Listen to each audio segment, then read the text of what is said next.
This man was a domineering immortal emperor in his past life. He had an extremely beautiful wife. But just because of the fate of picking up a sword and being possessed by it, he turned into a demon who slaughtered the entire sect.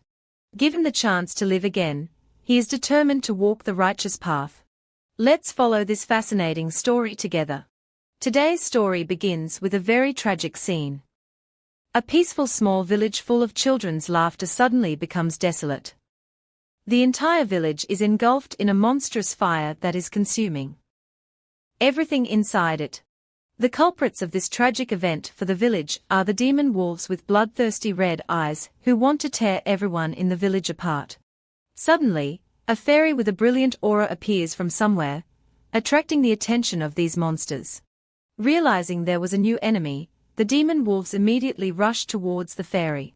Seeing the demons rushing towards her, the fairy just gently glanced her sharp eyes towards them. Then, with just a gentle wave of her hand, the fairy unleashed a powerful stream of energy that radiated around her, blowing away the charging demon wolves. The demon wolves were immediately annihilated. Their bodies flew into the forest and fell right in front of a villager, who was lucky enough to escape. This person, seeing the savior in front of him, cried out, "Fairy! It's a fairy!" The fairy looked at the fire-engulfed village and said softly, "I didn't expect such an ordinary village to be attacked by demon wolves." She looked at the bodies of the villagers who were killed and exclaimed, "Poor mortals."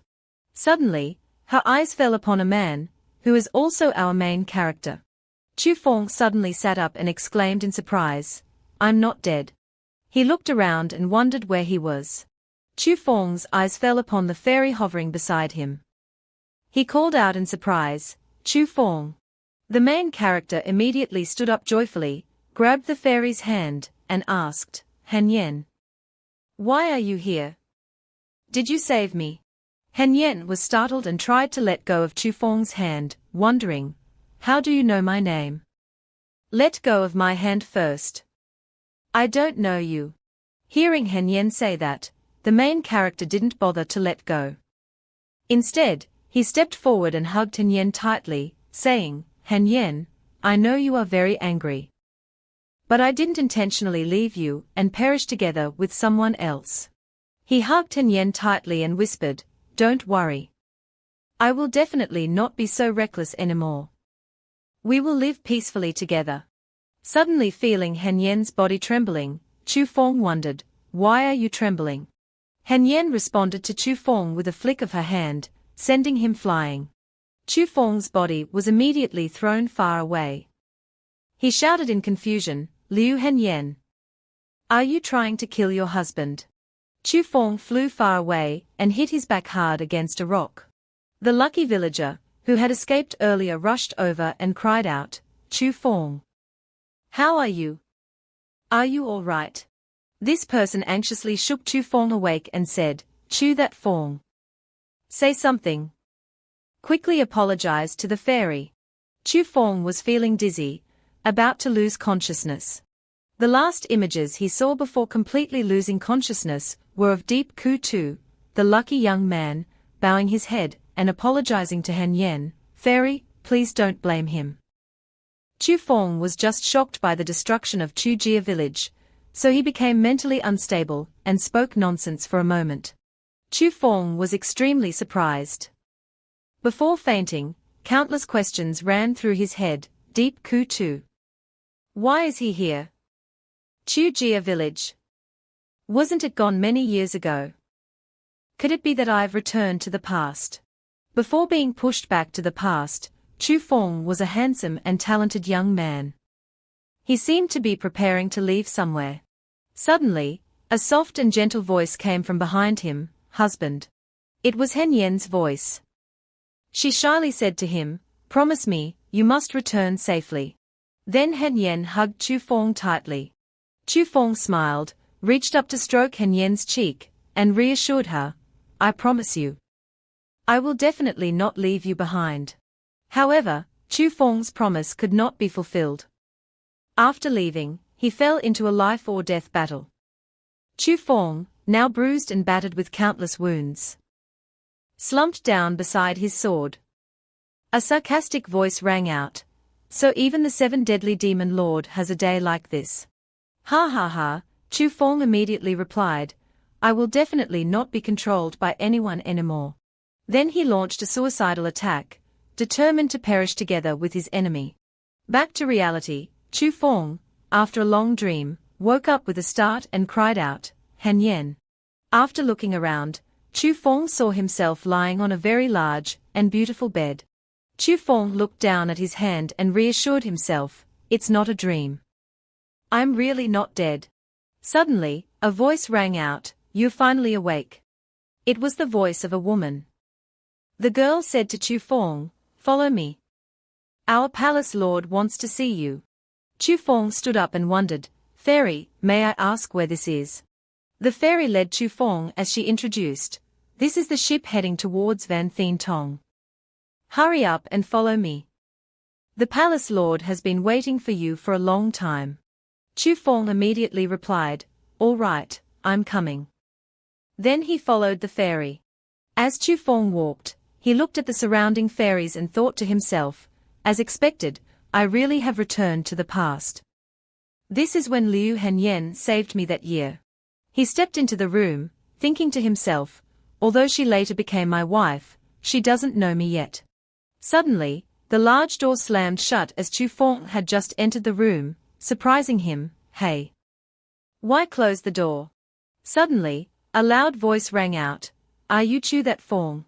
It was the voice of Hanyen, who was sitting majestically on a large chair, frowning and staring at Chu Feng. She was the Quang Han fairy of Van Thien Kung, a great ascension stage cultivator. A brief introduction to the Quang Han fairy of Van Thien Tong.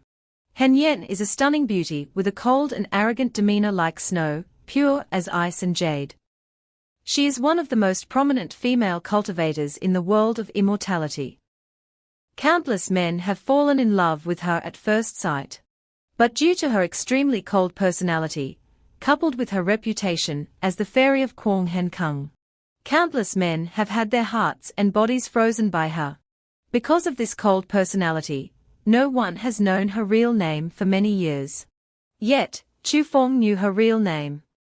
That's why she brought him here and questioned, where did you learn my name from? Chu Feng stammered, trying to explain, Hanyen, I know it's hard to believe, but you have to believe me. I've time traveled from the future back to this time. And the reason I know your name is because I am your husband. Hearing this absurd story, Hanyen frowned and said angrily, I'll give you one more chance to tell the truth. Seeing Hanyen's expression, Chu Feng felt scared in his heart, I'm dead. Every time she gets angry, she reacts like this. Chu Feng mustered up his courage and continued, wife, I really didn't lie to you. Seeing that Hanyen didn't believe him and was getting angrier, Chu Feng tried to continue, your favorite fruit is banana. You're most afraid of snakes. You were once bitten by a dog when you were a mortal. Chu Feng tried to further clarify, your grandmother's name is Yen Yen, given to her by your father after consulting a fortune teller. Han Yen was now furious. She stood up and shouted, shut up. Then an icy aura emanated from her body. Chu Feng's throat was constricted by the icy aura, and he couldn't speak anymore. Han Yen seemed to want to take Chu Feng's life. She yelled, you investigated in such detail, you must be a spy sent by the demonic sect. Then she sternly questioned, speak. Who sent you here? Chu Feng tried his best to utter broken words. What I said is all true. You have the innate ice snow meridians, and you cultivate the ice heart scripture. Not the Van Thien 9 scrolls of Van Thien Tong. Hearing Chu Feng say that, Han Yen thought angrily, only my master and I know about my main cultivation technique. How did it get leaked? Could it be master? Thinking of that, Han Yen, filled with murderous intent, shouted, I didn't expect you to be able to explore such a confidential matter. It seems I can only kill you first and then extract information from your mind later. Chu Feng was about to be killed by his own wife. He tried to salvage the situation with a final sentence, you have a red birthmark on your thigh that looks like a teardrop. Hearing that, Han Yen immediately stopped. Chu Feng's face turned pale as he looked at Hen Yen's finger, which seemed to be about to pierce through his eye. He immediately slumped down, breathing a sigh of relief. Catching his breath, Chu Feng said to Hen Yen, "This in short, it can't be information that a spy can see, right?" But Chu Feng didn't notice Hen Yen's blushing, furious expression. She blushed and asked him, How do you know?" Chu Feng stood up, brushing the dirt off his clothes, and continued, "I also know that on your right chest, there's a mark of an ice lotus, formed by the ice heart scripture that you cultivate. This technique was taught to you by your master. In fact, it's a cauldron scripture." Hen Yen's face paled as she heard Chu Feng say, "Once you lose your virginity while cultivating this technique, your power will be transferred to the other person." Seeing Hen Yen's stunned expression, Chu Feng was pleased that he seemed to have made her believe him. He continued, "Fortunately, you later discovered your master's conspiracy. So you secretly plotted to kill him, hiding this unexpected event from everyone." Chu Feng slowly approached the panicked Hen Yen and concluded with the final sentence, "Which is why we have the Kuang Hen Fairy, the Palace Lord of Phi Tuyet Palace, who is also my wife, Liu Hen Yen." Needless to say, Hen Yen's expression turned extremely frightened upon hearing this. After a moment of regaining her composure, Hen Yen began to speak softly. "These things, unless I say them myself, no one else could know." Hen Yen seemed to believe Chu Feng's words. She said, "You said you came from the future." Then she anxiously asked Chu Feng, "What happened to us in the future?" Chu Feng pondered for a moment, then sighed and began to recount, "The future is a great chaos, unprecedented in thousands of years. Starting in the year 50, the great war between good and evil began once more, and the flames of war never ceased. The 4 palaces of Van Thien Tong were destroyed, and Zichu sect betrayed us and joined the demonic sect. Lac Thu Mon only existed in name. The 2 great monks of Vo Tuong too passed away. And I was falsely accused by traitors of Van Thien Tong of killing my master, and fled all over the world, and unexpectedly met you, becoming Dao companions." Chu Feng sighed and continued, "Later, we decided to retreat from the world, but our enemies found us. In the end, I perished together with them. I thought I would never see you again in this life." Then Chu Feng placed his hand on Hen Yen's hand and continued, "I never expected that when I opened my eyes again, I would be back to the time when you saved me that year." He lowered his head and buried himself in Hen Yen's lap, whispering, "Hen Yen, it's so good to see you again." Outside at this time, 2 lower-ranked fairies asked each other, "We are almost at the sect. That guy hasn't come out yet. I wonder what the Palace Lord is looking for him for. Probably just asking some questions." "Don't worry about it." They walked and talked with each other. "You know how our Palace Lord treats men, don't you? It's true, especially since he's immortal." At the same time, inside, Chu Feng was busy writing something. Hen Yen looked at Chu Feng, arms crossed, and asked, "Is this the improved technique you mentioned?" Chu Feng smiled and replied, "Yes, this is the improved ice heart scripture that took 3 years for you and me to develop." Hen Yen leaned down against Chu Feng, pressing her chest against him.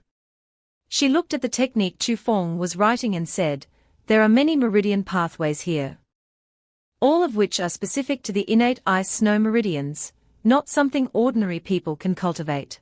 Chu Feng felt Hen Yen's ample bosom against his hand. He stammered in response, "That's right. Wife, you're so smart. This technique was created specifically for you." Chu Feng continued to explain without noticing Hen Yen's embarrassed expression, "Not only is it more powerful, but it's no longer a cauldron scripture. With it, you wouldn't have lost your cultivation when we were together that year." Hen Yen couldn't stand it anymore and exclaimed, "What are you talking about? Who's your wife? Even if you really are my husband in the future, who says that Liu Hen Yen is definitely me?" Hen Yen turned away, muttering, "Maybe it's just me in another world, another universe, like the multiverse in Spider-Man."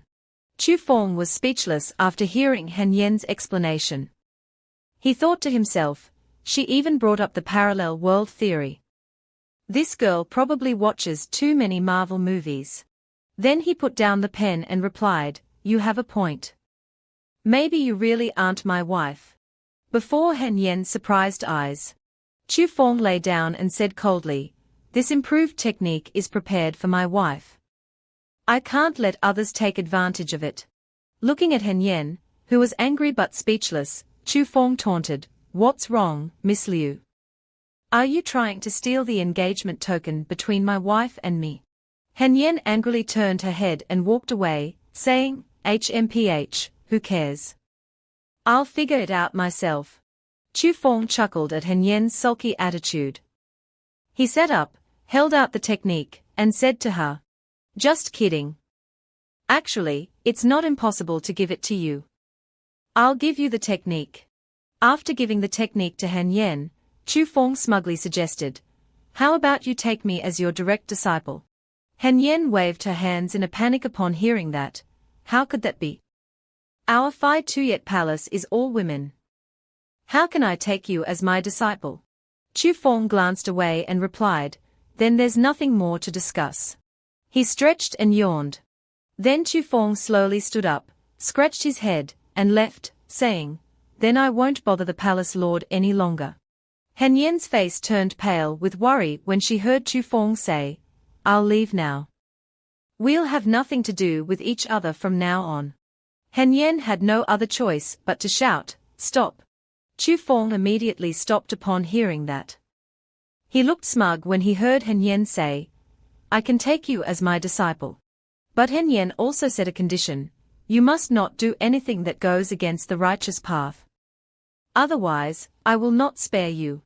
Han Yen looked flustered and continued to suggest, also, you must not tell anyone about our relationship. Chu Feng grinned and replied, no problem.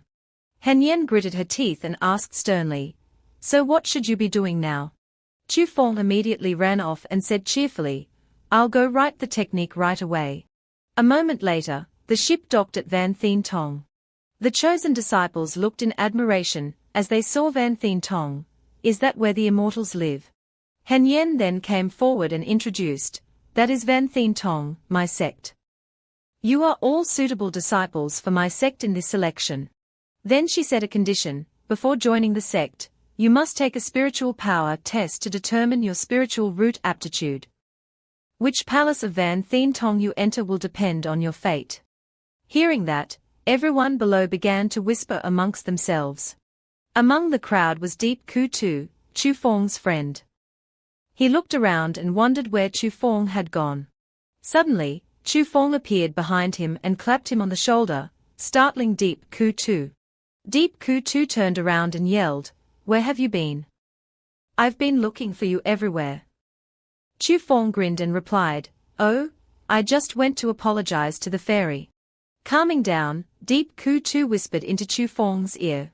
I just heard that besides the two of us who came halfway, the other mortals here are all disciples accepted in this batch by the immortals, and they have very high cultivation aptitude. Deep Ku Tu scratched his head, looking worried, if our spiritual roots aren't good, we'll probably be kicked out of here, right? Chu Feng laughed loudly, patted his friend's shoulder, and encouraged him, what's there to be afraid of? This kind of cultivation matter, besides talent, also requires fate. Maybe your fate is very good. Encouraged, Deep Ku Tu also felt somewhat confident, you're right. I'll try my best. Looking at his confident friend, Chu Feng smiled and thought, you definitely have good fate, kid. Because he had returned from the future, Chu Feng knew that Deep Ku Tu had the strongest aptitude among the disciples, even stronger than Chu Feng himself. But Chu Feng was determined to make things different this time, not letting Deep Ku Tu surpass him again. He grabbed Deep Ku Tu's hand and pulled him along, shouting, let's go. Let's go take the spiritual power test. Chu Feng led Deep Ku Tu inside. Looking ahead, Deep Ku Tu exclaimed, Chu Feng, look. There are immortals all around. And why are there empty seats in front of them? Chu Feng immediately explained, those are the seats of the palace lords of the 9 palaces of Van Thien Cac. As soon as he finished speaking, brilliant lights shot up from the 9 seats. The palace lords appeared from the sky. Immediately, everyone below bowed and saluted. Disciples greet the sect master and the palace lords. Seeing Chu Feng not bowing, Deep Ku Tu subtly reminded him, Chu Feng, bow. Don't be disrespectful. Chu Feng bowed and then looked up at Hen Yen and said, I know. After the palace lords were seated, Quang Lang Zhenren, the sect master of Van Thien Tong, said, Rise. Welcome everyone to our Van Thien Tong. I am Quang Lang, the sect master of Van Thien Tong. He looked over the crowd below and explained the rules. All of you young friends are talented individuals from different places, qualified to join our sect. But before joining, you still need to take a spiritual root test. After that, the Zhenren of each palace will select disciples to enter their respective palaces. Do you understand? Everyone below answered in unison, understood. Seeing Deep Ku Tu looking worried, Chu Feng patted his shoulder and reassured him, don't worry, you'll do fine. Soon after, the spiritual power test officially began. A blue light flew in from somewhere and landed right in the middle of the courtyard. The blue light began to transform into a blue sphere, resembling Naruto's Rasengan. The examiner began to explain, this object is the spiritual power tester. It can classify your spiritual root aptitude into 4 grades, A, B, C, and D. The examiner took out a large scroll and announced, the person whose name I call, please step forward and place both hands on the testing object. The first person called was Tang Engu. Tang Engu immediately stepped forward. He placed his hands on the sphere. The examiner immediately announced, would spiritual root, grade be average? Not bad. The next person called was Trung Lin Hang. Only a few people remained before it was Chu Feng's turn. Seeing him sitting comfortably below, Han Yen thought to herself, I wonder what that kid's spiritual root is.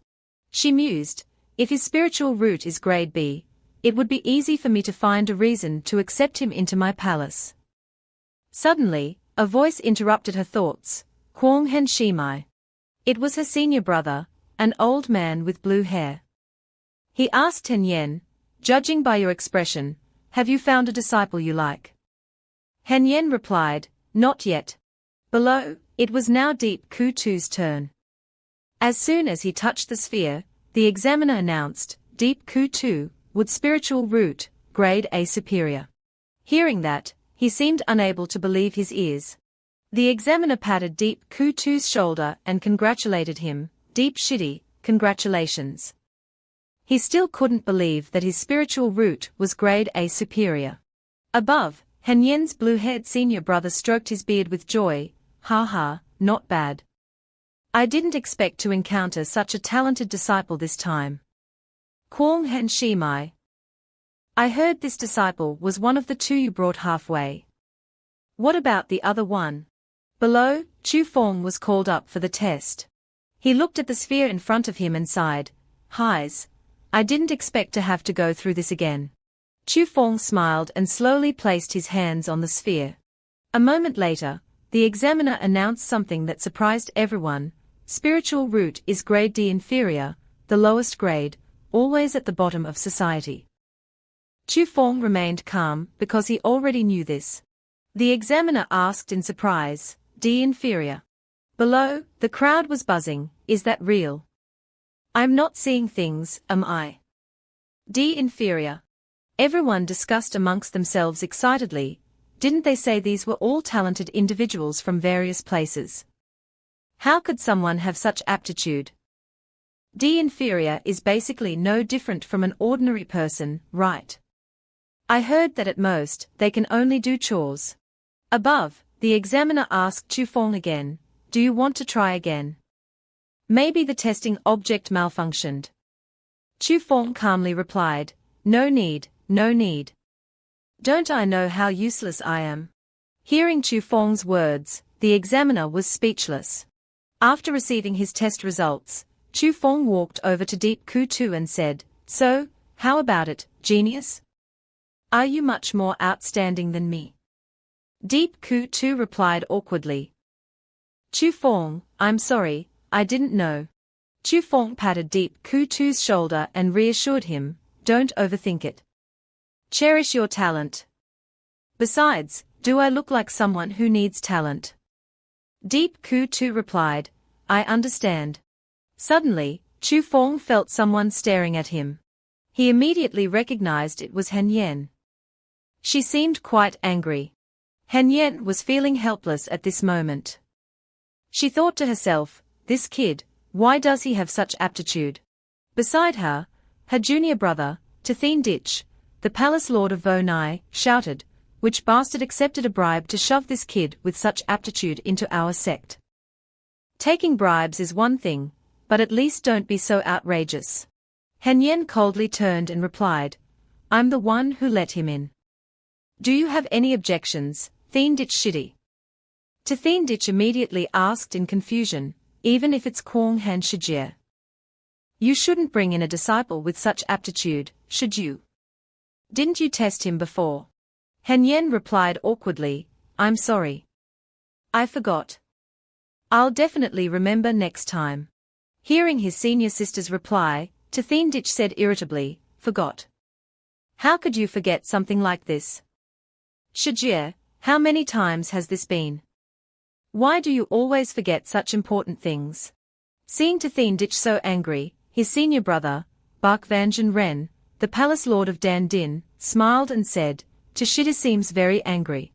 Another person, Kwong Vi Dao Nan, the palace lord of Cancon, added, if he's not angry, who should be? Each palace selects disciples according to the ranking of the annual Chan Vo tournament. He looked at Chu Feng, who was greeting his fellow disciples, and said with a smile, Vonai Palace is last, which means unless we shamelessly chase someone away, that disciple will definitely be his. During this time, Chu Feng was still busy greeting his fellow disciples. It's an honor, it's an honor. We are all family now. Please guide me in the future.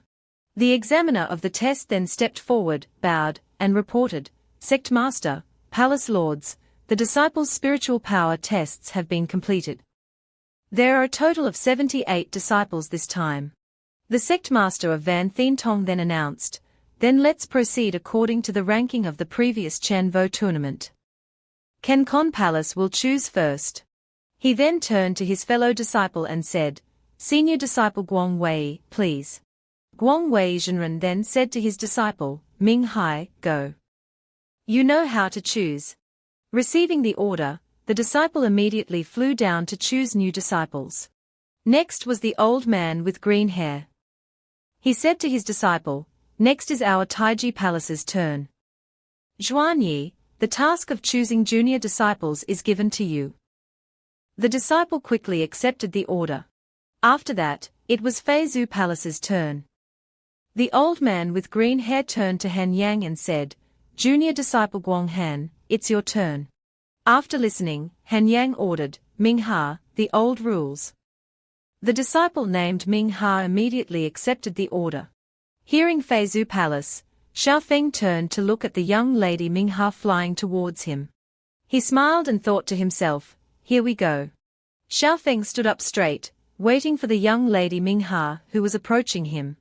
But contrary to Xiao Feng's thoughts, the young lady Ming Ha liked Sun Tung MTP, so we don't belong together. The young lady Ming Ha passed by Xiao Feng and chose a girl behind him. Xiao Feng began to feel worried. After that, the other disciples were also selected one by one. After everyone had been chosen, only Xiao Feng was left standing there alone. Xiao Feng stood there in a daze, thinking, just like in the previous life. But could it be that she wants to break her promise? No, that's not her. The senior expert of Qinkuan Palace then turned to Su Qianni and said, Junior disciple Su, finally it's your turn. But there's only one person left. No need to choose anymore, right? Su Qianni clenched his fists and shouted angrily, I won't choose. You did this on purpose. Suddenly, Han Yang stood up, to Su Qianni's surprise, and said, Junior disciple Su, if you really don't want to choose, then let him join my sect. Seeing everyone's surprise, Han Yang continued, if I let him in, then I should be responsible for him. When Qianzong keeps its word. The sect master of Wenqianzong, hearing his junior disciple say so, expressed his confusion. Junior disciple Guanghan, you said you wanted to accept him into Guanghan Palace. But isn't your place only for women? Han Yang replied, Senior brother sect master, our Wenqianzong is the leading sect of the righteous path. We don't just use martial arts to subdue others. But more importantly, we must use our word to make others submit. Then she continued to affirm, so what if his spiritual root is low? For so many years in the cultivation world, it's not like there haven't been people without good spiritual roots, but who have cultivated successfully. Just one disciple. My Guanghan Palace can afford it. Then Han Yang circulated her qi, preparing to fly to Xiaofeng to accept him. She said, if we chase away the disciple we agreed to accept into the sect, wouldn't the sect's credibility become a joke? How could we face the world after that? Han Yang's other senior brothers, after hearing this, all admired her and exclaimed, as expected of junior disciple Guanghan. This is the demeanor our sect's palace master should have. Compared to some people, there's no sign of a great sect at all. Hitting the nail on the head, Su Qianni was extremely angry. Despite his face turning red with anger, the other senior brothers continued to mock him, although Guanghan Palace is full of women. This heart is truly a mirror for us. Looking at Wuya Palace now, no wonder it has been declining in recent years. Unable to bear the insults any longer, Su Qianni shouted, enough. Then he stood up, pointed at Xiaofeng, and said loudly, I am also a palace master of Wenqianzong. Does my Wuya Palace need others to raise disciples for me? Isn't his spiritual root poor? I'll make him a direct disciple. I don't believe I can't teach him. Hearing his junior disciple say so, the sect master of Wenqianzong thought in surprise, what's going on? A direct disciple. Han Yang also looked startled, wait, junior disciple Su. Xiaofeng is clearly mine, but before she could finish, Su Qianni interrupted, senior sister Guanghan. Your Guanghan Palace has already chosen disciples, haven't you? Then Su Qianni stomped his foot and announced, everyone, although my Wuya Palace ranks last among the palaces, I also have my dignity. Even if there's only one disciple left. Now is the time for my Wuya Palace to choose. Then he shouted loudly, Xiaofeng, I choose you. Those below were deafened by Su Qianni's shout. The sect master of Wenqianzong was also satisfied. He said softly, all right. It seems that today, all 9 palaces of Wenqianzong have gained something. I'm relieved. As for Han Yang, she looked at her junior brother and said to herself, towards Xiaofeng, I didn't expect to have overdone it. Don't blame me. I tried my best. As for Xiaofeng, he was bewildered, not expecting that he wouldn't be able to join Han Yang. He was confused and didn't understand the situation. A moment later, at the main mountain of Wuya Palace, a senior brother was introducing Xiaofeng, junior disciple Xiao, this is the main mountain of our Wuya Palace. Master Wuya is right ahead. The person introducing Xiaofeng was the chief disciple of Wuya Palace, named Xiang Qian Ji. He patted Xiaofeng's shoulder and reassured him, don't worry. In our Wuya Palace, we won't let anyone bully you. Unexpectedly, Xiang Qian's pat caused Xiaofeng excruciating pain. He cried out, causing Xiang Qian to apologize in confusion, I'm sorry, little junior disciple. Your body is too weak. I couldn't control my strength. Then Xiang Qian stared at Xiaofeng's shoulder and asked, it seems dislocated. Let me fix it for you. Hearing this, Xiaofeng immediately refused, no, I'm fine. We should quickly go inside the palace. Xiaofeng looked at the senior brother in front of him, and thought to himself, senior brother Xiang is still the same. Just like in my memories. Completely unaware of how strong he is. Xiaofeng began to recall his past life memories. In my previous life, I also joined Wuya Palace. Only then, I was just a chore disciple. It took me 20 years to gradually become an official disciple. At that time, the person in charge of teaching me cultivation was senior brother Xiang. I suffered a lot back then.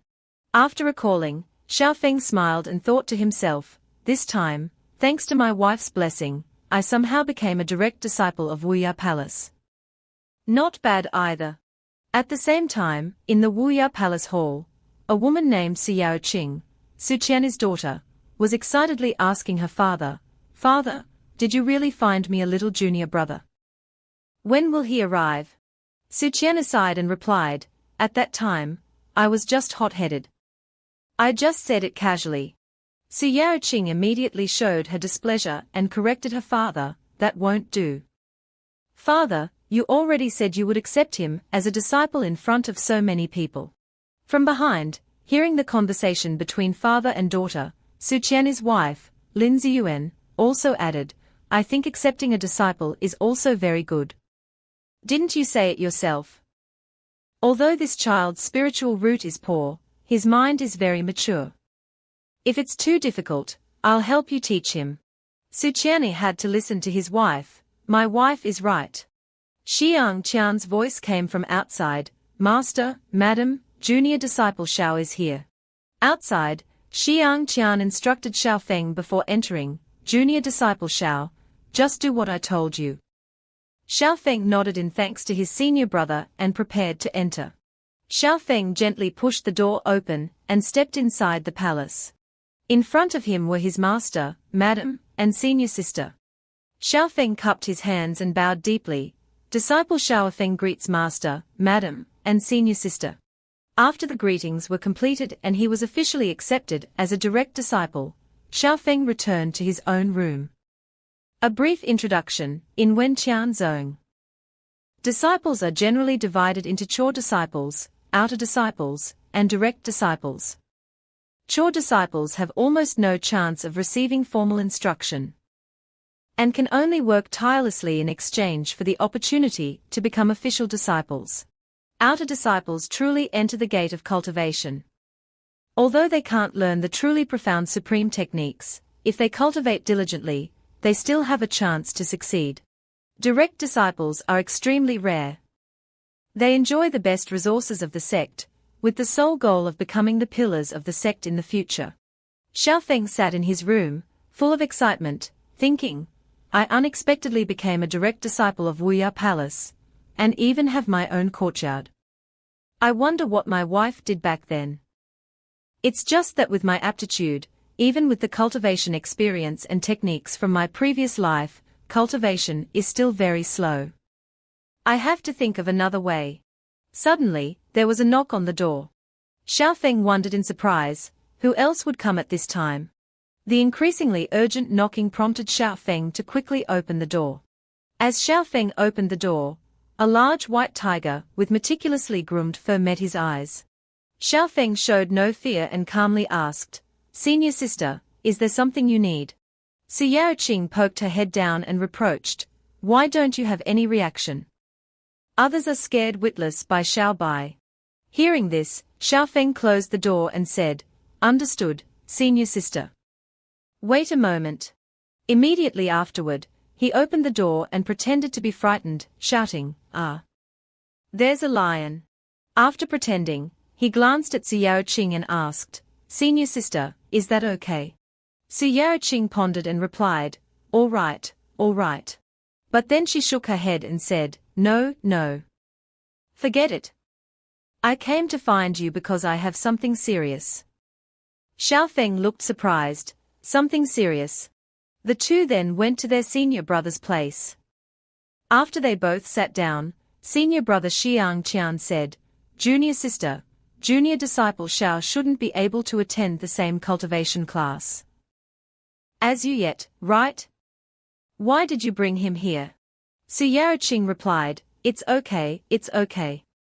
You can just teach both of us. Don't worry, as his senior sister, I'll teach him anything he doesn't know. Right, little junior brother. Xiaofeng nodded in agreement, It's all right.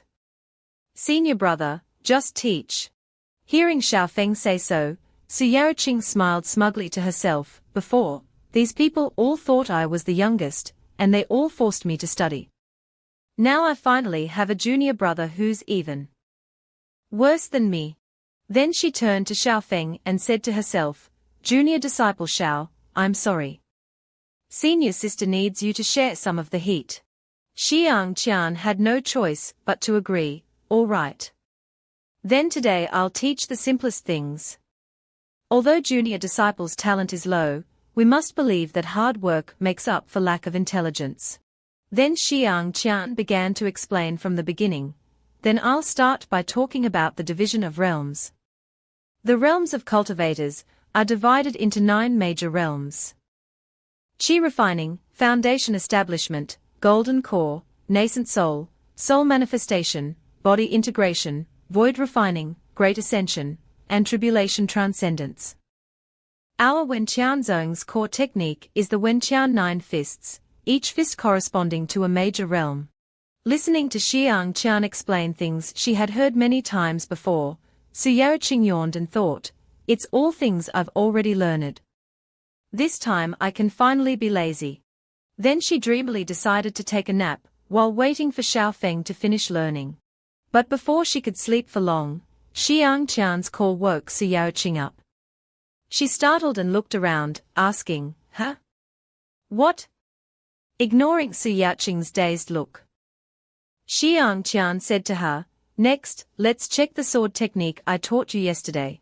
Hearing this, Su Yarqing looked surprised, Huh? But don't you still have to teach junior disciple Xiao the previous things? Xiang Qian pointed at Xiaofeng, who was currently practicing the sword technique, and said, He's already finished learning. And he's finished today's lesson. Seeing this, Su Yarqing asked in surprise, How long have I been asleep? Xiang Qian replied coldly, Only half an hour. Although junior disciple Xiao's aptitude isn't good, his comprehension is extremely high. The things I teach him, he can basically remember after just one look. Look at him and then look at yourself. Su Yarqing looked at Xiaofeng with her mouth agape in surprise. In her heart, Su Yarqing was thinking, could he be a hidden genius? We said we'd all be chickens, but you secretly studied hard. So in the end, am I the only real chicken? At this rate, won't he start teaching me along with the other senior brothers and sisters? No? Wouldn't that mean my hard-earned senior sister status would be completely lost? Seeing Su Yarqing's darkened expression, Xiaofeng approached and asked, Senior sister, what's wrong? Immediately, Su Yarqing stood up abruptly and said to Xiaofeng, Junior brother, let's go to second senior brother to learn talismans and formations. Ignoring Xiaofeng, who was still stunned and didn't understand anything, Su Yarqing called Xiaobai to come along. Xiaofeng had no choice but to follow. Seeing Su Yarqing's appearance, Xiang Qian smiled and thought, it seems junior sister has activated her sense of crisis. That's not bad either. Su Yarqing and Xiaofeng then went to second senior brother's place to learn talismans. There, second senior brother taught them, the so-called talismans and formations are essentially of the same origin. They are spiritual power used in special ways to produce effects far exceeding normal times. Today we'll start by explaining the most basic 8 trigrams formation. Second senior brother looked at the 2 junior disciples below and explained, the Qian trigram represents heaven, referring to the cyclical operation of the heavenly Tao. A gentleman should follow the will of heaven. Although she felt sleepy listening to second senior brother's teachings, Su Yarqing forced herself to stay awake, not wanting to be surpassed by Xiaofeng. Second senior brother looked at the 2 junior disciples below and asked, Yarqing is working hard today. But junior disciple Xiao, on the other hand, seems to have a lot of questions. Hearing this, Su Yarqing said proudly, such profound knowledge, it's normal for junior brother not to understand now. She looked up at Xiaofeng and said, if you have any questions, ask me. But contrary to Su Yarqing's thoughts, Xiaofeng stood up and said to second senior brother, I do have a few questions I'd like to discuss with you. Second senior brother happily replied, Discuss? All right, tell me. Xiaofeng asked softly. Just now you said the qiantrigram is the symbol for 6 yang lines. But I think it also implies losing everything. Hearing Xiaofeng say so, second senior brother laughed loudly. Ha ha ha. Unexpectedly, junior disciple Xiao is so young, but already has such talent in the way of formations. You're right, this is advanced content for later. I just thought it was a bit early to talk about these things now. Then he pulled Xiaofeng inside to discuss, not forgetting to instruct Su Yaoqing, who was in a daze behind. Yaoqing, if you don't understand anything about formations in the future, you can ask your junior brother. Hearing this, Su Yaoqing was speechless. After the formation lesson with second senior brother, Su Yaoqing asked Xiaofeng loudly, how could you understand what that old man was saying? Xiaofeng replied coldly, actually, there were some parts one didn't understand, so I discussed them with him. Saying so, but in his heart, Xiaofeng was thinking, I was a demon lord in my past life, after all. This kind of elementary lesson is useless to me. If it's not fast, I don't know when I'll be able to get something I can use. In Su Yaoqing's heart, there was a scheme, damn it.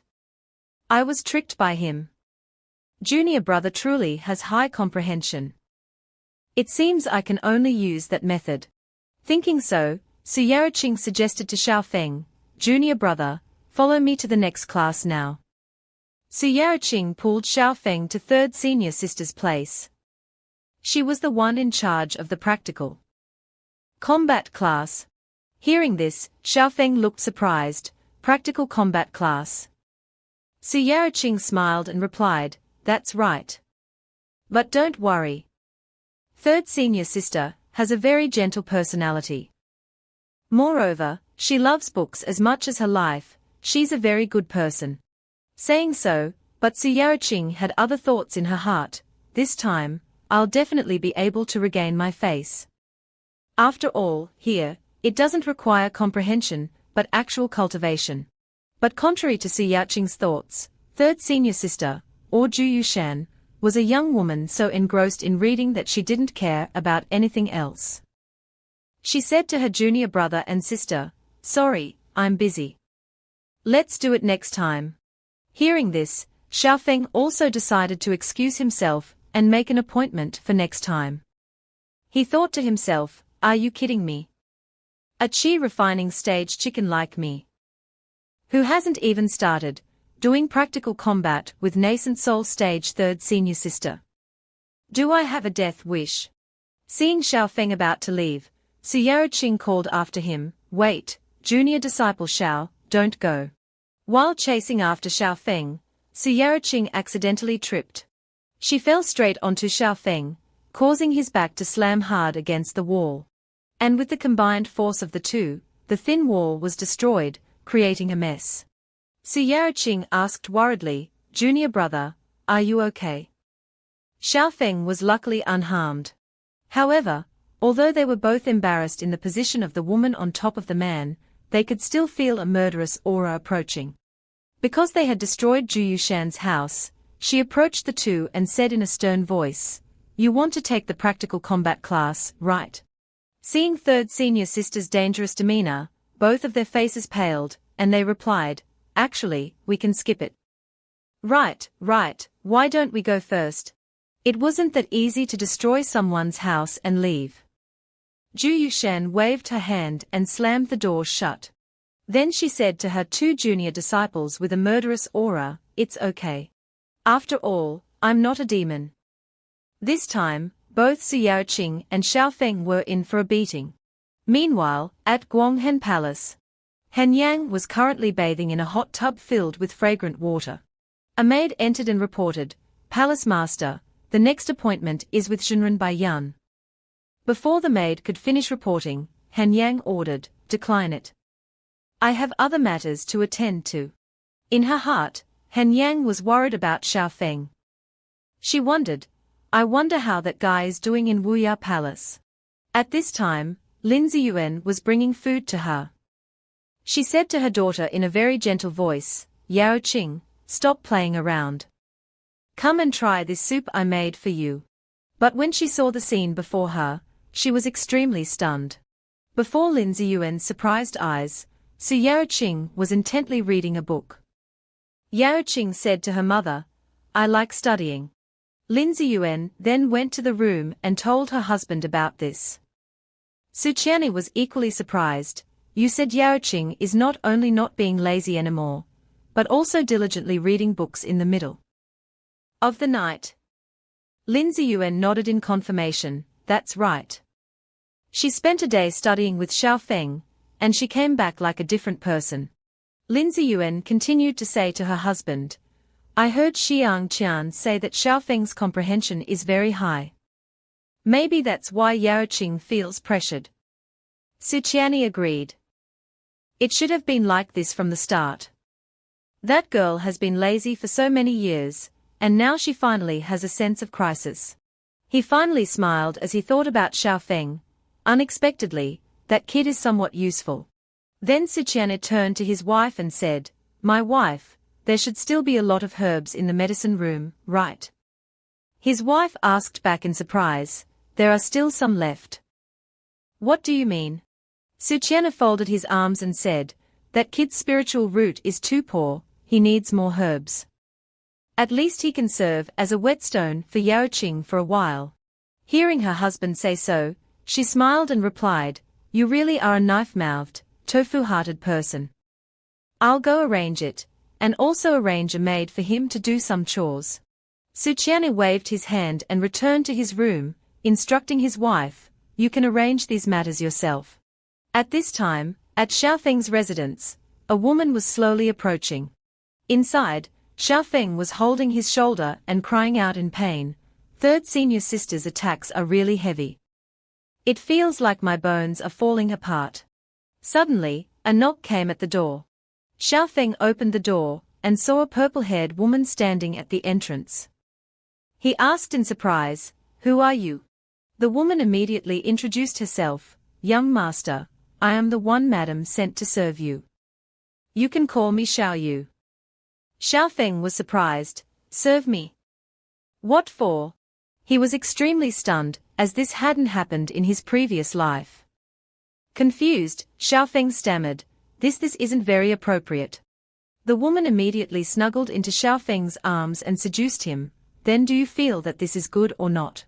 Xiao Feng was caught off guard by the sudden attack, so he stood frozen, his face flushed red. He felt very strange.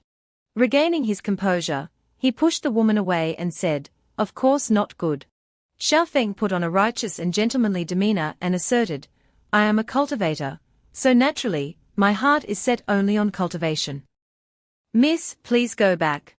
Then he quickly pushed the woman out and said, I will prepare the bath myself. You can go out and do some chores. Being pushed outside, the woman thought to herself, This guy is really straightforward. Then a smile appeared on the woman's lips, and she said, But it's not in vain. I specially came here to prepare a bath for you. A white aura suddenly radiated from the woman's body. It escaped from her and soared into the sky. It was Han Yang's spiritual qi. After escaping from Han Yang's spiritual qi, the woman regained control and wondered, What's wrong with me? Wasn't I on my way to young master's residence? As for Xiao Feng, he walked to the bathroom while wondering, That look just now I must have seen it somewhere before. Then he was startled when he suddenly realized it was Liu Hanyan's gaze. Knowing he had escaped disaster, Xiao Feng lay down in the bath and thought to himself, Fortunately, I reacted quickly. Having a great ascension stage wife is really dangerous. But what did she come to my place for? Suddenly, a strange icy aura emanated from the bath. Xiao Feng sat up and wondered, What's with this bath water? The spiritual qi is so abundant. Xiao Feng was overjoyed when he realized it was Han Yang's doing, he was in her heart. Not wanting to waste the opportunity, Xiao Feng sat down to cultivate. Meanwhile, Han Yang had returned to her room. The two maids serving outside asked each other in confusion, What's going on? Is the palace master still angry? Yes. I don't know why, but ever since the palace master came back, her mood has been very bad. In short, don't go in now. Suddenly, a loud noise erupted from Han Yang's room, startling the two maids. Han Yang was furious inside her room, because despite her assistance, Xiao Feng had only reached the first level of qi refining. She flew into a rage, shooting a series of ice blasts around the room. Han Yang frowned and thought to herself, I put a top-grade medicinal pill into his bathwater. If it were anyone else, they would be close to foundation establishment by now. Just how bad is his aptitude? Calming down, Han Yang wondered, but why did I use such a precious item for that guy? It shouldn't have anything to do with me. Han Yang paced back and forth, thinking for a moment, then reassured herself, it must be to repay him for giving me the improved cultivation technique. Yes, that must be it. On this side, after a night of cultivation, Xiao Feng reached the first level of qi refining. He immediately reported to his master, who exclaimed in surprise. What? You reached the first level of qi refining in just one night. Xiao Feng bowed his head in gratitude. It's thanks to the herbs that master and madam provided. Su Qian'e felt puzzled after hearing this. Even those herbs shouldn't have such a good effect. His wife spoke up and instructed Xiao Feng, in any case, being able to break through is a good thing. But remember not to become arrogant because of it. Outside, Xiao Feng met Xiang Qian again. He said to Xiao Feng, Junior disciple Xiao, well done. I heard you broke through to the first level. Xiao Feng smiled and replied, just lucky. Xiang Qian happily hugged Xiao Feng and said, luck is also a part of strength. In my opinion, your talent isn't bad at all. Being hugged tightly caused Xiao Feng pain. He cried out, Senior brother Xiang, be gentler. Xiang Qian realized that he couldn't control his strength again, and apologized to Xiao Feng. As for Xiao Feng, he pondered to himself, but this time, I'm using the three religions harmonization cultivation method. Although my strength will be very strong, my cultivation should be much slower than in my previous life. What did my wife give me back then that allowed me to break through in one night? Could it be that my cultivation talent has really improved? A long time passed. In the blink of an eye, 2 years had passed since Xiao Feng joined Wuya Palace. Su Qian'e and his wife were overjoyed that their daughter, Su Yaoqing, had broken through to the 7th level of qi refining.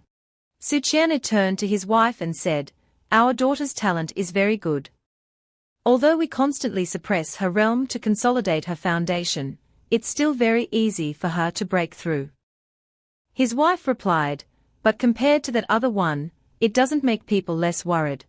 Su Qian'e frowned and said, speaking of him makes me angry. Back to Su Yaoqing. After breaking through to the 7th level of qi refining, she joyfully opened the door and shouted, I've broken through. Junior brother, where are you? Xiao Feng, after 2 years, had only cultivated to the 4th level of qi refining. He congratulated Su Yaoqing on her breakthrough. Su Yaoqing was extremely surprised and asked, why are you still at the 4th level of qi refining? Xiao Feng smiled apologetically, my talent is poor. Seeing the two of them so happy, Su Qian'e angrily roared, 2 years. Do you know how these 2 years have been for me? With so many heavenly and earthly treasures, even a pig would cultivate much faster. His wife, beside him, had to calm him down, calm down, calm down. Calming down at his wife's words, Su Qian'e turned to her and said, I'll go back first. I'm afraid if I look at that kid any longer, I won't be able to resist hitting him.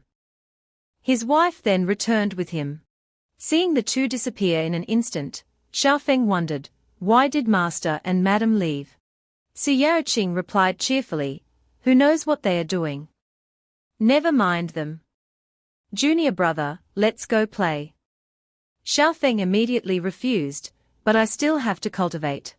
Su Yaoqing ignored Xiao Feng's words and immediately tied him up. Then, Su Yaoqing pulled Xiao Feng and soared into the sky, saying, stop cultivating. You cultivate very slowly anyway.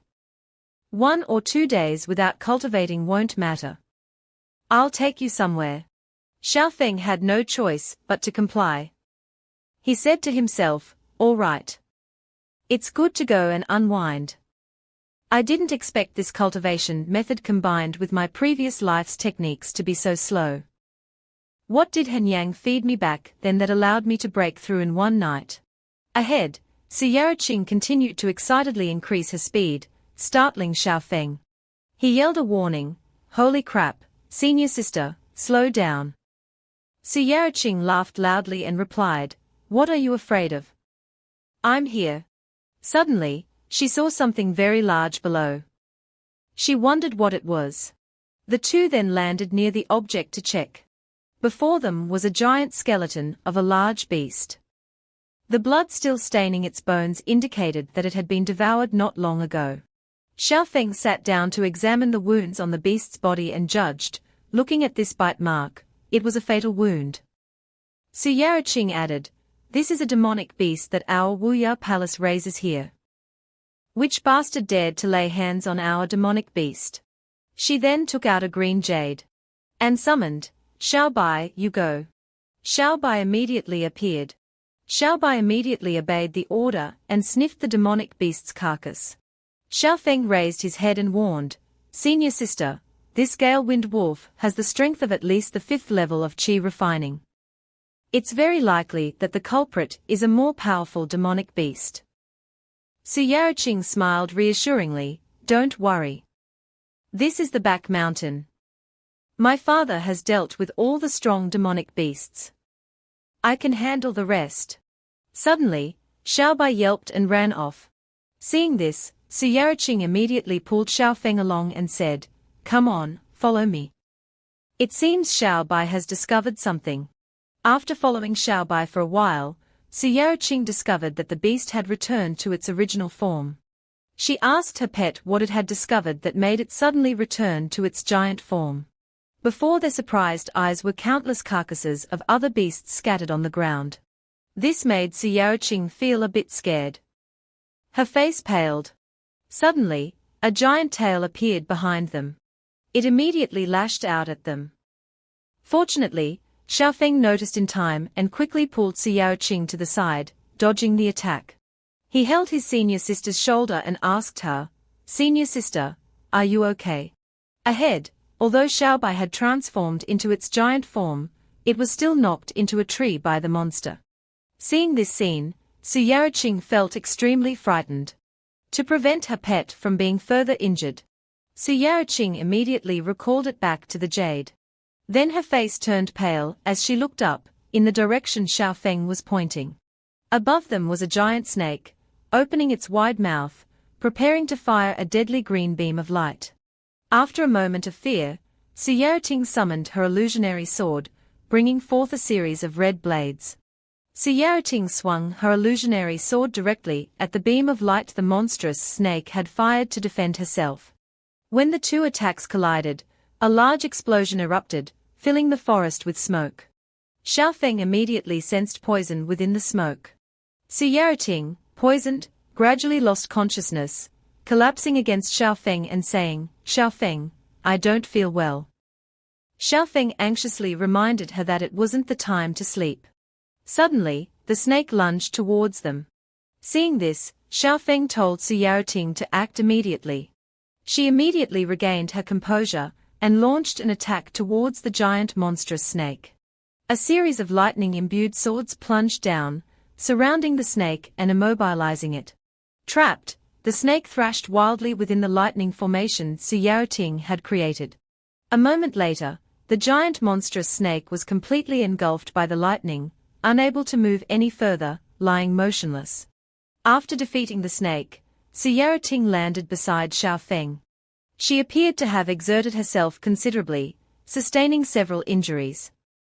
She staggered towards Xiaofeng. Xiaofeng quickly supported his senior sister. Yaraqing reassured him, it's fine. I just accidentally got poisoned by the snake earlier.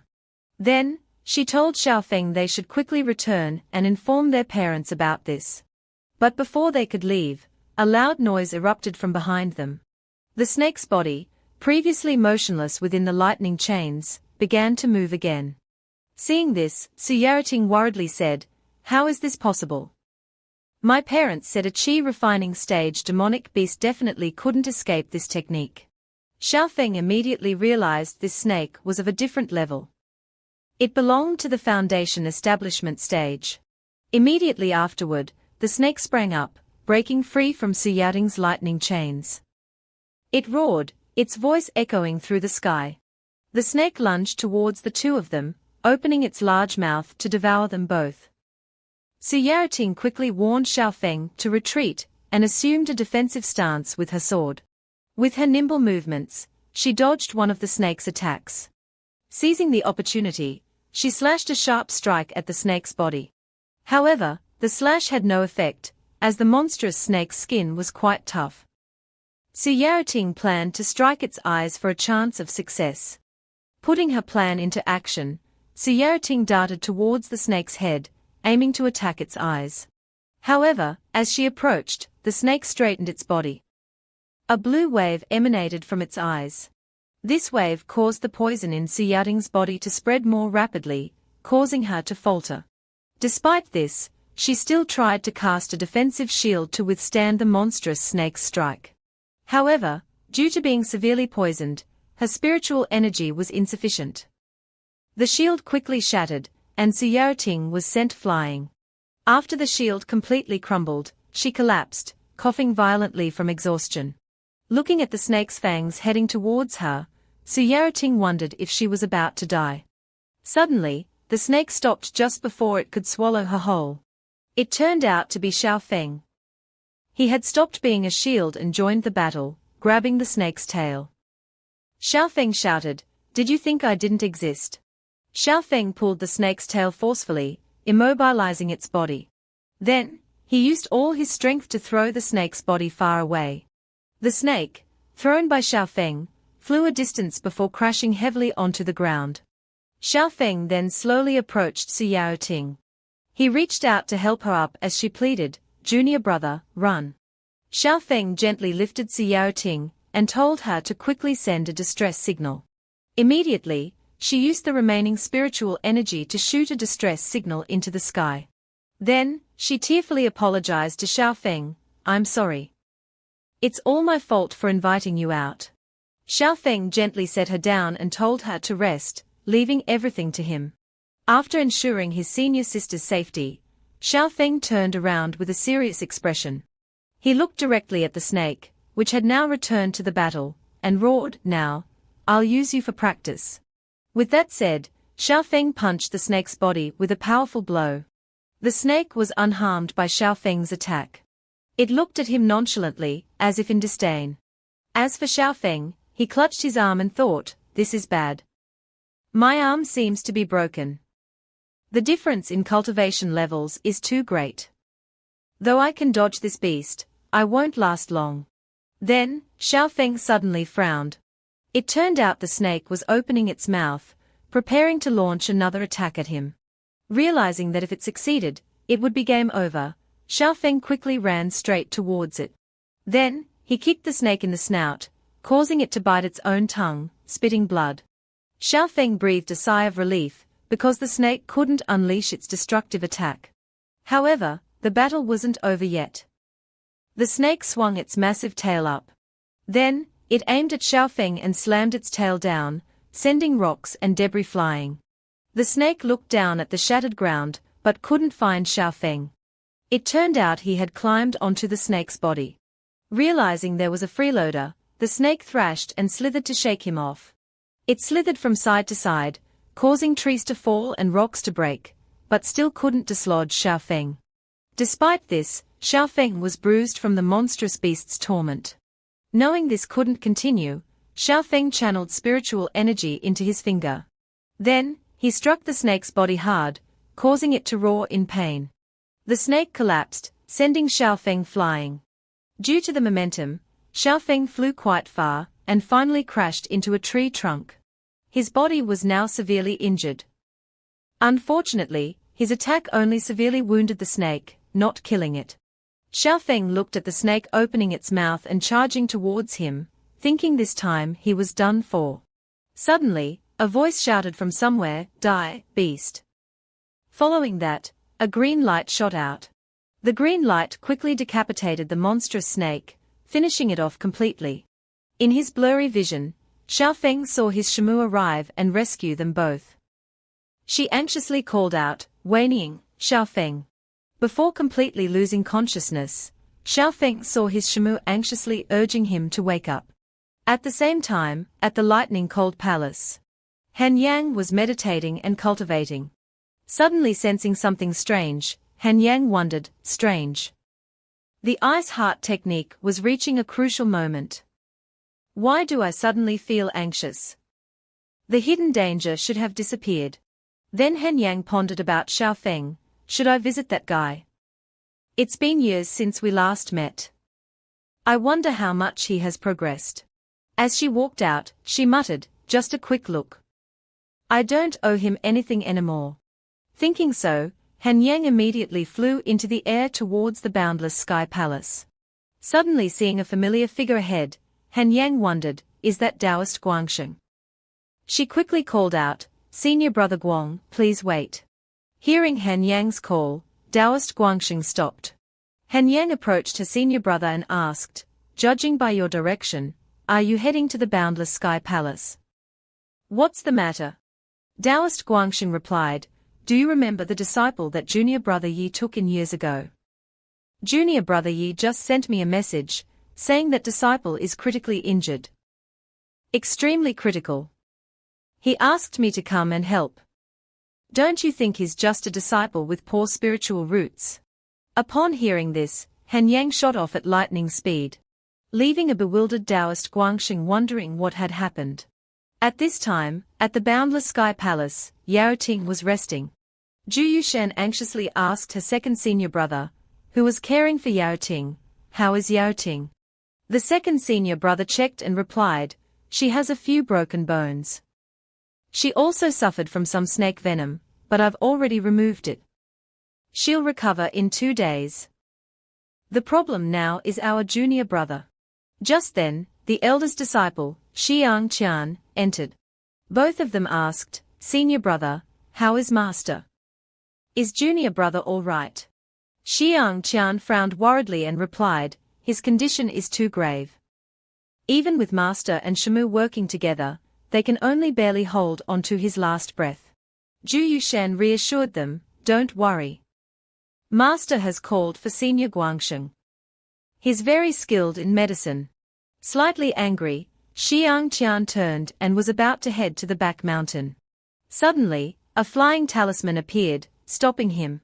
His second junior brother questioned, "The back mountain is so vast, can you find anything alone?" Zhu Yushan added, "That's right, senior brother. Please calm down." Xiang Qian shouted angrily, "Should we just wait here and do nothing?" Suddenly, the second junior brother sensed the arrival of a powerful being. Immediately, 2 beams of light landed outside the boundless sky palace. It was Han Yang. Followed by Taoist Guangxing, who was groaning tiredly from the chase. "Junior sister Han Yang, I can't go on. I'm too tired, need a rest."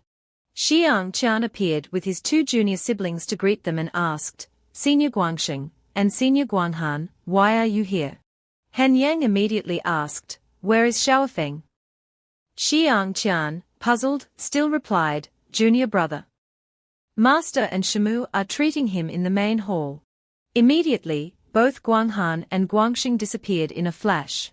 Xiang Qian, confused, turned to his second junior brother and asked, "Did Master also invite Martial Uncle Guanghan?" At this moment, in the main hall, Lin Ziyun was doing her best to heal Xiao Feng. Beside her, Su Qianni anxiously urged, "Wife, let me take over. You should rest for a bit." As Lin Ziyun continued to circulate her energy for healing, she replied, "I still have some strength left.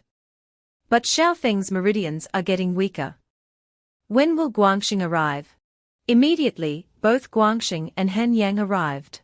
Su Qianni was extremely surprised to see them both. "You're finally here. Senior sister Guanghan. Why are you here too? Han Yang coldly pushed her senior brother, Guangxing, forward and ordered, quickly go and see how to treat him.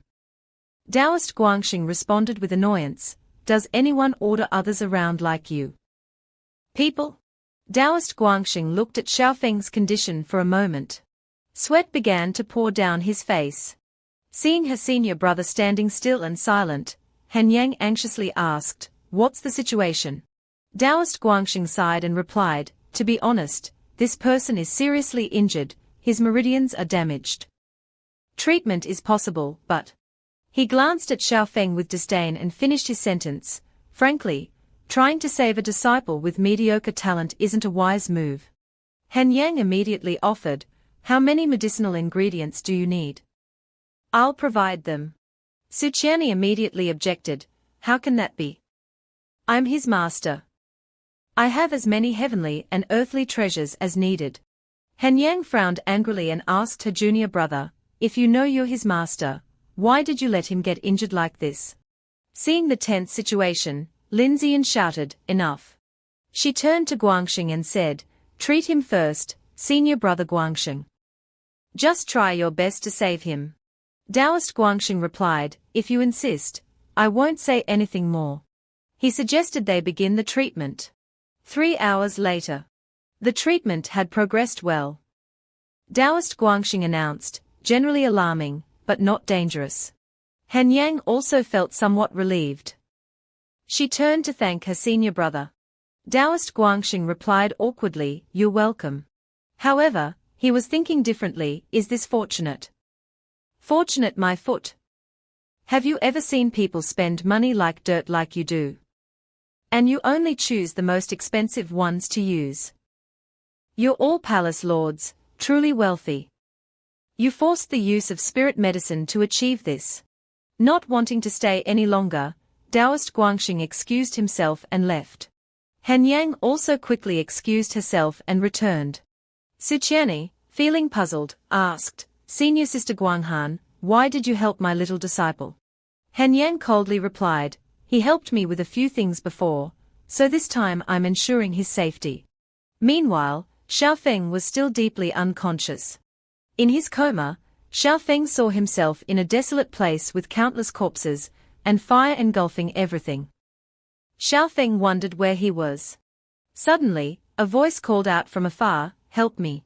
Xiaofeng ran over and saw a familiar face thrusting a sword through another person's chest. The person being killed was clutching the blade and uttering his last words, Xiaofeng. The perpetrator was Xiaofeng, but now corrupted. He laughed cunningly. Then, he swung his sword, finishing off his enemy. Seeing this scene, Xiaofeng realized this was when he had succumbed to qi deviation in his previous life. Suddenly, a voice boomed from the sky, evil creature. Stop this instant. It was the palace lords of the Ask Heaven sect. They were descending from the sky and warning the dark version of Xiaofeng. Have you gone mad? Killing fellow disciples. Even killing junior brother Su. You're a beast who murders his master. The corrupted Xiaofeng, regaining some control, hurriedly clarified, murder my master. No, I didn't. The angry voices of the palace lords rang out, followed by a giant sword descending, you dare to quibble. You have such immense demonic energy within you. Today, I must kill you, cleanse the sect for junior brother Su. The corrupted Xiaofeng clutched his head in fear, begging, save me. Then, he was consumed by darkness again. He swung his sword, deflecting the giant sword. Then, the corrupted Xiaofeng pointed at the palace lords and laughed loudly, I killed them, so what? Today, you all will die. Immediately, the palace lords simultaneously unleashed their techniques from above, aiming at the corrupted Xiaofeng. A massive explosion erupted right before the real Xiaofeng. The real Xiaofeng, witnessing this, thought, in my past life, I was consumed by a demonic Tao tribulation stage remnant soul, forced to coexist with him. The corrupted Xiaofeng in front of him was fleeing. He laughed sinisterly, mocking the palace lords, is this all the Ask Heaven sect is capable of? Ha ha! Immediately, the palace lords pursued him to finish him off. The real Xiao Feng continued to explain, after these coincidences, my mind was disturbed by him, driving me into a frenzy, and I was accused of murdering my master. Then, Xiao Feng roared, Mo Qianqing. You entangled with me for half a lifetime. In this life, I will definitely not spare you. After shouting, Xiao Feng suddenly woke up from his coma. Beside him was Su Yaoting. Hearing Xiao Feng shout like that, she sobbed, You really won't forgive me. She cried and pleaded with Xiao Feng, Junior brother, I was wrong. Why don't you hit me? I definitely won't fight back. Xiao Feng hurriedly reassured her, No. No. I was just having a nightmare. Outside, hearing the commotion, Xiao Feng's servant girl wondered what the noise was. She entered the room and, seeing Xiao Feng awake, exclaimed, Young master. Then, she quickly ran to the main hall to announce, Young master Xiao is awake. In Xiao Feng's room, he was asking Su Yaoting, How long have I been asleep? Su Yaoting informed him he had been asleep for 10 days. Hearing this, Xiao Feng's face suddenly went blank. He wondered, 10 days. Su Qianni and Lin Ziyan also arrived at the door and asked, Xiao Feng is awake. How is he? Seeing his master and Shamu, Xiao Feng tried to sit up. Su Qianni, seeing this, said, No need to get up. I'm just here to check on you. Lin Ziyan bowed and thanked Xiao Feng. Xiao Feng, thank you for saving Yao Ting. If it weren't for you, I would regret it for the rest of my life. Xiao Feng replied, There's no need for that, Shamu. I was just fulfilling my duty as a disciple. In his mind, he was thinking, in that dream earlier, I was even hunted by the sect for murdering my master. Unexpectedly, upon waking up, it's practically the same scene. Su Qianni suddenly turned serious and said to his wife, Wife, please take Yao Ting outside first. I want to talk to Xiao Feng. Hearing this, Su Yaoting was dissatisfied. She pleaded, Why? I want to stay too. Father, don't make it difficult for him. Lin Ziyan pulled her daughter out of the room while reassuring her. Be good. Your father just wants to thank Xiao Feng. You know he's very proud. He won't feel comfortable with us here. After they left the room, Xiao Feng inquired, Master, what do you want to talk about? Su Qianni voiced his question, What is your relationship with true person Guanghan? Xiao Feng was surprised by his master's question and asked, Why do you ask, Master? Su Qianni explained, True person Guanghan came here specifically when she learned you were seriously injured. What did she mean by saying you had helped her? After hearing this, Xiao Feng was quite surprised that Han Yang had intentionally come to see him. Xiao Feng had to make up a story, it was actually a very small matter. I didn't expect her to remember. Then, he began to recount, I told you before. Back then, before Senior Guanghan met me, my village was destroyed by wolf demons. And at that time, true person Guanghan was disguised as an ordinary person. When Han Yang was surrounded by wolf demons, Xiao Feng stepped forward to protect her, facing the demons alone. Afterwards, Han Yang also stayed to help Xiao Feng eliminate the wolf demons. After finishing the story, Xiao Feng scratched his head in embarrassment. At that time, I didn't know Senior was a powerful cultivator. As a result, I was later saved by her. After hearing Xiao Feng's story, Su Qianni pondered and said, So that's how it is. Although you were immortal, you had a heart for saving the world. You did well. Xiao Feng, praised by his master, humbly replied, You flatter me, master. In his heart, he thought, Fortunately, I have the experience of meeting my wife in my past life. So I can explain it somewhat. Su Qianni then instructed his disciple, But this time, she has done a lot for you. If you meet her again in the future, you must express your gratitude. Xiao Feng obediently replied. Rest assured, master.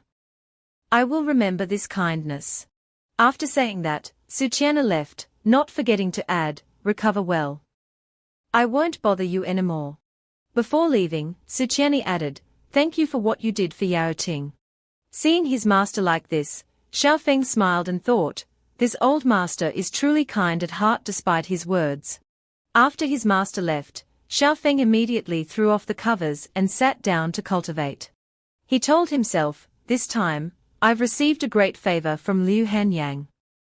It seems I must quickly increase my strength. Although freeloading is great, I must also be strong myself. Looking at his spiritual energy, Xiaofeng suddenly realized his cultivation had reached the 5th level of qi refining. He immediately smiled and thought, perfect. The 5th level of qi refining is the threshold for using the feather fall technique. There's one last place I can go. Putting his thought into action, late that night, under the quiet darkness, Xiaofeng, cloaked and hooded, snuck out. He swiftly darted across the treetops and reached a canyon. Xiaofeng was sure this was the location he was looking for, so he smiled smugly. He took a deep breath to prepare. Then, in a flash, Xiaofeng dived headfirst, as if attempting suicide.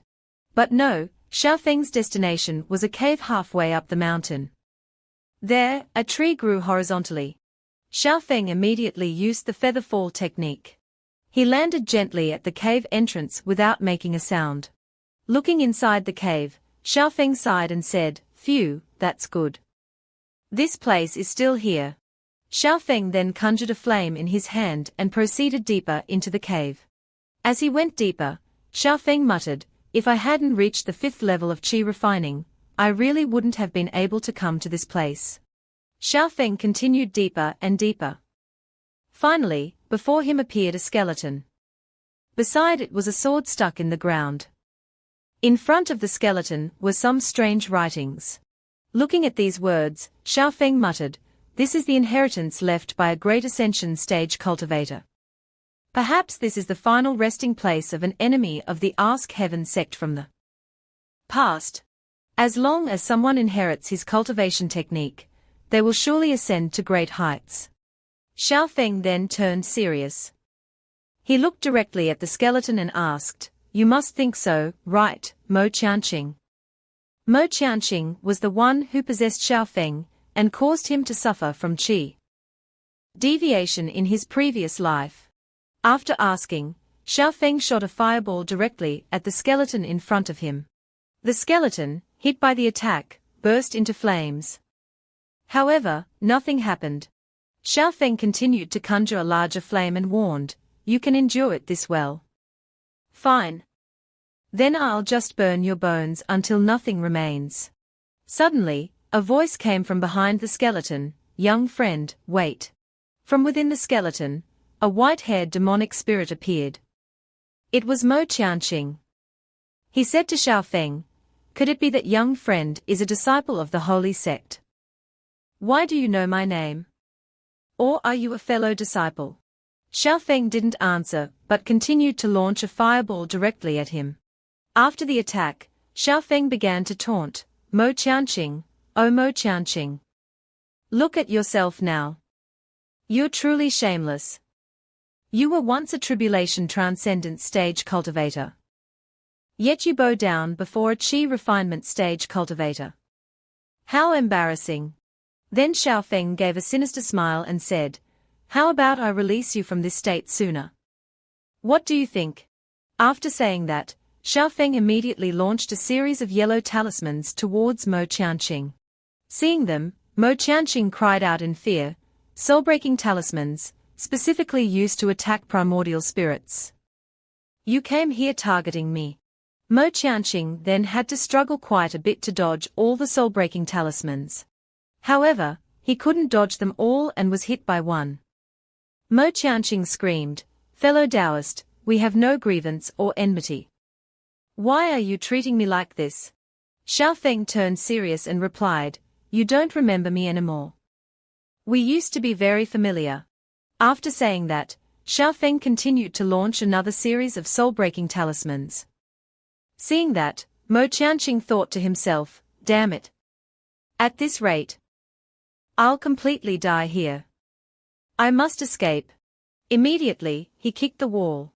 Then Mo Qianqing used the momentum to jump far away. He jumped through the incoming soul-breaking talismans and rushed forward. Mo Qianqing swept past Xiaofeng and warned him, "I remember this debt today. No matter who you are, I will make you pay dearly later." He intended to rush out of the cave entrance to escape. However, when he reached the entrance, he was blocked by a blue 8 trigrams formation. Because he was going too fast and wasn't a skilled driver from Dong Lao, he slammed his face into the 8 trigrams formation. Mo Qianqing cried out in extreme pain. Xiaofeng glanced at him and smiled. He said to Mo Qianqing, "How does the taste of this 8 trigrams soul-locking formation feel? These are the things I specially prepared for you." In his heart, Xiaofeng still held a grudge against Mo Qianqing. "In my previous life, I was almost completely possessed by this guy, causing my mind to be in chaos for the rest of my life, suffering from qi deviation at any moment." So he threatened him, "Mo Qianqing, today I will definitely not spare you." Mo Qianqing couldn't escape. He yelled, "Damn it! You qi refinement brat! You refuse a toast only to drink a forfeit." Then he raised his hand and rushed forward to devour Xiaofeng's soul.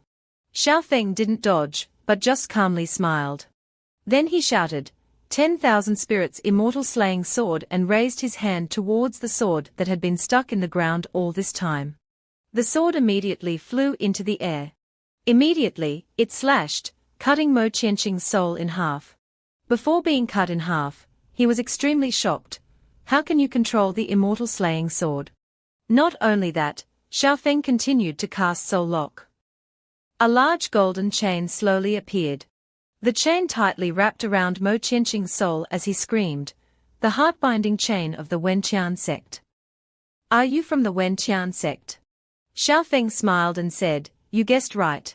Mo Qianqing had no other choice. He decided to perish together with Xiaofeng. His soul began to emit a dazzling blue light. He shouted, "Damn it! Even if I turn to ashes, I'll drag you down with me." But his intention failed. A blue needle shot out from Xiaofeng, piercing straight through his head. Mo Qianqing cried out in fear, "This is the soul-severing hammer of our holy sect." Xiaofeng immediately shouted without delay, "Subdue." A golden script appeared from his hand. Mo Qianqing was even more surprised. He shouted, "This is the Formless Heart Sutra of the Formless Monastery." Xiaofeng continued to recite, "He Qi Zi Xing, Ben Zi Qing Jing. Ci Zi Ju Zhu, Ben Bu Mie Sheng. Ben Bu Dong Yao, Neng Sheng Wan Fa." As he read, Mo Qianqing's soul was sucked up. Mo Qianqing helplessly pleaded with Xiaofeng, "Wait, fellow Taoist. Hear me out." Xiaofeng gave a contemptuous smile and asked, "What else do you have to say?" Mo Qianqing tried to make an offer, "Fellow Taoist, you must also be a descendant of a prestigious family. So you must know how many treasures a great ascension stage cultivator has. I can tell you their location in exchange for my life." After hearing this tempting offer, Xiaofeng seemed hesitant. Mo Qianqing continued his offer, "As long as fellow Taoist shows mercy, all those treasures will be yours. Fellow Taoist, all rivers flow to the sea. Learning from others' strengths must require a lot of resources for cultivation." But in his heart, he was scheming, "Just give me a little more time, and I can escape this damn heart-binding chain." But Xiaofeng was not easily fooled. He frowned and said to him, "You make a good point. After I destroy you, I'll find an opportunity to take those resources of yours." After saying that, Xiaofeng shouted, "Destroy."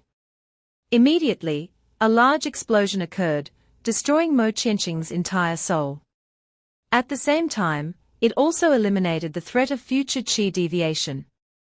For Xiaofeng. From the explosion, a series of Mo Qianqing's soul fragments shattered. They slowly fell and were absorbed by Xiaofeng's hand. He wondered, "There's something inside me that's devouring Mo Qianqing's soul power." From that hand of Xiaofeng's, a flower bloomed, shining brightly. After swallowing all of Mo Qianqing's soul power, the flower transformed into a blue lotus, resting entirely in Xiaofeng's hand. Then it suddenly dispersed on his hand. Looking at this lotus flower, Xiaofeng wondered, what is this lotus flower?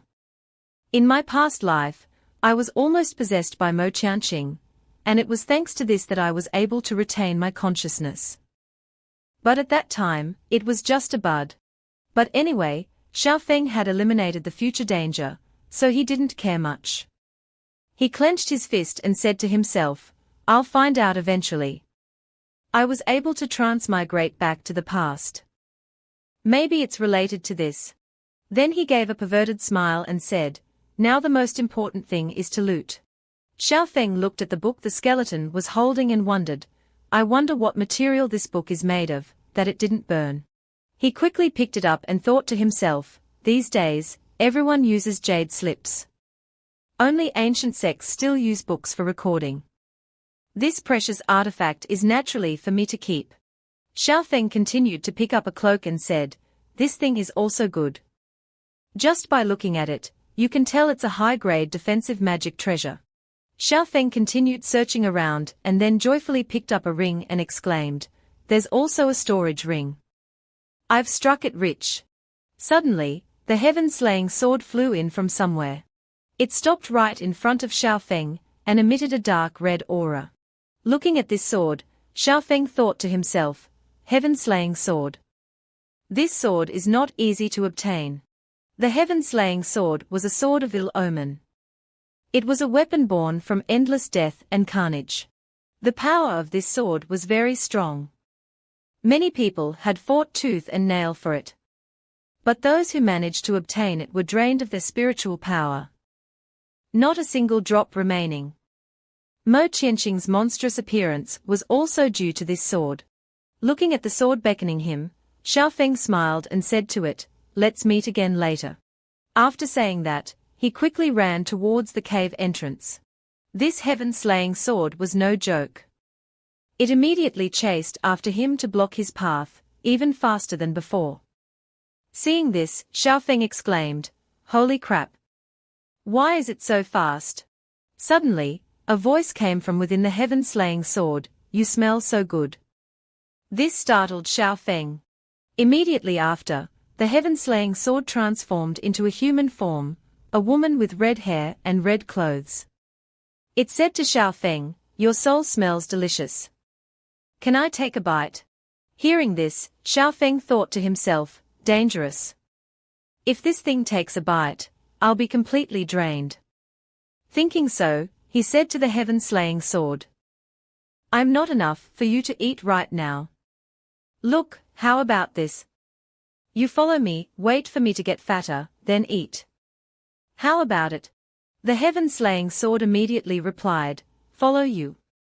Are you saying to accept you as my master? But you're so weak, why should I follow you? Wouldn't it be better to eat you? Xiaofeng quickly explained, there's a reason for this, of course. Look, at least I'm more handsome than that skeleton, right? Hearing this, a smile appeared on the heaven-slaying sword's lips, makes sense. Then it yawned and said, then it's decided. I'll follow you for now. I'm so sleepy. I'll take a nap. Then it transformed back into its sword form, and didn't forget to remind Xiaofeng, we've made it clear. Next time I wake up, you have to let me suck. Xiaofeng immediately put the sword into the storage ring. He smiled and thought, I still have to rely on my handsome looks. This trip wasn't in vain. Xiaofeng checked the ring, and was excited to find hundreds of top-grade spirit stones inside. After looting everything, Xiaofeng quickly left the cave. All these items were enough for him to cultivate for a long time. At the same time, at the extreme North Ice Plains, North Emperor City, an auction was taking place. The host presented a jade pendant and introduced, this is the Panlong Protective Jade Pendant. This jade pendant was refined by a Tribulation Transcendent Stage Senior for future generations. It doesn't require spiritual energy to activate, and can provide the protective power of a nascent Soul Stage Cultivator 3 times. The starting price is 500 high-grade spirit stones. The crowd below murmured, It's just something for juniors, yet it's so expensive. It's useless for experts, and too extravagant for juniors. I wonder who will buy this for their disciples. Hearing the crowd, the host said awkwardly, is there really no one interested in the starting price of 500? This item is already very cheap. Suddenly, a voice called out a bid of 600, making the host's eyes light up. Seeing that the bidder was Hen Yang, the host announced, Fairy Guanghan of Wenqian sect bids 600 spirit stones. Is there anyone bidding higher? The crowd looked up at Hen Yang in surprise and confusion. As for Hen Yang, she smiled, thinking this jade pendant would be very useful for Xiaofeng. After successfully bidding on the jade pendant, Hen Yang held it in her hand and thought, by the time I return, he should be about to participate in the enforcement team training. It should still be in time. The two female fairies following Hen Yang were puzzled by the decision to buy the jade pendant. They asked each other, who do you think Master will give this jade pendant to? Is it you? Don't say that, I thought it was for you. Suddenly, a voice called out from afar, Fairies, please wait. Hen Yang immediately recognized the voice of North Emperor City's city lord. She said to him, is something the matter? The city lord of North Emperor City, Lin Qianruo, replied, Fairy Guanghan, are you leaving in such a hurry after participating in the auction? We still have many precious treasures that haven't been presented yet. If Fairy. Before he could finish, Han Yang brushed past him and said, no need. I'm not interested in other treasures. City Lord, please go back. Lin Qianruo stared blankly at Han Yang's departing figure. He continued to follow her and asked, the jade pendant Fairy bought earlier must be for a beloved disciple, right? I happen to have a bottle of enlightenment dew pills. I wouldn't mind gifting it. But before he could approach Han Yang, the two female fairies accompanying her drew their swords and pointed them at him, warning, City Lord, please stop. Please don't make things difficult for us. Lin Qianruo watched the three figures leave and thought, even the disciples have such a strong demeanor. Suddenly, a hand landed on his shoulder and said, what are you looking at? They are already far away. Lin Qianruo turned around and saw it was Old Devil Hay. He shouted, Old Devil Hay. Why are you here instead of participating in the auction? Old Devil Hay retorted. Are there any beautiful fairies at the auction? Hitting the nail on the head, Lin Qianruo blushed and stammered, don't talk nonsense. I was just seeing them off. Old Devil Hay didn't stop. He sneered, all right. We are all acquaintances. Do I not know you? You've been staring at Fairy Guanghan for a long time, haven't you? Lin Qianruo hurriedly explained, I was just admiring her. Old Devil Hay looked at Han Yang's distant figure and remarked, what a pity. I heard she's not interested in any men. Otherwise, I would definitely try my luck. Then he turned to leave, not forgetting to remind Lin Qianruo, let's go. Go back and watch the auction. You should give up. Hearing Old Devil Hay's words, Lin Qianruo pondered, she's not interested in men. Some time later, at the boundless palace of Wenqian sect, Xiang Qian was visiting Xiaofeng. Xiaofeng's female attendant quickly came out to greet him, greetings, senior brother. Xiang Qian asked, has junior brother Xiaofeng emerged from seclusion yet? The female attendant replied, not yet. Young master has been in seclusion for over a month. Hearing this, Xiang Qian turned to leave and said, I understand. I'll come back in a while. Suddenly, a purple light shot up into the sky from Xiaofeng's room. Seeing this, Xiang Qian said to himself, it seems he has emerged from seclusion. Xiaofeng then opened the door, and invited Xiang Qian inside. Xiang Qian clasped his hands and slowly walked in. Just as he reached the door, a golden light from inside shot straight at him. Xiang Qian quickly took a stance to defend himself. He raised his hand, threw a punch, and hit the golden light directly, stopping it. Feeling the power of the move, Xiang Qian exclaimed, not bad, junior brother. It seems you've become accustomed to the strength of the 7th level of qi refinement. Xiaofeng then stepped out with a cool and imposing manner, quite different from before. He said, "Senior brother is mighty, breaking my sword qi with a single punch." Xiang Qian also happily replied, "The force just now was very good. It proves you haven't been lazy during this time. I'm relieved about the enforcement team training later." Hearing his senior brother say this, Xiaofeng looked confused. Enforcement team training. Xiang Qian nodded and explained, "Our sect stipulates that disciples who reach the 7th level of qi refinement must participate in the enforcement team training for practice. It's just that after you broke through to the 7th level, you've always been in seclusion, so I haven't had a chance to tell you." Then he took out a token and said, "This is your token. It was delivered a month ago." Xiang Qian tossed the token to Xiaofeng and instructed, "Remember, the enforcement team training is very complex. You must act carefully. If you encounter any difficulties, just inform me through the secret technique." Xiaofeng took the token and thanked his senior brother. Seeing that Xiang Qian seemed to have something else to say, Xiaofeng asked, "Senior brother, is there anything else?" Xiang Qian turned his head to look outside and said, "Recently, Yao Qing has been busy with her foundation establishment breakthrough. Master and Madam hope she can break through soon, so she doesn't have time to see you off. Junior brother Xiao, don't mind." Xiaofeng replied, "Don't worry, senior brother. I know my limits." Hearing his junior brother say this, Xiang Qian happily replied, "Then I'm relieved. I still have duties to attend to. Farewell." After saying that, Xiang Qian quickly flew away. After Xiang Qian had left, Xiaofeng smiled and said, "He's gone. Come out." Immediately, Su Yaoqing poked her head down from the ceiling and asked, "Even senior brother didn't notice me. How did you know I was here?" Xiaofeng tossed an apple to Yaoqing and replied, "Did you really think he didn't notice?" Su Yaoqing landed on the ground and reached out to catch the apple. She took a bite and asked, "What do you mean?" Xiaofeng also took an apple and replied, "His words before leaving were hinting to me that he knew you were here.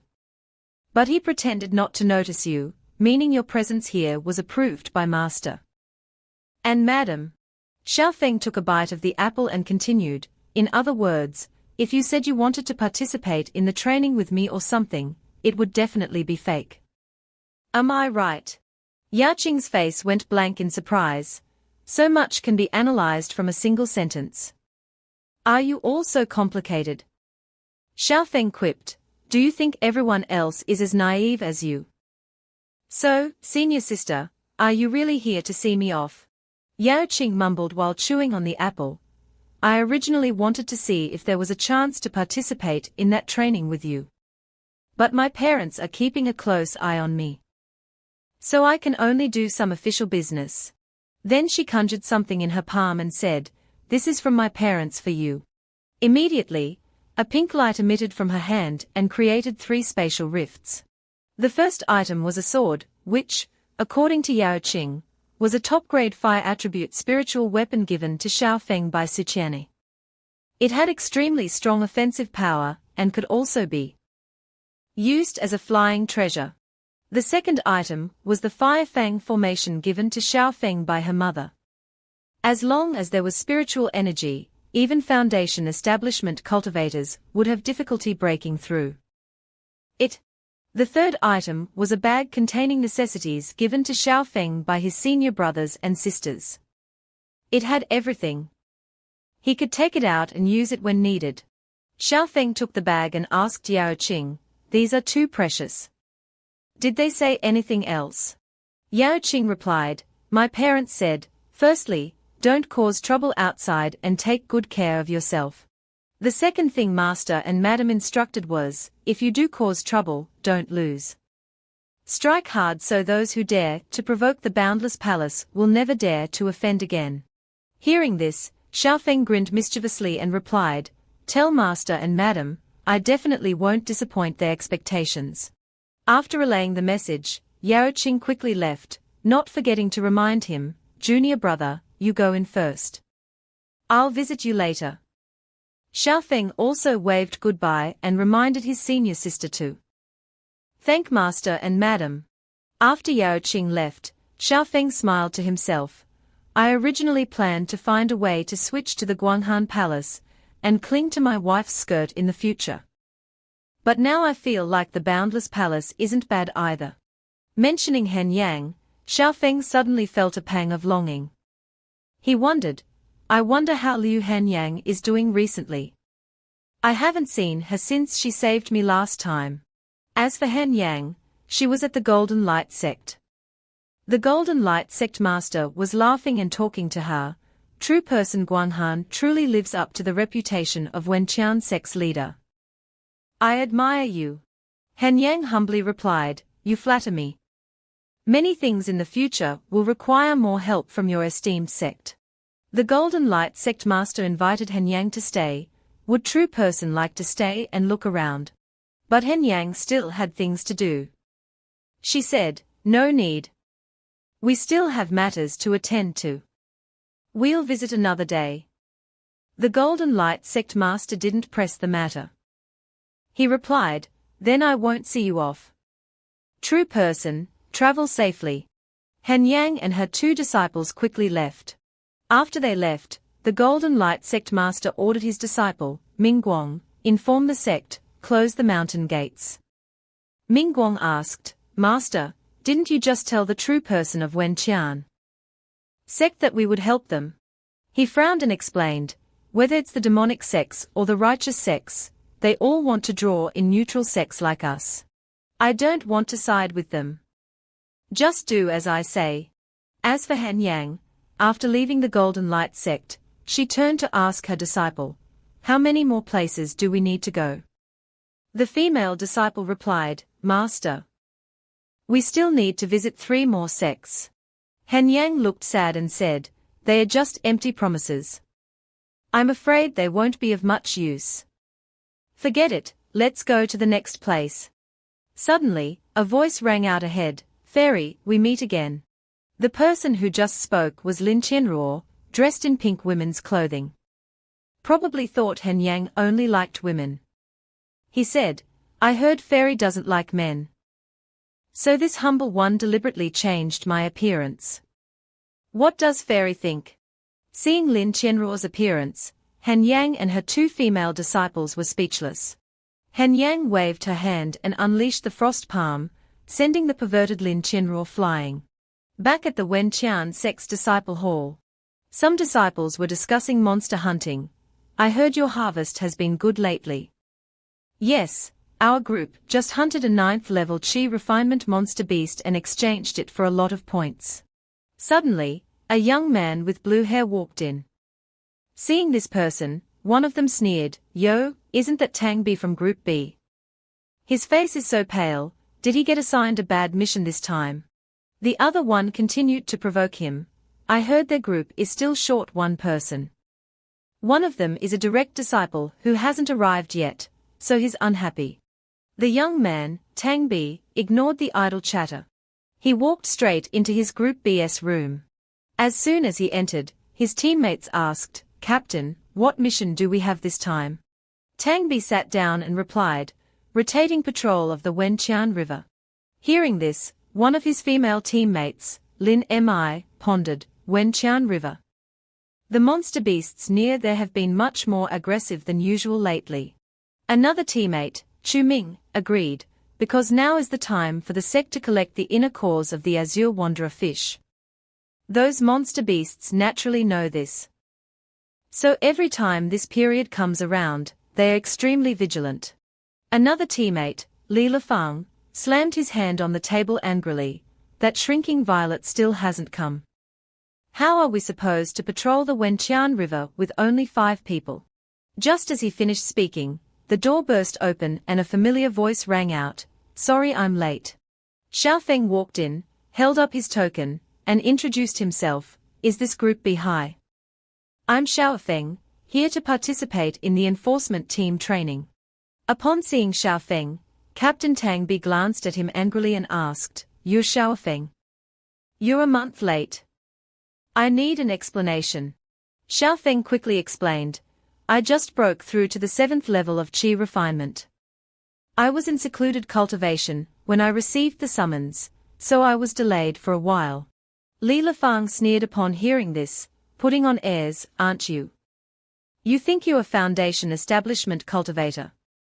Just a qi refinement cultivator who stays in secluded cultivation for a whole month? He continued to mock Xiaofeng. If you didn't dare to come, just say so. Do you really think everyone else is an idiot? The boundless palace is indeed full of cowards. As soon as he finished speaking, a hand was raised to slap this insolent fellow. He quickly raised his hand to block the blow with a panicked expression. The one who attacked was Xiaofeng. He slapped him, sending him flying into the wall despite blocking the blow. Xiaofeng then continued to furiously approach the one who dared to insult him. Seeing Xiaofeng approaching, Li Lifang shouted in fear, "What are you doing?" The tense situation made everyone else worried. Xiaofeng's fist stopped right in front of Li Lifang's face instead of punching him directly.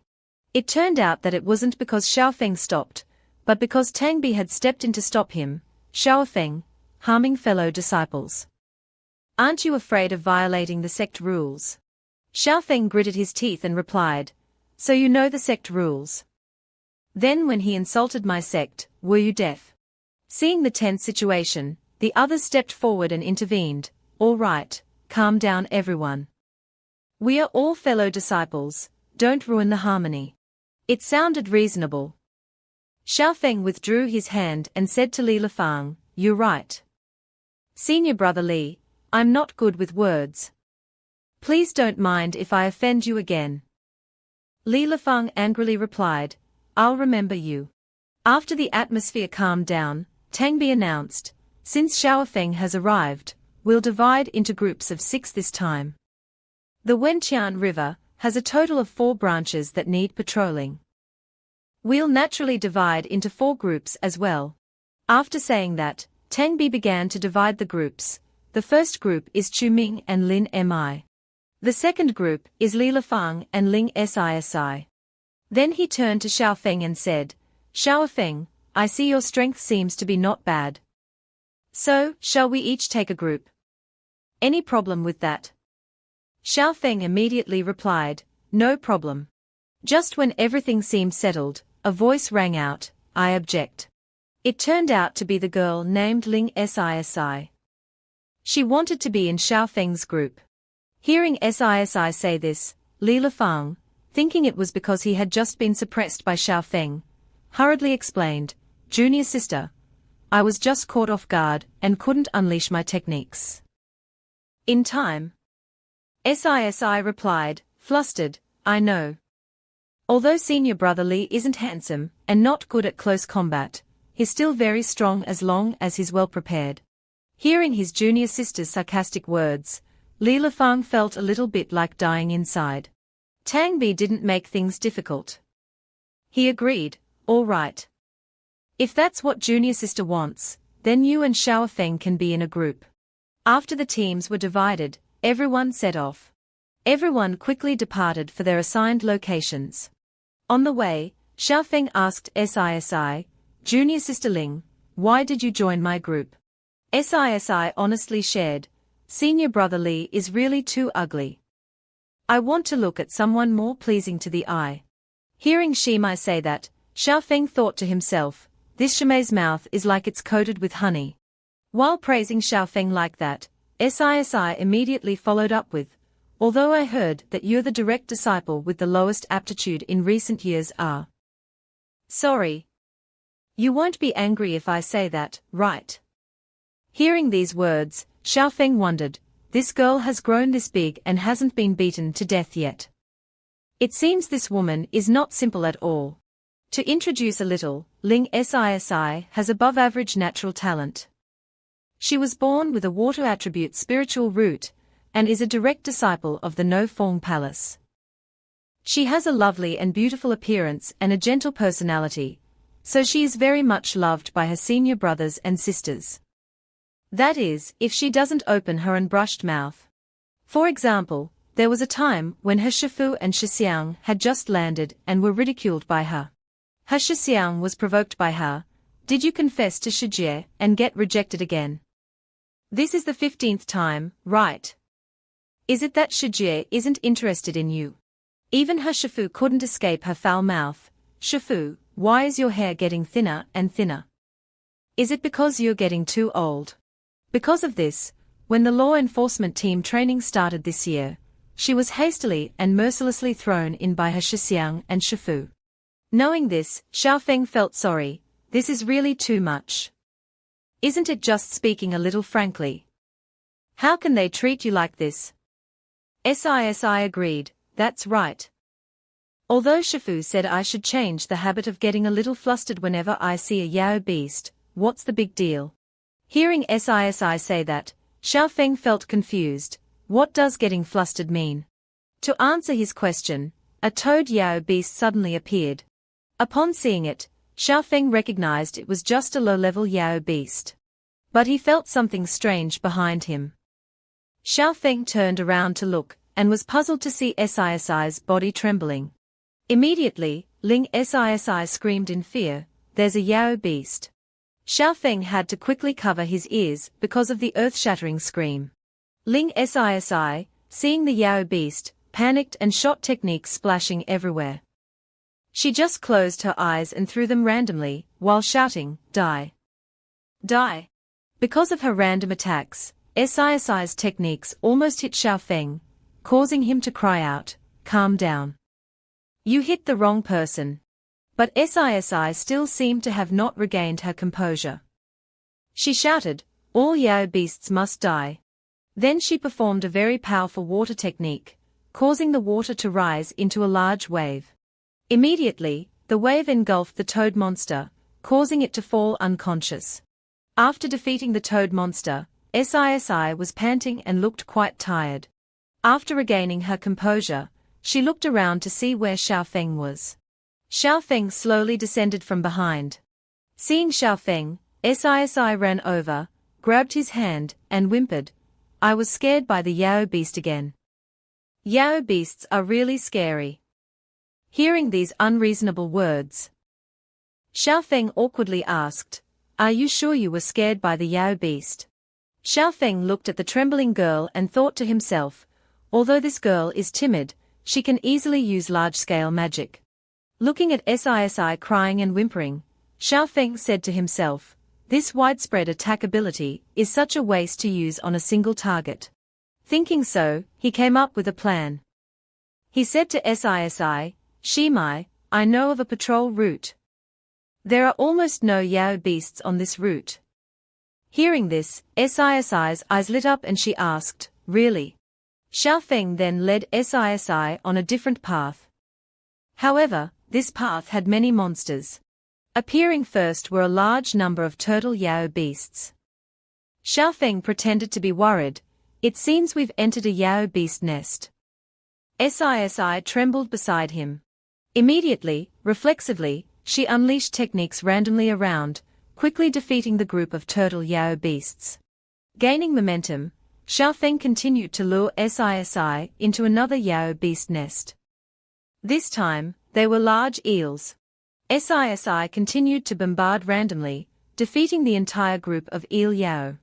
Watching Sisi defeat the Yao group so quickly, Xiaofeng comfortably collected loot from the Yao beast carcasses, and thought to himself, I have to say, this efficiency is really fast. At this rate, we can complete the patrol very quickly. Knowing his plan had succeeded, Xiaofeng gave a sly smile. This is the correct way to use Shimai.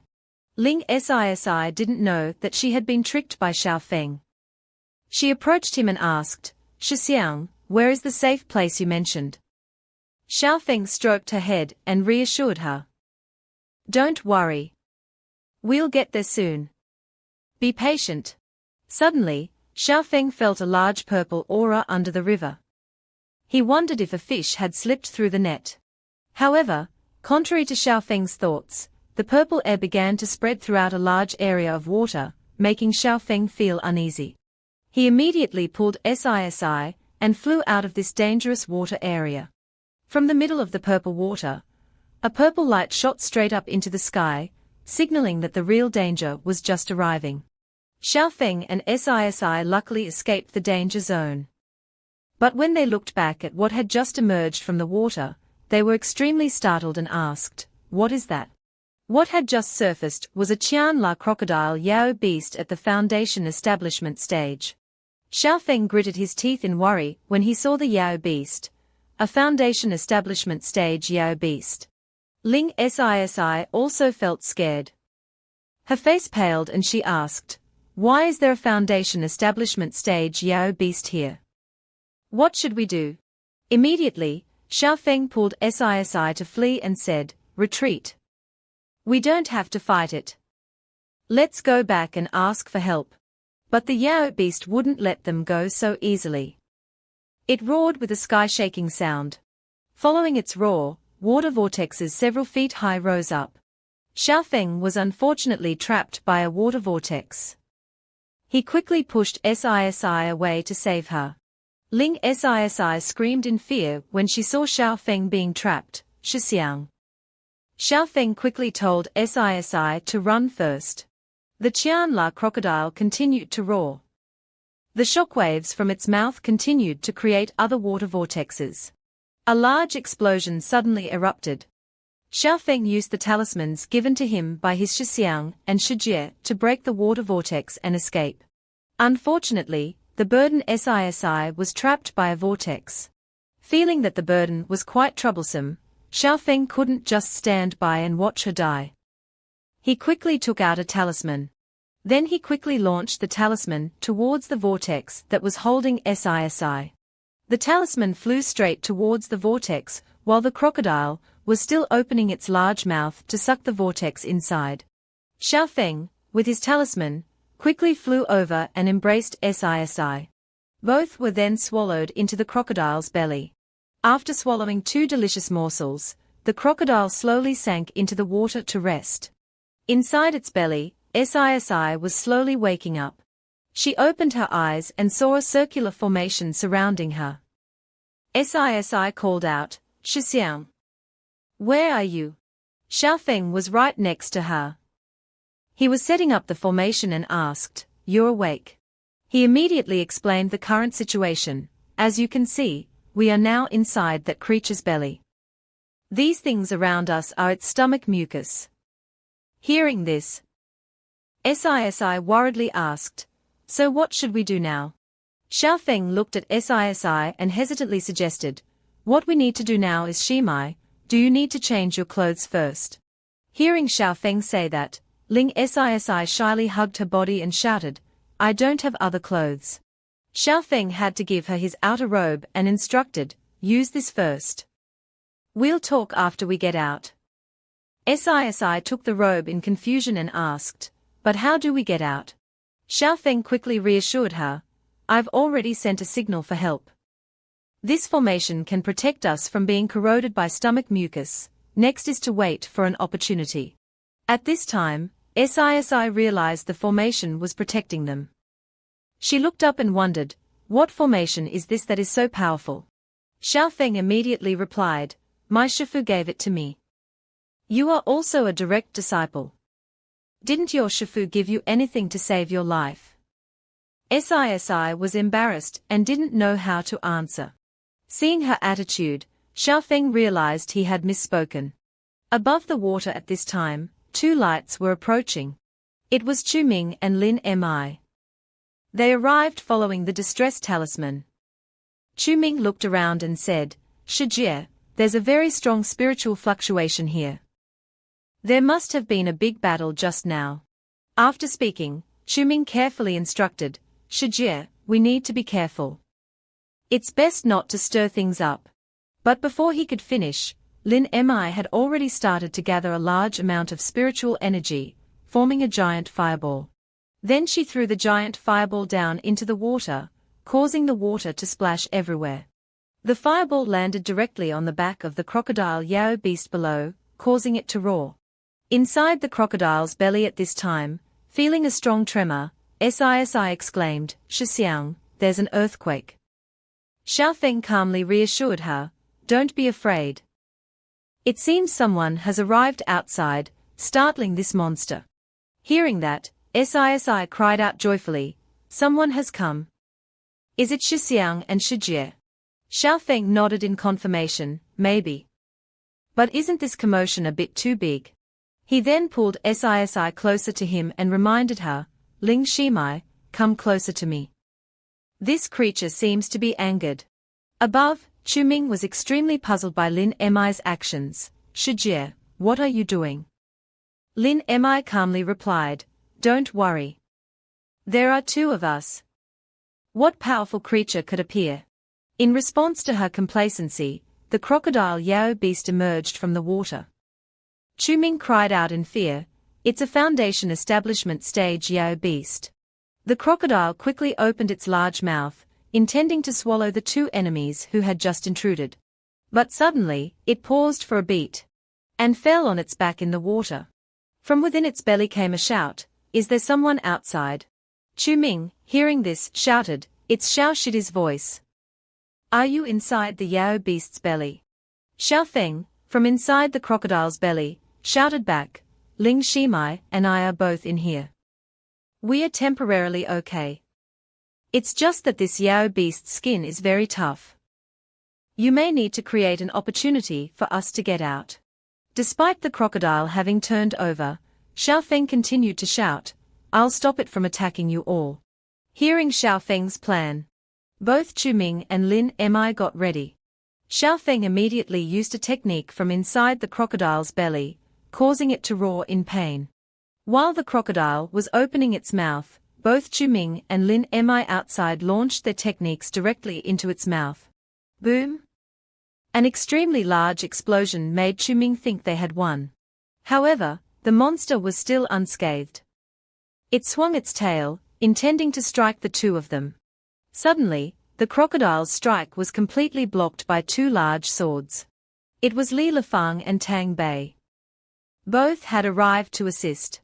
Tang Bei turned and asked his Shidi and Shimai, why did you provoke such a beast? Chuming immediately explained, Captain, Xiao Shidi and Ling Shimai were swallowed by this Yao beast. They need us to cooperate to get out. Hearing this, Li Lifang exclaimed, nonsense. This is a Foundation establishment stage Yao beast. That trash Xiaofeng couldn't even protect a woman. After understanding the situation, Tang Bei immediately ordered, prepare to form the formation. Beside him, Li Lifang protested, Captain, do you really believe what they said? Tang Bei turned and scolded, reinforcements won't arrive in time. We have to try anyway.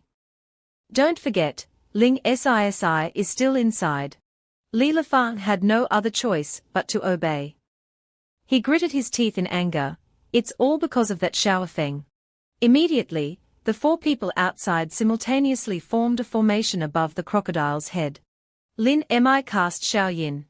Chuming cast Xiao Yang. Li Lifang cast Tai Yin. And Tang Bei cast Tai Yang. He cast the formation while shouting to Xiaofeng, Xiaofeng. If you have any way to escape, now is the best time. Hearing this from inside, Xiaofeng smiled, the four symbols formation. Not bad. He turned to Sisi and said, Ling Shimai, I need your help. Then he took Sisi's hand and said, give me your hand. I need to borrow some of your spiritual energy. Hearing this, Sisi expressed her doubts, but my spiritual energy is water attributed. I can't support this formation for you.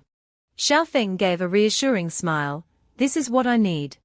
Outside, the four had cast the four symbols formation, the slaughter formation. A large formation had tightly bound the crocodile Yao beast, preventing it from moving. Inside, Xiaofeng cast the formation while saying, water and fire counteract each other, but once they meet, It was an earth-shattering explosion. The crocodile, trapped in the four symbols formation and unable to move, was hit by a large explosion from within its belly, causing it to roar in extreme pain. The crocodile then lay motionless. It seemed to have been completely destroyed. The four people above looked at the crocodile and wondered, is it dead? Then where are Xiao Shidi and Ling Shimai?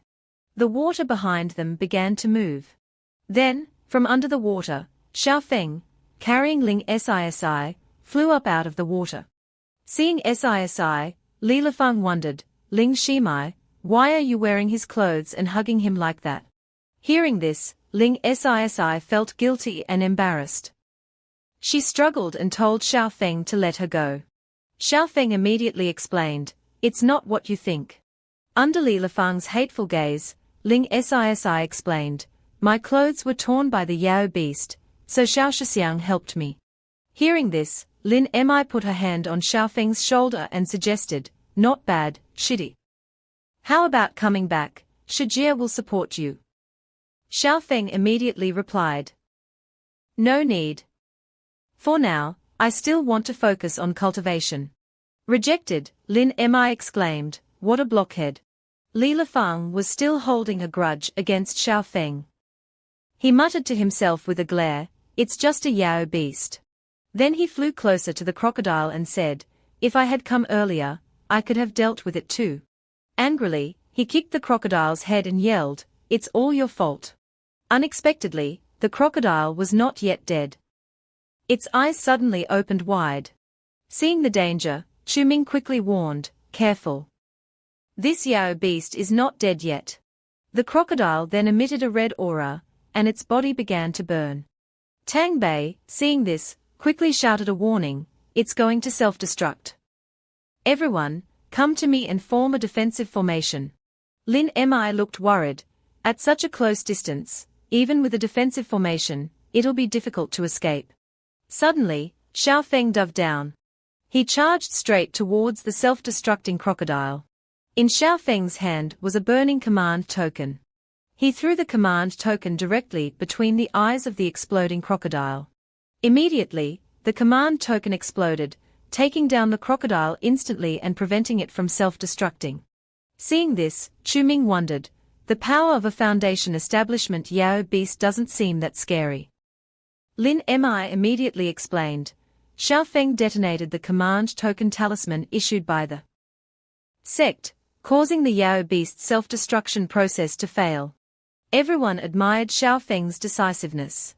Only Li Lifeng was not convinced. He still looked at Xiao Feng with murderous eyes. He pointed at Xiao Feng and shouted, Xiao Feng. You're good at destroying sect's magical tools and disobeying commands. I will definitely report you to the elders. Lin Mi turned and mocked him, shameless. Xiao Feng didn't care much. He provoked Li Lifeng, please, feel free to report me. Li Lifeng was furious. He was about to say something more, but was stopped by Tang Bei. Tang Bei reminded everyone, the appearance of a foundation establishment stage Yao beast in the Qian he is very unusual. We must immediately report back to the sect. Suddenly, Xiao Feng coughed up blood. Seeing this, Ling Sisi rushed to support him and asked, Shixiang, what's wrong? Xiao Feng reassured her, it's nothing. Just a slight injury from earlier. Li Lifeng, behind them, took the opportunity to sneer, you're not that strong. Who told you to show off? Serves you right. Xiao Feng immediately turned and flew away, saying, let's go. Don't waste any more time. Xiao Feng's hand was clenched tight. Blood was flowing from his hand, and a little light flashed from it. Everyone then returned to the law enforcement hall. Only Xiao Feng and Tang Bei went inside to report, while the other four waited outside. Ling Sisi was worried about Xiao Feng, so she asked Lin Mi, Shijie, the sect elders won't really make things difficult for Xiao Shixiang, will they? Should I explain? Lin Mi reassured her Shimai, don't worry. The sect elders aren't fools. Li Lifeng, on the other hand, looked smug. He said, destroying the sect's command token, selfishly defying orders, nearly causing a catastrophe. He's broken several sect rules at least.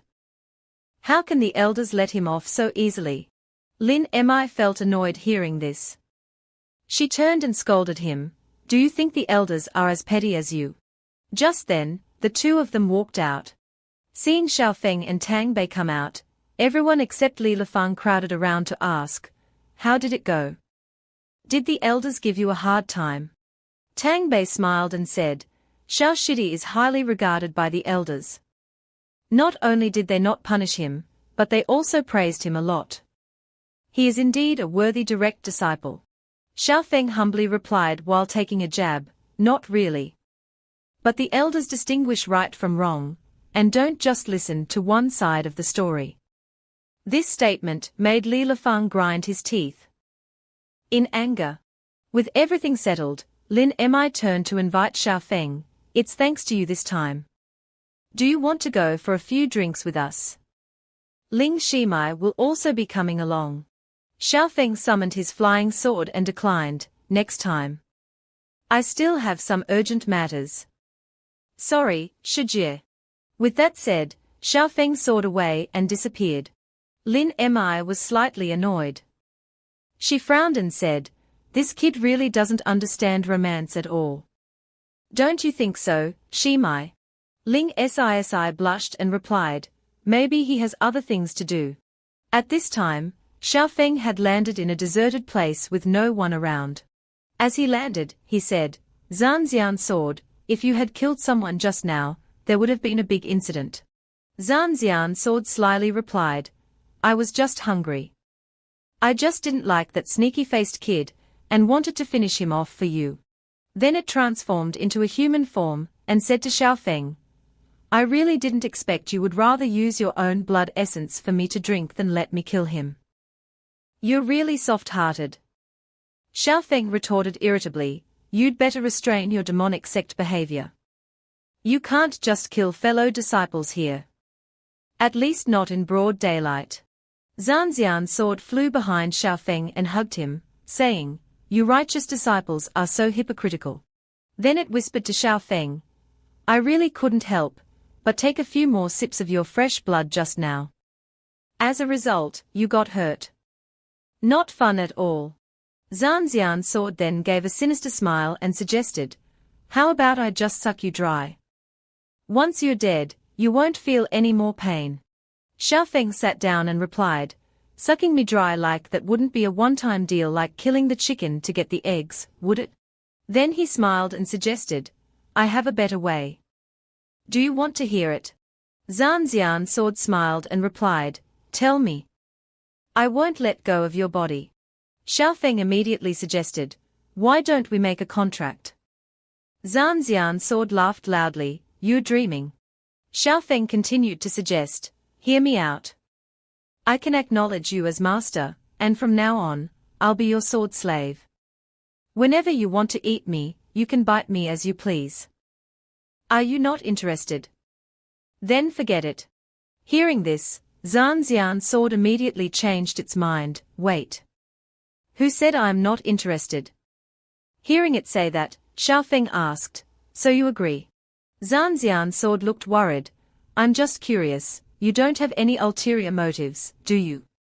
Xiao Feng reassured it, "What ulterior motives could I have? A chi refinement stage cultivator like me is half dead after fighting a Foundation establishment Yao beast. Who wouldn't want to find a backer?" Xiao Feng continued sadly, "I just thought that after I hug your thigh, if I encounter any danger, you'll protect me. And I'll serve you wholeheartedly, obediently being your cauldron." Hearing this, Zanxian's sword happily agreed, "There's really no other way. If you say so, then I'll agree." Then it winked at Xiao Feng, "So let's not delay. Let's start the contract." Immediately, from within Zanxian's sword's body, a series of characters appeared, surrounding it. Zanxian's sword said, "This is the Fuyun contract. Use your blood to carve it onto the Fuyun. Silently say your name in your heart." Then it warned Xiao Feng, "After the contract, every action you take must obey my command. Otherwise, you will be backlashed by the Fuyun, and life will be worse than death. You'd better not think about any luck. Even if you regret it now, I won't allow it." Xiao Feng immediately bit his finger and replied, "Don't worry. I've been waiting for this moment." Then he quickly put his blood into Zanxian's sword to complete the contract. Xiao Feng gently touched his blood-stained finger to the blade. Then he cheered joyfully, "This time, I've hit the jackpot." As soon as Xiao Feng's finger touched the blade, Zhan Xian's sword drooled with craving. It wondered, what's going on with this kid? The spiritual energy in him is unbelievably abundant.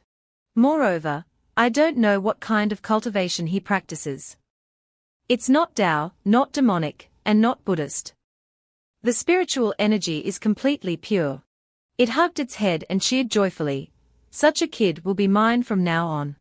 Suddenly, Xiao Feng shouted, "Stop!" Zhan Xian's sword was too absorbed in its joy, and didn't realize Xiao Feng had done something. When it realized, it was too late. It yelled, "No! What rune did you draw?" Xiao Feng smiled and replied, "Fuyun acknowledges master. You told me yourself." Hearing this, Zhan Xian's sword in its human form quickly rushed forward and shouted, "Stop!" But it was quickly knocked back. Xiao Feng coldly explained, "During the process of the sword acknowledging its master, it automatically creates a barrier to prevent external interference. This is the will of the sword itself. You are the sword spirit, of course, you have to obey this." Zhan Xian's sword was extremely stunned. Sword body protection.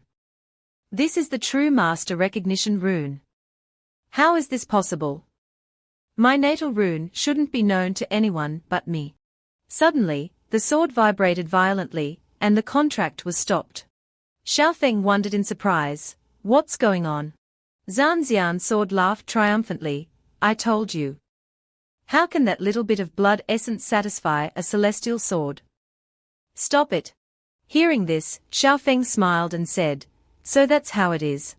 Then he pricked his finger and said, "It's just a small amount of blood essence."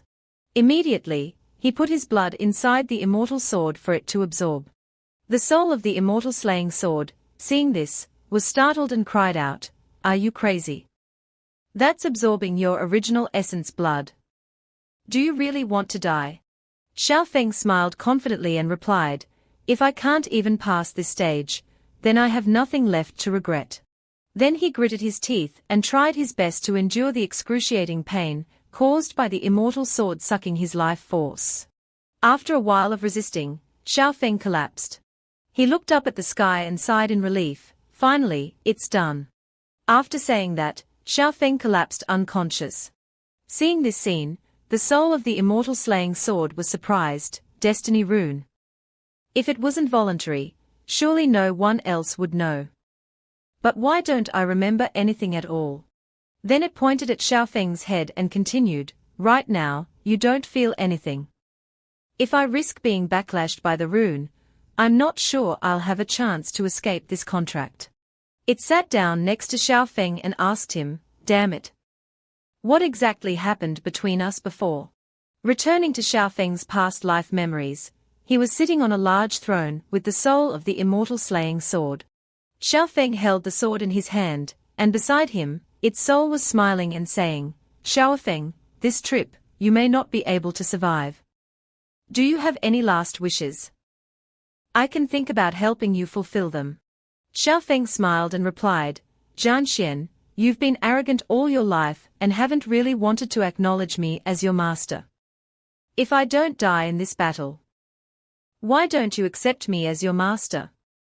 How about it?" Hearing this, Zhan Xian laughed loudly. It's rare for the first-generation demon lord to still be able to joke at a time like this. It then placed something on Xiao Feng's hand. Then Zhan Xian explained, "This is my destiny rune. I am giving it to you." After that, it leaned closer to Xiao Feng and instructed, "If you really can survive, it's not impossible to give you a chance. It's just a pity that you'll have to wait for the next life."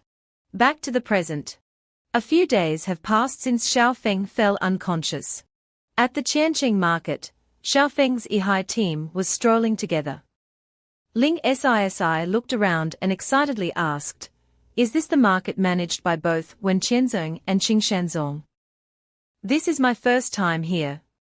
Li Lifang, beside her, laughed and said, "Ha ha, I know this place very well. If junior sister is interested, I can take you around." But Sisi didn't pay any attention to his words. She ran over and asked Xiaofeng, "Senior brother Xiao, let's walk around here together later." Xiaofeng coldly replied, "Not interested." Up ahead, Tang Bi seriously instructed everyone, "This mission is to guard the market together with Qing Shanzong. Everyone, remember to be careful and don't disgrace the sect." Suddenly, a voice called out, "Yo, Captain."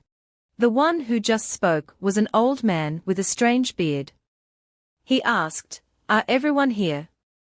His surname is Li, so it's highly likely he's related to that Li Lafang.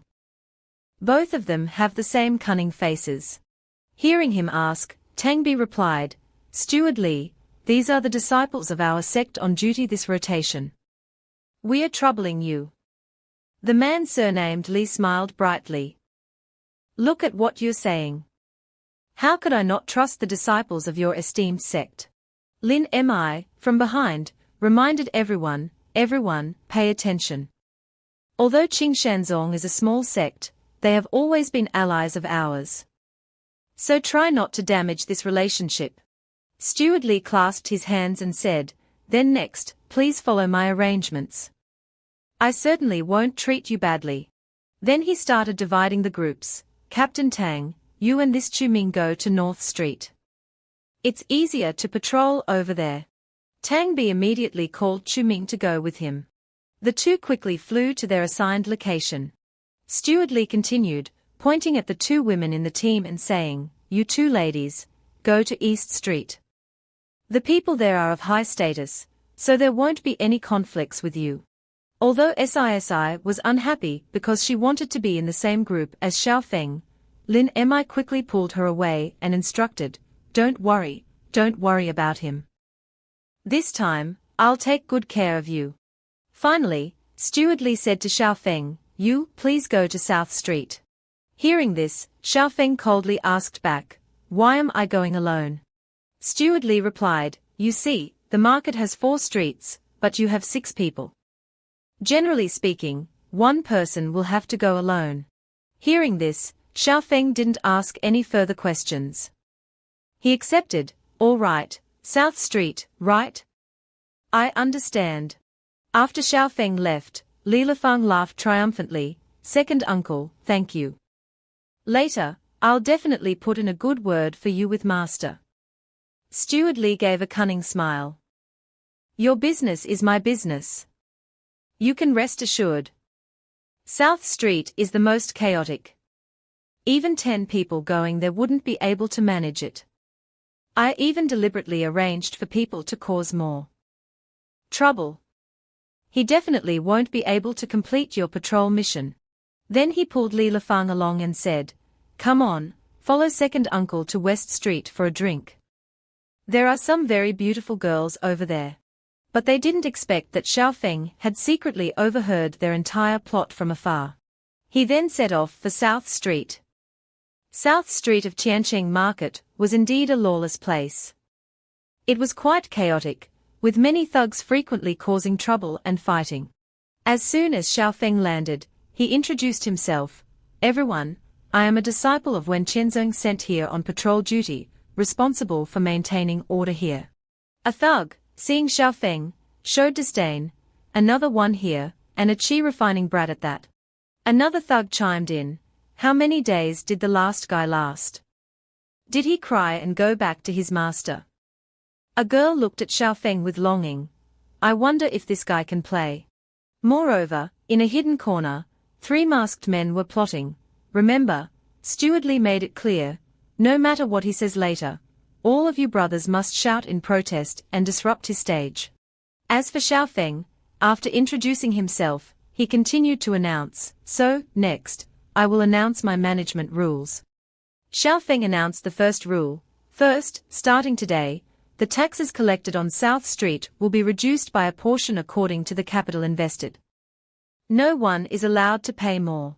Hearing this, all the thugs were stunned in surprise.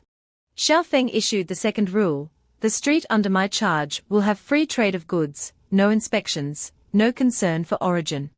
The people below were dumbfounded as Xiaofeng said, Regardless of whether the goods in your hands are black or white market, you can sell them however you want. Anyone who dares to mention the two words order in front of me will have to deal with me.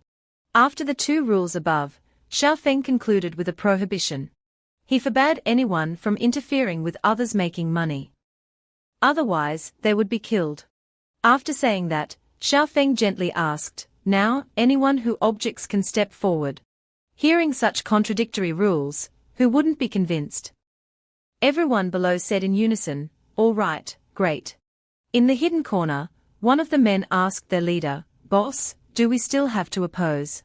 The leader, who had previously plotted against Xiaofeng, made a 180-degree turn, slapped his subordinate, and shouted, "Oppose my ass. Do you not want to live anymore?" After confirming that no one objected, Xiaofeng loudly announced, "Then I declare, South Street of Tianqing Market is now open for business." The next day, a merchant outside was walking and cursing under his breath, "Damn it, this thing isn't easy to sell. Everyone asks about its origin." He walked to the gate of South Street and looked up, saying to himself, "I heard this South Street isn't a good place. If it weren't for the fact that other places wouldn't buy it, I wouldn't need to come here and try." Suddenly, a hand on his shoulder startled him. Then, from behind, several people put black bags over his head. He was completely covered, unable to see or hear anything. Immediately afterward, the merchant was led to a mysterious place. After the black bag was removed, he yelled, "What are you doing? Do you believe I—" But before he could finish, he realized he was surrounded by countless thugs. He immediately knelt down and begged for his life. Above, Xiaofeng was sitting on his throne and asked, "How much for the goods you have? I'll buy them." The merchant fearfully stammered, 500 no, 400. But then, thinking again, he trembled with fear and continued to lower the price. 300 my goods have a little forget it. I won't take any money. Please spare my life. But contrary to the merchant's thoughts, Xiaofeng threw him a bag and said, 500 spirit stones, not a single one missing. Count them. The merchant, surprised, took the bag of spirit stones and asked, "What is this?" Xiaofeng instructed him, "Tell your fellow merchants that if they have any good stuff in the future, they can come to me." He seriously reminded him, "Just say you're looking for Brother Feng of South Street. I'll buy anything." Hearing Xiaofeng say this, although puzzled, the merchant happily replied, "Yes, yes. My connections are very good. I'll definitely bring them to you." Then he quickly thanked Xiaofeng and left. A week later, 3 masked merchants appeared inside South Street. They asked each other, "Is this the place old Jin mentioned? It doesn't look like it." They then approached a merchant and asked, "Hello, are there any better goods here?" The merchant coldly asked for the password. The other person immediately gave the password, "We are here to see Brother Feng of South Street." Hearing this, the merchant immediately announced, "Some youngsters are here. Open the door." As soon as the door opened, a dazzling light shone out. The 3 masked merchants were stunned by the scene inside. It seemed like there were quite a lot of good items here. Another month passed. At the West City brothel, the 2 men surnamed Li were relaxing inside. A servant ran in and reported, "The Wenqianzong disciples at North and East Street have completed their trial." Steward Li asked about the situation at South Street. The servant immediately reported, "It's a complete mess. It's like there's no one managing it at all. Recent complaints mention someone selling goods of unknown origin there." Hearing this, Steward Li turned to Li Lifang triumphantly, "Did you hear that, nephew? That kid definitely won't be able to pass the trial this time." Li Lifang laughed loudly. "Thank you, second uncle. Let's see what he can do this time." Then, both of them stood up and headed towards South Street. Steward Li also reminded his nephew to call all the fellow disciples from Wenqianzong to see Xiaofeng's sorry state. A moment later, at the South Street market, the 2 men surnamed Li and the 4 fellow disciples from Wenqianzong arrived. Before them was a chaotic scene, with fights breaking out everywhere. Seeing this situation, Tang Bi gritted his teeth and wondered, why is it even more chaotic than a mortal's vegetable market? He angrily shouted, where is the person in charge of this place? Then he called out loudly, Xiaofeng, come out here. Immediately, Xiaofeng appeared along with the merchants from his south street. Xiaofeng greeted, I wondered who it was. So it's Steward Li and Captain Tang. Xiaofeng cheerfully asked, is there anything you need from my south street? Seeing so many people following Xiaofeng, Li Lifang shouted, why are you leading so many people? Xiaofeng smiled and replied, I'm discussing how to organize this place with the bosses. Of course they are coming along. Is there a problem? Steward Li cleared his throat and said, we heard that the South Street Market is very unruly. Not only are they not paying enough taxes, but they are also using some unauthorized rules to circulate goods. He loudly warned Xiaofeng, Xiaofeng, you are the supervisor here, why aren't you dealing with this?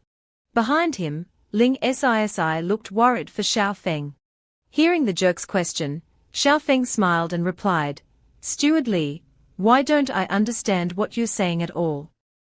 Everyone, have you made any unauthorized transactions? Immediately, the merchants behind him answered in unison, no, we are very obedient and follow the rules. We are very well behaved. With the support of the merchants, Xiaofeng mocked, you see, there's no problem. Steward Li, be careful, I might report you for falsely accusing me. Steward Li clenched his fists in frustration and asked, you're actually associating with these complicated people. Aren't you afraid of disgracing the sect? Someone hiding behind shouted, what the hell does it have to do with you? Steward Li angrily yelled, who's talking behind my back? If you have the guts, come out. Suddenly, a sword shot out from somewhere very quickly. It aimed straight for Steward Li's face, taking him quite by surprise. But fortunately, he reacted in time and used a shield to block the attack. Even so, the attack still knocked Steward Li back a few steps. Tang Bi reached out to support him and asked, are you all right, Steward Li? Steward Li angrily yelled, who dares provoke my Qing Shanzong? Get out here. Immediately, Su Yaoqing appeared out of nowhere, laughing triumphantly, I provoked you, so what? Seeing his senior sister, Xiaofeng was surprised and thought to himself, why is Su Yaoqing here? Seeing a girl dare to attack him, Steward Li shouted, who are you? Why did you intentionally injure someone? Su Yaoqing retrieved her sword and smiled, replying, I'm just a passerby, who hates seeing you bully this senior brother, so I decided to stand up for the weak. Steward Li was furious. He yelled, where did this busybody come from? Today, I must teach you a good lesson. Immediately, he charged towards Su Yaoqing and threw a fiery fist at her. Yaoqing didn't even move, yet she still managed to conjure a large shield to block his attack. Seeing this, Tang Bi frowned. He realized this girl was not simple. Yaoqing then took out her sword and mocked, is that all the spiritual power you have? Seeing this sword, Steward Li was frightened as he recognized it as a top-grade spiritual weapon. Yaoqing didn't show any mercy. She raised her sword to the sky and summoned a large fire phoenix.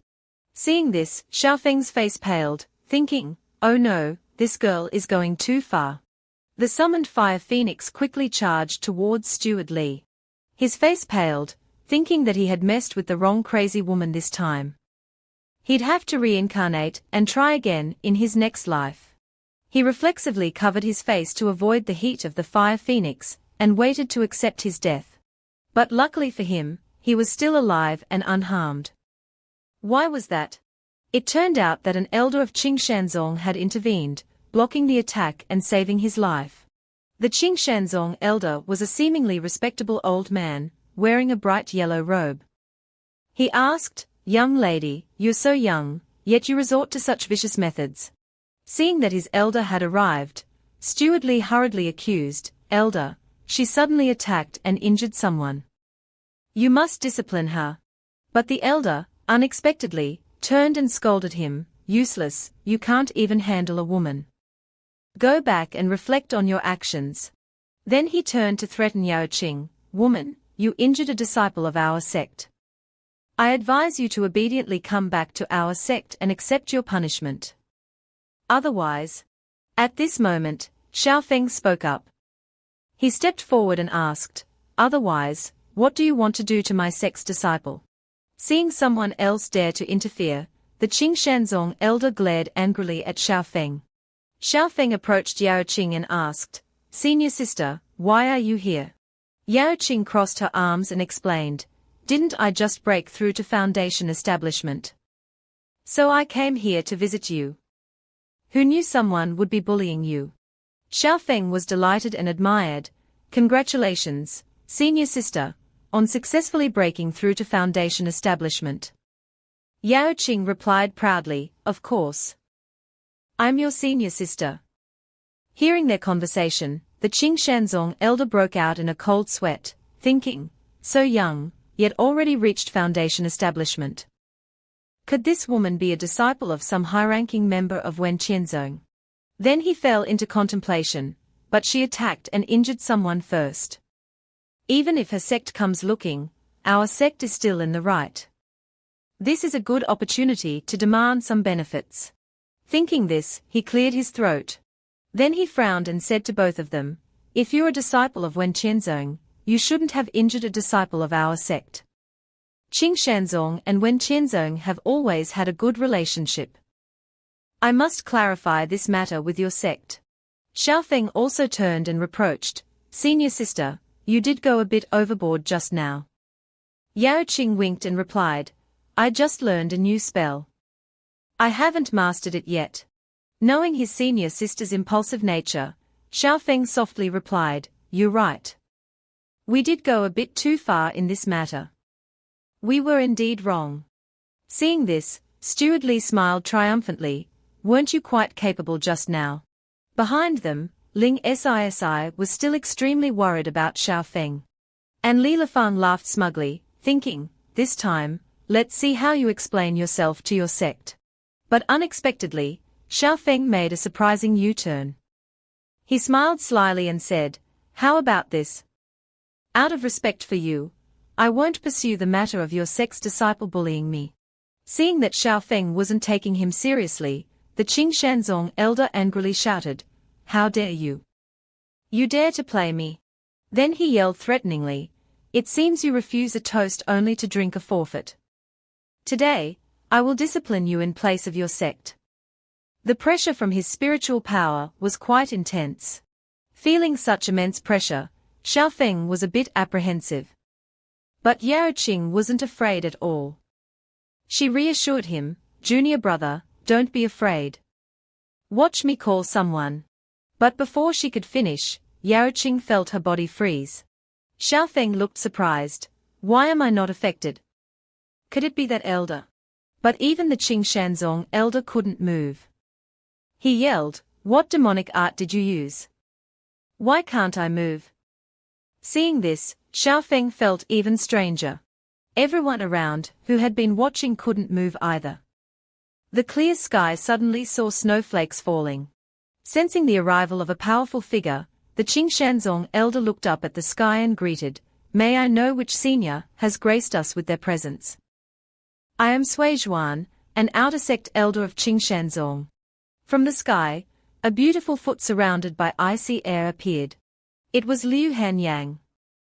She asked Elder Sui Zhuan, who did you want to discipline in place of whom just now? Seeing Hanyang, Sui Zhuan was so frightened and flustered that he couldn't speak. After landing, Hanyang explained, I needed some special materials recently, so I asked Xiaofeng to keep an eye out for me. Then she turned and asked Sui Zhuan, I'm not aware of any rules he has broken. Tell me, what were they? Elder Sui Zhuan stammered, Senior, I was just joking. Young Master Xiao hasn't broken any rules. Hearing this, Hanyang turned and told Xiaofeng to hold out his hand. She placed a token in Xiaofeng's hand. And then she instructed him, while also warning the others, if he hasn't broken any rules, you should know how to handle this. After saying that, she suddenly disappeared into an icy whirlwind. Xiaofeng held the token and sighed. Highs, this person. Seeing that Xiaofeng seemed close to Han Yang, Su Yarqing wondered, Junior brother, what is your relationship with the Guanghan immortal? Xiaofeng replied, don't overthink it. I just helped her once before. Then he glanced over, preparing to settle the score with the Qing group. Unexpectedly, before Xiaofeng's eyes, the Qing elder was pinning down Steward Li and punching him. Steward Li cried and pleaded, Elder, I don't know anything. In response to his disciple's pleas, the elder punched him, knocking him out. After punching him to his heart's content, the elder frowned and shouted, Damn it, you almost got me killed. Then he turned to Xiaofeng with a flattering smile, Young Master Xiao, do you think I've hit him enough? Xiaofeng smiled triumphantly, keep going. Obeying the order, the elder continued to punch Steward Li repeatedly.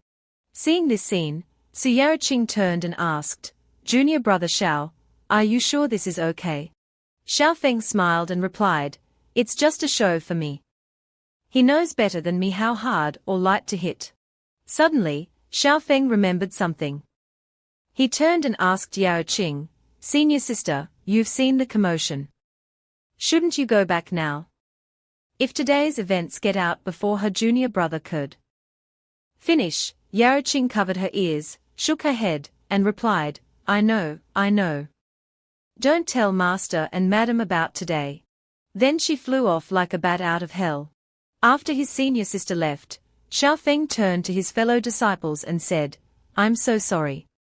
You've seen it. I'm a bit poor. Tangbi cupped his hands in apology and said, Junior brother, we had a little misunderstanding earlier. Please don't mind it. Xiaofeng waved his hand, it's fine. The palace master told me not to spread it around. You understand. Just being humble. Tangbi happily replied, I'll handle today's matter. It won't bother you anymore. Behind them, Lin Mi awkwardly said to Ling Si, Junior sister, the competition is too fierce. Why don't you forget about him? You have no chance against the Guanghan palace master. Ling Si stammered in embarrassment, I didn't mean that. Lin Mi teased, then why were you staring at him just now? Si was too embarrassed to reply.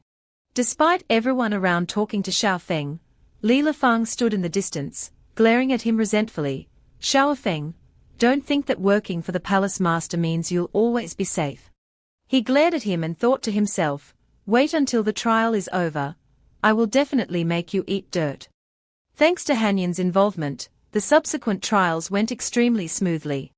The tasks assigned afterward also became incredibly simple for Xiaofeng. However, because it was too simple, Xiaofeng felt a bit bored. He said to himself, the recent trials haven't been challenging at all. Forget it, I should continue cultivating. Soon, the day of the trial's conclusion arrived. All participants gathered at the Wen Qianzong's grand courtyard. The palace masters then appeared to congratulate the disciples. The disciples below quickly chanted in unison, We disciples greet the sect master, we greet the palace masters. Grandmaster Guangling stood up and announced, Rise, everyone. Today marks the end of Wen Qianzong's annual disciple training. After today, you can independently represent the sect and descend the mountain for further training. Xiaofeng, below, was yawning, thinking, I've finally broken through to the 9th level. After this is over, it's best to descend the mountain for a while. Above, the palace master continued to announce, according to the rules, today each disciple can choose someone to spar with. He also added a reminder, of course, you can't be too heavy-handed. As fellow disciples, you must all maintain harmony. Afterward, he loudly asked who wanted to challenge first. Immediately, Li Lifang stepped forward and said, Sect Master, this disciple wishes to challenge someone. Seeing Li Lifang volunteer first, the sect master asked, Not bad. You've already broken through to foundation establishment. Who do you want to challenge? Of course, Li Lifang's target was Xiaofeng. Li Lifang gave a sly smile and said, I want to challenge Xiaofeng. Hearing this, Su Qianni angrily slammed the table. He shouted at Li Lifang, "Nonsense! How can a foundation establishment disciple challenge a qi refining disciple? Isn't this bullying the weak?" The Wenqianzong sect master turned and reassured him, "Why are you so anxious, junior brother? This type of sparring can be refused. Have you forgotten?" Su Qianni angrily shouted. "You just want to see our palace become a laughingstock." But unexpectedly, Xiaofeng agreed to the challenge. To the astonishment of both, the sect master asked again, "Are you sure?" Xiaofeng cupped his hands in salute and firmly replied, "The world is vast, how can I forever encounter only opponents of the same level? It just so happens that this disciple also wants to experience the difference between foundation establishment and qi refining. How can I miss such a sparring opportunity? I must also thank senior brother Li for this chance." Su Qianni pointed down and shouted, "What kind of reasoning is this, you brat?" The sect master of Wenqian sect chuckled inwardly, so young yet so unaware of his own limitations. Contrary to the sect master's thoughts, Han Yang beside him said, "I, on the other hand, quite value him." Han Yang took out a purple jade from her person. Then she turned to bet with the sect master, "This high-grade spiritual treasure, I bet Xiaofeng wins. Do you dare to bet?" Seeing the spiritual treasure, the sect master immediately said, "Bing Po Orb. Good stuff. Don't regret it, my Guanghen junior sister." Then he took out a talisman and said, "This is a destruction talisman. It took me several months to create. If Xiaofeng wins, this talisman will belong to you." Han Yang smiled, looked down, and replied, "Then let's wait and see." Immediately, the sect master stood up and announced, "Apart from not being allowed to kill, there are no other restrictions. Do you have any objections?" Li Lifang smiled slyly and replied, "Don't worry. I guarantee I won't kill him." Then he turned to Xiaofeng and thought to himself, "I've already broken through to foundation establishment, and I have a way to counter him." And then the announcement of the match began. Li Lifang immediately backed away from Xiaofeng. Seeing this, Su Qianni above was surprised, his creating distance. While backing away from his opponent, Li Lifang muttered to himself, "This kid's close combat ability is very strong, but I excel at long-range attacks. As long as I maintain the distance from the start, I've won." But then he was surprised to see Xiaofeng take out a red sword. He didn't understand what Xiaofeng was planning to do. Xiaofeng slammed the Zhanxian sword into the ground, causing the ground to crack. Immediately, a series of red sword qi descended from above onto the arena. Xiaofeng immediately executed the heavenly punishment sword qi technique. A series of red sword qi instantly aimed towards Li Lifang. After setting up, Xiaofeng shouted, "Go." Immediately, the series of sword qi rushed towards Li Lifang. Seeing Xiaofeng's technique, Li Lifang laughed heartily, "Ha ha. So it's this technique. How foolish." He quickly used his strength to pull up a section of the arena floor, as a shield to block the barrage of sword qi. Observing Xiaofeng's technique, sect master Wenqianzong, Guangling Zhenren, thought to himself, "Heavenly punishment sword qi is the strongest sword technique at qi refining disciple can use. Although its power is immense, its consumption is also enormous." Looking at the sword qi being blocked by the arena shield, he asserted, "Even for a foundation establishment disciple, their spiritual power can only withstand it for a while. After using this technique, Xiaofeng is definitely finished." Smugly, he turned to Han Yang and said, "Junior sister, it seems that Bing Po Orb is mine now." Han Yang, not worried, calmly replied, "The outcome isn't decided yet. What's the rush?" Below in the battle, Li Lifang, hiding behind his shield, laughed loudly, "Consuming so much from the start, truly idiotic. Let me see how long your internal energy can last. Wait until this technique ends, and see how I take you down." Xiaofeng gave a cryptic smile and warned, "Well then, senior brother Li, my warm-up is complete. Next, you must endure this. Hearing Xiao Feng say this, Li Lifeng became slightly worried and asked, "What do you mean?" To answer, Xiao Feng launched another barrage of sword qi. Above, Guangling Zhenren furrowed his brow, stroking his beard in surprise. How does this kid have so much spiritual qi? The number of sword qi in Xiao Feng's second wave not only didn't decrease, but was many times greater than the first. It rushed like a storm towards Li Lifeng's shield. This rain of sword qi pierced through Li Lifeng's shield, leaving him astonished. Immediately, the shield exploded, sending him flying. The announcement rang out, "Xiao Feng wins." A person below exclaimed in astonishment. He was that just now his heavenly punishment sword qi. Then this person turned and asked, "How long did he maintain it just now?" Another person replied, "At least 20 breaths." Hearing this person immediately clutched his head and cried out, "Why? A great perfection qi refining like me can only maintain it for 3 breaths." He clenched his fist in anger. Why could he maintain it for so long? Above, Han Yang turned and called, "Senior brother Guangling." Then she snatched the talisman from her senior brother, to his dismay.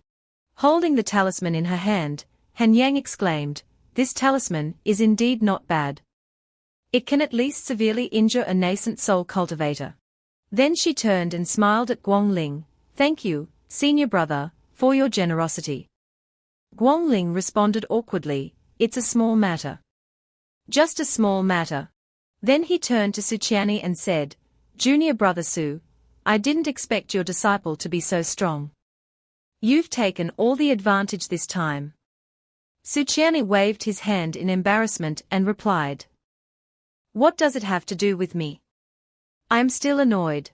A while later, after returning to Wuya Palace, Xiao Feng presented his Zhanxian sword in front of his senior brothers, senior sisters, master, and mistress. Then he began to introduce, "Please take a look, everyone.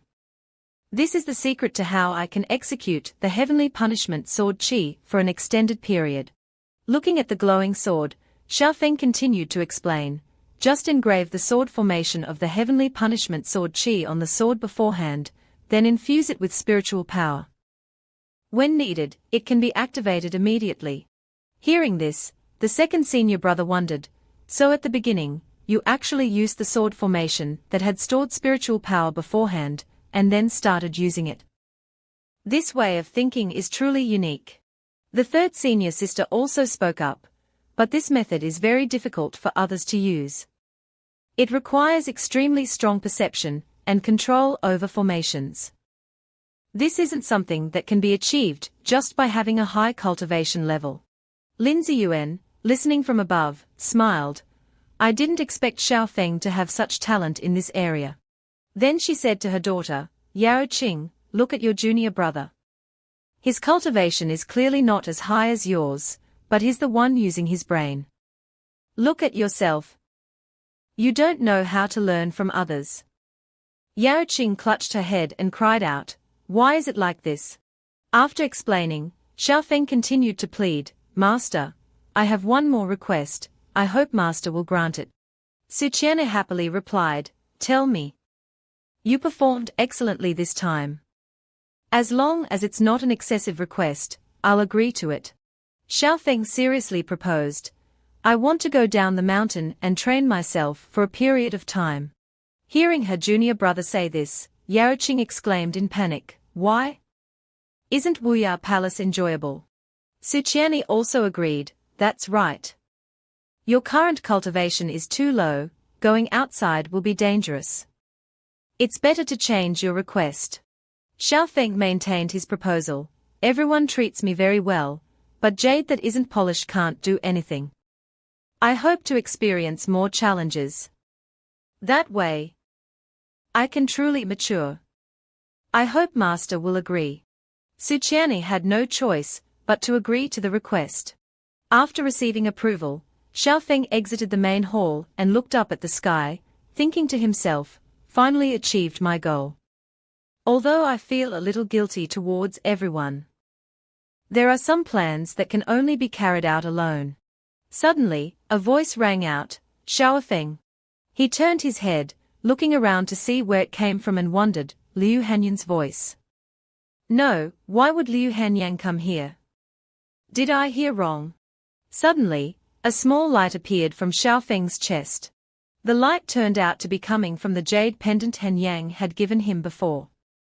The jade pendant immediately flew out. Looking at this strange jade pendant, Xiaofeng wondered, is this the jade pendant Liu Hanyang gave me? The jade pendant suddenly emitted a wave of icy qi and glowed. Then it instantly transformed into a small doll resembling Hanyang. The doll immediately exclaimed, Xiaofeng, immediately come to Guanghan Palace. After speaking, the doll put its hands on its hips, looking quite irritable. Xiaofeng reached out, grabbed it, and asked, what is this thing? The doll immediately struggled and shouted, Xiaofeng, how dare you? He held the doll in his hand and stroked his chin, thinking, it looks like something Liu Hanyang made. I'll go to Guanghan Palace and ask for clarification. A while later, at Guanghan Palace, Xiaofeng was stopped at the gate by a female disciple. The female disciple shouted loudly, halt. Xiaofeng respectfully introduced himself, this senior sister, I've come to visit the Guanghan Palace master. Could you please announce my arrival? The female disciple asked, looking for the palace master. Do you have any tokens? Xiaofeng, embarrassed, replied, I don't have any. Hearing this, the female disciple sent Xiaofeng away, this junior brother, our palace master is not someone you can see whenever you want. If you don't have a token, please return. Xiaofeng scratched his head in embarrassment and turned to leave. He thought to himself, how strange. Wasn't she looking for me? Suddenly, a direct disciple of Hanyang rushed in and said, Junior brother Xiao, I apologize for being late. Then she turned to the other female disciple, Junior sister, he is master's guest. Hearing this, the other female disciple wondered in confusion. I didn't expect a direct disciple to personally come and greet him. Who is this person? The direct disciple then invited Xiaofeng to follow her to see her master. On the way, Xiaofeng asked, this senior sister, why is the palace master looking for me? The direct disciple turned and smiled, replying, you can call me Sumo. As for the specifics, I don't know. Master only said you would come and asked me to pick you up. After they arrived at the entrance of the main hall, Sumo bowed her head and said to Xiaofeng, please enter. I won't go in. Stepping inside, Xiaofeng immediately asked, Hanyang, did you look for me for something? Hanyang turned back and asked, you want to go down the mountain for training? Xiaofeng replied, confused, how did you know? Then he suddenly realized that it seemed like the doll had informed or eavesdropped on something. He took it out and asked Hanyang, is it this? What is this thing, anyway? Hanyang frowned and explained, your cultivation is too low. When you encounter danger, I might not be there. Having this can help you a little. Xiaofeng, after hearing this, was sure it was a protective talisman. Then he clutched the doll tightly. The doll, being held, struggled angrily and shouted, how dare you, Xiaofeng? Behind him, Hanyang awkwardly explained the doll's actions. I'm not good at puppetry, so I put a part of my divine soul into it. That's why the puppet was influenced by her personality. After understanding, Xiaofeng was relieved and thanked Hanyang. So that's how it is. Thank you, wife. Hearing this, Hanyang immediately turned back and rebuked, who's your wife? I've already said, I'm not the same as the person in your memories. Then she coldly said, it's just that I'm curious why another side of me would take a liking to you. I heard you are quite popular recently. If you mind this thing monitoring you, just throw it away. Xiaofeng blushed and replied, throw it away. How can I throw away something my wife gave me? Hearing this, Hanyang sternly reminded him, anyway, if there's nothing else, go down the mountain. I have nothing more to say. Xiaofeng suddenly stepped closer and hugged Hanyang from behind, whispering, don't worry, I won't let down your kindness. Being hugged so suddenly, Hanyang was furious. She immediately circulated her qi, shooting out bursts of icy spiritual energy throughout the room. Then, with her anger burning, Han Yang ordered Sumo to see him out. Hearing this, Sumo opened the door, entered the room, and said, "Junior brother Xiao, please follow me." But her eyes widened in shock as she saw the scene before her. Xiao Feng was now completely frozen by Han Yang's spiritual power. He awkwardly pleaded with Sumo, "Senior sister Sumo, could you please find a place and thaw me out a bit?" After being thawed, Xiao Feng returned to Wuya Palace. There, before going down the mountain, he received careful instructions from his senior brothers and sisters. The eldest senior brother gave Xiao Feng a book and instructed, "Junior brother Xiao, this is my unique self-defense technique. If you encounter someone with malicious intent, you can use it a little."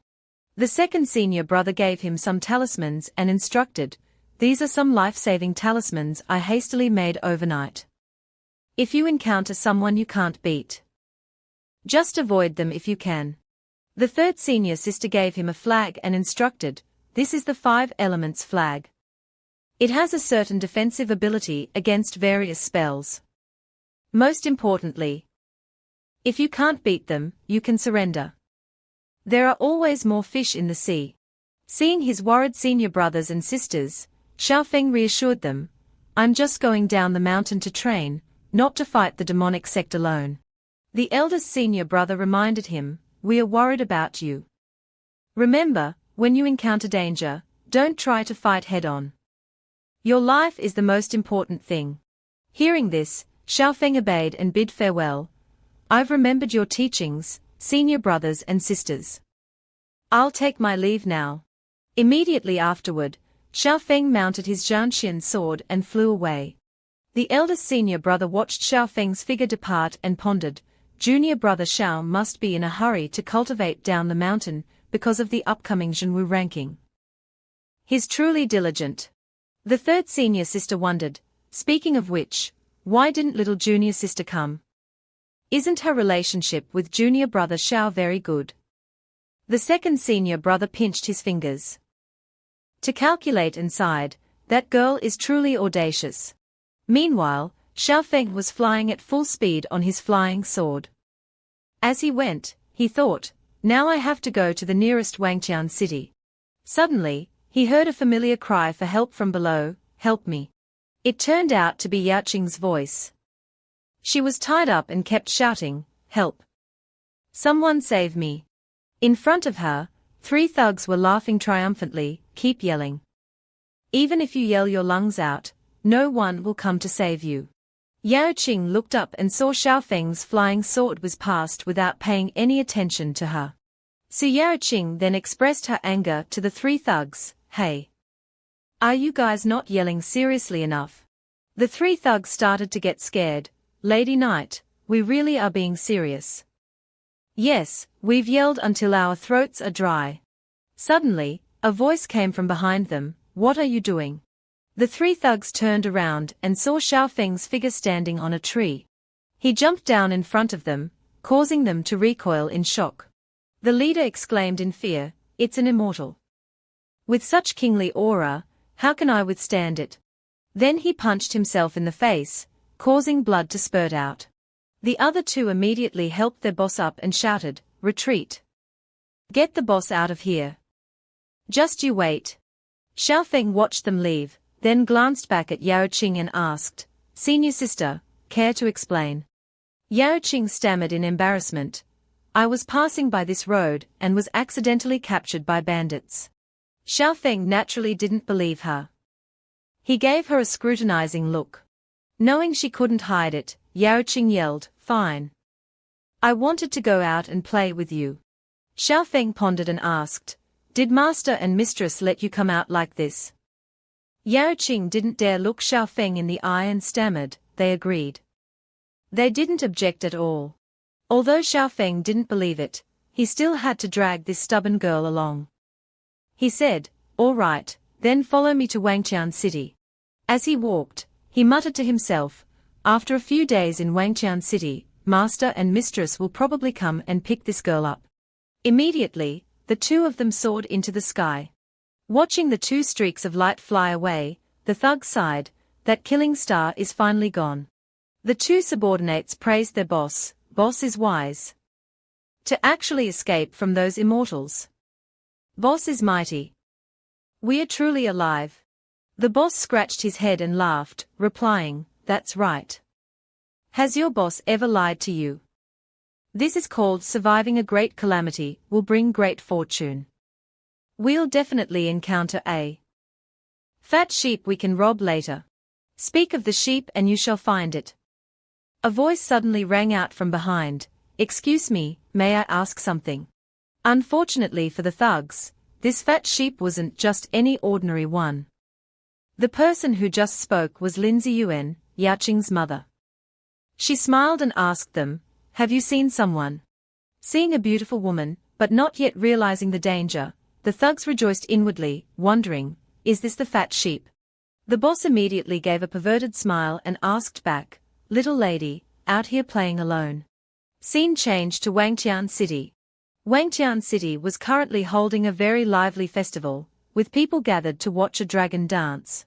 Children were playing happily. At this time, Xiaofeng and Yao Qing had also arrived. Seeing the surrounding atmosphere, Yao Qing was quite impressed. Xiaofeng, seeing this, turned and asked, have you never seen this before, senior sister? Yao Qing happily replied, never. The market here is much more interesting than the sect. The two passed by a stall. The vendor touted, Miss, would you like to buy a fragrant sachet? I made them myself. Yao Qing excitedly replied, buy. I'll take one. She happily took out her money pouch and was about to ask, what's the price? I have high grade. Fortunately, Xiaofeng quickly stopped her and said to the vendor, here, I have the money. This made Yao Qing very confused. Seeing this, Xiaofeng turned and explained, normally, in the mortal world, we don't use spirit stones. They are truly precious to them. Using ordinary money is fine. Yao Qing looked surprised, ordinary money. Suddenly, Yao Qing seemed to discover something interesting. She looked over and saw a crowd gathered as if watching something. Inside the crowd, it turned out that some people were performing martial arts. One person lay down to kick up into the air, while another person used a hammer to break it. After the performance, the two stood up and said, thank you for your support.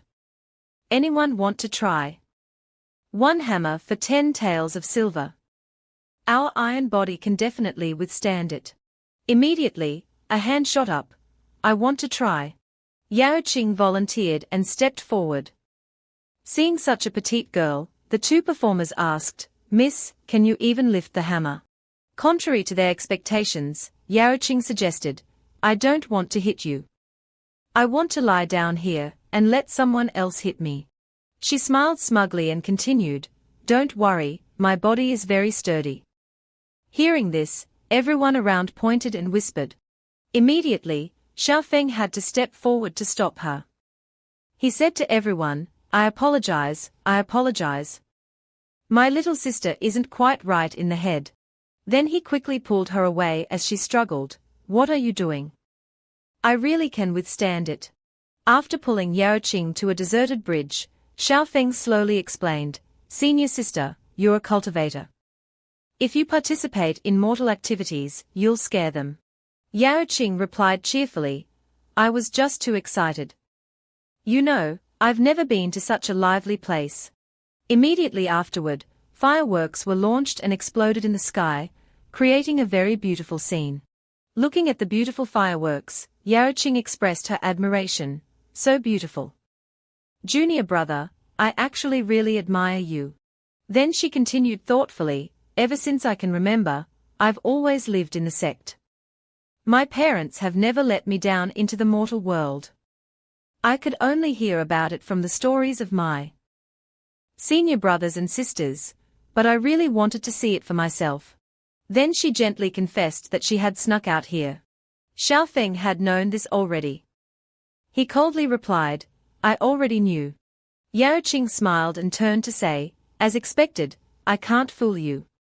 Actually, I just wanted to go out and see. I'm very happy that you could take me out to play. Then she became serious and instructed, Junior brother, be careful out there. You don't have me to protect you anymore. Suddenly, a familiar voice from behind shouted, HMPH.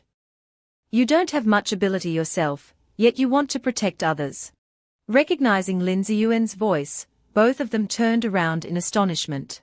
Lin Ziyuan gave a gentle smile that was filled with anger and said, Yao Qing has grown up. She knows how to sneak out of the house to play now. Then, unexpectedly, she cast a purple formation, surrounding both Yao Qing and Xiaofeng. Yao Qing saw the formation and her face paled as she cried out, a soundproof barrier. Mom, what is this? Lin Ziyuan cracked her knuckles, her expression revealing anger as she warned, it wouldn't be good if your crying was too loud and disturbed others. The sound of mother and daughter expressing their familial affection was so loud that it drowned out the sound of fireworks. The people nearby mistook this noise for fireworks and talked to each other. Do you feel like the fireworks are a bit loud today? The quality of the fireworks must be good, right? Meanwhile, Lin Ziyuan was disciplining her daughter in an extremely gentle manner. So gentle that it caused explosions and smoke to billow. Xiaofeng, observing from outside, felt so frightened that he broke out in a cold sweat. Oh my God, this is definitely a blood relative. Inside, Su Yaoqing was holding her swollen head and whimpering, it hurts. Hu. Lin Ziyuan was holding a stick in her hand and looking at her with a gentle smile. Xiaofeng, standing behind, thought to himself, this is truly a beating to death. To calm Lin Ziyuan's anger, Xiaofeng spoke up soothingly, Mistress, why don't you rest for a bit? Your hammer-holding hand must be tired, right? Lin Ziyuan glanced at Xiaofeng and replied, that makes sense. Then she turned to her daughter and shouted, Su Yaoqing. Yaoqing immediately obediently replied, yes. Lin Ziyuan asked with a serious face, do you know what you did wrong? Yaoqing lowered her head and apologized, I know. Lin Ziyuan continued to ask, do you know the consequences? Yaoqing quickly bowed her head repeatedly and replied, I know. According to the rules, I have to face the wall and reflect for a year. Lin Ziyuan's expression turned serious and scary as she said, HMPH. It's much more serious than that. Yaoqing asked in panic, then how many years? At this moment, Lin Ziyuan waved her hand and said, listen carefully. Your punishment this time is to go down the mountain and train with Xiaofeng. He can't come back until you do.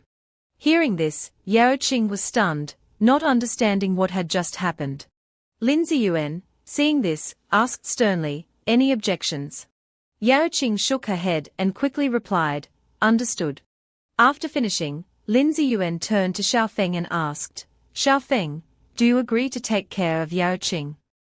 Xiaofeng immediately replied, don't worry, mistress. I will take good care of senior sister. Hearing this, Lin Ziyuan smiled and said, good. With your words, I'm relieved.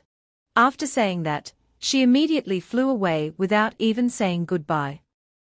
Yaoqing waved goodbye and cheerfully shouted, take care, Mom. After mother left, Jiaoqing happily ran to hug Xiaofeng and exclaimed, wow, that's great. Junior brother, I can go out and play with you now. Suddenly, a shield appeared out of nowhere, blocking the two of them and pushing Jiaoqing away. Jiaoqing was extremely surprised and didn't understand what was happening. The thing that created the shield was the puppet doll that Han Yang gave to Xiaofeng. Xiaofeng quickly explained to the puppet, that's not what it seems, this is my senior sister, you know that. While Jiaoqing was confused, Xiaofeng continued to explain, don't be angry, we don't have anything between us. Hearing this, the puppet immediately flew into Xiaofeng's body. Jiaoqing walked with Xiaofeng while wondering, Junior brother, what was that? Xiaofeng replied, it's just a magic treasure. Let's go. We should find an inn first, we need to rest. The two of them happily walked away amid the lively sound of fireworks. Observing them from afar, Xiaofeng's second senior brother wondered, Senior mother, how do we explain this decision to master? Lin Ziyun reassured him, it's okay. Qian Yi, let me handle it. Before, we really protected Jiao Qing too well. Letting her see the outside world is also good. She added, to protect her, I have always kept her away from the outside world. On the contrary, it will make her resentful. This time is also a good opportunity. It's just that the cultivation of the two of them is really not high. You know what I mean, right? The second senior brother reassured her, Senior mother, don't worry. I will secretly protect them. Lin Ziyun nodded, okay, remember not to let them find out. The second senior brother replied, don't worry, I'm good at this. After talking, the two of them turned into streams of light and flew away. They didn't know that Xiaofeng was smiling as he glanced at the streams of light flying away. Seeing this, Jiao Qing wondered, Junior brother, what are you looking at? Xiaofeng explained, nothing, just two birds flying by. After wandering around for a while, the two returned to their room to rest. The next morning, Xiaofeng got up early and knocked on the door to call his senior sister. Senior sister, it's time to go. Jiao Qing lay lazily in bed and replied, let me sleep for a while. It's not easy to not have to cultivate. Suddenly, a familiar voice rang out outside, Su Jiao Qing, I should have brought you back. Hearing her mother's voice, Jiao Qing exclaimed in shock, Mother. She quickly ran out and replied, Mother, I was still cultivating last night. Seeing that only Xiaofeng was there, Jiao Qing looked around and wondered, where's Mother? Xiaofeng smiled and said, it's a voice transmission talisman that the second senior brother gave me. They say it has miraculous effects, and it really does. Realizing she had been tricked, Jiao Qing angrily scolded, Junior brother, you almost scared me to death. Xiaofeng smiled and replied, only by doing this could I wake you up, let's go. After calming down, Jiao Qing asked confusedly, but where do we go next? Xiaofeng explained, didn't the innkeeper say before? Go southwest. To recap, the innkeeper had told Xiaofeng, I heard that demons have appeared in the southwest. No guests have come from that side in recent years. Hearing this, Jiao Qing was excited, okay, let's slay demons and eliminate evil. Let's go, let's go. Seeing his senior sister's appearance, Xiaofeng smiled and thought, there's no need to make up such complicated reasons. Then he began to recall his past life and said to himself, following the southwest direction from Wangtian City to the sea, there will be an island. In his previous life, Xiaofeng met his newly born spirit pet here. The spirit pet Xiaofeng was referring to was a giant water dragon. While riding on their flying sword with Jiao Qing, Xiaofeng thought, unfortunately, I came too late in my previous life, causing that guy to lack essence. This time, I arrived over 10 years earlier, maybe it can make him stronger. While he was lost in thought, a beam of light suddenly shot up from below. Both Xiaofeng and Jiao Qing were startled. They quickly dodged the beam of light, which narrowly missed them and flew through the space between them. Immediately, a formation surrounded the two of them. Xiaofeng recognized it, a formation to conceal aura and prevent communication. The other side came prepared. Instantly, two dark figures appeared in front of them. Along with that, a familiar voice spoke, Xiaofeng, I don't believe anyone can save you this time. It turned out that the ones who had just appeared were Li Lifang and Steward Li. Seeing them, Xiaofeng coldly asked, Senior brother Li, why is it you?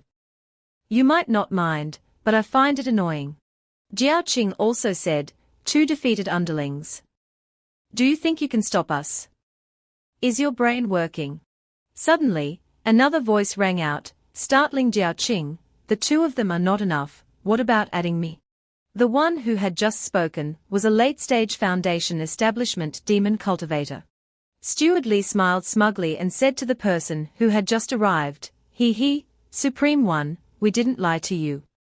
There really is an excellent woman here. The Supreme One stared at Su Jiao Qing and smiled pervertedly, that's right. She's really excellent. You did well this time.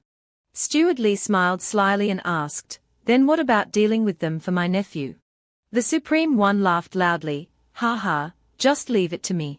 Li Fang and Steward Li said in unison, "Thank you, Supreme One." Joyful Senior. Hearing them call him that, Xiao Feng was surprised. Joyful Senior.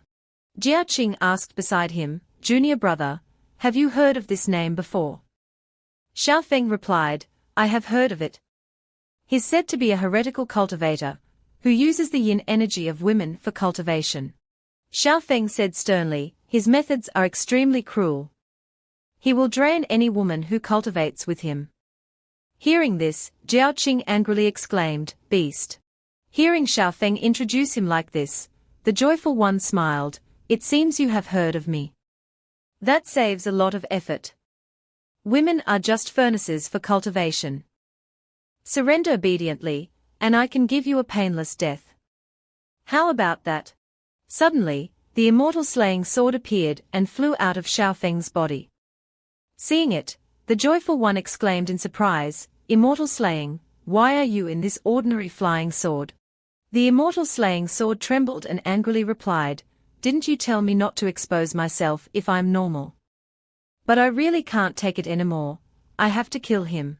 The immortal slaying sword also warned, "A late-stage foundation establishment cultivator is not someone you two can deal with." Looking at the two enemies in front of him, Li Fang smugly smiled, "Xiao Feng, you used to oppose me. This time, I'll let you see how your senior sister is played to death." Xiao Feng was not afraid at all. He raised his sword and coldly replied, "Oh. Then I also want to see how powerful a late-stage foundation establishment cultivator really is." After speaking, he rushed towards the Joyful One with his sword. Jiao Qing quickly warned, "Xiao Feng, don't act rashly." The Joyful One gently chanted a spell and smiled, "You're courting death." After chanting, he flicked out a beam of light towards Xiao Feng. Immediately, a purple formation was released, surrounding Xiao Feng. Xiao Feng tried to cut through the formation, but it didn't break. Seeing Xiao Feng being overwhelmed, Jiao Qing rushed over and shouted, "Xiao Feng, I'll help you." But before she could move, a series of sword strikes flew towards her, making it difficult for her to dodge. Jiao Qing quickly cast a lightning formation to counterattack. But immediately, Li Fang appeared beside her and threw a punch at her. In front, Steward Li threw a series of swords at Jiao Qing. Beside her, Li Fang also threw a punch at her. Steward Li clenched his fist and smiled smugly, "He, I know your magic is very powerful. But as long as the two of us suppress you and don't give you a chance to use magic, you're nothing to be afraid of." After speaking, he looked at Xiao Feng and continued, "After Joyful Supreme One deals with that little kid, you'll be ready to be our toy." On the other side, the Joyful One said smugly, "You're just a chi refining stage cultivator, and you dare to challenge me. Your courage is commendable. But being too confident on the path of cultivation will not get you far." But contrary to his thoughts, Xiao Feng smiled slightly and retorted, "You're right. You lost because you were too confident." Hearing this, the Joyful One was startled. Xiao Feng had already summoned the power of the immortal slaying sword. Then, using the power of the sword, he cut through the Joyful One's formation. Seeing that Xiao Feng could cut through his formation, the Joyful One asked in surprise, "You're just a chi refining stage cultivator. How is that possible?" Without letting him say more, Xiao Feng quickly slashed a straight line across his body. The slash sent his hat flying. The Joyful One's face now had a slash across it, cutting his body in half. Before dying, he exclaimed in panic, "You that sword." Seeing the Joyful Supreme One like this, Li Fang cried out in fear, "Second uncle, it's over. The Joyful Supreme One is dead." Hearing this, Steward Li turned around in shock and asked, "What?" Taking this opportunity, Jiao Qing threw a phoenix fire technique at him and shouted, "You dare to look elsewhere while fighting with me?" Realizing he had revealed an opening, he cried out in shock, "This is bad." The phoenix fire immediately burned him while he shouted in fear, "Nephew, save me." Seeing that things were not going well, Li Fang quickly turned tail and tried to escape. But Xiao Feng quickly blocked his path, preventing him from running away. He said, "Senior brother Li, where are you going?" Behind him, Jiaoqing also blocked his retreat and warned, "You just said, what did you want to do to me?" Terrified, Li Lifang trembled and cried out, What do you want to do?" "The sect rules say that you can't harm fellow disciples. Do you dare to violate them?" But before he could finish speaking, his eyes widened in horror. Jiaoqing had teleported behind him and stabbed her sword into Li Lifang's chest. Jiaoqing coldly said, "Scum." Li Lifang, taking a fatal blow, collapsed and died. Looking at his corpse on the ground, Xiaofeng gently asked, "I thought you wouldn't be able to kill him." Jiaoqing frowned and replied, "The thing I hate the most is betraying fellow disciples." After speaking, she turned to ask Xiaofeng, "Junior brother, how did you kill that guy?" Xiaofeng replied awkwardly, "Just luck. He didn't use any protective magic and got close to me. I successfully ambushed him." Hearing this, Jiaoqing sighed in relief and reminded, "Next time, you absolutely can't act rashly like that. You won't always be lucky like this time." Xiaofeng smiled, yes, senior sister. Let's leave this place quickly." After speaking, the two turned into streams of light and quickly flew away. They didn't know that Steward Li was still not burned to ashes, and was lying on the ground. His hands slowly moved. Then he struggled to get up and roared, "Wentian sect, Su Jiaoqing, I'm not done with you." Suddenly, a voice rang out from behind him, "So that's how it is. I didn't expect you to have a secret technique that allowed you to survive." The voice came from Xiaofeng's second senior brother. Steward Li turned to him and said, "Fellow cultivator, I am a disciple of Elder Xian of the Qingyun sect." The second senior brother smiled and said, "Don't worry, just leave it to me. I have to teach my junior sister a little lesson." Hearing this, Steward Li cried out in shock, "What?" The second senior brother took out a talisman and said, "When you kill someone, you have to destroy the corpse." There's no need to say, Steward Li's fate this time is over. Returning to Jiaoqing and Xiaofeng, the two of them were now flying like the wind on their flying sword. They stopped in the middle of the sea. Xiaofeng looked far ahead, trying to find the way, while Jiaoqing asked, "Junior brother, are the demons making trouble that far away?"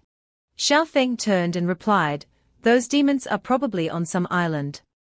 Let's keep looking." He added, "According to my memory, that place should be nearby.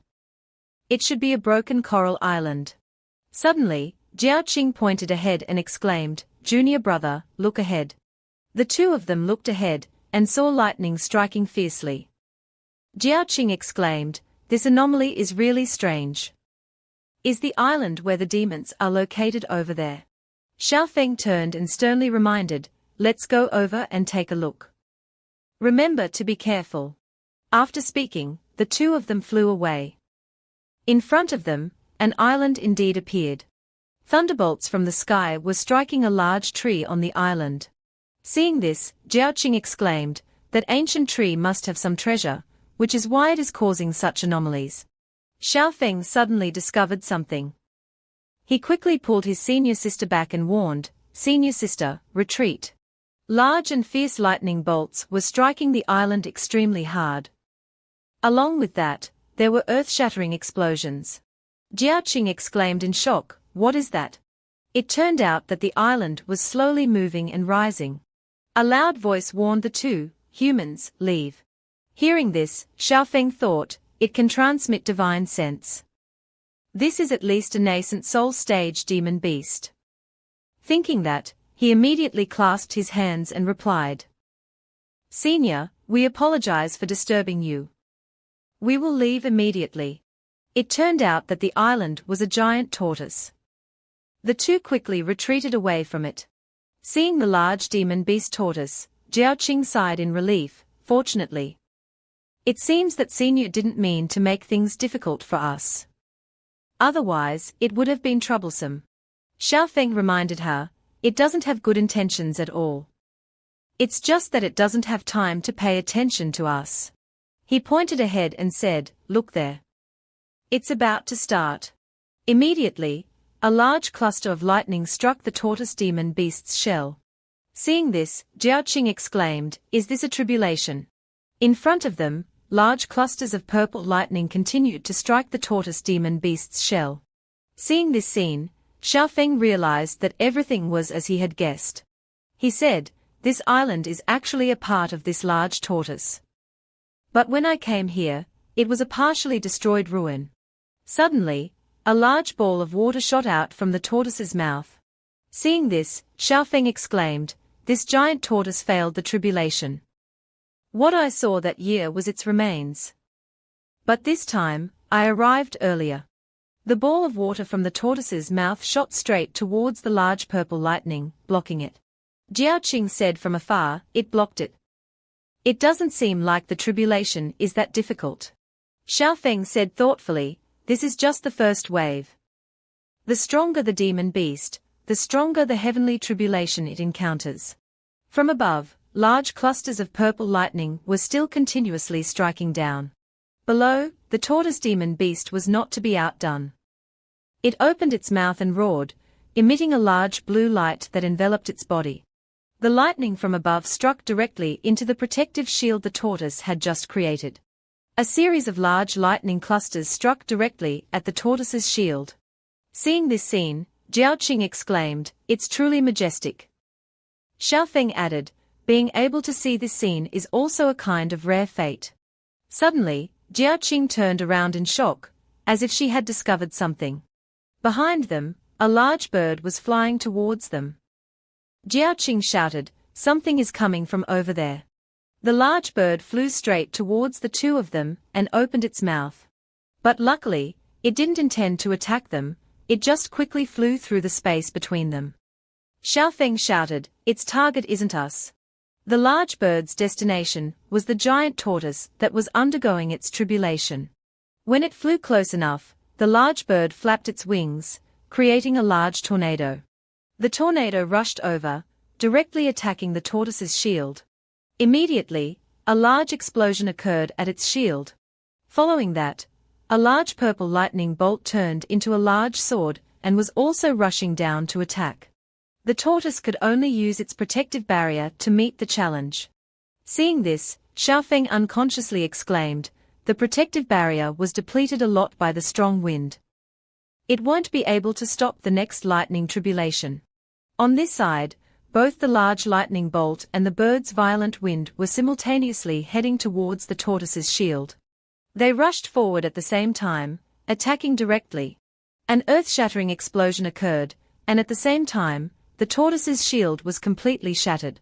The large lightning bolt struck the tortoise, piercing through its body, causing the tortoise to roar in pain. The tortoise had now completely collapsed, unconscious. Seeing this, the large bird took the opportunity to swoop down onto the ancient tree on the tortoise's shell. It headed straight for the place where the blue light was emanating from. Suddenly, from behind the bird, a snake's head appeared out of nowhere, opened its mouth, and tried to swallow the bird whole. The snake bit down hard on the bird's wing, causing it to roar in pain. Seeing this, Jiaoqing shouted, "That snake, it's as if it grew out of the giant tortoise's body." Xiaofeng said to himself, "So they are one entity. Could my previous spirit pet be it?" Suddenly feeling that the situation was not good, Xiaofeng immediately shouted, "Senior sister, set up a defensive formation." Hearing this, Jiaoqing wondered, "Aren't we already very far away?" Although she asked, she still followed her junior brother's instructions and cast a defensive spell. On this side, the battle between the snake and the bird was still reaching its climax. While casting a defensive formation with his senior sister, Xiaofeng explained, "When those two demon beasts are entangled, the lightning tribulation is still not over. Thus, the lightning tribulation will simultaneously treat these two demon beasts as tribulation targets." Above, a large dragon head appeared. From its mouth, it was about to fire a large lightning ball. Xiaofeng warned, "The power of the lightning tribulation will increase many times over." The target of the dragon was also this tortoise island. Below, the bird was now roaring in pain. The giant snake was still clamping down on its wing, not letting go. Suddenly, The snake's eyes lit up as if it sensed danger. Just as expected, the large tribulation dragon from above was rushing straight down in the middle of the battle. A terrifying explosion rang out, followed by water spraying everywhere. The pressure from the explosion spread far to where Xiaofeng and Jiaoqing were casting their defensive formation. Sensing the pressure, Jiaoqing exclaimed, "Even though we are so far away, it still has such a strong power. Is this the heavenly tribulation?" Seeing that the demon beasts were no longer in front of them, Jiaoqing wondered, could they have all died? Suddenly, from under the water, the shadow of a bird rushed up.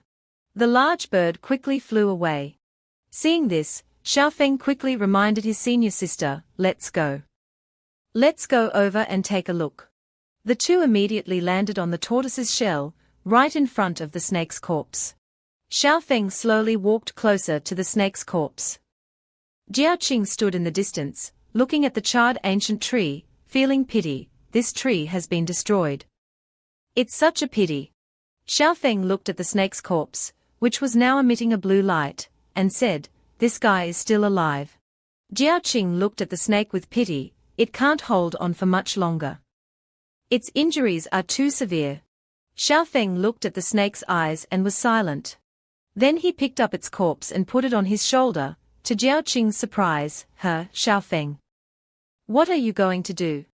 Xiaofeng, while carrying the snake on his shoulder, turned to explain, "This snake has a connection with me. Maybe I can think of a way to save it." Jiaoqing asked in surprise, "There can be a connection like that too? But how are you going to save it?" Xiaofeng pointed to the desolate tree and said, "Look at its eyes, maybe this tree can help it. Let me try." After speaking, he reached out and touched the tree trunk. Xiaofeng, while absorbing spiritual energy from the tree, said, "The wood elemental energy is really dense." With one hand, he absorbed the spiritual energy from the tree, and with the other hand, he reached out and touched the snake's head. Receiving the spiritual energy, the snake immediately moved. Jiaoqing said beside him, "I didn't expect it to work." Xiaofeng, while transmitting spiritual energy, said, "Maybe this large tree is a part of the giant tortoise's body, containing a huge amount of spiritual energy. Even if it's destroyed, it's enough for it to recover a lot." Suddenly, the snake looked up at the sky. Jiaoqing quickly shouted a warning, "Xiaofeng. Above? There's a bright light shining in the sky." Xiaofeng quickly reminded her, "I see it. Let's leave this place immediately.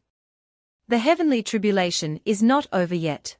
After speaking, the two of them quickly left. Standing far away, looking at the large cluster of lightning about to strike down, Xiaofeng said, "The fourth ninth heavenly tribulation has struck 3 times, there's still one last wave." From afar, the large bird continued to fly towards them. Seeing it, Xiaofeng frowned and said, "It's that guy again." Jiaoqing reminded him, "Xiaofeng, this is a battle of nascent soul stage demon beasts. There's nothing we can do." Suddenly, Hanyang's puppet doll popped out from Xiaofeng's chest. Xiaofeng understood its intention, pressed it back in, and said, "It's not necessary." Hanyang's puppet doll angrily shouted, "Let me kill it." "Kill it." Xiaofeng touched its head and soothed it, "I know you're very strong. Calm down for now." Diu Ting beside him asked, "Xiao Fng. What exactly is this thing?" Xiao Fng smiled and replied, "Ha ha ha. It's just a little toy." That big bird was diving straight towards them both. At this moment, Xiao Fng shouted, "Second senior brother. If you don't make a move, senior sister will be in danger." Instantly, a yin-yang circle appeared in the sky. The yin-yang circle blocked the bird, causing it to slam its head into it. High above, the second senior brother appeared and said, "Little junior brother. You have sharp eyes." The second senior brother stood in front of the bird and warned it, "Fellow Taoist. Would you mind leaving?" The bird glared at the second senior brother. Knowing it couldn't win, it turned and flew away. Behind them, Xiao Fng said, "Second senior brother is mighty." The second senior brother replied, "If it hadn't been severely injured by the heavenly tribulation, I wouldn't have been able to scare it away." Then, the second senior brother turned to ask Xiao Fng, little junior brother. How did you know I was nearby? I pride myself on my concealment, even the eldest senior brother is far inferior to me. In that, Xiao Fng explained, mother is definitely worried about senior sister, so she would send someone to protect her. It's just that the eldest senior brother isn't careful enough. The fourth senior sister is too lazy. The second senior brother is naturally the most suitable choice. Hearing Xiao Fng's words, Diu Ting looked angry. What? Mother doesn't trust me that much. The second senior brother said, you are indeed smart. But don't take such risks in the future. If I weren't here, you too would have been in danger. Xiao Fng smiled mischievously and replied. Yes, yes. I will definitely pay attention next time. Suddenly, the second senior brother turned his head, as if he had noticed something. He looked at the heavenly tribulation coming down and said, the ninth heavenly tribulation, it's been a while since I last saw one. In the distance, a huge beam of light was indeed descending. The second senior brother quickly created a protective shield for the three of them and said, it's just the right time, let's go see if this demon beast can successfully transcend the tribulation. A moment later, the three of them flew over, and the sky had returned to calm. The snake was now lying motionless on the ground. Xiao Fng looked at its corpse in surprise. What's going on? It failed to transcend the tribulation. Suddenly, Diu Ting exclaimed in shock, Xiao Fng, look at its head. Indeed, a small white snake was crawling out of the large snake's eyes. Seeing this, Xiao Fng said, is this molting and rebirth? It actually used this method to overcome the heavenly tribulation. The snake crawled onto Xiao Fng's leg. He touched its head and said, did you succeed in transcending the tribulation? But it looks very weak. Suddenly, the snake bit down hard on Xiao Fng's finger. He struggled in pain, yanked it away, and shouted, ah ah ah. Diu Ting panicked. Why did it bite people? The second senior brother next to them smiled and replied. This is what is called breaking and then rebuilding. It's because its body was destroyed during the tribulation, so it used molting and rebirth to escape the final heavenly tribulation. Although it needs to recover starting from the foundation establishment stage, its future is very bright. After biting, the small snake immediately burrowed into Xiao Fng's chest.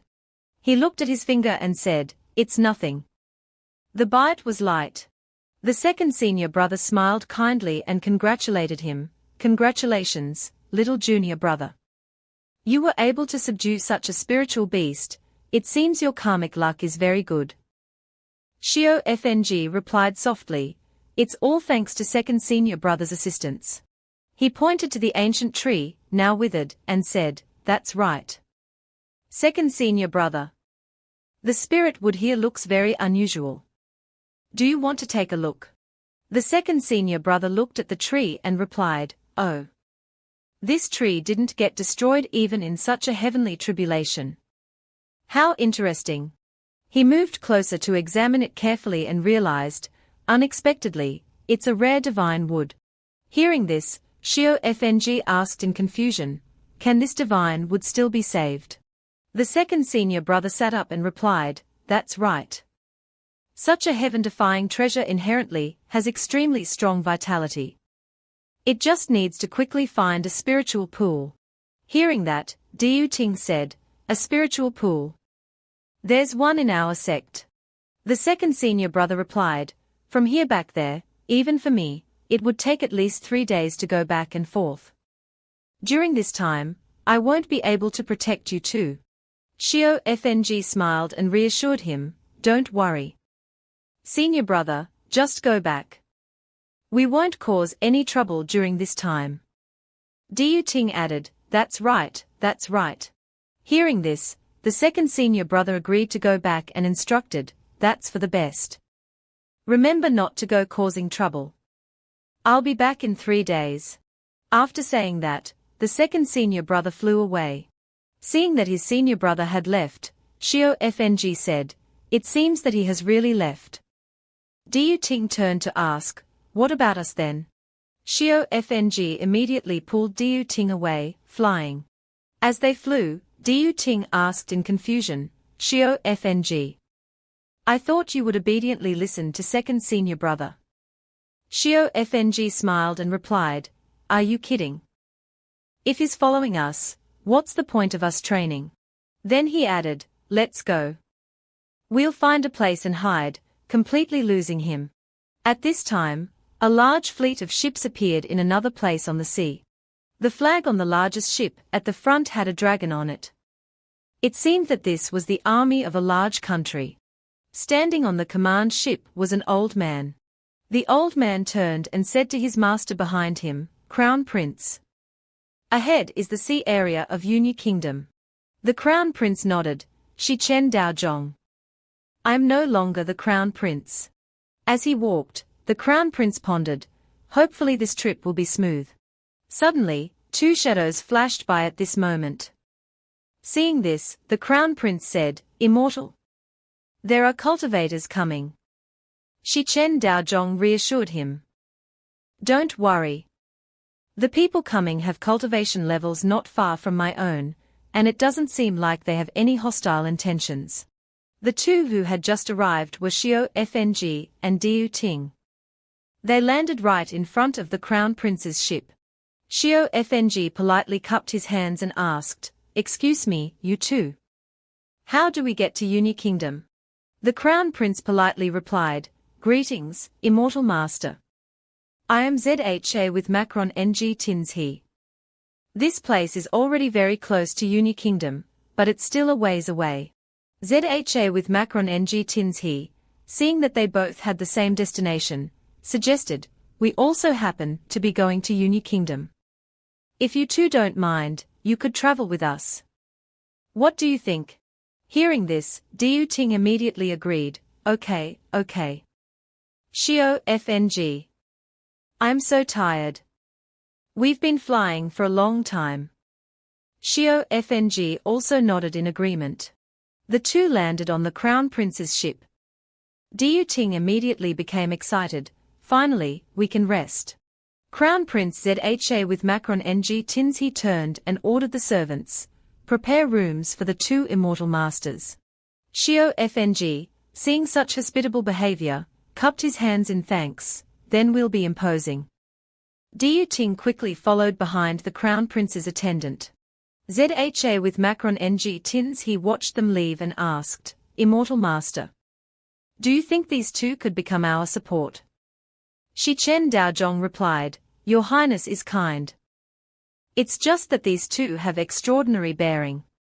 It's very likely they are from those orthodox immortal sects.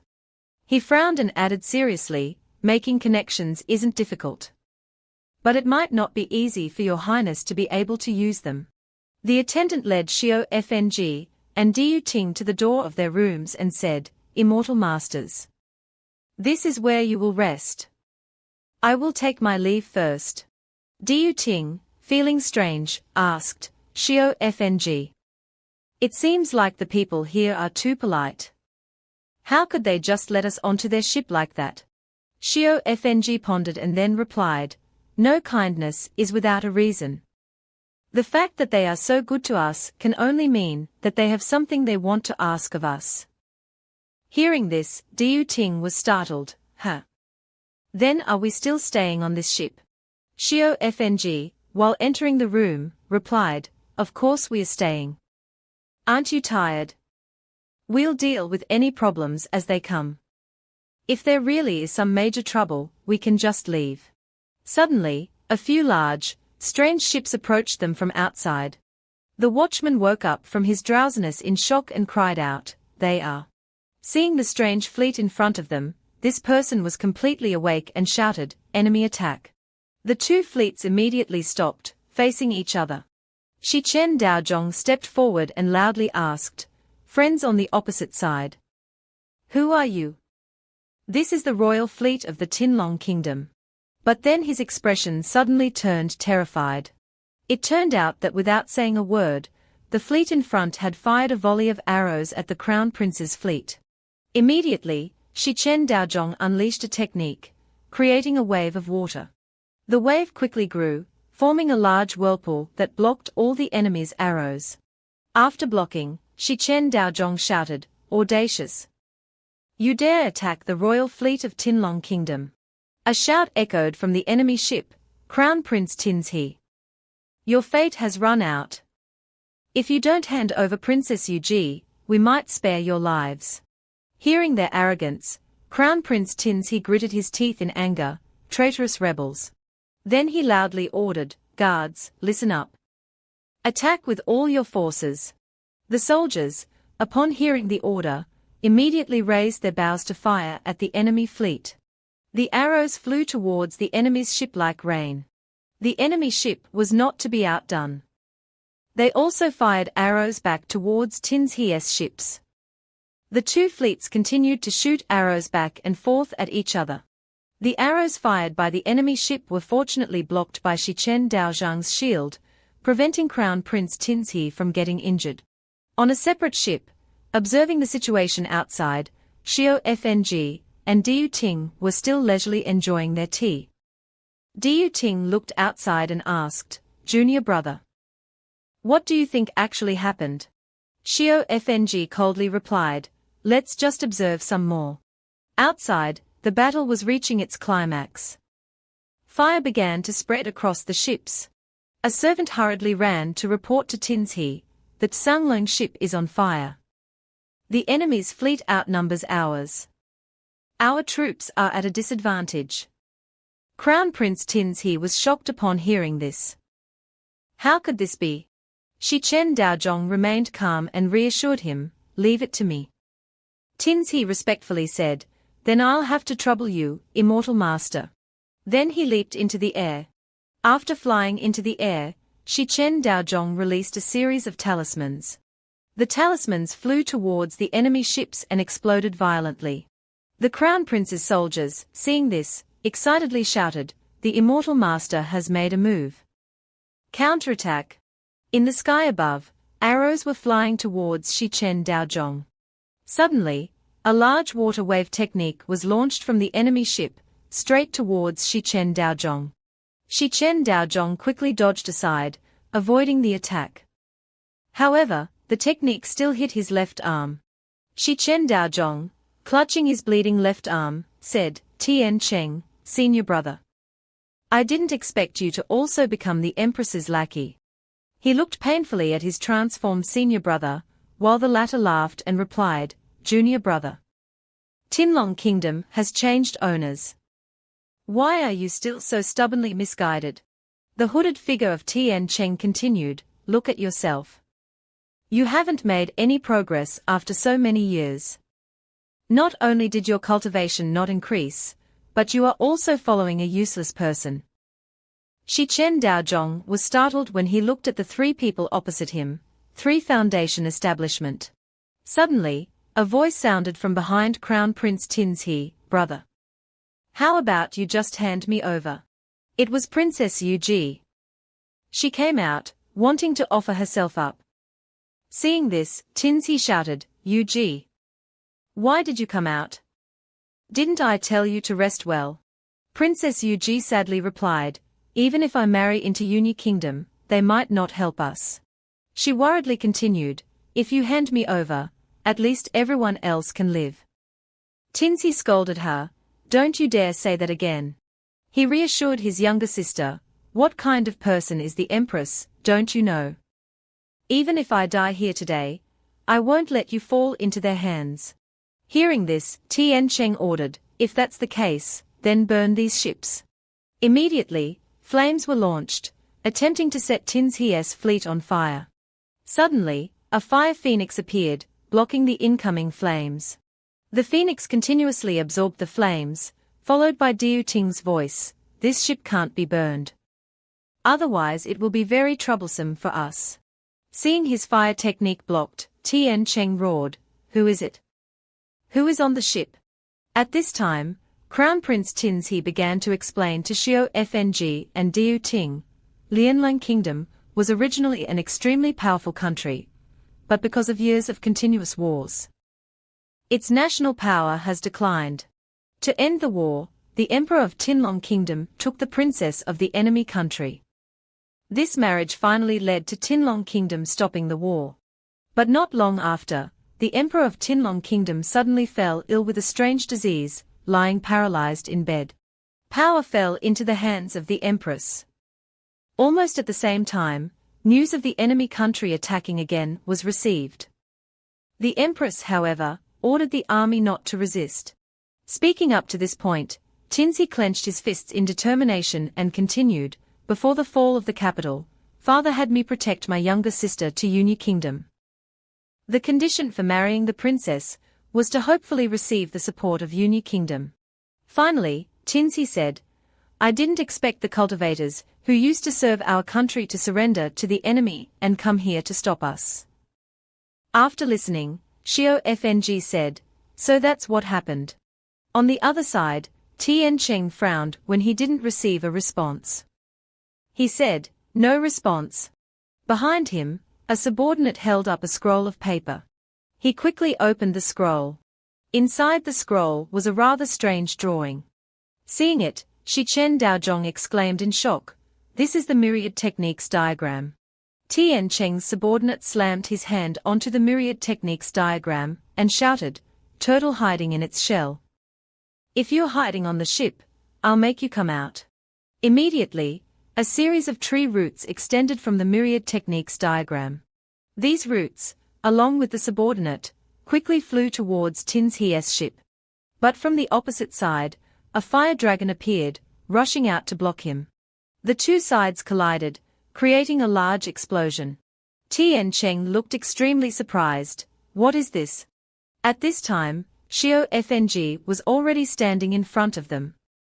He warned them, "Everyone, this ship is useful to me.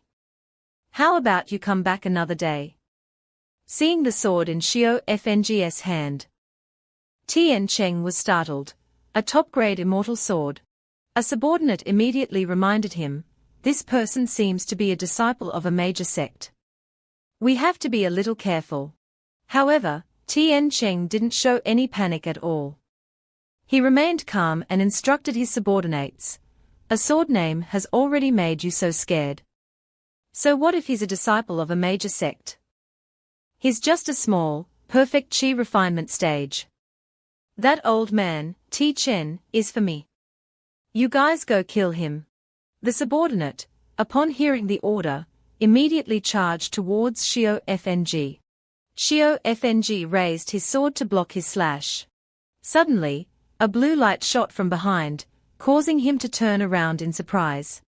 Xiao Fng quickly jumped back to dodge the sneak attack. On this side, the subordinate, taking advantage of the moment when Xiao Fng was dodging, launched another slash towards him. Xiao Fng couldn't dodge, and immediately took a slash to the chest. Blood spurted out like rain from his chest. The two subordinates said smugly, "A little chi refinement stage dared to be arrogant in front of us." He pointed his sword at Xiao Fng's face and threatened, "Hand over the immortal sword. I'll spare your life." Xiao Fng coldly replied, "Who said I was alone?" High above, a large fire tornado began to form. Seeing it, Tian Cheng cried out in fear, "This is bad. It's a large-scale fire-type technique. That dragon wasn't created by this little kid. This fire-type technique was naturally being unleashed by Diu Ting. She had secretly created an extremely large fireball while Xiao Fng distracted them, aiming to leave them with no chance to resist." After chanting the spell, Diu Ting coldly shouted, "Scatter." Immediately, the fire tornado exploded, scattering into small fire sparks that shot out in all directions. These sparks shot straight towards the enemy's fleet. One ship that was hit immediately exploded and was sunk. Following that, other ships were also sunk one after another. Tian Cheng hurriedly ordered, "Kill her. Otherwise, the entire fleet will die." Immediately after that, Tian Cheng and his two subordinates rushed to attack Diu Ting. Seeing his senior sister getting ambushed by three people, Xiao Fng shouted, "Stop!" He said to Diu Ting, "Senior sister. If they attack you, just leave it to me." Diu Ting smiled and replied, "Xiao Fng. I'm leaving it to you." Xiao Fng then took out the MANHWA with Macron N doll from his chest. He ordered it, "Give them a big move." The doll nodded. It immediately swung its leg high into the air. Then it kicked Xiao Fng's sword, sending it flying at an extremely fast speed. The sword flew like a shooting star towards Tian Cheng and his two subordinates, causing them to shout in alarm, "What is that? It's coming towards us." The three of them joined forces to create a three-layered shield to block the sword. However, the shield was quickly broken easily. The sword grazed past Tian Cheng's ear. Luckily for him, it didn't hit a vital spot. He exclaimed, What is this thing?" He was terrified and thought, if his attack had been off by just a little more, I would definitely be dead. I have to leave this place.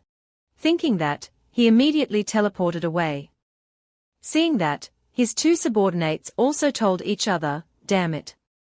Let's leave too. We can't care about the fleet anymore. It's more important to save our lives." Seeing the doll's terrifying power, Xiao Fng said in amazement, "It's too strong. Didn't my wife say that you don't have much power?" Diu Ting, having finished her work, also came closer to Xiao Fng and said, "We are done with this now. Xiao Fng, let's go back." On the side of the enemy fleet, which was burning fiercely, the enemies were constantly yelling, "Save us. The immortal master abandoned us. We surrender." Seeing this, Xiao Fng coldly said, "We shouldn't let us cultivators get involved next." After finishing, they both headed towards Tin's ship. After landing, Tin's respectfully thanked them, "Thank you both for saving our lives." Xiao Fng chuckled and replied, "It was just a small matter. Just consider it our toll for traveling on your ship." Diu Ting smugly asked, "Hee. Am I very strong?" Princess Yuji also spoke up, "What was a small matter for you too, is a life-saving grace for me. I am very grateful." After saying that, Princess Yuji suddenly coughed. She clutched her mouth, looking pained. Tin's hurriedly told his servant to get a blanket. The servant immediately brought a blanket, and reminded everyone to bring the stove over. Seeing the strangeness of it all, Xiao Fng asked in confusion, "What is this?" Shi Chen Daozhong stepped forward to explain, "Princess Yuji has a strange illness. Every month there is a period when her whole body becomes extremely cold and painful. I don't know what's going on." Hearing that, Xiao Fng pondered, "Her whole body becomes cold." He moved closer and asked the princess to extend her hand to examine it. Xiao Fng lightly touched the princess's wrist to take her pulse. Shi Chen Daozhong asked, "Does the immortal master know about this illness?" After taking the pulse for a while, Xiao Fng realized that this was an innate cold ice meridians. He thought, "I didn't expect her physique to be exactly the same as MANHWA with Macron NS."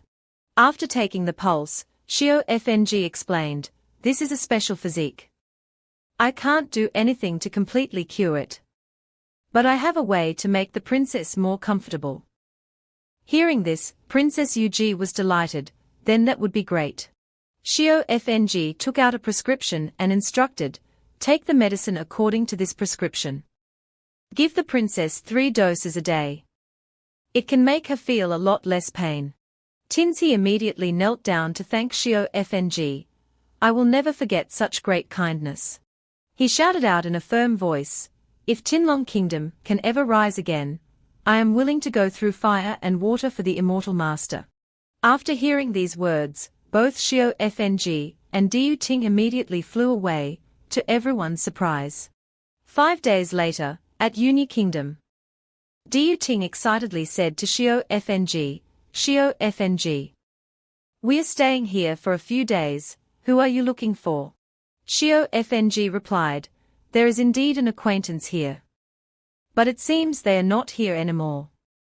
"It's okay, let's go to the imperial city first. Hearing this, Diu Ting asked in confusion, to the imperial city. What are we going there for?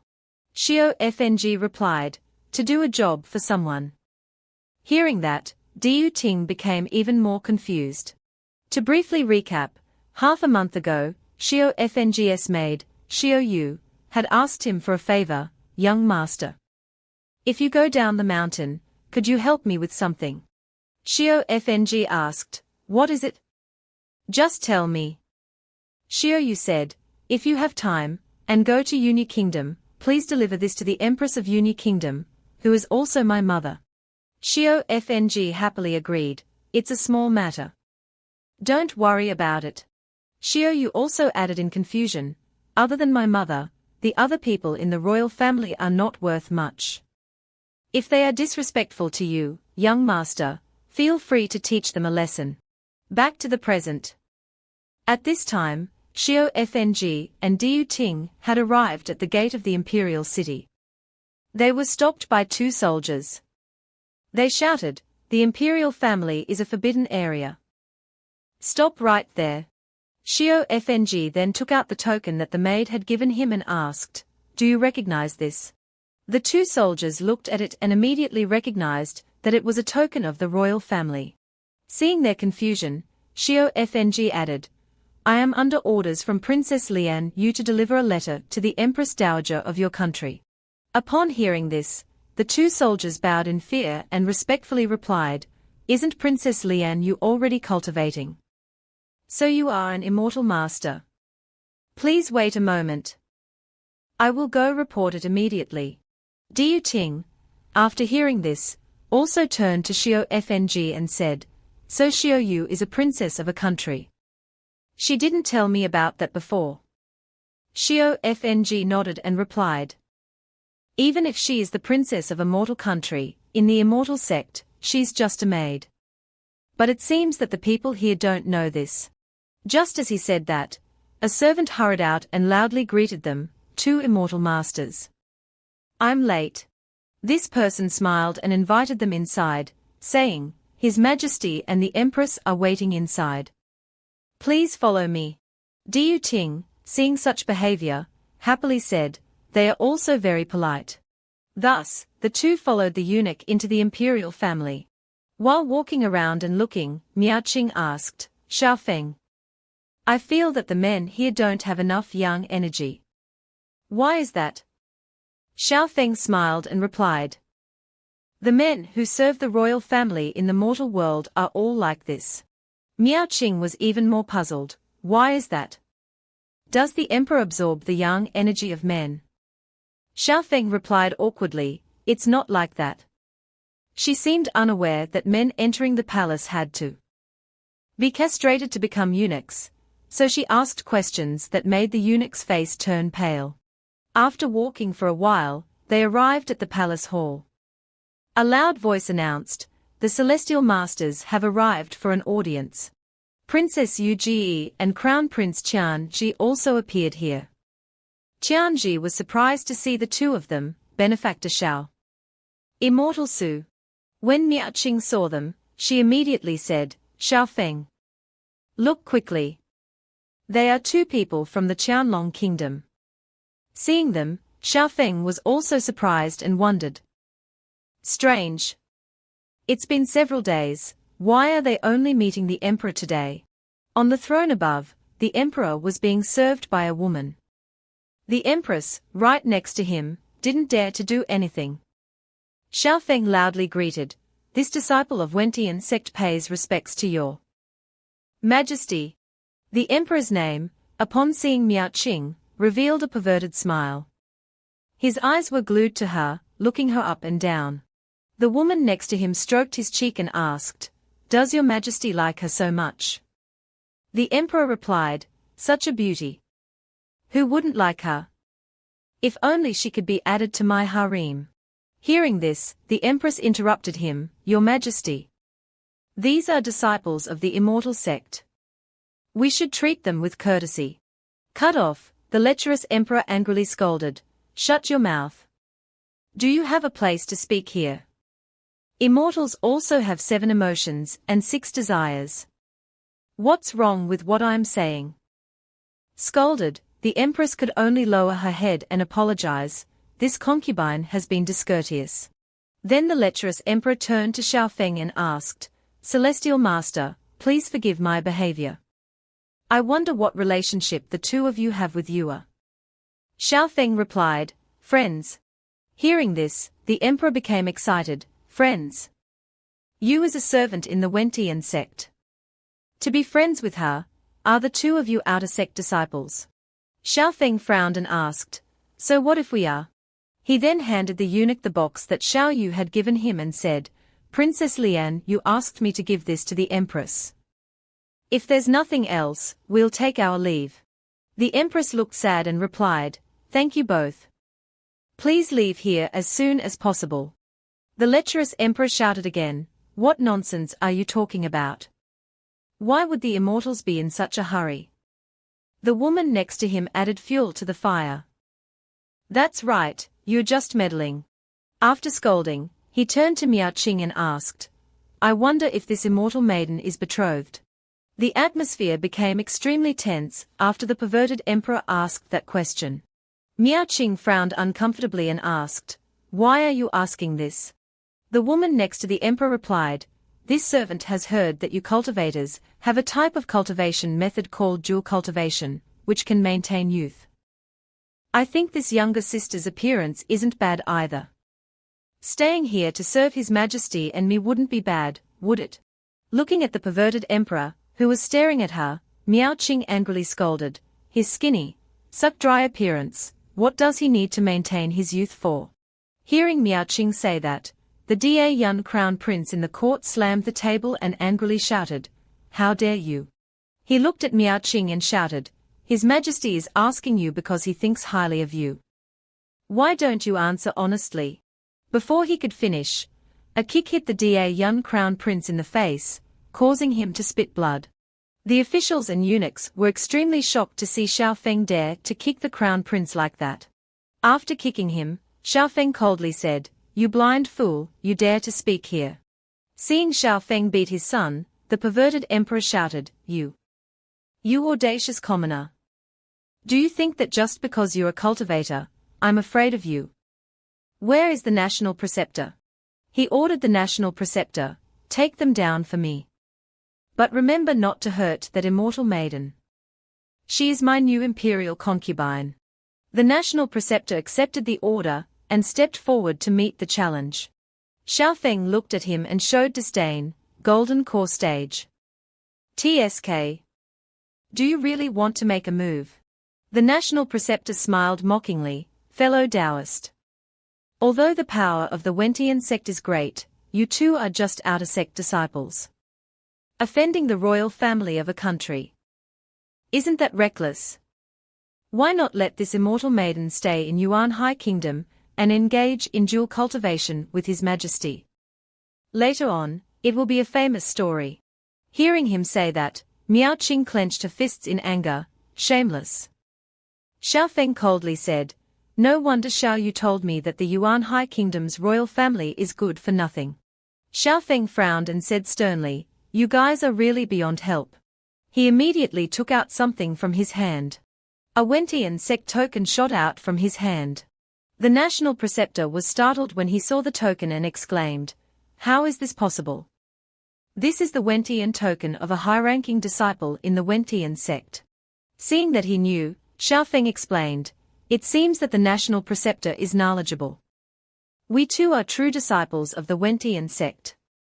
And the one you guys were rude to just now is the only daughter of our sect's hall master. After speaking, Xiaofeng stood with his hands behind his back and sternly asked, Now I'm asking one more time. Does the Yuan High Kingdom want to be destroyed? Hearing that, the perverted emperor turned pale and asked, True disciples? The hall master's only daughter. The Da crown prince, who had been kicked, scrambled to his feet and shouted, What nonsense are you talking about? He still showed disdain and continued, Do you really think that there is no one in my Yuan High Kingdom? Father! Kill them! What Wentian sect? But before he could finish speaking, a talisman flew out. The talisman quickly sealed the young crown prince's mouth, making him silent. Following that, a rope tightly bound his body. The national preceptor looked terrified, sweating and saying, "Ha ha ha. Misunderstanding. This old Taoist had eyes, but couldn't see Mount Tai. I apologize to the two of you." The perverted emperor also sweated and said, "Before, I was just joking, just joking. Ha ha ha. I absolutely did not intend to make things difficult for the two immortals." Xiao Feng turned to look at the woman next to the emperor and asked, "Oh. So the one next to His Majesty, who did everything to provoke the Wentian sect, should also give us an explanation, right?" The woman panicked and pulled on the emperor's hand, saying, "This servant was only doing it for His Majesty." The perverted emperor was so frightened that he immediately pushed her hand away and said, "Immortal. I was all bewitched by this woman. I will immediately hand her over to the immortal to deal with." Too surprised by the emperor's face-changing attitude, the woman angrily said, "As expected, you are a useless emperor. If I had known, I would have sucked you dry already." After saying that, she opened her mouth and spat out a large cloud of purple smoke. The purple smoke quickly flew out, trying to escape. Seeing that, the soldiers shouted, "A demon! Protect the emperor!" The purple smoke chirped and shouted, "Xiao Yifeng of Wentian sect. This servant will remember you." Inside the palace, everyone screamed in horror, "Lin Fei!"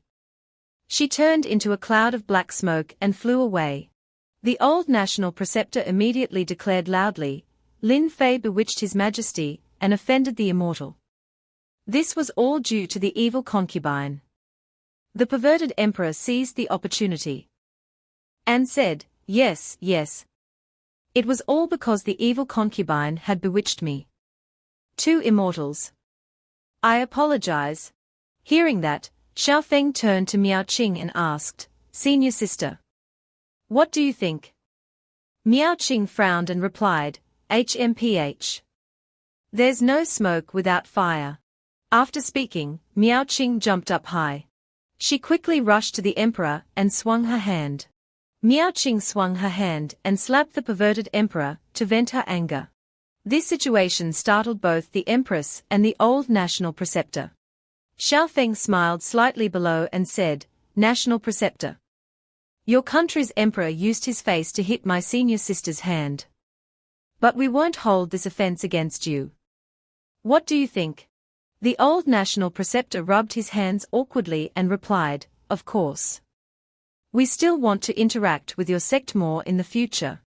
Xiao Feng said smugly to Miao Qing, "Senior sister. Let's go."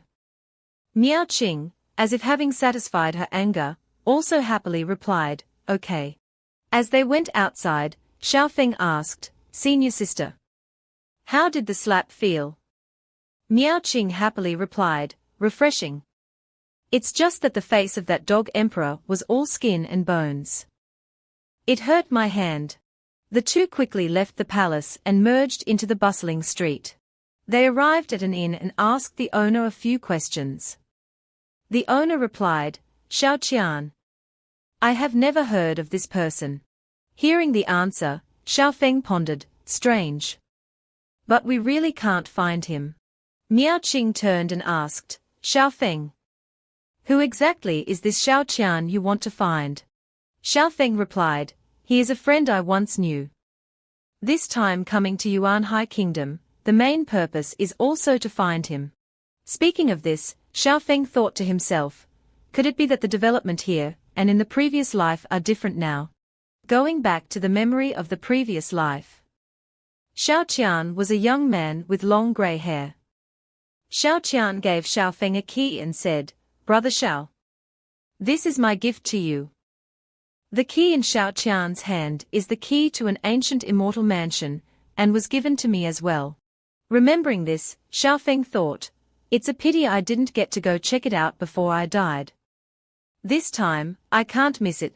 Suddenly, Miao Qing looked outside and pointed forward, saying, "Xiao Feng, isn't that a place we haven't searched yet?" Xiao Feng was puzzled, "Where?" Logically, we have searched it already. Seeing the place that the senior sister had just pointed to, Xiaofeng was excited. Ah, a brothel. We really haven't searched there yet. Meanwhile, in the Guanghan Palace, a fair foot was stepping down. It was Han Yang's foot. Seeing her, a female disciple happily asked, "Senior sister, are you out of seclusion?" Han Yang replied, "I still need a bit more time. But I've encountered a bit of a bottleneck." After saying that, Han Yang ordered, "Sumo, go find senior brother and get some pills for me." The female disciple immediately obeyed. After the female disciple left, Han Yang muttered to herself, "That guy's Bingshan Ju is really powerful." Feeling that her body had improved, Han Yang thought, "The illness in my body has been eliminated by more than half. I wonder how he's been cultivating now." Han Yang's face suddenly turned red. She shamefully muttered to herself, "Or should I secretly take a look?" Feeling like she was doing something shady, Han Yang reassured herself, "I'm just worried about his safety. Definitely not peeking. After all, his cultivation is so low." Back with Xiaofeng. He was currently reminding Miao Qing, "Senior sister, that place is not suitable for you to go to." Miao Qing immediately brushed it aside. "What's the big deal? Who says women can't go to a brothel? Let's go." Inside Xiaofeng's clothes, Han Yang, who was possessed in a doll, poked her head out to observe. Unfortunately for Xiaofeng, Han Yang possessed the doll just as Xiaofeng stepped into the brothel. What Han Yang saw before her were beautiful women inviting. "Master, come here. Come in and take a look." Needless to say, Han Yang was extremely angry. "Ha! Is that so?" Back in the Guanghan Palace. After going to get the pills, the female disciple brought them to the door of Han Yang's room and called out, "Master, the pills you needed." What caught her eye was a sign on the door that surprised the female disciple, "Seclusion, do not disturb." She was very confused and wondered, wasn't she encountering a bottleneck? Why is she in seclusion now? Or should I just wait? Back in the capital of Yuan High Kingdom, Miao Qing was still very puzzled. "Why won't you take me?" Xiaofeng awkwardly explained, "It's not that I won't take you, but that place does not allow women to enter." Miao Qing was even more puzzled. Is there even this kind of rule? Miao Qing did not know that Han Yang's doll was clinging to her neck. She didn't know what the doll had done to Miao Qing, but it made her feel very sleepy. Then suddenly Miao Qing's eyes widened. Miao Qing suddenly became awake and said to Xiaofeng, "Meaning as long as someone else entertains me, then it's not a problem, right?" Seeing that senior sister's attitude had become different made Xiaofeng surprised. He looked bewildered as Miao Qing calmly walked into the brothel. The two of them were stopped by a woman. "Guests, please stop. May I ask if you have a VIP card?" Xiaofeng was surprised and asked, "VIP card?" Another man, hearing this, showed disdain. "You want to enter Qingyuan without a VIP card? This is not a place that just anyone can enter." Xiaofeng, being looked down upon, summoned a small, glowing sword in his hand and asked, "Can I enter with this?" Seeing it, the woman's attitude immediately changed. "So you are an immortal. Please come in." But seeing Miao Qing also enter, the woman immediately called out, "Wait, this young lady." Miao Qing immediately replied, "My hobbies are special. I've never liked men since birth. Can't I enter?" The woman hesitated and said, "Of course you can. Please come in." Looking at their figures as they entered, the woman thought, as expected of immortals, their thinking is really open. Xiaofeng turned to ask, "What did you say? Why did that young lady look at us so strangely?" Miao Qing coldly replied, "Nothing. Just casually dealt with it with a few sentences." Noticing that Miao Qing seemed strange, Xiaofeng thought to himself, "Is it my illusion? Why do I feel like my senior sister is so strange?" They arrived in front of a large hall. Here, a female server warmly greeted them, "Two esteemed guests. Please come into the private room to rest." The woman then introduced herself. I am Xiao Qing, and I am responsible for serving the young master and this elder sister. Xiao Feng immediately inquired, besides us, are there any other esteemed guests today? Xiao Qing hesitated and replied, the identities of the esteemed guests are not something I can inquire about. Anyway, the esteemed guests who came today are all here for Sister Wu Are You. They must all be great people. Hearing that, Xiao Feng was startled and asked, wait. Who did you say? Wu Are You? Miao Qing immediately turned and asked, do you know her? This attitude startled Xiao Feng. He stared at Miao Qing and thought, that's not right. This dangerous aura. Since when did senior sister give me such a great feeling of oppression? Then Xiao Feng's face turned pale. It seemed like he had recognized something. In his heart, it was as if he was in despair. Could it be? Xiao Qing's voice broke Xiao Feng's train of thought.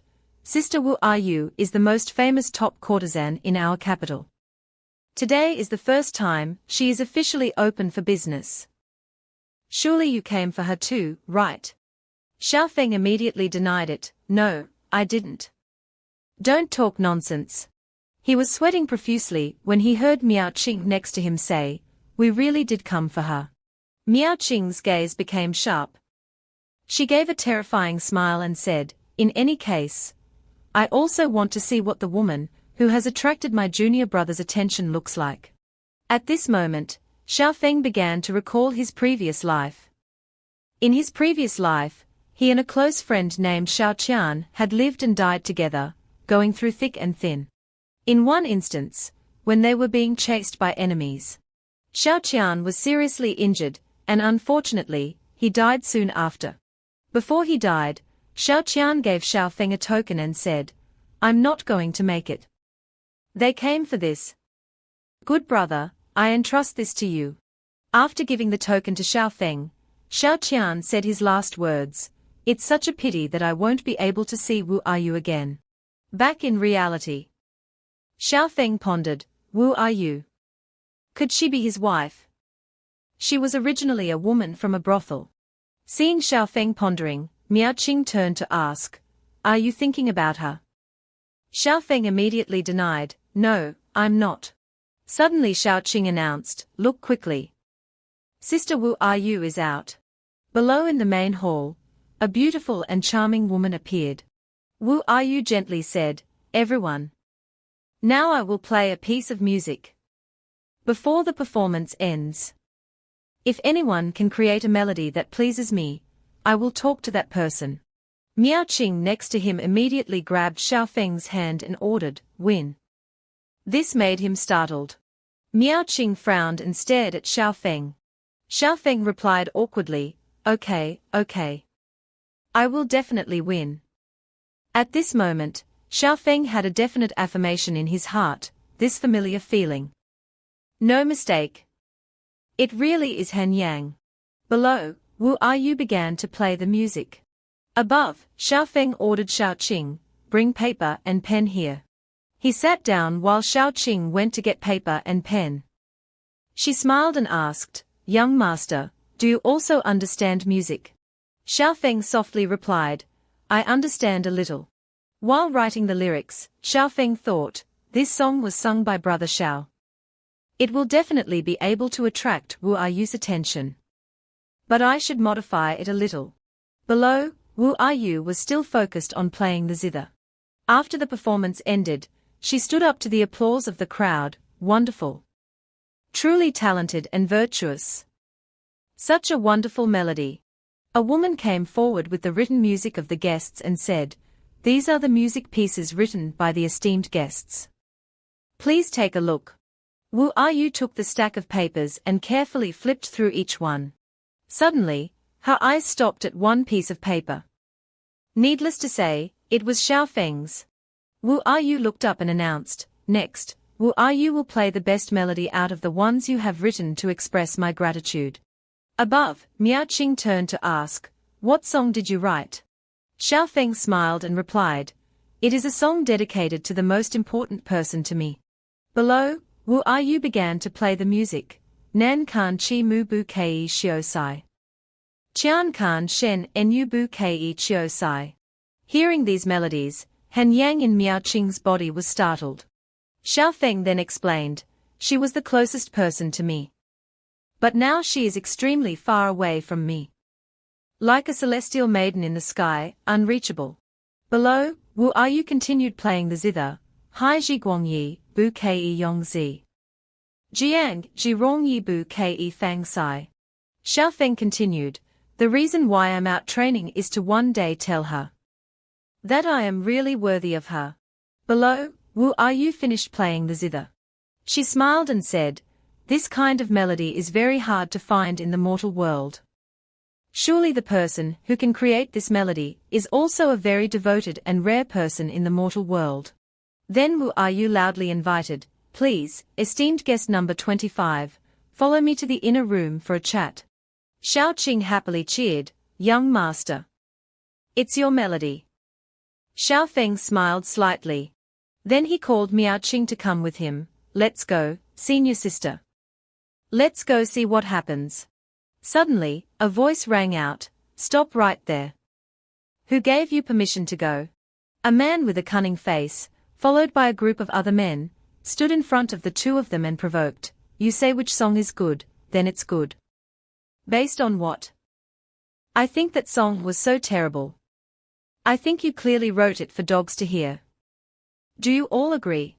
The men behind him also chimed in, that's right. Only dogs would listen to music like this dog poop. Of course, your song is the best.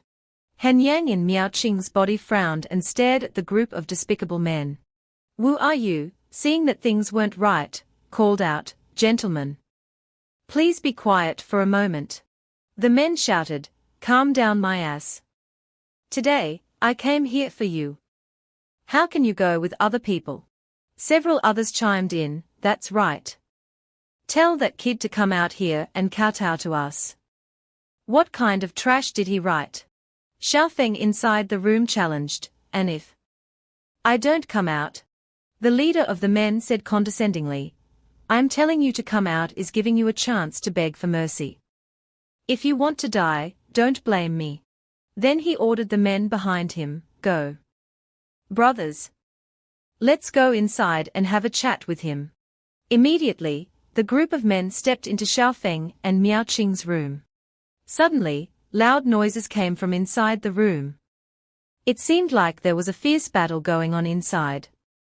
Outside, Xiao Qing worried, that young master isn't going to be beaten to death, is he? Inside the room, a voice said, Wu Ayu. Can you come in and talk for a while? Xiao Qing, hearing this, was overjoyed, huh? He's still alive. Wu Ayu immediately went inside the room and said, I'll go in and take a look. Xiao Qing then urged, Sister Wu Ayu, please be careful. Inside, Wu Ayu greeted, young master, young lady. She was about to speak when her eyes widened in surprise. Her face turned pale when she saw that the group of men had been frozen in thick ice. She exclaimed in surprise, what is this? Xiao Feng smiled and reassured her, it's nothing. Wu Ayu. I want to ask you something. Do you know Xiao Qian? Wu Ayu shook her head and replied, Xiao Qian. I do not know this person. Hearing that, Xiao Feng was surprised and asked, you don't even know him?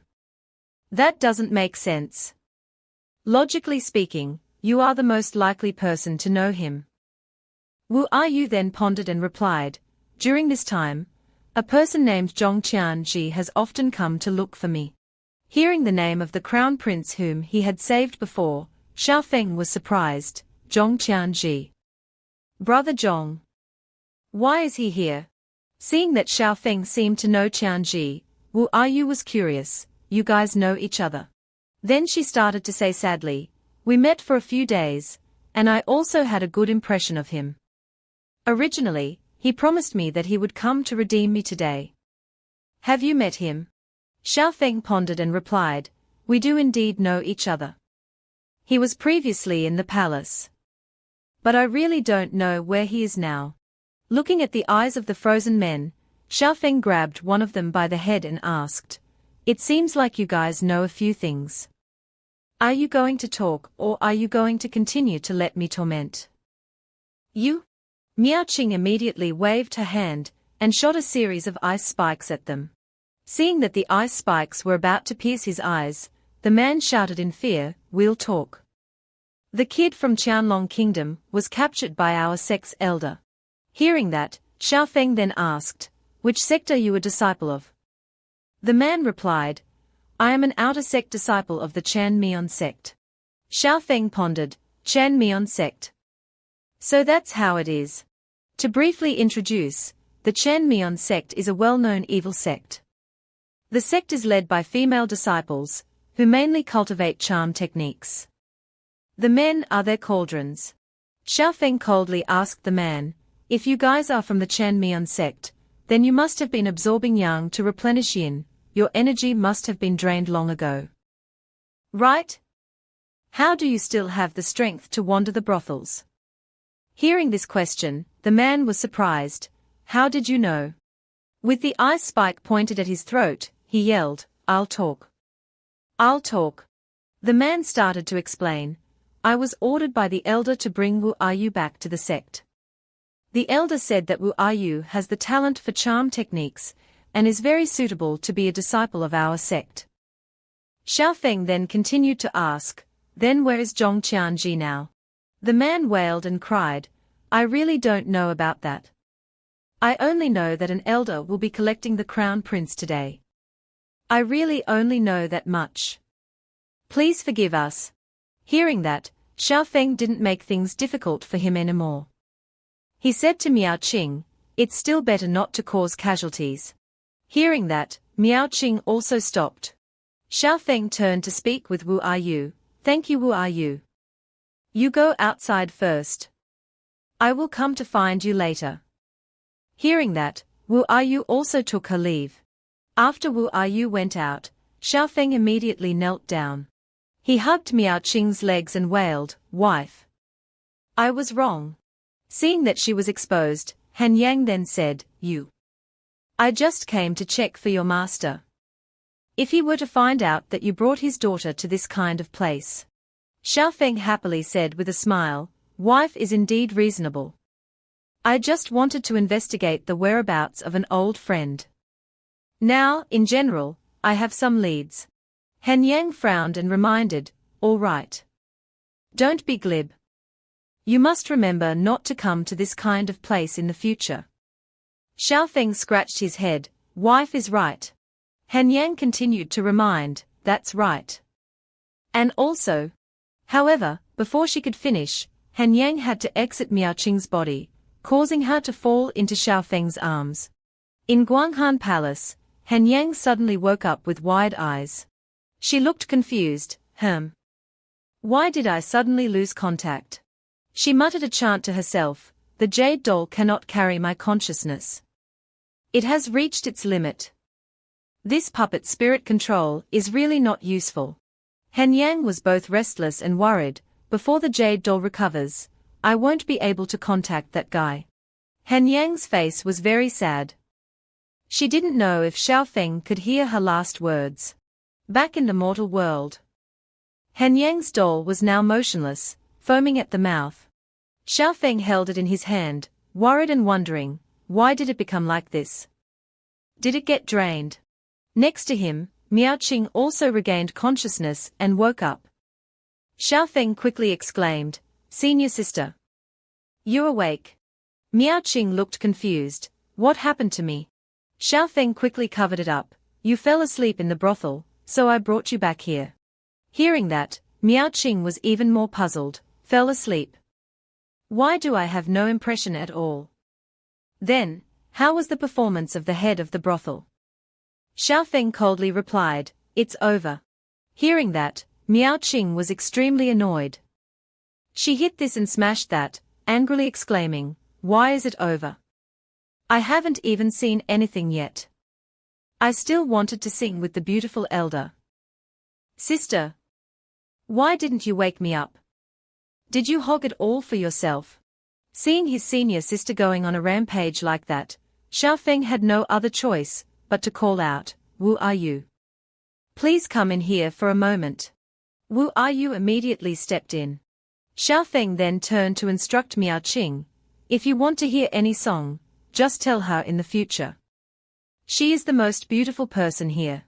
Wu are you respectfully greeted, "Greetings, Senior Su Miao Qing." Seeing Wu are you's attitude like this, Miao Qing pointed her finger and asked, "Is she a junior sister?" Xiaofeng shook his head and denied, "That's not the case." After speaking, Xiaofeng put his hands together and thought, then said, "Wu are you, don't worry. Senior sister is awake. Now we will think of a way to rescue Zhong Qianji." Hearing that, Wu are you was overjoyed and thanked him. Wu are you thanks the two immortal seniors. Immediately after, Xiaofeng and Miao Qing left the brothel together. On the way, Miao Qing wondered, what exactly is going on?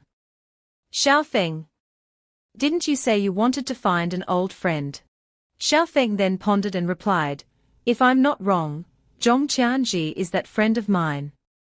Hearing that, Miao Qing looked confused. "Huh? Why didn't you recognize him last time?" Xiaofeng replied, "His face is too different compared to my impression of him. I couldn't recognize him right away. But now, let's think about how to save him first. The Crown Prince should have some information." The two quickly flew to the Crown Prince's palace. Xiaofeng observed that the guards here were quite strict. Miao Qing looked around and called out, "Look over there. They saw some cultivators here." Miao Qing exclaimed, "There are even cultivators here. It seems that the Crown Prince's palace is indeed hiding some secrets." Miao Qing immediately came up with a plan. She smiled and suggested, "Xiaofeng, I'll lure those guys away. You take the chance to go in." Xiaofeng then reminded his senior sister, "Don't engage in a direct conflict with them. Be careful." Miao Qing reassured him, "Don't worry.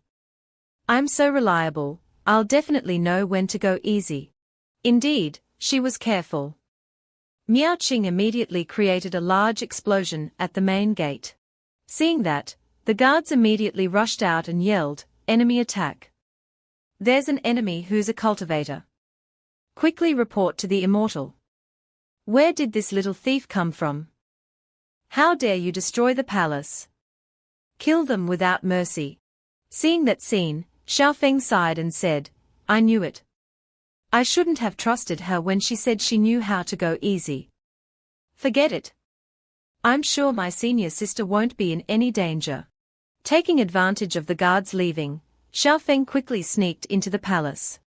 In front of the palace gate, Xiaofeng muttered to himself, "Logically speaking, the cultivators of the Chanmian sect should be guarding the Crown Prince. Anyway, they can't have been lured away by my senior sister." He slowly pushed open the door and entered, certain that he would have a hard fight. When Xiaofeng pushed open the door, he immediately heard a voice, "See my power." In front of him was the Crown Prince of the Yuan High Kingdom, lying on top of a woman, who was none other than the Lin Fei who had bewitched the emperor.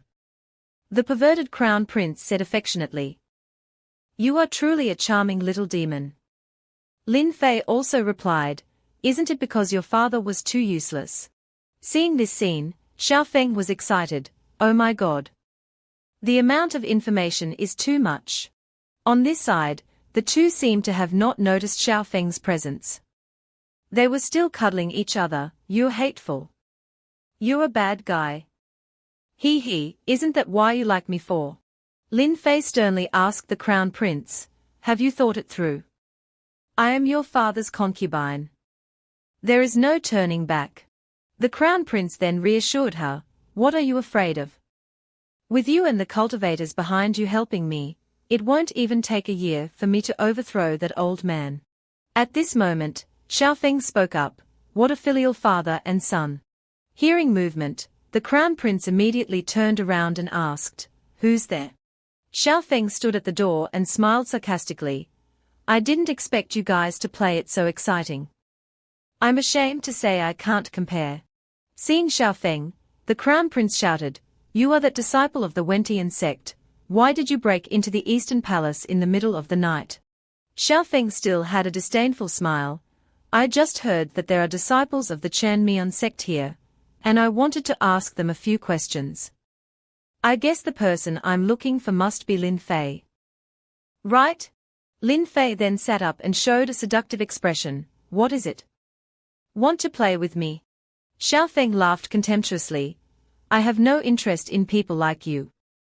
I just want to ask, where are those siblings from the Qianlong kingdom? Lin Fei winked playfully and replied, HMPH. Where do they want to go? How would I know? Knowing that she was quite stubborn, Xiaofeng secretly conjured a small ball of light in his hand. Then, from that ball, the images of the adulterous couple that he had just recorded appeared. Xiaofeng said smugly, it wouldn't matter if I gave these images to the Emperor of Yuanyu Kingdom. Right? Threatened, the Dalian Crown Prince immediately confessed, wait, I'll talk. The man ran away, but the woman is locked up in my place. Next to him, Lin Fei cried out, useless. Xiaofeng slowly approached him and said, that's more like it. It seems that the Dalian Crown Prince still knows what's good for him. Seeing Xiaofeng approach, the Dalian Crown Prince trembled and asked, what are you going to do? Xiaofeng immediately pressed his hand onto his face. Then, he took out a medicinal pill and introduced, this is called 7-day soul-severing powder. After taking it, your internal organs will gradually rot. 7 days later, you'll turn into a puddle of blood. After introducing it, Xiaofeng stuffed the pill directly into the Dalian Crown Prince's mouth. He threatened him, lead the way. If you want the antidote, you better not try any tricks. The Dalian Crown Prince fearfully and helplessly replied, Immortal, please rest assured. I'll change my clothes and lead the way. Seeing Xiaofeng's methods, Lin Fei asked, what kind of righteous way are you using? Xiaofeng laughed, ha ha. You're right. I've never been considered righteous. The Dalian Crown Prince immediately led Xiaofeng to where Princess Yu was being held. Princess Yu was being hung up at this time. The Dalian Crown Prince hurriedly said, look, Princess Yu is still here safe and sound. I haven't touched her. Xiaofeng threatened, if you touch her, don't even think about getting the antidote. Upon hearing Xiaofeng's voice, Princess Yu woke up and asked, is that benefactor's voice? Immediately, the shackles binding her were opened. Xiaofeng quickly supported Princess Yu. Although Yu was still tired, she was very happy in her heart to be rescued. Xiaofeng reassured her, don't talk. I'll take you out of here first. Seeing the two of them about to leave, the Dalian Crown Prince cried out, what about my antidote? Without even turning his head, Xiaofeng tossed him a bottle of antidote and instructed, remember to take it daily. Gripping the bottle of antidote in his hand, the Dalian Crown Prince gritted his teeth, I've remembered this debt. Wait until I inherit Dalian. Before he could finish speaking, there was a sudden commotion outside, look. What is that in the sky outside? The Dalian Crown Prince immediately opened the door and asked, what's all the noise about? But then, his eyes widened. He was dumbfounded. In the sky, the image of him and Lin Fei being intimate was being shown for everyone to see. In addition, Xiaofeng's voice echoed, I wish the Dalian Crown Prince and consort Lin Fei a harmonious union. For 100 years. Back with Xiaofeng. He was now flying on a flying sword with Princess Yu. As they flew, Xiaofeng asked, has the princess ever experienced flying before? Princess Yu replied, yes. Taoist Bai Chen took me to seek medical treatment and let me fly. She added, my ancestors once did Taoist Bai Chen a favor, so he has always protected us. But before, in order to cover my brother's escape, he was captured by the Bua sect of the National Preceptor. Xiaofeng reassured, it's okay. If it's the National Preceptor's sect, it'll be easier to negotiate. Then, he sped up, quickly going to rescue Taoist Bai Chen. The two quickly arrived at the Bua sect's manor. Seeing it, Princess Yu exclaimed, is this the sect where the immortal cultivates? It's magnificent. Xiaofeng didn't think so. He lightly took out a talisman from his pocket and showed disdain. This sect is really poor. It must be a third-rate rural sect. Then, he threw the talisman down. The talisman created a large explosion, and smoke billowed everywhere.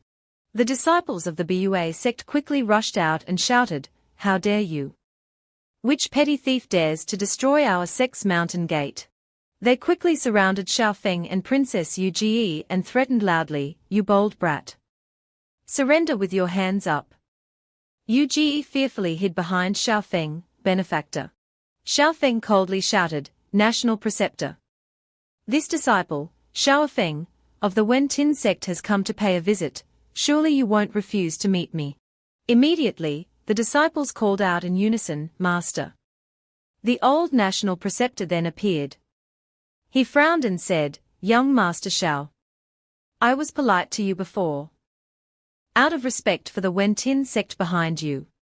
Do you really think I'm afraid of you?" Princess Yu worriedly asked, "Benefactor, can you fight him?" Xiaofeng replied, "Are you kidding? How could I beat someone from a sect?" Hearing this, Yu became even more worried, "Benefactor." Xiaofeng quickly reassured, "Remember, many times saving people doesn't require fighting." Then, Xiaofeng took out something from his clothes. He threw it towards the national preceptor and said, "National Preceptor, how about you take a look at this?" What Xiaofeng threw was a golden piece of paper. The national preceptor received it and frowned, "HMPH. Let me see what tricks you're up to." Then, his eyes suddenly lit up when he saw the paper in his hand. It was a talisman.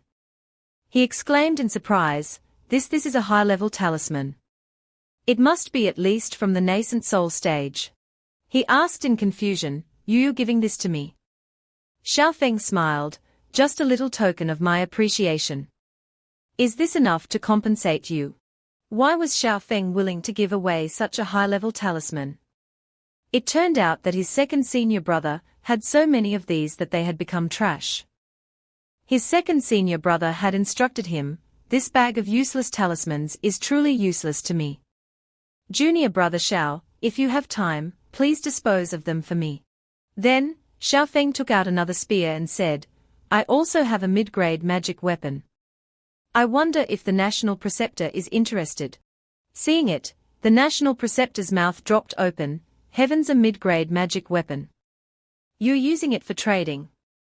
In his heart, he was in utter shock. "My entire sect only has one mid-grade magic weapon, and it's a family heirloom. We don't dare use it at all. This guy is taking it out for trading." This magic weapon was his eldest senior brother's. Before he left, his eldest senior brother had instructed Xiaofeng, "Junior brother Xiao, these are some broken things that other sects gifted before. No one in our sect cares about them. Go out and pick a few people you like and give them away."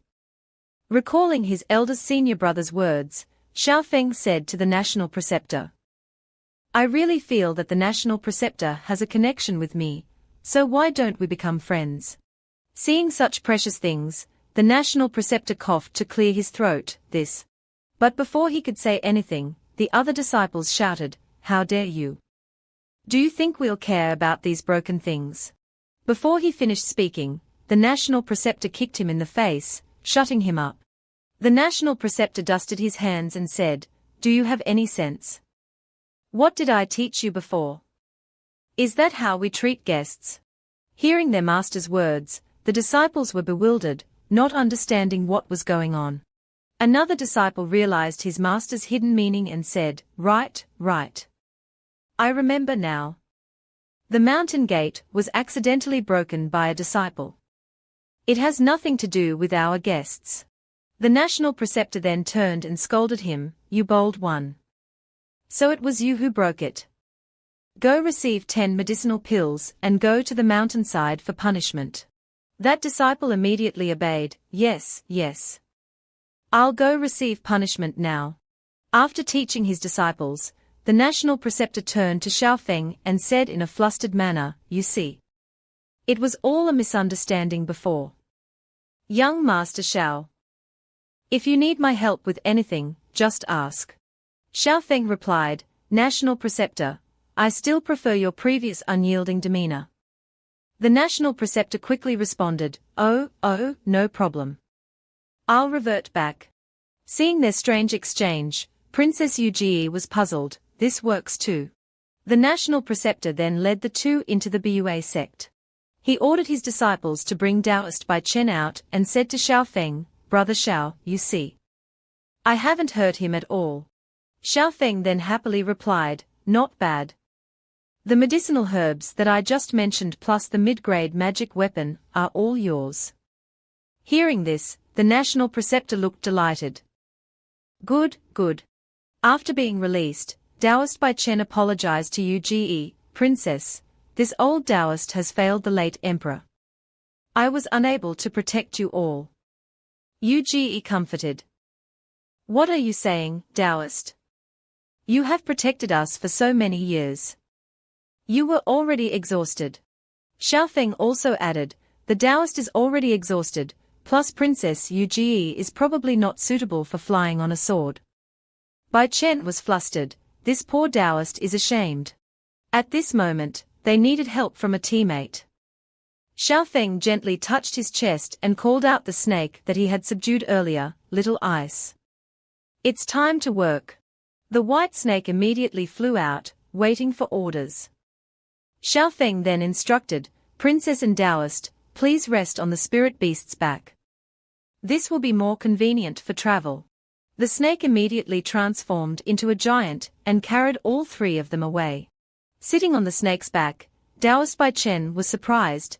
This is a high-grade spirit beast, at least at the peak of the foundation establishment stage. Before flying away, Xiaofeng shouted, Thank you for your help this time, National Preceptor. I will take my leave now. Below, the disciples looked up at the spirit beast with panicked expressions and asked, Master, is that what a great sect is like? Do they all have such powerful spirit beasts? Upon hearing this, the National Preceptor became furious and yelled, This old man hasn't met a disciple of a great sect before. Are you saying our sect is poor? The disciple immediately denied, No. Then the National Preceptor led the disciples inside and instructed, Let's go. Don't be so amazed. As long as you cultivate diligently, you will be like him sooner or later. Saying this, the National Preceptor felt extremely envious in his heart. Damn it. People are so different. It's infuriating. Back on the python's back. On the way, Xiaofeng asked Bai Chen, Taoist, where is Zhong Qinji? Bai Chen replied, At that time, this poor Taoist covered the crown prince's escape. We got separated. Upon hearing this, Xiaofeng said, Then let's go to the port to reunite with my senior sister first, and then we'll think of something. Suddenly, the python roared as if it had discovered something. Seeing this, Xiaofeng was very surprised. What's wrong with it? It seems that Little Ice has discovered something. Xiaofeng looked around and sensed. Meanwhile, Taoist Bai Chen didn't sense anyone around. But Xiaofeng was different. He shouted, Don't hide anymore. My spirit beast has already discovered you. A voice suddenly rang out. Little Lin told me that a disciple of the Wentin sect had ruined her good deed, but she didn't tell me that there was also a spirit beast that had reached the peak of the foundation establishment stage. The person who just appeared was Mai Shi of the Chanmian Pavilion. She greeted, This humble one, Mai Shi of the Chanmian Pavilion, greets young master. Bai Chen immediately sensed that she was at the golden core stage. Xiaofeng politely greeted back and asked, I presume that senior is an elder of the Chanmian Pavilion. May I ask what brings you to us? Mai Shi replied, I was going to find the young girl beside you. Then, her expression turned perverted, and she said with a sinister smile, But now this humble one likes the young master more. I wonder if you can come back to the Chanmian Pavilion with this humble one. Xiaofeng chuckled with disdain and replied, This junior finds the Wentin sect quite good. I have no intention of changing sects at the moment. Another voice chimed in, Little Mai, I've told you before. You're not the type that people like. Another voice added, on the contrary, I think bringing him back to our sect. Then eating him up would be better. He won't leave us naturally. The two women who just appeared were Lan Shi and Zhu Shi, also of the Chanmian pavilion. Seeing them, Xiaofeng chuckled. I didn't expect 3 golden core stage cultivators. The lineup is quite large. Zhu Shi showed a perverted smile, looking down on them. Young master, don't resist anymore. Your strength is far inferior to ours. Xiaofeng didn't reply but just shouted, Little Ice. Upon hearing the order, the python, Little Ice, immediately opened its mouth and roared, creating a threatening wave. Maishi quickly retreated and laughed, Young master, you're really impatient. While she was still being careless, Xiaofeng's immortal slaying blade flew towards her. The immortal slaying blade cut her in half with a clean slash. Taking this opportunity, Xiaofeng ordered Little Ice to quickly flee. Zhu Shi glanced at the slowly recovering Maishi and mocked, who was the one who was defeated. Lan Shi also mocked, being defeated by a mere qi refining stage cultivator, what a disgrace.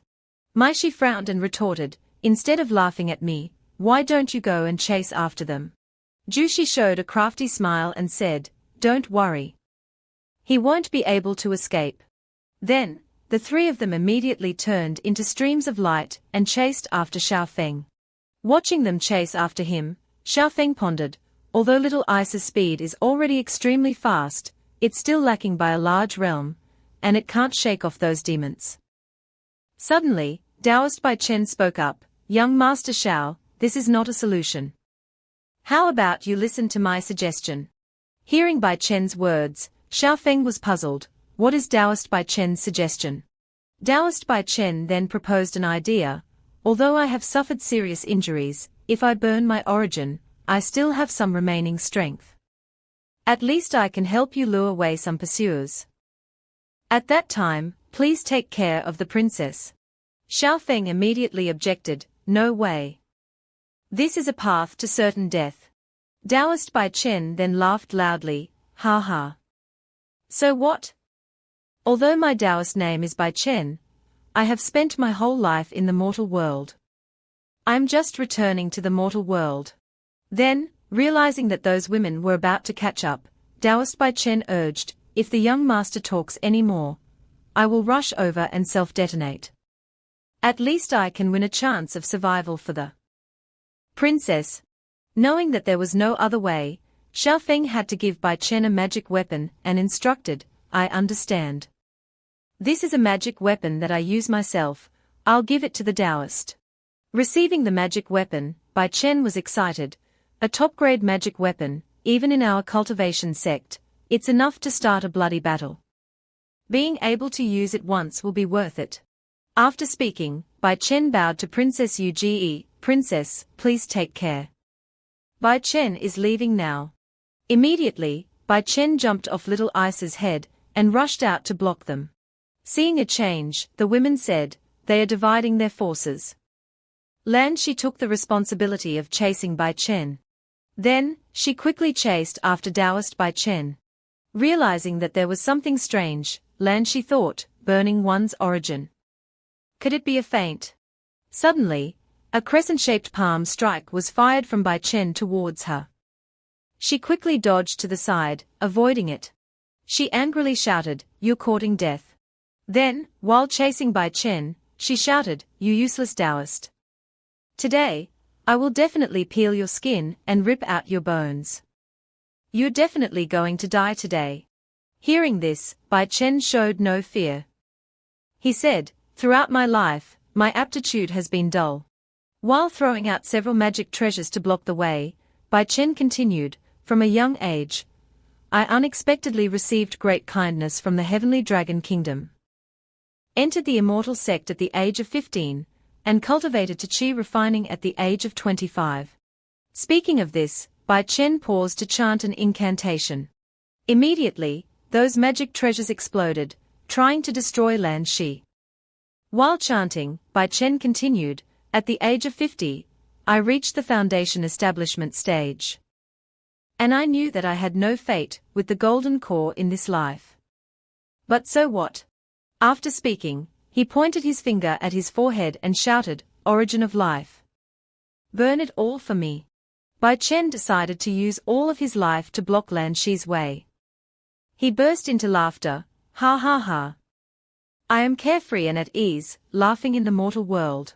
On this side, realizing that Bai Chen had sacrificed himself, Princess Yu sadly said, "Taoist Bai Chen, he is the best cultivator I have ever met. I had long regarded him as family." Xiao Feng suddenly spoke up, "Taoist Bai Chen is right. I am indeed a bit talkative." Hearing this, Yu was confused, not knowing what Xiao Feng was going to do. Xiao Feng ordered Little Ice to quickly descend to a piece of land. Stepping on the ground, Xiao Feng said, "If the qi refining stage can't handle it."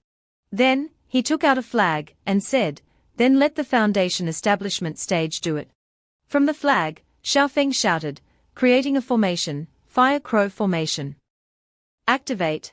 Immediately, the flag emitted an extremely large red energy, surrounding both of them. Xiao Feng turned to Princess and instructed, "Yu stay in here, don't go anywhere." After instructing her, Xiao Feng created 3 small flames and said, "Now I need to break through my realm." With the Fire Crow Great Formation, they won't be able to break in for a short while. After speaking, he took out a golden core from his clothes. Xiao Feng quickly absorbed the spiritual energy from the golden core to break through. After absorbing all the spiritual energy, Xiao Feng sat down in meditation to begin cultivating. On the outside, Zhu Xi and Mai Shi had arrived and were blocked by the Fire Crow Great Formation. Seeing the formation, Zhu Xi exclaimed, "The formation is too strong." Mai Shi then said, "Fortunately, the strength of the person who set up the formation is low. We can forcefully break through it. It just takes a little time." Suddenly, another voice rang out, "A simple formation is already causing you 2 sisters so much trouble." Zhu Xi and Mai Shi looked up to see where the voice came from. It turned out that the voice came from another of the Chanmian Pavilion's attendants wearing a green dress. She had captured Zhong Qianji and Wu Ru. "We will temporarily call her Zhao Zhu." Mai Shi turned back, looking delighted, "You finally arrived, and you even captured that little brat." Zhao Zhu smiled craftily, "Do you two still remember the child who was very suitable to be taken as a disciple? These two just happened to be hiding together. It's truly killing 2 birds with 1 stone." Then, she shouted into the formation, "Hey! You inside, listen carefully. Quickly drop the formation, or else." She pointed at Qianji and threatened, "The crown prince of the heavenly dragon kingdom will lose his life." Qianji wasn't afraid at all. He shouted to Xiao Feng, "Benefactor, take Yu and leave. Leave me be." Before he could finish speaking, his mouth was covered by Zhao Zu's cloth. She touched his head, absorbed some of his spiritual energy, and warned, "You still dare to have a stiff mouth? It seems I have to teach you a lesson." Qianji felt excruciating pain, as Zhao Zu absorbed his spiritual energy. After absorbing it, she continued to threaten, "You brat from the Wen Tin sect, if you don't drop the formation, this crown prince will die." Inside the formation, Yu was extremely worried seeing Qianji like this, "Brother." Suddenly, from behind Zhao Zu, a fire phoenix unexpectedly flew over. The bird startled her, causing her to dodge to the side, releasing Qianji. She exclaimed in surprise, "Innate true fire." Miao Qing had arrived. She reprimanded her, "HMPH, senior at the Golden Core stage bullying a mortal. You really have no shame." Immediately, all 3 women from the Chanmian Pavilion rushed towards Miao Qing and shouted, "Take her down." Miao Qing smiled and took out a talisman. She threw out the golden binding heavenly talisman. The talisman flew out, surrounding the 3 women. Zhu Xi cried out, "It's a high-grade talisman." Mai Shi then reassured her 2 sisters, "Protect yourselves. Although the talisman is powerful, the power she can activate is limited.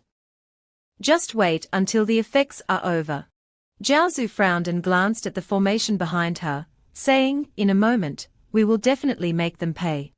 After binding the women, Miao Qing quickly rescued Qianji and Wu Ru and landed next to Xiao Feng. Seeing Xiaofeng's current appearance, Miao Qing thought. This is what Xiao Qian looked like initially. So, the Xiao Qian I met in the beginning was Zhong Qianji after having his life essence drained. Princess Yu Ji quickly ran over and hugged her brother tightly. Miao Qing then bent down and asked Xiaofeng, Xiaofeng, is the aura on your body preparing to break through? I waited at the meeting point, and when I didn't see you, I guessed that you had encountered trouble. Xiaofeng was still meditating and replied, facing 3 golden core stage cultivators, wasn't I out of options? Miao Qing smiled, next, I will protect you. Then, she turned and asked the 2 siblings, why exactly do those 3 demonesses want to capture you?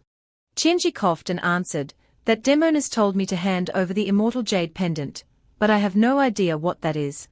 Yu Ji also added, I've never heard of it either. But my father did give me a jade pendant before I left. Then, she took out a jade pendant and continued, he instructed me that this is my marriage gift. He told me not to show it to anyone. Seeing the jade pendant, Xiaofeng thought, so the key to the immortal abode that I've always been looking for is on Yu Ji's person. No wonder I couldn't find it no matter how I searched. Suddenly, there was a loud explosion. Miao Qing's high-grade talisman had been destroyed. Above, Jushi angrily said, I've had enough. I must kill them right now. Maishi also added, use all our strength to destroy their formation.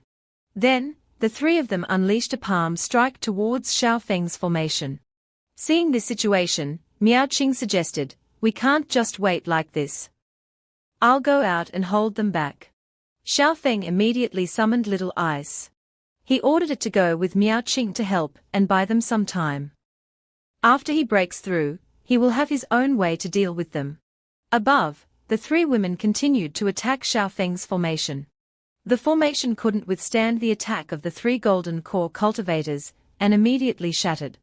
The 3 women were delighted to see this, the formation is about to be destroyed. Let's put in a bit more effort. Immediately, a firebird flew out from inside the formation. Miao Qing flew out to confront the 3 women. Seeing this, Zhao Zhu laughed disdainfully, a little foundation establishment girl dares to come before the 3 of us. Ignoring her taunts, Miao Qing threw out several high-grade talismans. Being attacked by the talismans, the 3 quickly retreated and told each other, be careful. How many high-grade talismans does this one have? Suddenly, behind Zhao Zhu, Little Ice appeared and spat out a stream of water. Maishi hurriedly shouted a warning, Zhao Zhu, be careful behind you. Being attacked unexpectedly, Zhao Zhu was unable to dodge in time. She was quickly frozen. However, her strength was not ordinary. The ice that bound her quickly shattered.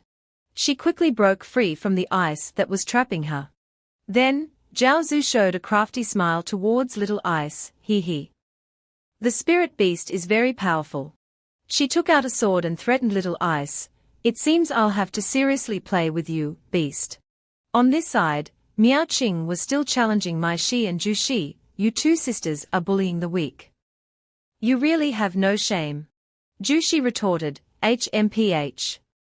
If you have the ability, don't use any magic treasures. This sister will fight you alone. Mai Shi immediately reminded, don't hold back. No matter how many magic treasures this girl has, her strength is limited. Below at this time, Xiaofeng was still sitting in meditation. His entire body was emitting a fiery aura. In the sky above, lightning was crackling, indicating that a heavenly tribulation was about to occur. Xiaofeng looked up at the sky and wondered, it's just the foundation establishment stage. Isn't the tribulation a little too big? Then, suddenly, he turned back as if he had realized something. In the battle with Miao Qing, it seemed that she was starting to struggle. Miao Qing was panting. She seemed to be gradually losing her strength. Mai Shi looked smug, it seems your spiritual energy is running low. Zhu Shi looked up at the sky and exclaimed in surprise, why is there lightning? At this time, Mai Shi was startled to realize and cried out, that's not right. It turned out that Xiaofeng was being targeted by the heavenly tribulation. He took advantage of it and flew towards the two women from the Chanmian pavilion. As he flew towards them, Xiaofeng shouted, "Ha ha! Dear sisters, come and play with me." Jushi exclaimed in surprise, "It's the heavenly tribulation." Maishi also shouted, "If you get close to him, you will be caught in the heavenly tribulation." Immediately, the two women quickly scattered, trying to stay away from Xiaofeng.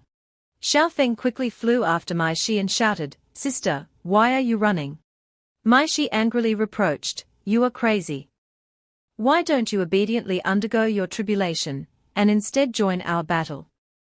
Do you want to die?" Xiao Feng clenched his fists and roared, "Tribulation, my ass. This old man is at the qi refining stage. Trading blows with a golden core stage cultivator is a great deal.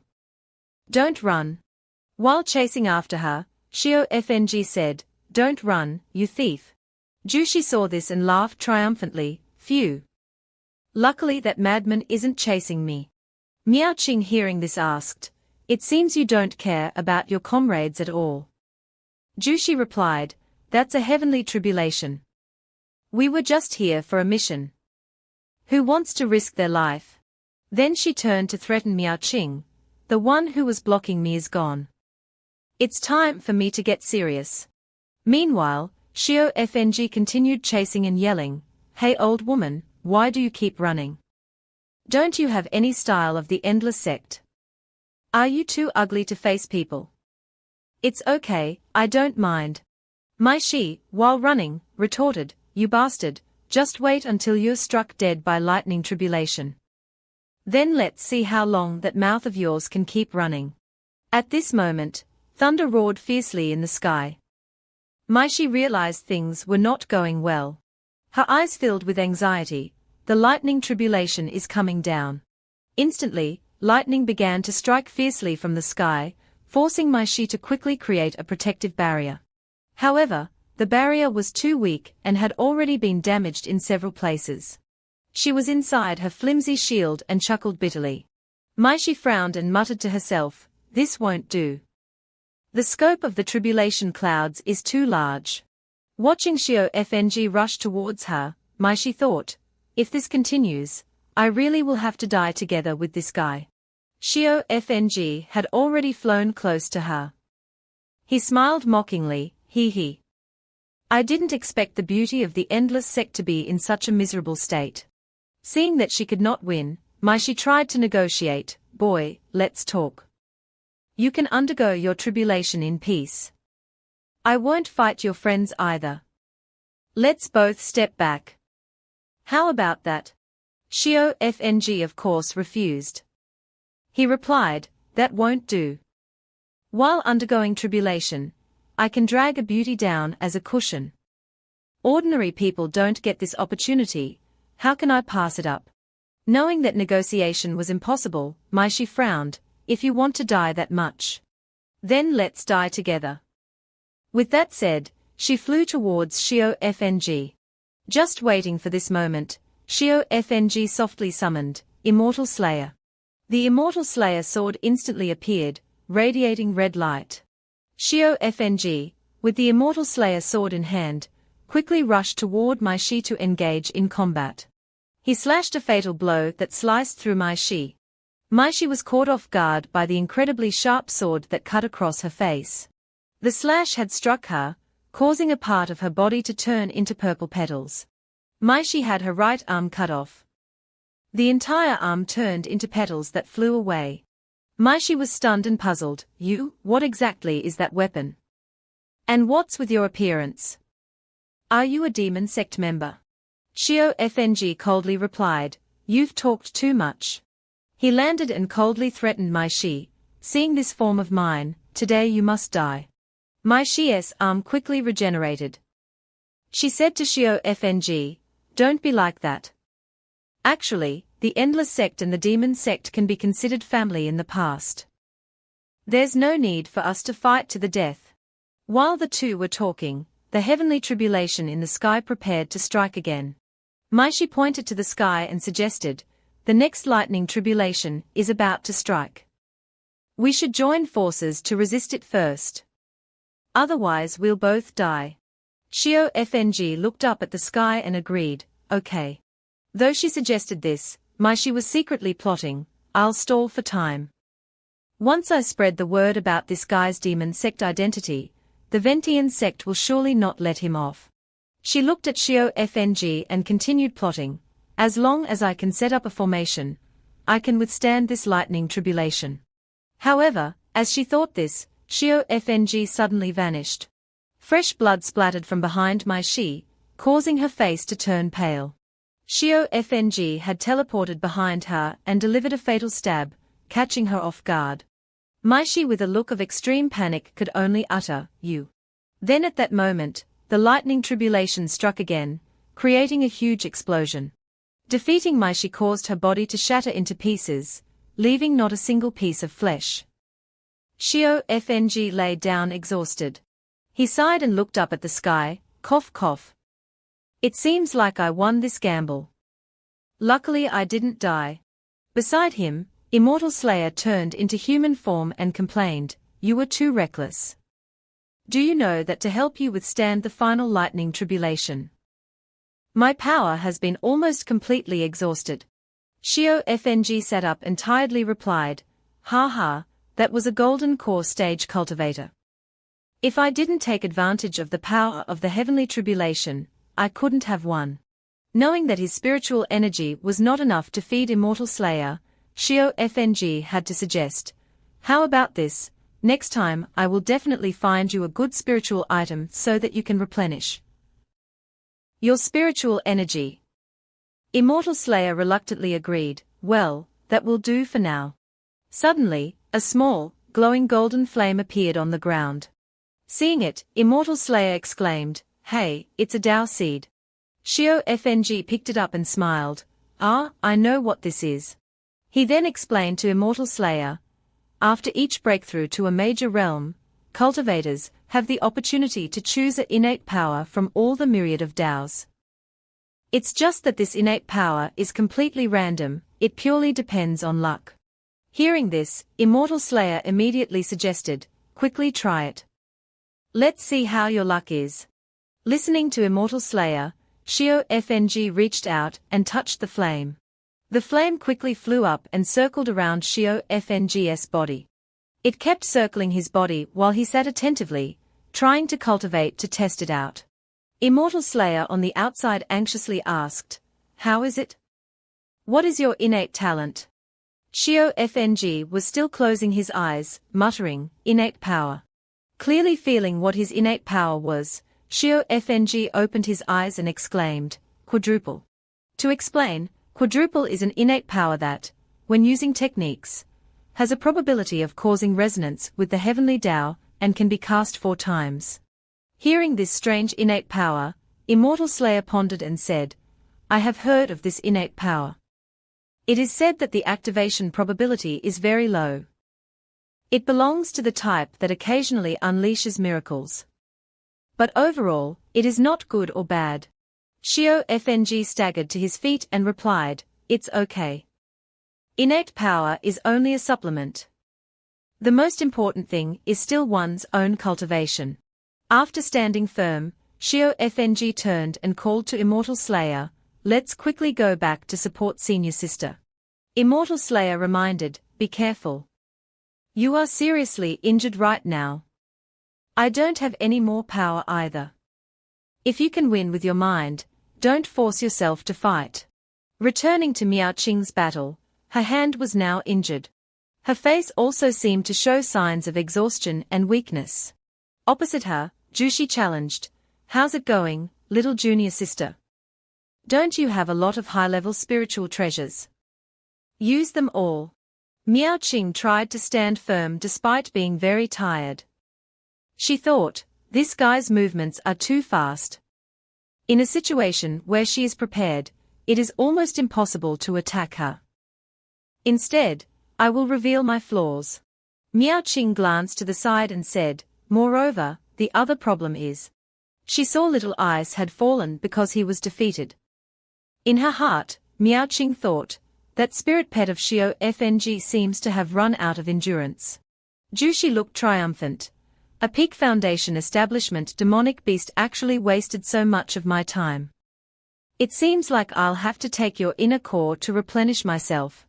Suddenly, from behind, Shio FNG rushed over and shouted, "You evil woman, my she is dead, why don't you surrender?" He angrily yelled, "Or don't even think of leaving." With that said, Shio FNG used the heavenly sword decision. A series of sword chi immediately shot out towards Jushi. Shio FNG was also surprised to see his move. He yelled, "Holy crap, is this a game hack? I didn't expect to trigger my innate power. I thought it had an extremely low probability." Meanwhile, Jushi quickly created a shield to defend herself. She muttered, "To actually be able to release so many sword chi, could it be that my she couldn't even injure him?" Jushi also quickly flew up to assist. She asked, "Little Zhu, this situation isn't right. Are we still going to risk it?" Meanwhile, Shio FNG had begun to summon the myriad heavenly swords. Seeing that things were not looking good, Zushi announced, "Retreat." Immediately, Zushi and Jushi turned into two beams of light and flew away.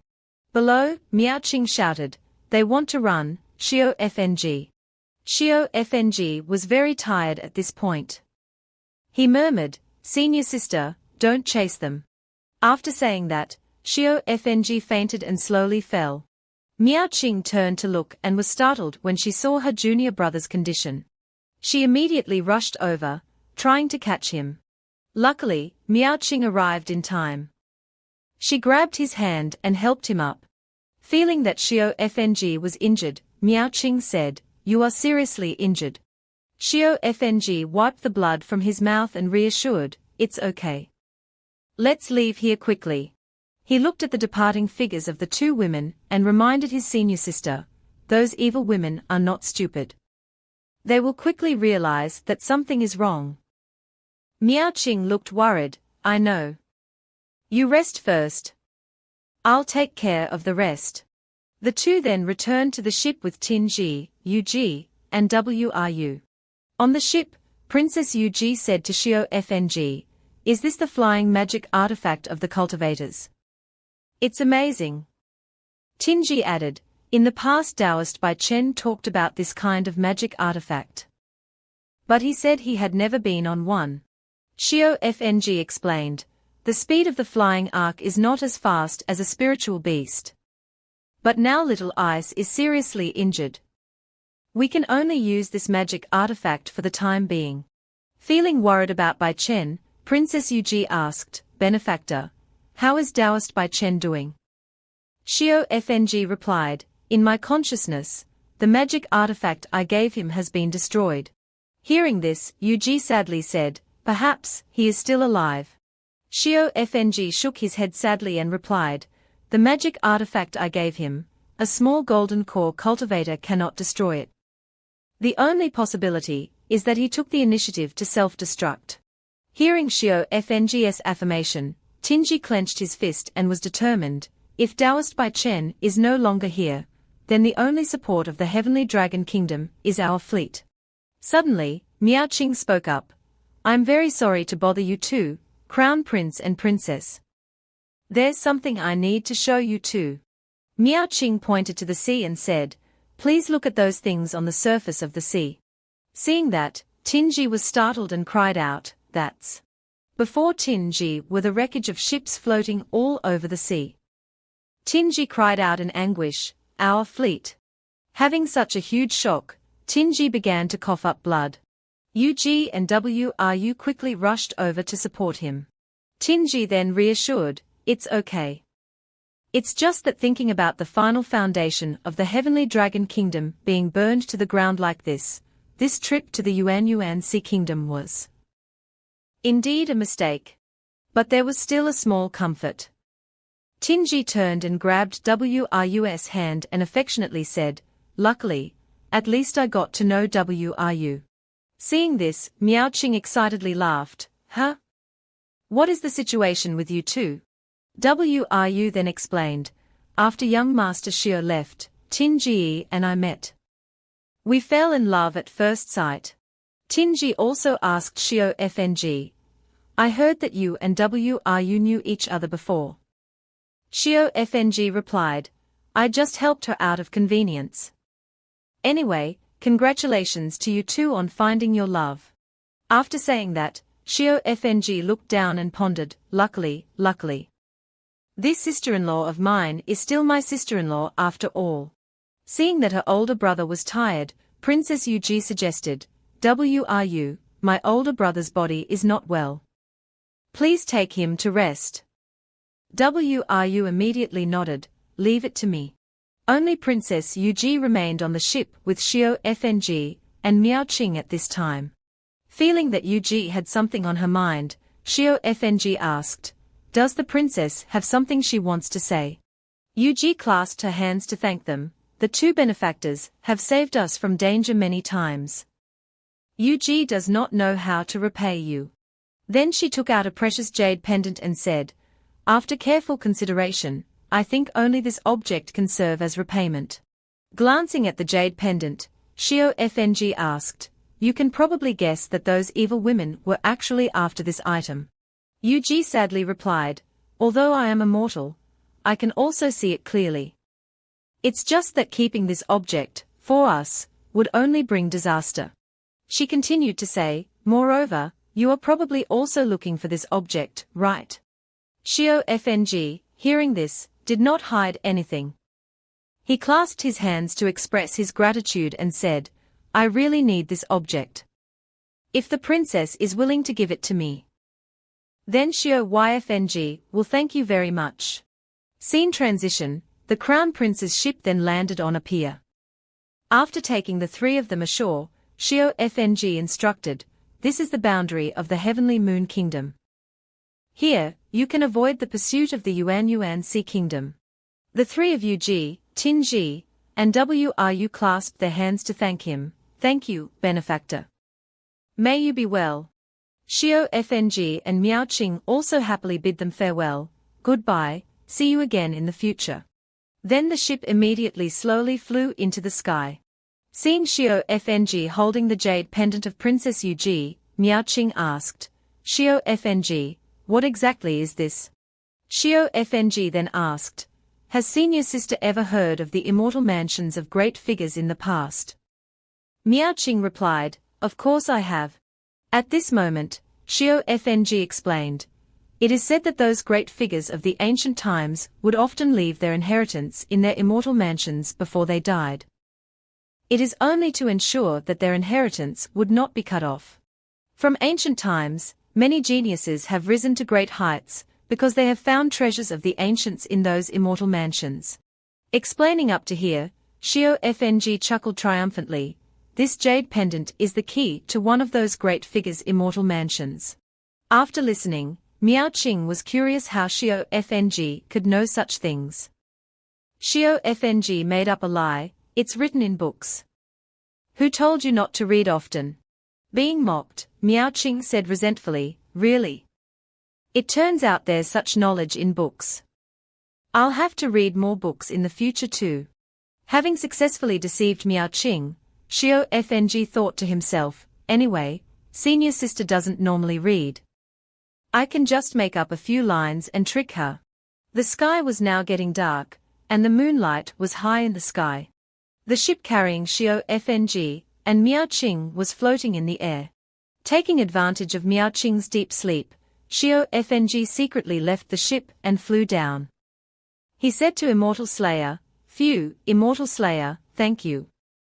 If it weren't for you hiding my aura, I definitely wouldn't have been able to hide it from senior sister.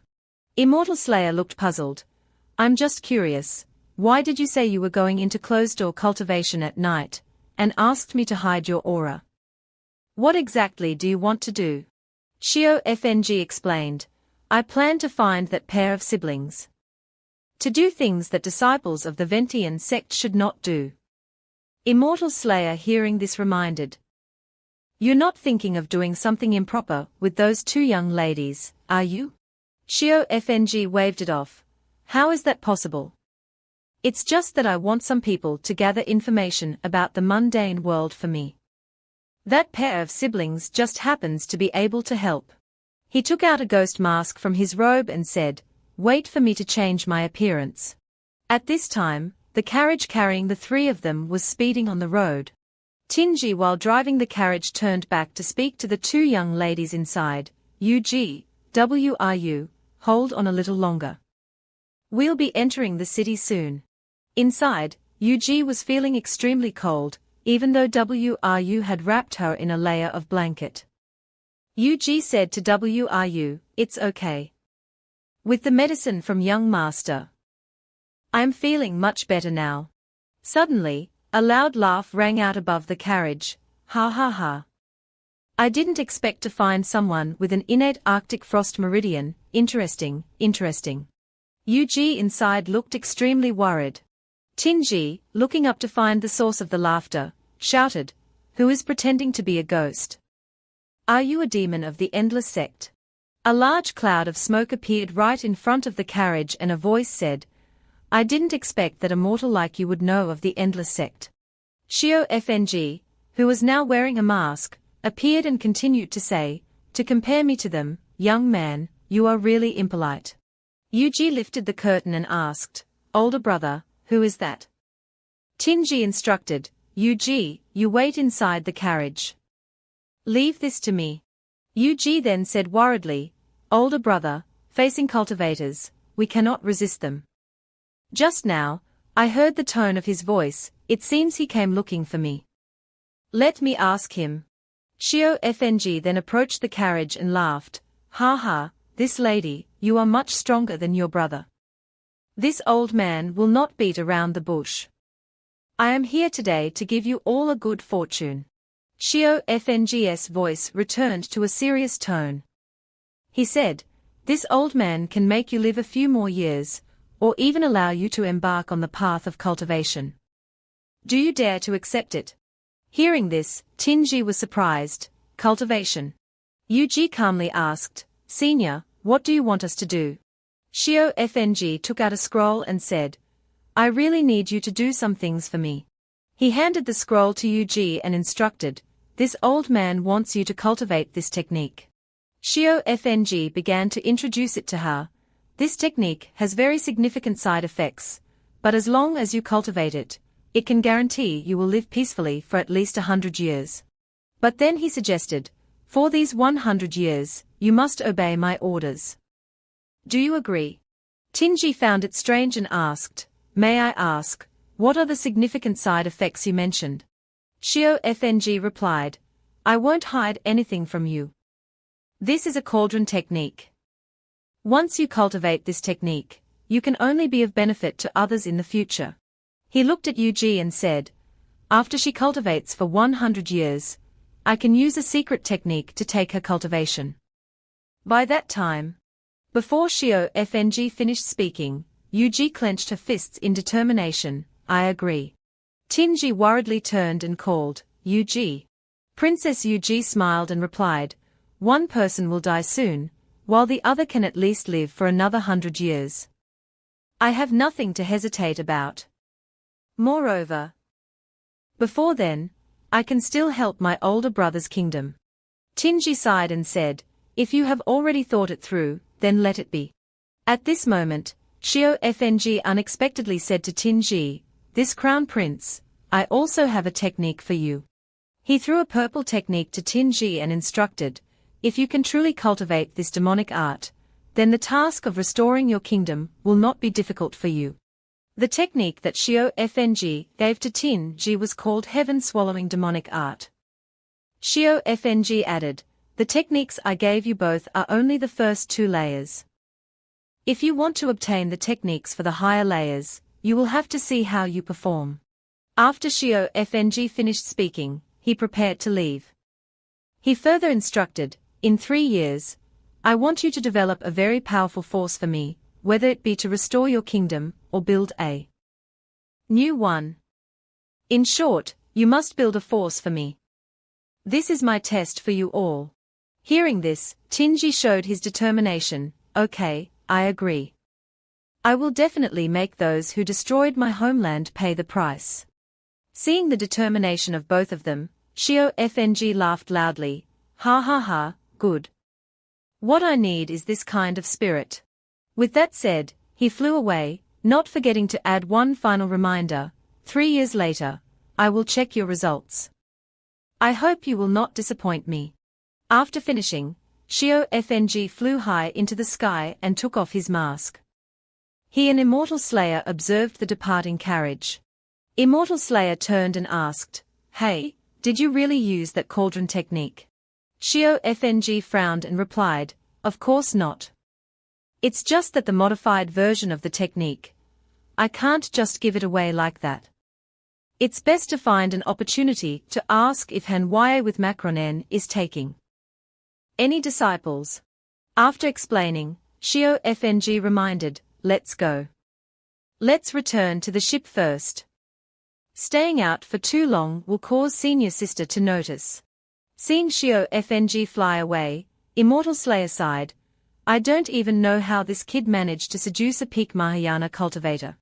Both of them quickly returned to the ship before Miao Qing could wake up. A moment later, Miao Qing woke up. She was startled when she saw what Xiao Fng was doing and cried out, "Xiao Fng, what is that?" In front of Xiao Fng was a map. Xiao Fng then explained, "This is our next training plan. I have listed all the places we can go. If we are lucky, we might even find natural treasures." Miao Qing shook her head in disbelief. "Do you think they are white cabbages? Those natural treasures, if you don't have extremely good luck, you can't possibly find them." Xiao Fng smiled. "How will we know if we don't try?" In his heart he was thinking, "This is where the good stuff that I heard about in my past life is. If I sweep through it all, I don't believe I won't find a treasure." So they started following Xiao Fng's instructions to look for treasures. They encountered a large ape beating its chest and showing off at a place with a treasure. It was angrily chasing after Xiao Fng and Miao Qing. The reason was that Miao Qing was holding a large bag of treasures without asking for permission. While running, Miao Qing shouted, "This is Earth Essence Gold. It's truly a natural treasure." Xiao Fng shouted in warning, "Run quickly. That guy is almost catching up." After that place, they arrived at a large cave. Miao Qing asked, "Is there really a treasure here?" "It doesn't look like it at all." Xiao Fng pointed forward and asked, "What do you see over there?" Following Xiao Fng's direction, Miao Qing saw a fiery flower. She exclaimed in surprise, "Oh my gosh, a 9 flames flower." After obtaining the 9 flames flower, they went to another area with treasures. Here they were chased by a group of people who demanded that they return their treasures. "Return our treasures. We clearly seized them first." In another place, the two were hiding behind a large rock to observe 2 demonic beasts fighting. Miao Qing excitedly cried, "Great figures are fighting. How exciting!" Xiao Fng quickly reminded, "Keep your voice down. Let's wait a bit and see if we can pick up anything useful." In the blink of an eye, 2 years had passed. At this time, the two had collected quite a lot of treasures. Holding the jade pendant in her hand, Miao Qing asked, "Xiao Fng, you're not really a heavenly chosen one or something, are you? In the past 2 years, why is it that everywhere we go we encounter fortune, everywhere we go there are treasures?" Looking at the jade pendant in her hand, Miao Qing continued, "Even an immortal mansion jade pendant, you were able to find another one." Moreover, Xiao Fng's cultivation had now surpassed Miao Qing's. She angrily yelled, "What's more outrageous is why is your cultivation higher than mine?" Xiao Fng coldly replied, "Just be prepared. The ranking of our sex martial contest, we can just give those people a surprise." Miao Qing then replied, "Startled would be a better word. Xiao Fng, when can this immortal talisman key be opened?" Just when she said that, the jade pendant in Miao Qing's hand suddenly started to glow. Feeling strange, Miao Qing quickly called out to Xiao Fng, "Xiao Fng, look. This jade pendant." The one in Xiao Fng's hand also started to glow. He replied, I know. It seems like the time has come for the immortal mansion to open. A voice suddenly came from the jade pendant. The reincarnation immortal mansion is about to open. Please confirm whether you wish to enter. Those who wish to enter, please channel your spiritual energy into it. Miao Qing was startled. It can even talk. She excitedly turned to ask Xiao Fng. Xiao Fng, should we go in? Xiao Fng pondered. Then he said, the immortal mansion only opens once every 50 years. I missed it in my past life. But entering this immortal mansion at the foundation establishment stage would be extremely dangerous. Suddenly, inside Xiao Fng's chest, the MANHWA with Macronen doll had woken up and poked its head out. It jumped out of Xiao Fng's body and said, I'm reliable. Seeing it, Xiao Fng became more confident. Oh right, little one, you've recovered. Then there really is hope. Then he turned to say to Miao Qing, Senior sister, with our cultivation, we will be extremely dangerous in the immortal mansion. We'll definitely be the weakest group. Miao Qing was worried hearing this. Is that so? Seeing his senior sister worried, Xiao Fng reassured her. He suggested, but it's not like there's no other way. As long as senior sister agrees with me, after we enter, you must listen to my orders completely. Miao Qing immediately nodded. Okay, I will definitely listen to you. Having agreed, Xiao Feng channeled his spiritual power into the jade pendant and said, then let's channel our spiritual power into it. Let's see how our luck is. Miao Qing also quickly channeled her spiritual power into it. Both of them touched the jade pendant at the same time. Immediately, a large beam of light radiated from both jade pendants and shot straight into the sky. The beam of light shot into the sky, creating a large vortex in the air. From the vortex, a sphere with an eye inside appeared. Seeing it, Miao Qing exclaimed in surprise, wow! What is that? Xiao Feng immediately reassured her, it's a manifestation of the heavenly Tao. Don't be afraid. It's just checking if we are qualified to enter. The eye slowly observed them both and then announced, meets the standards. Having met the requirements, Xiao Feng said to Miao Qing, let's go. Let's go in. Immediately, a beam of light from above shone down directly on both of them. The scene here was quite strange, with pieces of earth and rocks flying everywhere. Miao Qing was standing on a large piece of rock. Looking at the strange surroundings, Miao Qing wondered, is this the immortal mansion? Why is it not like I imagined? Xiao Feng, sensing something was amiss, told Miao Qing to be silent because someone was coming. Above them, another vortex suddenly appeared. From it, a golden beam of light shot out, followed by a laugh, ha ha ha. This time, I, old devil Wang, will definitely get the immortal mansion's inheritance. Looking at the person who had just appeared, Xiao Feng recognized him, core formation stage. Moreover, a master among core formation cultivators. Another voice suddenly rang out, HMPH. Old devil Wang, you're just daydreaming. The one who had just spoken was a man with a broadsword on his back. He shouted loudly, if you want to take the treasures of the immortal mansion, you have to ask my tyrant blade Liu Yu. Seeing him, Xiao Feng commented, at least a mid-stage core formation cultivator. Moreover, not the trash of an 8th grade core formation like my Lan Zuju. This guy must be at least 3rd grade or higher. Hearing this, Miao Qing sighed, even if they have magical treasures given by their parents, they probably don't have any hope. At this moment, an idea suddenly came to Xiao Feng. He said to Miao Qing, I have a way. Senior sister, how many magical treasures and talismans did master and mistress give you? Give them all to me. Miao Qing took out a ring and asked, there's quite a lot left.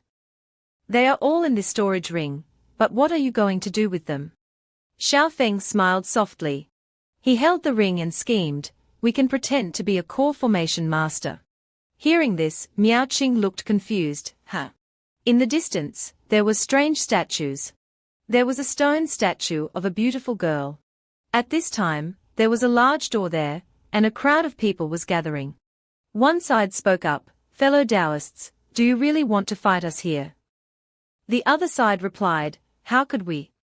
Everyone is here for the immortal mansion's relics. So of course we have to put our disputes aside first." As soon as the old man finished speaking, he noticed someone was coming. Seeing a young man and a young woman riding a flood dragon, he assumed they were from the Asking Heaven sect. He could not discern their cultivation levels.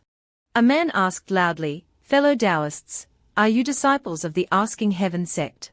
Xiao Feng calmly replied, clasping his hands, "Asking Heaven sect, Wu Chen." Wu Chen was a name that Xiao Feng had borrowed from someone else. At this time, the old man spoke up, "So it's fellow Taoist Wu Chen. This old one is Ling Yun from the Star sect. I have long admired fellow Taoist Wu Chen's great name. Meeting you today, you are truly a young talent." Hearing the old man's words, Xiao Feng was a little startled. Xiao Feng turned to Miao Qing and said, "Disciple, just stay by my side and don't wander around." At this time, the crowd outside whispered amongst themselves, "Is that the core formation genius of the Asking Heaven sect, Wu Chen?" Someone next to him replied, "I've never met him. This kid is really arrogant." Xiao Feng smiled inwardly, "Ha ha, this senior brother Wu Chen is a super shut-in, never leaving his door for 1,000 years, but his reputation is indeed not small.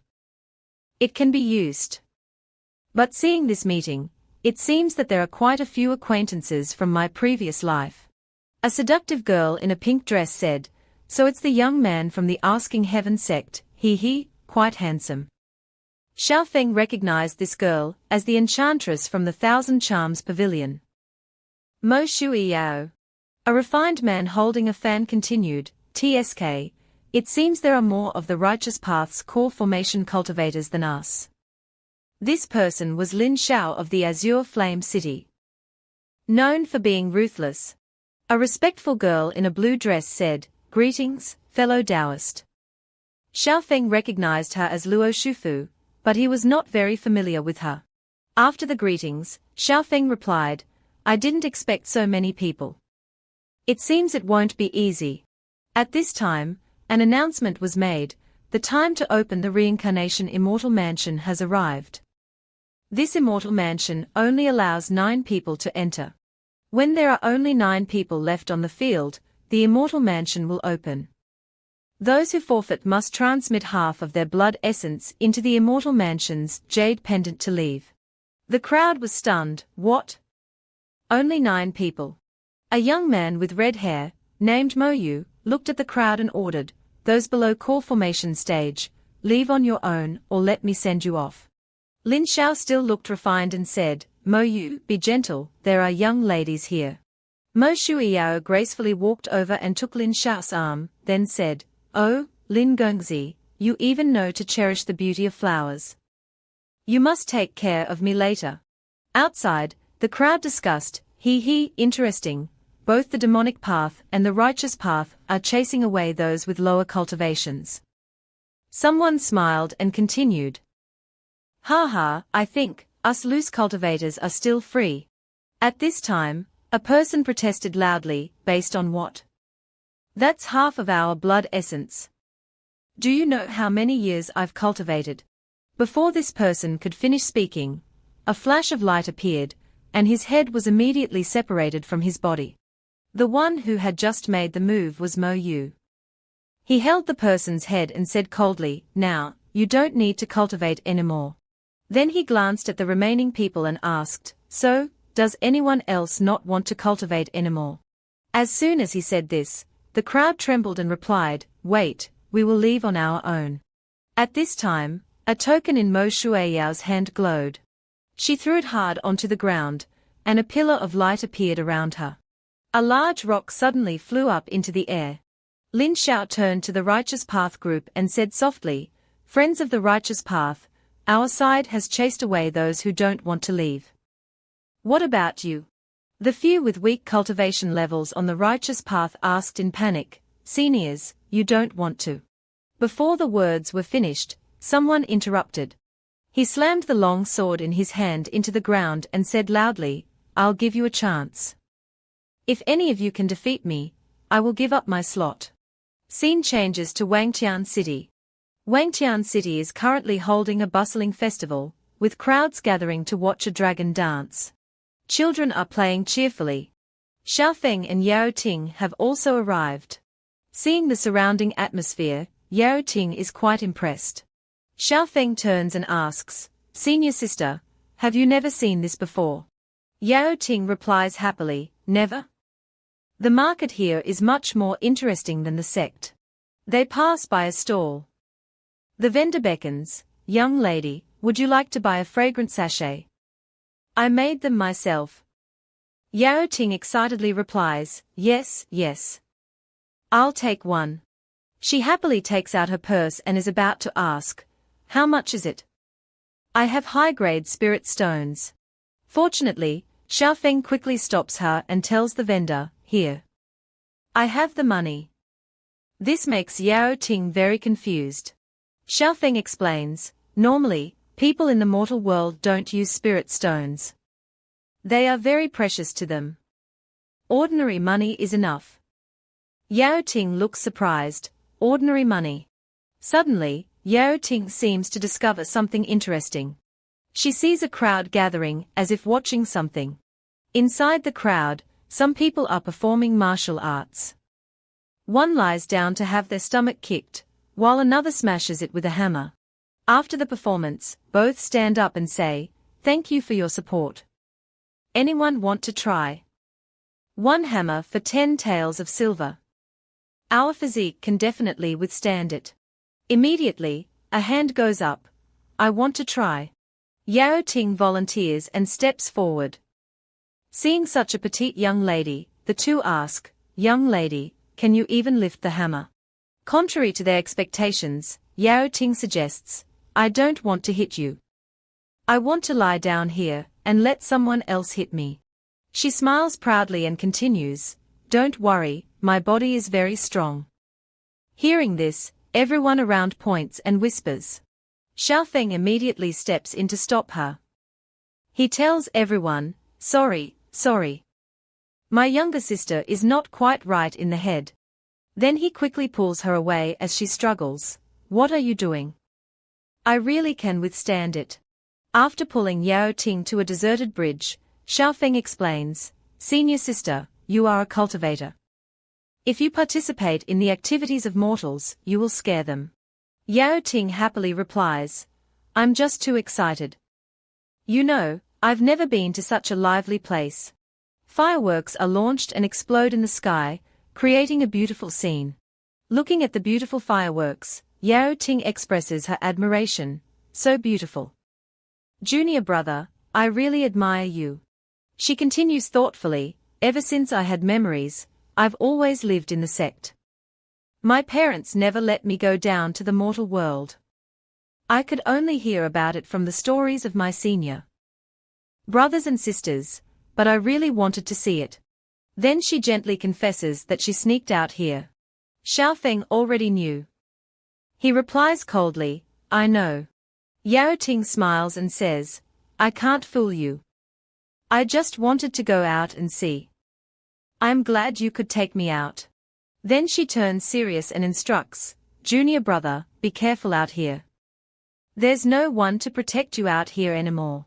Suddenly, a familiar voice shouts from behind, "HMPH. You don't have much ability yourself, yet you want to protect others." Recognizing Lin Ziyuan's voice, both turn around in astonishment. Lin Ziyuan gives a gentle yet anger-filled smile. Yao Ting has grown up. She knows how to sneak out now. Suddenly, she unleashes a purple formation, surrounding both Yao Ting and Xiaofeng. Yao Ting sees the formation and cries out in alarm, "A soundproof barrier. Mother, what is this?" Lin Ziyuan cracks her knuckles, her expression showing anger, and warns, "It wouldn't be good if loud crying disturbed others." The sounds of mother and daughter expressing their affection are so loud that they drown out the fireworks. The people mistake this noise for firecrackers and talk to each other. "Do you feel like the firecrackers are a bit loud today?" They must be good quality. Lin Ziyuan is disciplining her daughter so gently that it creates explosions and smoke. Xiaofeng, watching from outside, is frightened and sweating. Oh my god. This is definitely a blood relative. Inside, Su Yaoting is holding her bruised head and whimpering, it hurts. Hu. Lin Ziyuan is holding a stick and looking at her with a gentle smile. Xiaofeng thinks to himself, this is literally beating her to death. To appease Lin Ziyuan's anger, Xiaofeng speaks up, Martial aunt, why don't you rest for a bit? Your hand must be tired from holding the stick, right? Lin Ziyuan glances at Xiaofeng and replies, that makes sense. Then she turns to her daughter and shouts, Su Yaoting. Yaoting immediately replies obediently, yes. Lin Ziyuan asks seriously, do you know what you did wrong? Yaoting lowers her head and repents, I know. Lin Ziyuan continues, do you know the consequences? Yaoting bows her head repeatedly and replies, I know. According to the rules, I face the wall and think for a year. Lin Ziyuan speaks seriously with a scary expression, HMPH. It's much more serious than that. Yaoting asks in panic, then how many years? Lin Ziyuan waves her hand and says, listen carefully. Your punishment this time is to go down the mountain and train with Xiaofeng. He cannot return until you do. Hearing this, Yaoting is stunned, not understanding what just happened. Lin Ziyuan asks seriously, any objections? Yaoting shakes her head and quickly replies, understood. Lin Ziyuan turns to Xiaofeng. Xiaofeng, do you agree to take care of Yaoting? Xiaofeng immediately replies, rest assured, martial aunt. I will take good care of senior sister. Lin Ziyuan smiles and says, good. With your words, I'm relieved. She immediately flies away without saying goodbye. Yaoting waves and shouts happily, take care, mother. After her mother leaves, Yaoting happily runs to hug Xiaofeng and exclaims, wow, that's great. Junior brother, I can go out and play with you now. Suddenly, a shield appears between them, pushing Yaoting back. Yaoting is extremely surprised and doesn't understand what's happening. The shield was created by the doll Han Yang gave to Xiaofeng. Xiaofeng quickly explains to the doll, don't misunderstand. This is my senior sister. You know. While Yaoting is confused, Xiaofeng continues to explain, don't be angry. There's nothing between us. Hearing this, the doll immediately flies into Xiaofeng's body. Yaoting walks alongside Xiaofeng and asks, junior brother, what was that? Xiaofeng replies, just a magical treasure. Let's go. Let's find an inn first. We should find a place to rest. They walk happily amidst the sound of fireworks. Observing them from afar, Xiaofeng's second senior brother asks, martial aunt, how will you explain this decision to master? Lin Ziyuan reassures him, it's fine. Leave Qianyi to me. We have indeed sheltered Yaoting too much. It's good for her to see the outside world. She adds, to protect her, I've always kept her from the outside world, which has made her dissatisfied. This is a good opportunity. It's just that their cultivation levels are not very high. You understand what I mean, right? Second senior brother reassures her, don't worry, martial aunt. I will secretly protect them. Lin Ziyuan nods, yes. Remember, don't let them find out. Second senior brother replies, don't worry. I'm capable of that. After finishing their conversation, both turn into streaks of light and fly away. They are unaware that Xiaofeng is smiling and glancing at their departing light. Seeing this, Yaoting asks, junior brother, what are you looking at? Xiaofeng explains, nothing. Just two birds flying by. After strolling for a while, they return to their room to rest. The next morning, Xiaofeng gets up early and knocks on his senior sister's door. Senior sister, it's time to go. Yaoting lies lazily in bed and replies, let me sleep a bit longer. It's not easy to finally not have to cultivate. Suddenly, a familiar voice rings out, Su Yao Ting. I really should take you back. Hearing her mother's voice, Yao Ting is startled and cries out, Mother? She quickly runs out and replies, Mother, I cultivated all night last night. Seeing only Xiaofeng there, Yao Ting looks around and asks, Huh? Where's Mother? Xiaofeng smiles and speaks, It's a transmission talisman second senior brother gave me. He said it would have a miraculous effect. It's truly useful. Realizing she's been tricked, Yao Ting angrily reproaches, Junior brother, you almost scared me to death. Xiaofeng smiles and replies, This is the only way to wake you up. Let's go. After regaining her composure, Yao Ting asks in confusion, But where are we going next? Xiaofeng explains, Didn't the innkeeper tell us before? Go southwest. Earlier, the innkeeper had told Xiaofeng, I heard there are demons appearing in the southwest. No guests have come from there in years. Hearing this, Yao Ting looks excited, Okay, slaying demons and eliminating monsters. Let's go, let's go. Seeing his senior sister like this, Xiaofeng smiles to himself, there's no need to make up such complicated reasons. Then he starts recalling memories of his past life and thinks, going southwest from Wangqian City to the sea, there's an island. In his past life, Xiaofeng met his newly born spirit pet there.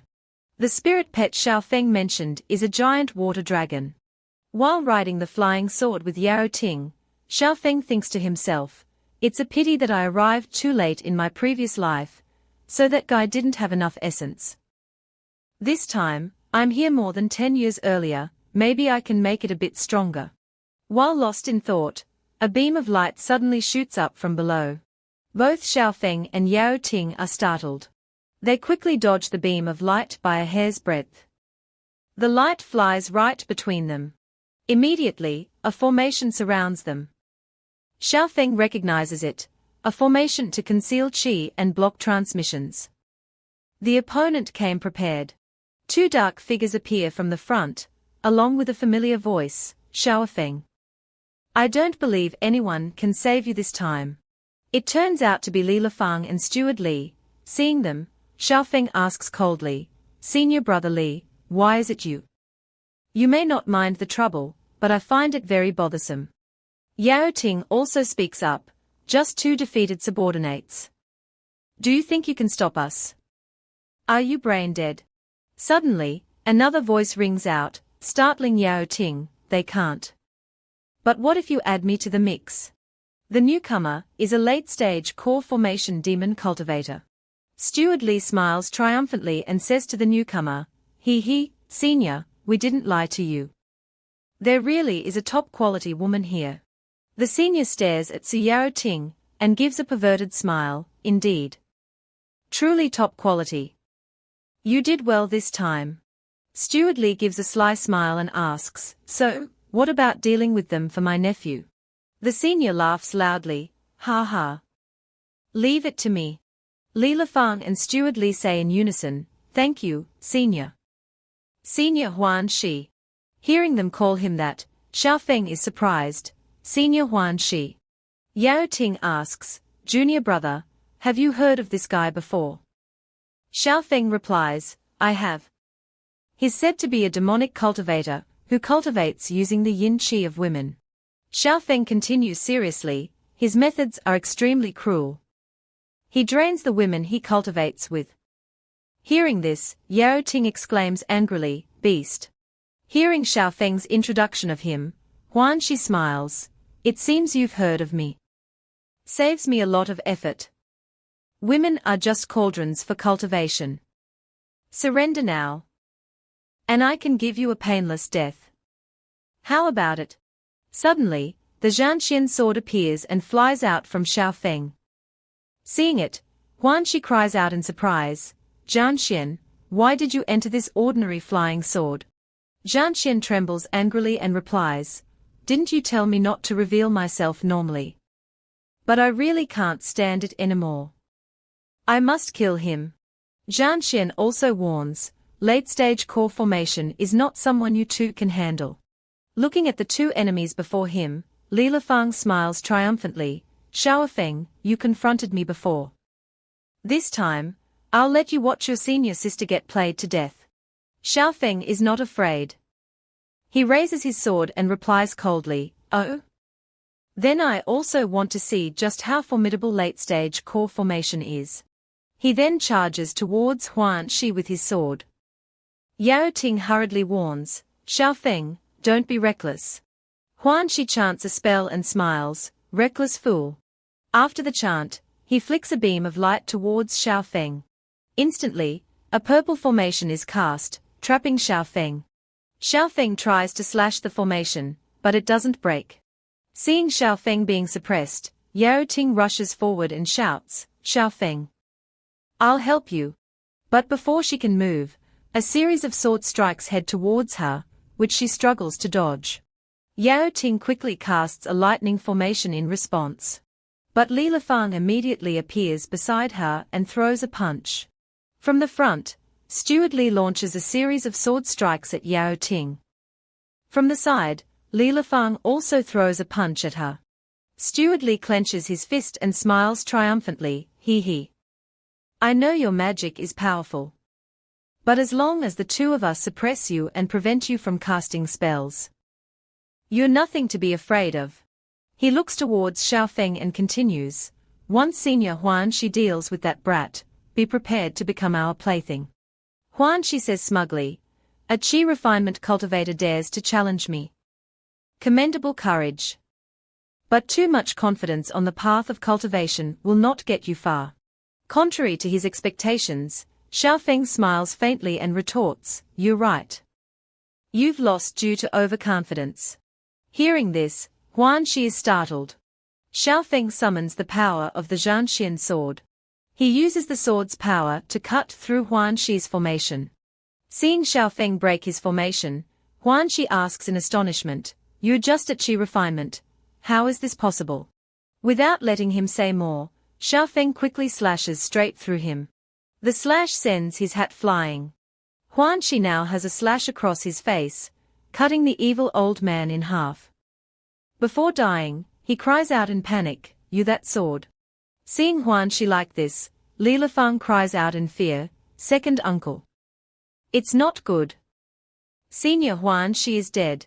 Hearing this, Steward Li turns around in shock and asks, what?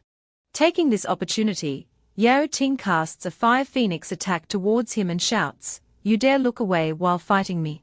Realizing he has exposed an opening, he cries out in alarm, not good. The phoenix flames immediately incinerate him, as he screams in fear, nephew. Save me. Seeing the situation, Li Lifang quickly turns to flee. But Xiao Feng quickly intercepts him, preventing his escape. He says, Senior Brother Li, where do you think you're going? Behind him, Yao Ting has also blocked his retreat and warns, you just said, what did you plan to do to me? Terrified, Li Lifang trembles and cries, what do you want to do? The sect rules forbid killing fellow disciples. Do you dare violate them? But before he can finish, his eyes widen in horror. Yao Ting teleports behind him and thrusts her sword into Li Lifang's chest. Yao Ting says coldly, scum. Li Lifang, fatally wounded, collapses and dies. Looking at his corpse on the ground, Xiao Feng asks softly, I thought you wouldn't be able to do it. Yao Ting frowns and replies, the thing I hate most is those who betray their fellow disciples.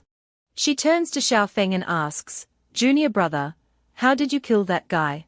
Xiao Feng replies evasively, just lucky. He didn't use any body protection spells before approaching me, so I managed to ambush him successfully. Hearing this, Yao Ting breathes a sigh of relief and reminds him, you must never be so reckless again. You won't always be this lucky. Xiao Feng smiles, yes, yes. Senior sister, let's get out of here quickly. They then turn into streaks of light and fly away swiftly. They are unaware that Steward Li is still alive, lying on the ground, not fully incinerated. His hand twitches and moves. He struggles to get up and roars, Wentian sect. Su Yao Ting. This isn't over. Suddenly, A voice comes from behind him. So that's how it is. No wonder you survived, you have a secret technique. The voice is Xiaofeng's second senior brother. Steward Li turns to him and says, "Fellow Taoist, I am a disciple of Elder Zhuan of the Qingyun sect." Second senior brother smiles faintly and says, "Don't worry. Leave it to me. I need to teach my junior sister a lesson." Steward Li exclaims in shock, "What?" Second senior brother takes out a talisman and says, "If you kill someone, you must destroy the body and eliminate all traces." Needless to say, Steward Li's fate is sealed. Back with Yao Ting and Xiaofeng, they are flying swiftly on their swords. They stop in the middle of the sea. Xiaofeng looks ahead, searching for their destination, while Yao Ting asks, "Junior brother, is the location of those troublesome demons so far away?" Xiaofeng turns and replies, "Those demons are probably on an island somewhere. Let's keep searching." He adds, "According to my memory, it should be near here. It should be a shattered coral island." Suddenly, Yao Ting points ahead and exclaims, "Junior brother, look ahead." They both look and see lightning striking fiercely. Yao Ting exclaims, "This phenomenon is so strange. Is that the island where the demons are?" Xiaofeng turns and reminds her seriously, "Let's go check it out. Be careful." They fly towards it. An island appears before them. Lightning bolts from the sky are striking a large tree on the island. Seeing this, Yao Ting exclaims, "That ancient tree must have some kind of treasure, that's why it's causing such a phenomenon." Xiaofeng suddenly notices something. He quickly pulls his senior sister back and warns, "Senior sister, back away." Intense lightning bolts strike the island fiercely, followed by loud explosions. Yao Ting exclaims in shock, "What is that?" The island is slowly moving and rising. A loud voice warns them, "Humans, leave." Xiaofeng thinks to himself, "It can transmit divine thoughts. This is at least a nascent soul-stage demon beast." He immediately clasps his hands and replies, "Senior, we apologize for the disturbance. We'll leave immediately." The island turns out to be a giant turtle. They quickly retreat from it. Seeing the giant turtle demon beast, Yao Ting sighs in relief, "That's good. It seems that Senior doesn't mean us any harm. Otherwise, it would have been troublesome." Xiaofeng reminds her, "It doesn't have any good intentions. It's just too busy to bother with us." He points ahead and says, "Look. It's starting." A large bolt of lightning strikes the turtle's shell. Seeing this, Yao Ting exclaims, "Is this a tribulation?" Large purple lightning bolts continue to strike the turtle's shell. Seeing this scene, Xiaofeng realizes that things are as he suspected. He says, "This island is actually a part of this giant turtle. But when I arrived here, it was already a partially destroyed ruin." The turtle suddenly spits out a large water ball from its mouth. Seeing this, Xiaofeng exclaims, "This giant turtle, its tribulation has failed. What I saw back then was its remains. This time, I arrived earlier." The water ball from the turtle's mouth shoots straight towards the large purple lightning bolt, blocking it. Yao Ting says from afar, "It blocked it. It doesn't seem that difficult to overcome the tribulation." Xiaofeng says thoughtfully, "This is only the first wave. The stronger the demon beast, the stronger the heavenly tribulation it faces." Large purple lightning bolts continue to strike from the sky. The giant turtle roars, emitting a large green light that surrounds its body. The lightning bolts strike directly at the turtle's protective barrier. Large bolts of lightning continue to hit the turtle's barrier head-on. Seeing this scene, Yao Ting exclaims, "So magnificent." Xiaofeng adds, "Being able to witness this is a rare kind of fate." Suddenly, Yao Ting turns around in surprise, as if noticing something. A large bird is flying towards them. Yao Ting shouts, "Something's coming from over there." The large bird flies straight towards them and opens its mouth. Fortunately, it doesn't attack them, but quickly flies between them. Xiaofeng exclaims, "It's not targeting us." The large bird's target is the giant turtle undergoing tribulation. As it gets close enough, the large bird flaps its wings, creating a huge vortex. The vortex rushes towards the turtle's barrier, attacking it directly. Immediately, a large explosion erupted right at its shield. Following that, a large purple lightning bolt transformed into a large blade, also rushing down to attack. The turtle could only use its protective barrier to fight back. Seeing this situation, Xiaofeng involuntarily exclaimed, "The protective barrier has been significantly depleted by the furious wind. The next lightning tribulation cannot be stopped." On this side, both the large lightning bolt and the bird's furious wind were simultaneously heading towards the turtle's shield. They simultaneously rushed forward, attacking head-on. A deafening explosion rang out, and at the same time, the turtle's shield was completely shattered. The large lightning bolt struck the turtle, piercing through its body, causing the turtle to roar in pain. The turtle, at this moment, completely collapsed, unconscious. Seeing that, the large bird took advantage of the opportunity and swooped down towards the ancient tree on the turtle's shell. It headed straight for the location where the green light was emanating. Suddenly, from behind the bird, a snake's head appeared from somewhere, its mouth wide open, attempting to swallow the bird whole. The snake bit hard into the wing of the large bird, causing it to roar in pain. Seeing this, Jiaoqing exclaimed, "That snake, it's like it grew out of the giant turtle's body." Xiaofeng also thought to himself, "So they are one entity. Could my previous spirit pet be it?" Suddenly feeling that the situation was not right, Xiaofeng immediately shouted, "Senior sister, set up a defensive formation." Hearing this, Jiaoqing immediately questioned, "Aren't we already very far away?" Despite asking this, she still listened to her junior brother and cast a defensive spell. On this side, the battle between the snake and the bird was still reaching its climax. While setting up the defensive formation with his senior sister, Xiaofeng explained, while those two demonic beasts were entangled with each other, the lightning tribulation still hadn't ended. So, the lightning tribulation will simultaneously consider both of these demonic beasts as targets for the tribulation. Above in the sky, a large dragon head indeed appeared. From its mouth, it was about to shoot out a large lightning ball. Xiaofeng immediately warned, "The power of the lightning tribulation will increase exponentially."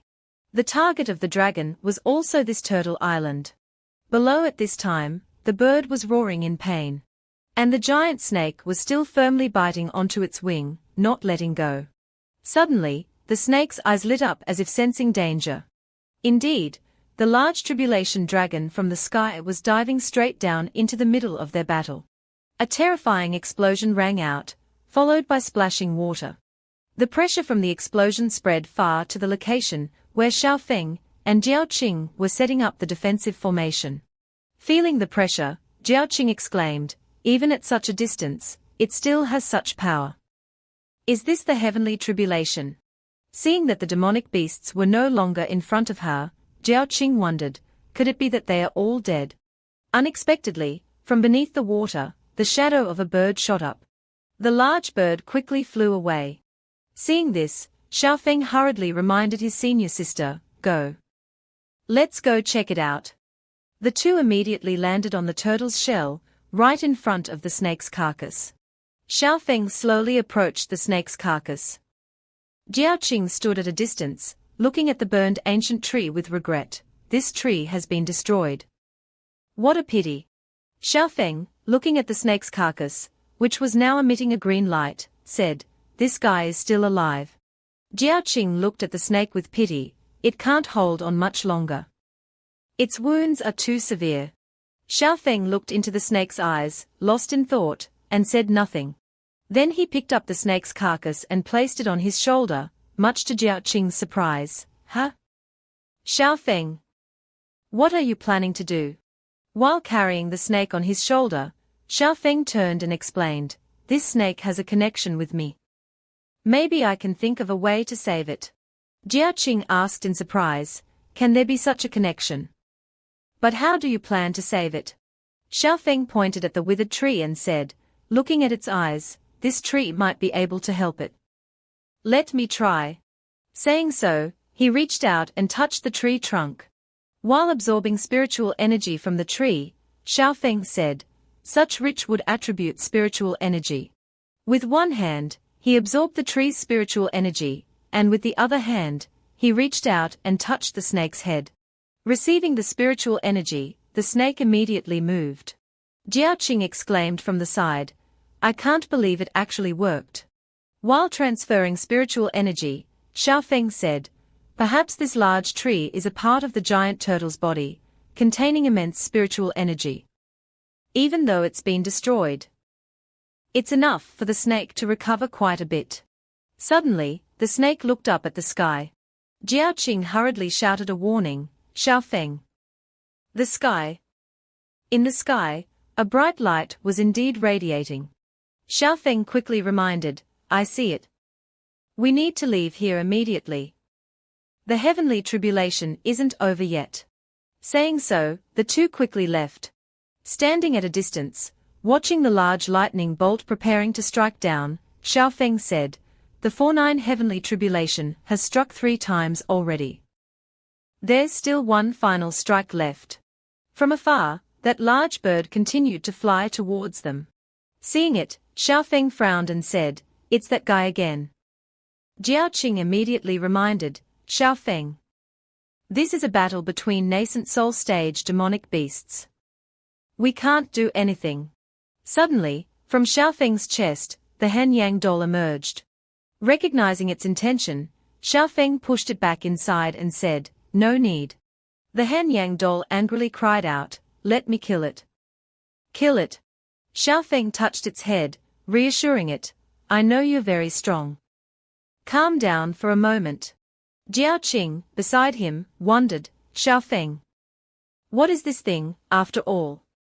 Xiaofeng smiled and replied, "Ha ha ha. It's just a small toy." The large bird was charging straight towards the two of them. Only then did Xiaofeng shout, "Second senior brother. If you don't act now, senior sister will be in danger." Immediately, a yin-yang circle appeared in the sky. The yin-yang circle stopped the bird, causing it to slam its head into it. Up above, second senior brother appeared and said, "Little junior brother. Good eye." Second senior brother stood in front of the bird and warned it, "Fellow Taoist, could you please leave?" The bird stared intently at second senior brother. Knowing it couldn't win, it turned and flew away. Behind, Xiaofeng said, "Second senior brother is mighty." Second senior brother replied, "If it weren't for its severe injuries from the heavenly tribulation, I wouldn't have been able to scare it away." Then, second senior brother turned to Xiaofeng and asked, "Junior brother Xiao, how did you know I was nearby? I wonder about this hiding thing, even senior brother is far inferior to me." Xiaofeng explained, "Madam surely wasn't at ease about senior sister, and would send someone to protect her. It's just that senior brother isn't cautious enough. And fourth senior sister is too lazy. Second senior brother was naturally the most suitable choice." Hearing Xiaofeng say this, Jiaoqing looked angry. "What? Mother doesn't trust me that much."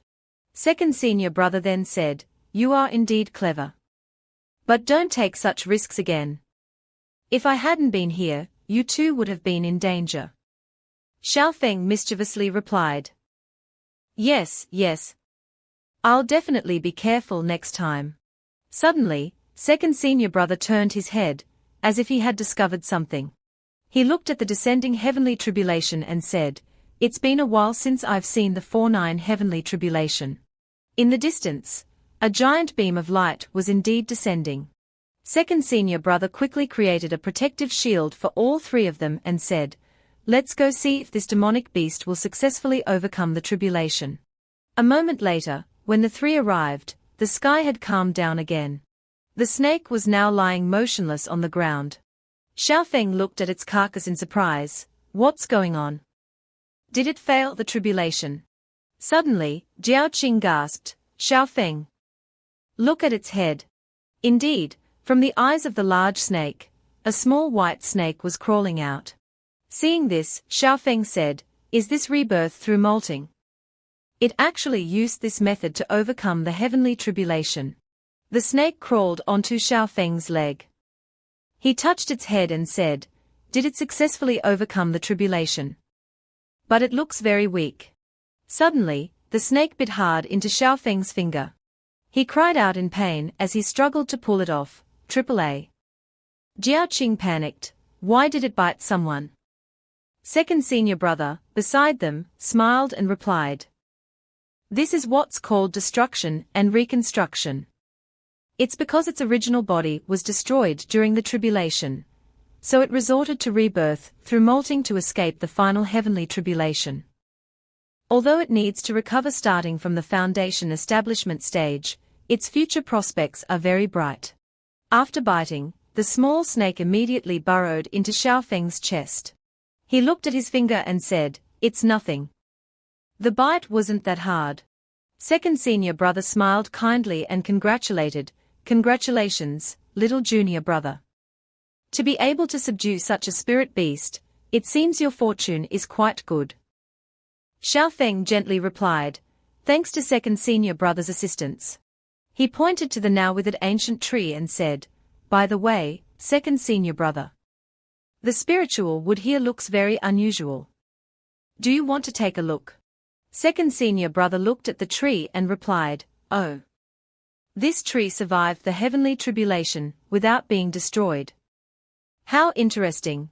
He approached to examine it more closely and realized, unexpectedly, it's the rare divine balance wood. Hearing this, Xiaofeng immediately asked, "Can this divine balance wood be saved?" Second senior brother sat up and replied, "Yes. Such heavenly and earthly treasures have extremely strong vitality. We just need to quickly find a spiritual pond." Hearing this, Jiaoqing spoke up, "Spiritual pond? There's one in our sect." Second senior brother immediately replied, "From here back there, even for me, it would take at least 3 days to go back and forth. During that time, I won't be able to protect you too." Xiaofeng smiled reassuringly, "Don't worry. Senior brother, you can go back. We won't cause any trouble during this time." Jiaoqing also added, "That's right, that's right." Hearing this, second senior brother agreed to return and instructed, "That's best. Remember, you two are not allowed to cause any trouble. I'll be back in 3 days." After saying that, second senior brother flew away and disappeared. Seeing that his senior brother had left, Xiaofeng said, "It seems he's really gone." Jiaoqing immediately turned and asked, "What about us?" Xiaofeng immediately pulled Jiaoqing and flew off. As they went, Jiaoqing wondered, "Xiaofeng, I thought you would obediently listen to second senior brother's words." Xiaofeng smiled and replied, "Are you kidding? With him following us, how can we train at all?" Then he added, "Let's go. We'll find a place to hide and completely lose him." At this time, in another location on the sea, a large fleet of ships appeared. The flag on the leading ship had the image of a dragon. It seemed to be the navy of some large nation. Standing on the command ship was an old man. The old man turned and said to his master behind him, "Crown Prince, ahead is the sea territory of the Yuanhai Kingdom." The Crown Prince nodded, "Daoist Chen, I'm no longer the Crown Prince." As he walked, the Crown Prince pondered, "I hope this trip goes smoothly." Suddenly, at this moment, 2 figures flashed by. Seeing this, the Crown Prince said, "Senior Immortal, there are cultivators coming." Daoist Chen reassured, "Don't worry. The approaching cultivators' cultivation level isn't much different from this poor Daoist's, and they don't seem to have any hostile intentions." The 2 who had just arrived were Xiaofeng and Jiaoqing. They landed right in front of the Crown Prince's ship. Xiaofeng politely clasped his hands and inquired, "May I ask you too, how do we get to the Yuanhai Kingdom?" The Crown Prince politely replied, "Greetings, Immortal Master. This one is Zhong Qianji. This place is very close to the Yuanhai Kingdom, but it's still some distance away." Zhong Qianji, seeing that they were both heading to the same destination, suggested, "We also happen to be going to the Yuanhai Kingdom. If you two don't mind, you can come with us. How about it? Hearing this, Jiao Qing immediately agreed, okay. Xiao Feng, I'm so tired. We've been flying for a long time. Xiao Feng also nodded in agreement. The two boarded the Crown Prince's ship. Jiao Qing immediately became excited. Finally, I can rest. Crown Prince Zhong Qianji turned and ordered his servant, arrange rooms for the two immortal masters.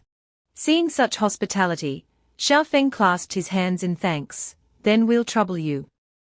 Jiao Qing quickly followed the Crown Prince's servant. Zhong Qianji watched their backs as they left and asked, Senior Immortal, do you think these two can become our allies? Taoist Shi Chen replied, Your Highness is kind. It's just that these two have an extraordinary air. They are very likely from those orthodox immortal sects. He frowned and seriously added, Befriending them won't be difficult, but it's unlikely you'll be able to use them. The servant led Xiao Feng and Jiao Qing to the door of their room and said, Immortal Masters, this is where you'll be resting. I'll take my leave now. Jiao Qing found it strange and wondered, Xiao Feng. It seems the people here are too polite. Did they just let us on board like that? Xiao Feng pondered thoughtfully and replied, There's no such thing as gratuitous kindness. The other party being so nice to us can only mean they have something to ask of us. Hearing this, Jiao Qing was startled. Huh? So, are we still staying on this ship? Xiao Feng, while entering the room, replied, Of course we are staying. Aren't you tired? It's just the right time for a challenge. If there's really any big trouble, we can just leave directly. Suddenly, outside, several large, strange ships approached them. The lookout startled awake from his drowsiness and exclaimed, They are. Seeing the strange fleet before him, he fully awakened and shouted, Enemy attack. The two fleets immediately stopped, facing each other. Taoist Shi Chen came forward and shouted, Friends on the opposite side, may I ask who you are? This is the royal fleet of the Qianlong Kingdom. But then his expression suddenly turned to one of fear. It turned out that the fleet in front of them, without saying a word, had fired a volley of arrows towards the Crown Prince's fleet. Immediately, Taoist Shi Chen cast a technique, creating a wave of water. The wave quickly grew, forming a large whirlpool that blocked all the enemy arrows. After blocking them, Taoist Shi Chen shouted, Insolent! How dare you attack the royal fleet of the Qianlong Kingdom? From the enemy ships came a responding shout, Crown Prince Qianji, your luck has run out. Why don't you hand over Princess Yuxia? We can spare your lives. Hearing their arrogance, Crown Prince Qianji gritted his teeth in anger, rebellious traitors. Then he loudly ordered, Guards, listen up. Attack! The soldiers, upon hearing the order, immediately raised their bows and fired towards the enemy fleet. The arrows flew towards the opponent's ships. The enemy ships were not to be outdone. They also fired arrows back towards Qianji's ships. The two fleets continued to exchange fire. Fortunately, the arrows fired by the enemy ships were blocked by Taoist Shi Chen's shield, preventing Crown Prince Qianji from being injured. On another ship, observing the situation outside, Xiao Feng and Jiao Qing were leisurely enjoying their tea. Jiao Qing looked outside and asked, Junior brother, what do you think is going on? Xiao Feng coldly replied, Let's observe further. Outside, the battle was intensifying. Fire began to spread throughout the ships. A servant hurriedly ran to report to Qianji, the THNG Long ship is on fire. The enemy fleet outnumbers ours. We are at a disadvantage. Hearing this, Crown Prince Qianji panicked. How could this be? Taoist Shi Chen maintained a calm expression and reassured, Leave it to this poor Taoist. Qianji respectfully said, Then I'll have to trouble you, sir. Saying so, he leaped into the air. After flying into the air, Taoist Shi Chen unleashed a series of talismans. The talismans flew towards the enemy ships and exploded violently. The Crown Prince's soldiers, seeing this, excitedly shouted, The Immortal Master has acted. Counterattack! In the air, Arrows were flying towards Taoist Shichen. Suddenly, a large wave attack from an enemy ship shot directly towards Taoist Shichen. Taoist Shichen was startled and quickly dodged to the side, avoiding the attack. However, the attack still hit his left arm. Clutching his bleeding left arm, Taoist Shichen said, "Senior brother Jin Cheng, I didn't expect you to become the Empress's dog." He looked in pain at his changed senior brother, while the latter laughed in response. "Junior brother, the Qianlong kingdom has changed hands. Why cling to lost causes?" Jin Cheng, in his hooded cloak, continued, "Look at you. After so many years, you haven't made any progress at all. Your cultivation hasn't increased, and moreover, you're following a good-for-nothing." Taoist Shichen looked at the three opponents and was startled, 3 foundation establishment cultivators. Suddenly, from behind Crown Prince Qianji, a voice rang out, "Brother, why not just hand me over?" It was Princess Uca. She stepped forward, wanting to surrender herself. Seeing this, Qianji cried out, "Uca, why are you here? Didn't I tell you to rest well?" Princess Uca sadly replied, "Even if I marry into the Yuan High Kingdom, they may not necessarily help us." She worriedly continued, "If they hand me over, at least everyone can live." Qianji immediately shouted, "Don't say that again." He reassured his sister, "You don't know what kind of person the Empress is.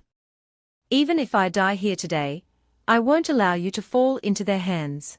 Hearing this, Jin Cheng immediately ordered, "In that case, burn these ships." Immediately, streams of fire shot out, attempting to burn Qianji's fleet. Suddenly, a fire phoenix appeared, blocking the incoming flames. The phoenix continuously absorbed the flames, followed by Jiao Qing's voice, "This ship cannot be burned. Otherwise, it would be very difficult for us." Seeing his fire attack blocked, Jin Cheng roared, "Who is it? Who's on the ship?" Only then did Crown Prince Qianji begin to explain to Xiaofeng and Jiao Qing. The Lianlang Kingdom was originally an extremely powerful nation, but due to years of continuous warfare, its national power gradually declined. To quell the war, the emperor of the Qianlong Kingdom married the princess of the enemy nation. This marriage finally brought an end to the Qianlong Kingdom's wars. But not long after, the emperor of the Qianlong Kingdom suddenly fell ill with a strange disease and became bedridden. Power fell into the hands of the empress. Almost at the same time, news arrived that the enemy nation was attacking again. The empress, however, demanded that the army not resist. Reaching this point, Qianji clenched his fists, showing his determination, and continued, "Before the capital fell, my father told me to protect my sister and take her to the Yuan High Kingdom. The condition for marrying off the princess was to receive support from the Yuan High Kingdom." Finally, Qianji said, "Unexpectedly, the cultivators who once served our country have surrendered to the enemy and come here to stop us." After listening, Xiaofeng said, "So that's how it is." Above, Jin Cheng frowned when he didn't receive a response. He said, "No response." Behind him, a subordinate held out a scroll. He quickly unrolled the scroll. Inside the scroll was a rather strange painting. Seeing it, Taoist Shichen exclaimed in surprise, "This is the myriad techniques diagram." Jin Cheng's subordinate slammed his hand onto the myriad techniques diagram and shouted, "You turtle hiding in its shell, if you're hiding on the ship, I'll drag you out." Immediately, from the myriad techniques diagram, a series of roots extended. These roots, along with the subordinate, quickly flew towards Qianji's ship. But from the opposite side, a fire dragon emerged, intercepting him. The two sides collided, creating a large explosion. Jin Cheng appeared extremely surprised. "What is this?" At this time, Xiaofeng was standing in front of them. He warned them, "Everyone, this ship is useful to me. Why don't you come back another day?" Seeing the sword in Xiaofeng's hand, Jin Cheng was startled. A top-grade immortal sword. A subordinate immediately reminded, "This person seems to be a disciple of a major sect. We must be careful." However, Jin Cheng didn't show any panic at all. He calmly instructed his subordinates. A mere sword wielder has scared you like this. What about a disciple of a major sect? He's just a small chi refinement stage great perfection cultivator. Leave that old man Shichen to me. You guys go kill him. The subordinate, hearing the order, immediately rushed towards Xiao Feng. Xiao Feng raised his sword to block his slash. Suddenly, a green beam of light shot from behind, causing him to turn around in surprise.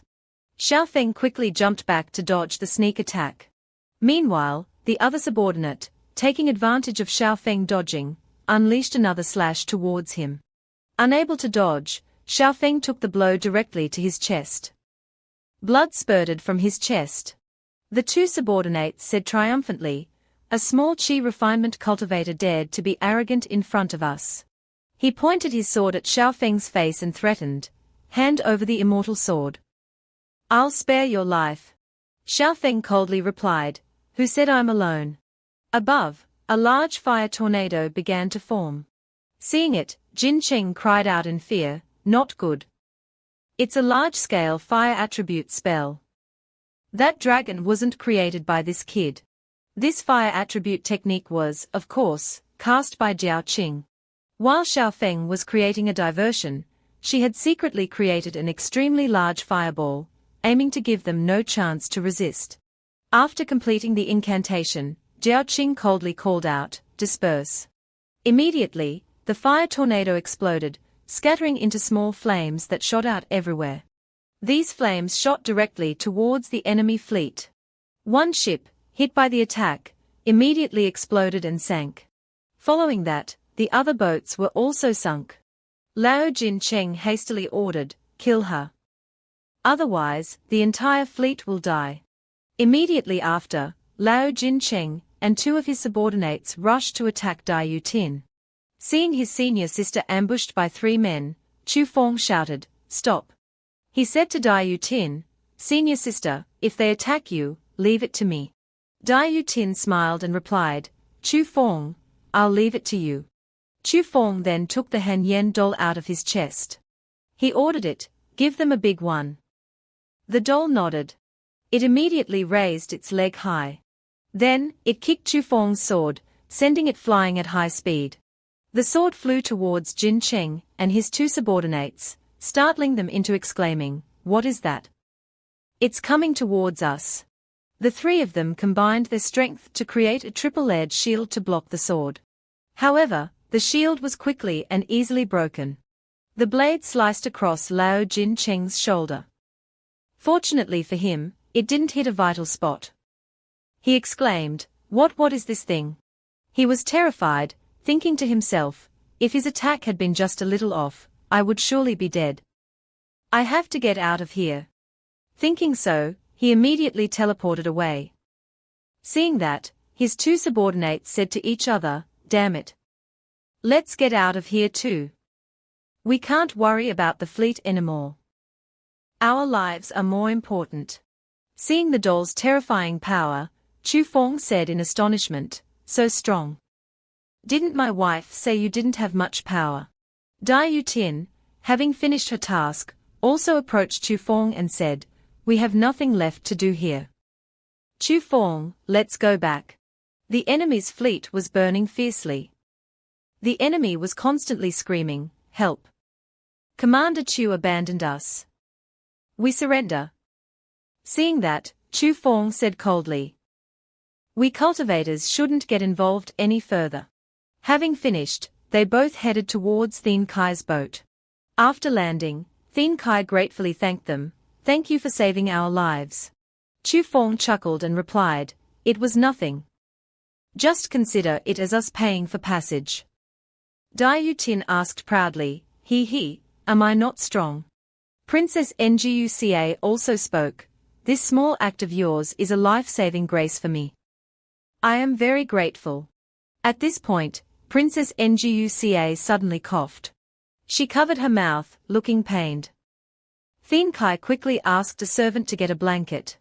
The servant immediately brought a blanket, and reminded everyone to bring a brazier. Seeing the strangeness, Chu Fong wondered, "What is this?" Taoist Thai Tran then explained, Princess Nguca suffers from a strange illness. Every month, there's a period like this when her whole body becomes extremely cold and painful. I don't know anything about it. Hearing this, Chu Fong pondered. Her whole body becomes cold. He approached and asked the princess to extend her hand for examination. Chu Fong gently touched the princess's wrist to take her pulse. Taoist Thai Tran immediately asked, Immortal Master, do you know about this illness? After taking her pulse for a moment, Chu Fong realized it was the innate cold ice meridian. He thought to himself, unexpectedly, her constitution is exactly the same as Hen Yen's. After taking her pulse, Chu Fong explained, this is a special constitution. I can't do anything to completely cure it. But I have a way to make the princess more comfortable. Hearing this, Princess Nguca was overjoyed. That's wonderful. Chu Fong took out a prescription and instructed, take the medicine according to this prescription. Give the princess 3 doses a day. It can greatly reduce her pain. Thien Kai immediately knelt down to thank Chu Fong. Such great kindness, I will never forget. He shouted firmly, if the Thien Long Kingdom can rise again in the future, I am willing to go through fire and water for Immortal Master. Hearing these words, both Chu Fong and Dai Tin immediately flew away, leaving everyone astonished. 5 days later, in Uyenhai Kingdom, Dai Tin excitedly said to Chu Fong, you've been here for a few days, are you looking for someone? Chu Fong replied, indeed, I have an old friend here. But it seems he's no longer here. It's okay, let's go to the imperial city first. Hearing that, Dai Tin wondered, to the imperial city. What for? Chu Fong replied, to work for someone. Hearing that, Dai Tin became even more confused. To recount a bit, half a month ago, Chu Fong's maid, Chu Nuyet, had asked him for a favor, young master, if you go down the mountain, can you help me with something? Chu Fong asked, what is it? Just tell me. Chu Nuyet said, if you have free time and go to Uyenhai Kingdom, please deliver this to the Empress of Uyenhai Kingdom, who is also my mother. Chu Fong readily agreed, it's a small matter. Don't worry. Chu Nuyet added hesitantly, besides my mother, the other members of the royal family are not good people. If they are disrespectful to you, young master, please discipline them. Back to the present. Chu Fong and Dai Tin had arrived at the gate of the imperial city. They were stopped by 2 guards. They shouted, the royal palace is forbidden ground. Halt! Chu Fong took out the token that the maid had given him and asked, do you recognize this? The 2 guards saw it and immediately recognized it as a royal token. Seeing their confusion, Chu Fong added, I am here on the orders of Princess Lien Nuyet to deliver a letter to Her Majesty, the Queen Mother of your kingdom. Hearing that, the 2 guards fearfully bowed and respectfully replied, hasn't Princess Lien Nuyet gone into cultivation? So it's immortal. Please wait a moment. I'll go and report immediately. Dai Tin, after hearing this, turned to Chu Fong and said, so Chu Nuyet is a princess of a country. She didn't tell me before. Chu Fong nodded and replied, even if she is a princess of a mortal kingdom, in the immortal sect, she is just a servant girl. But it seems the people here don't know this. As soon as he said this, a servant hurriedly ran out and greeted them loudly, 2 immortal masters, I'm late. This person smiled and invited them inside, saying, His Majesty and the Empress are waiting inside. Please follow me. Seeing such an attitude, Dai Tin happily said, very hospitable. So, the 2 followed the eunuch inside the royal palace. While walking and looking around, Dai Tin wondered, Chu Fong, I feel that the men here lack young energy. Why is that? Chu Fong smiled and replied, the men who serve the royal family in the mortal world are all like this. Dai Tin became even more curious, why? Does the emperor absorb the men's young energy? Chu Fong awkwardly replied, not really. She seemed unaware that men entering the palace were castrated to become eunuchs, so she asked questions that made the eunuch's face turn pale. After a while, they reached the palace hall. A loud voice announced, "The immortal masters have arrived for an audience." Princess Nguca and Prince Thien Kai were also present. Thien Kai, seeing them, was surprised. Benefactor Chu. Immortal 2.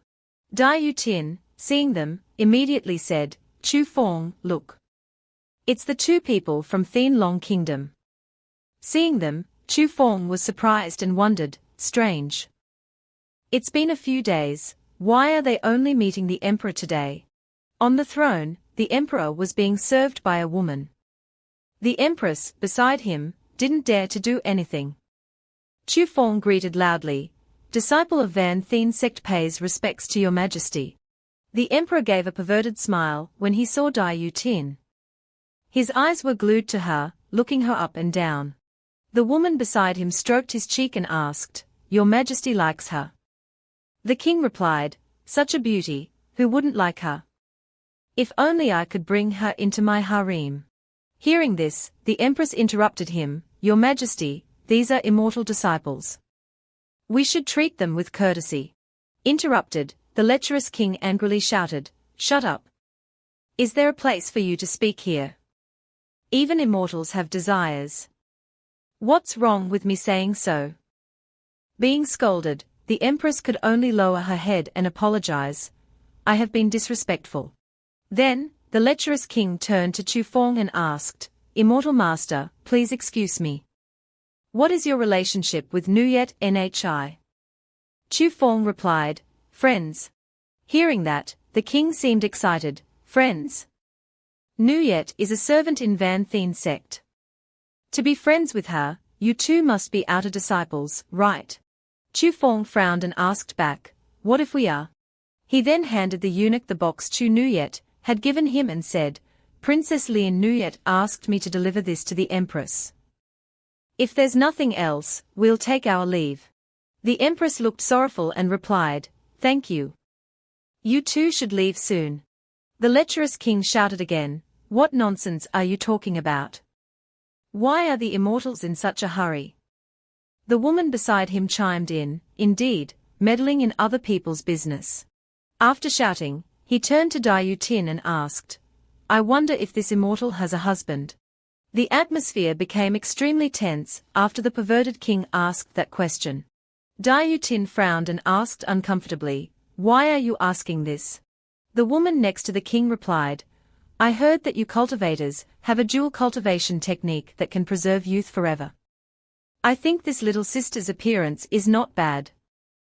Wouldn't it be great to stay here and serve His Majesty with me?" Looking at the perverted king staring at her, Dai Yu Tin angrily shouted, "With his skinny, dried-up appearance, what's the point of preserving youth?" Hearing Dai Yu Tin say that, the Crown Prince Dai Van in the court slammed the table and angrily shouted, "Audacious!" He glared at Dai Yu Tin and yelled, "His Majesty asking you is showing you respect. Answer truthfully." Just as he said that, a kick hit the Crown Prince Dai Van in the face, causing him to vomit blood. The officials and eunuchs were extremely shocked to see Chu Fong dare to kick the Crown Prince like that. After kicking him, Chu Fong said coldly, "A blind thing dares to speak here." Seeing Chu Fong attack his son, the perverted king shouted, "You audacious peasant! You think I'm afraid of you just because you're a cultivator? Where's the national teacher?" He ordered the national teacher, "Take them down. But remember, don't hurt that immortal. She is my new concubine." The national teacher, upon receiving the order, stepped forward to fight. Chu Fong looked at him with disdain, "Golden Core Stage, TSK. Do you really want to fight?" The national teacher sneered, "Fellow Taoist, although Van Thien sect is powerful, you two are just outer disciples. Isn't it too reckless to offend the royal family of a nation? Why not let this immortal stay in Uyen High Kingdom, dual cultivate and discuss the Tao with His Majesty?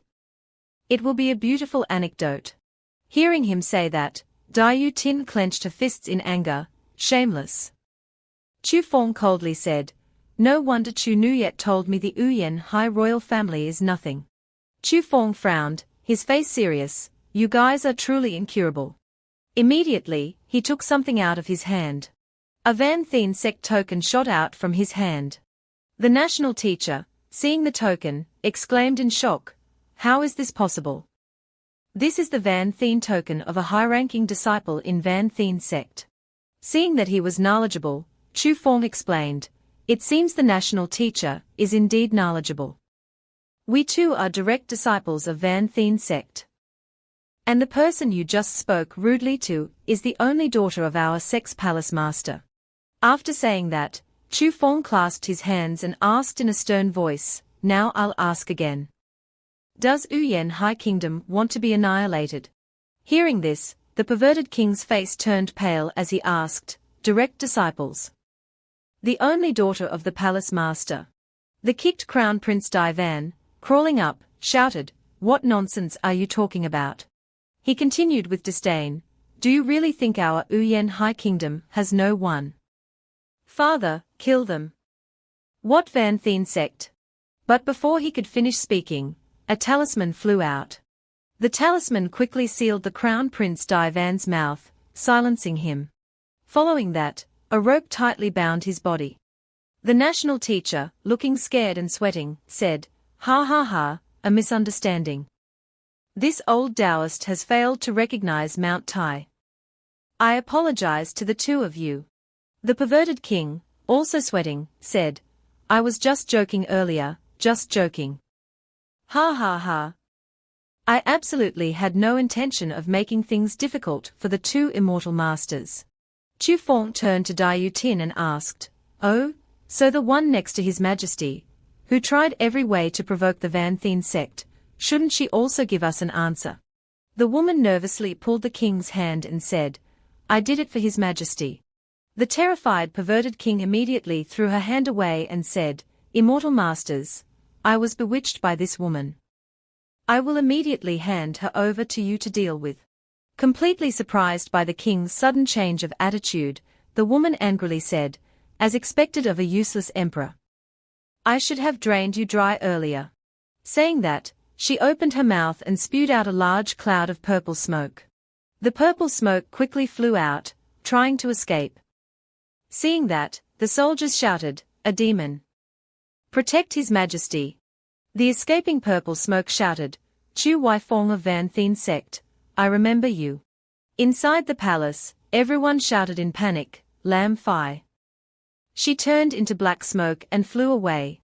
The national teacher immediately declared, "Lam Phi bewitched His Majesty and offended the immortal masters. This was all the demon concubine's doing." The perverted king chimed in, "Yes, yes. It was all the demon concubine who bewitched me. Immortal masters, I apologize." Hearing that, Chu Fong turned to Dai Yutin and asked, "Senior sister, what do you think?"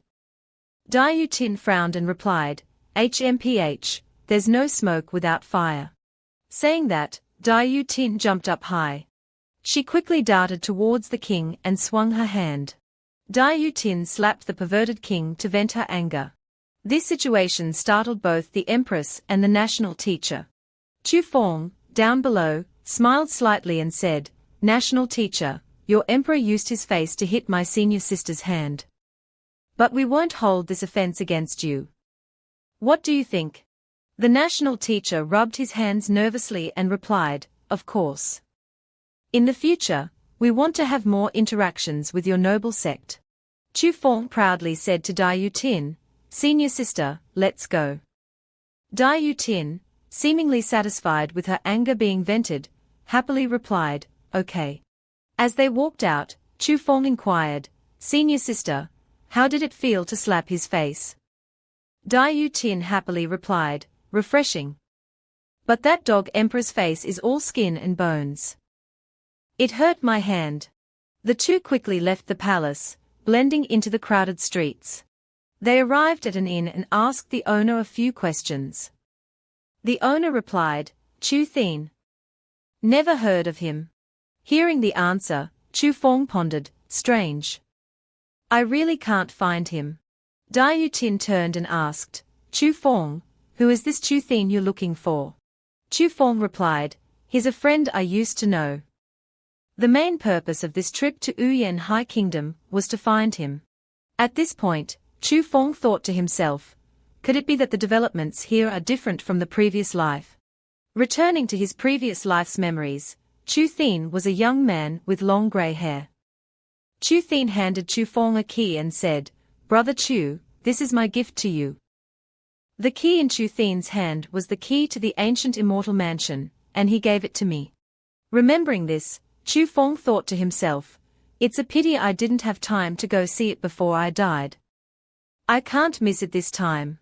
Suddenly, Dai Tin looked up and pointed ahead, saying, "Chu Feng, haven't we searched there yet?" Chu Feng wondered, where? Logically, we should have searched there already. Seeing where his senior sister was pointing, Chu Feng exclaimed excitedly, "Ah, the brothel. We really haven't searched there yet." Meanwhile, at Kwang Hen Palace, a pair of fair white feet were stepping down. They were Hen Yen's feet. Seeing her, a female disciple asked happily, "Senior sister, you've exited seclusion."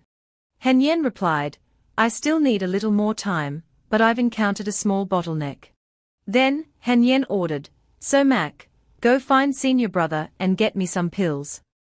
The female disciple immediately obeyed. After the female disciple left, Hen Yen muttered to herself, his ice heart mantra is truly powerful. Feeling her body had improved, Hen Yen thought to herself, the illness in my body has been more than half eradicated. I wonder how his training is going. Hen Yen's face suddenly flushed. She said to herself shyly, should I peek at him? Feeling that she was being sneaky, Hen Yen reassured herself, I'm just worried about his safety. It's definitely not peeking. After all, his cultivation is so low. Back to Chu Feng. He was reminding Dai Tin, senior sister, that place isn't really suitable for you. Dai Tin brushed it off. What's the big deal? Who says women can't go to brothels? Let's go. Inside Chu Feng's shirt, Hen Yen was possessing the doll and peeking out to observe. Unfortunately for Chu Feng, Hen Yen possessed the doll just as he entered the brothel. Before Hen Yen's eyes were beautiful women beckoning, "Gentlemen, come here. Come in and take a look." Needless to say, Hen Yen was extremely angry. Ha! Is that so? Back to Kwang Hen Palace. The female disciple, after fetching the pills, brought them to Hen Yen's door and called, "Master, the pills you requested." A sign on the door caught her eye, surprising her, in seclusion, do not disturb. She wondered to herself, wasn't she encountering a bottleneck? Why is she in seclusion now? I'll just wait.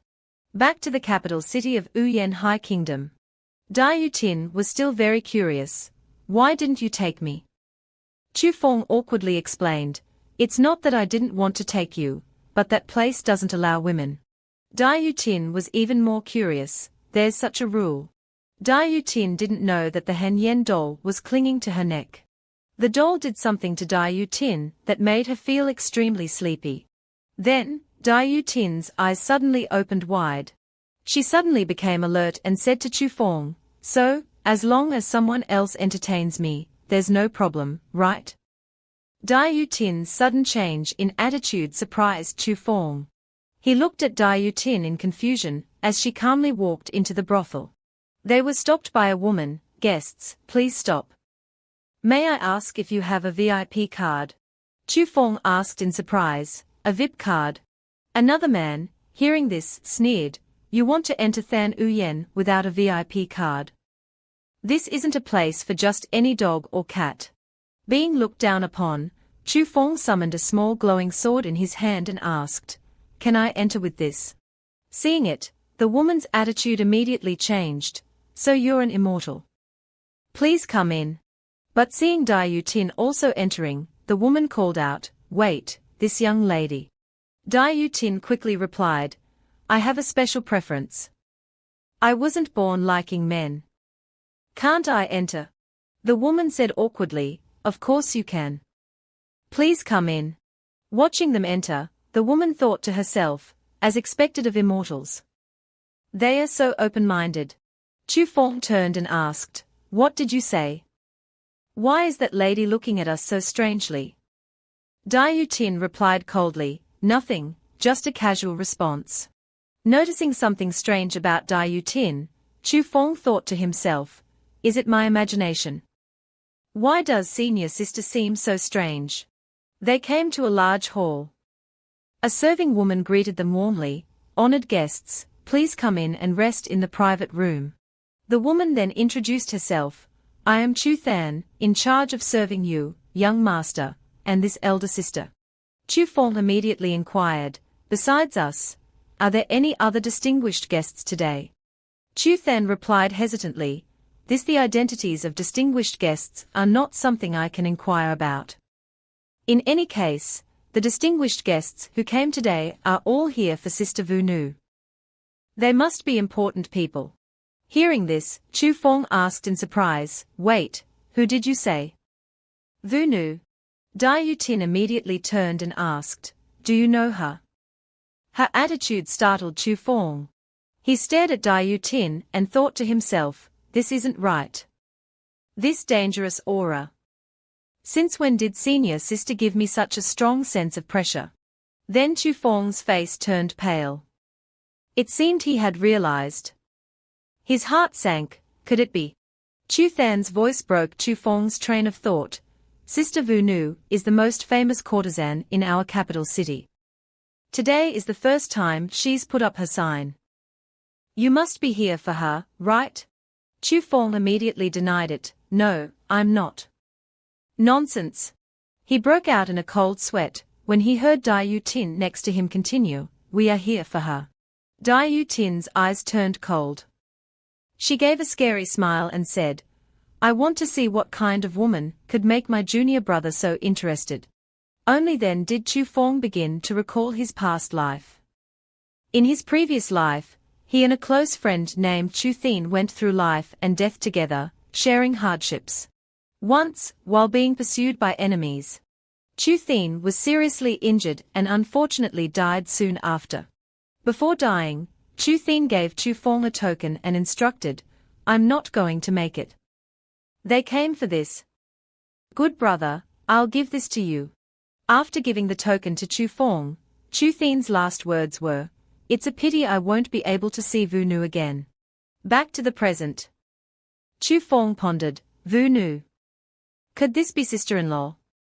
She was originally a courtesan. Seeing Chu Feng lost in thought, Diu Tin asked, are you thinking about her? Chu Feng immediately denied, no. Suddenly Chu Than announced, look. Sister Vu Nu is out. Down in the main hall, a beautiful and charming woman appeared. Vu Nu softly said, everyone, I will now play a piece of music. Before the performance ends, if anyone can create a melody that I like, I will talk to that person. Diu Tin, beside him, immediately grabbed Chu Feng's hand and ordered, win. This startled him. Diu Tin frowned and stared at Chu Feng. Chu Feng stammered, okay. I will definitely win. At this moment, Chu Feng had a firm confirmation in his heart, this familiar feeling, it's definitely Han Yen. Down below, Vu Nu began to play music. Up above, Chu Feng ordered Chu Than, bring me paper and a pen. He sat down while Chu Than went to get paper and a pen. She smiled and asked, young master also understands music. Chu Feng replied softly, I understand a little. While writing the lyrics, Chu Feng thought, Brother Chu used to sing this song. It will definitely catch Vu Nu's attention. But I'll modify it a bit. Down below, Vu Nu was still focused on playing the instrument. After the performance, she stood up to the applause of everyone, wonderful. Truly talented and virtuous. A beautiful piece. A woman came forward, handing over the music sheets written by the guests, and said, these are the music pieces written by the distinguished guests. Please take a look. Vu Nu took the stack of papers and carefully flipped through each sheet. Suddenly, her eyes stopped at a piece of paper. Needless to say, it was Xiao Feng's. Vu Nu looked up and announced, next, Vu Nu will perform the best melody among those you have written, as a token of gratitude. Jiao Qing turned and asked, what song did you write? Xiao Feng smiled and replied, It's a song for the most important person in my life. Below, Vu Nu began to play the music. Nan kan chi mu bu kei shio sai. Qian kan shen nu bu kei chio sai. Hearing these melodies, Han Yang, inside Jiao Qing's body, was startled. Xiao Feng immediately explained, "That is the person who was once closest to me, but now she is extremely distant to me, like a goddess in the sky, unreachable." Below, Vu Nu continued to play the instrument. Hai ji guang yi, bu kei yong zi. Jiang, ji rong yi bu kei fang sai. Xiao Feng continued, "That's why I went out to train, so that one day I can tell her that I am truly worthy of her." Below, Vu Nu finished playing the instrument. She smiled and said, "This melody is very rare in the mortal world. Surely the person who can create this music is also a person of deep affection, hard to find in the mortal world." Then Vu Nu loudly invited, "Please invite guest number 25 to follow me into the inner chambers to talk." Xiao Qing cheered with joy, "Young master, it's your song." Xiao Feng smiled faintly. Then he called Jiao Qing to go with him. "Let's go, senior sister, let's go see." Suddenly a voice rang out, "Stop! Who allowed you to leave?" A sly-faced man, leading a group of other men, stood in front of their room and provoked, "You say which song is good, then that song is good. Based on what? I find that song terribly unpleasant. I clearly see that you wrote it for dogs to listen to. Don't you all agree?" The men behind him echoed, "Right. Only a dog would listen to music like dog shit. Of course, your song is the best." Han Yang, in Jiao Qing's body, frowned and stared at the cheap men. Vu Nu, seeing that something was wrong, called out, "Gentlemen, please be quiet for a moment." The men shouted, "Quiet my ass. Today we came here for you. How can you go with someone else?" Several others chimed in, "That's right. Tell that brat to come out here and kowtow to us. What kind of trash did he write?" Xiao Feng challenged from inside the room, "What if I don't come out?" The leading man said arrogantly, "Telling you to come out is giving you a chance to beg for mercy. If you want to die, then don't blame me." Then he ordered the men behind him, "Go, brothers. Let's go inside and talk to him." Immediately, the group of men entered Xiao Feng and Jiao Qing's room. Suddenly, loud noises erupted from inside the room. It seemed that a fierce fight had broken out. Outside, Xiao Qing worried, "Will that young master be beaten to death?" A voice came from inside the room, "Vu Nu, can you come in and talk for a moment?" Hearing this, Xiao Qing rejoiced, he's still alive." Vu Nu immediately entered the room and said, "I'll go in and see." Xiao Qing reminded her, "Sister Vu Nu, be careful." Inside, Vu Nu greeted, "Young master, I." She was about to speak when her eyes widened in surprise. Her face paled as she saw the men frozen in thick ice. She exclaimed in astonishment, What is this?" Xiao Feng smiled reassuringly, "It's all right, Vu Nu. I want to ask you something. Do you know Xiao Qian?" Vu Nu shook her head and replied, "Xiao Qian? I don't know this person." Hearing this, Xiao Feng asked in surprise, "Even you don't know? This isn't right. Logically, you're the most likely person to know him." Vu Nu pondered and replied, "Recently, there has been a person named Zhong Qianji who often comes to see me." Hearing the name of the crown prince he had saved earlier, Xiao Feng was surprised. Zhong Qianji. Brother Zhong. Why would he come here? Seeing that Xiao Feng seemed to know Qianji, Vu Nu wondered, "Do you know each other?" Then she started sadly, "We met a few days ago, and developed feelings for each other. He originally agreed to redeem me today." "Have you seen him?" Xiao Feng thoughtfully replied, "We do know each other. Before, he was in the imperial palace. I really don't know where he is now." Looking at the eyes of the frozen men, Xiao Feng grabbed one of their heads and asked, "Your eyes seem to know something. Will you tell me or will you continue to let me torment you?" Jiao Qing immediately waved her hand, launching a series of ice needles towards them. Seeing the ice needles about to pierce his eyes, the man screamed in terror, we'll talk. That brat from Qianlong Kingdom was captured by the elder and taken away. Hearing this, Xiaofeng immediately asked, "Which sect are you a disciple of?" The man replied, "I'm an outer disciple of the Mian Pavilion." Xiaofeng pondered, Mian Pavilion. So that's it.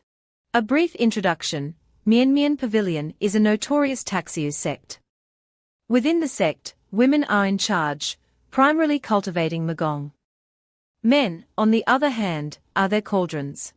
Xiaofeng coldly asked the man, "If you are from Mian Pavilion, you must have practiced Taiyang Bu Yin, your qi and blood must have been drained long ago.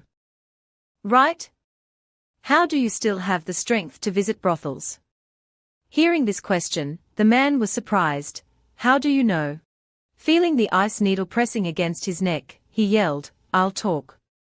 I'll talk." The man began to explain, "I was ordered by the elder to bring Vu Nu back to the sect.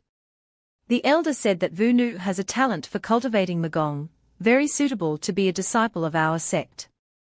Xiaofeng continued to ask, "So where is Zhong Qinji now?" The man cried and sobbed, "I really don't know about that. I only know that there is an elder who will the crown prince today. That's all I really know. Please spare me." Hearing this, Xiaofeng didn't make things difficult for him anymore. He said to Jiao Qing, "It's better not to cause any deaths." Hearing this, Jiao Qing also stopped. Xiaofeng turned to Vu Nu and said, "Thank you, Vu Nu. You can go out now. I will come find you later." Vu Nu, hearing this, also excused herself. After Vu Nu left, Xiaofeng immediately knelt down. He hugged Jiao Qing's leg and sobbed, "Wife, I was wrong." Exposed, Han Yang said, "You I only came to see on behalf of your master. If he knew you brought his daughter to this kind of place." Xiaofeng smiled cheerfully and said, "Wife, you are truly understanding and reasonable. I only wanted to investigate the whereabouts of an old friend. Now, in general, I have some clues." Han Yang frowned and reminded him, "All right, stop being glib. Remember not to come to this kind of place in the future." Xiaofeng scratched his head, "You're right, wife."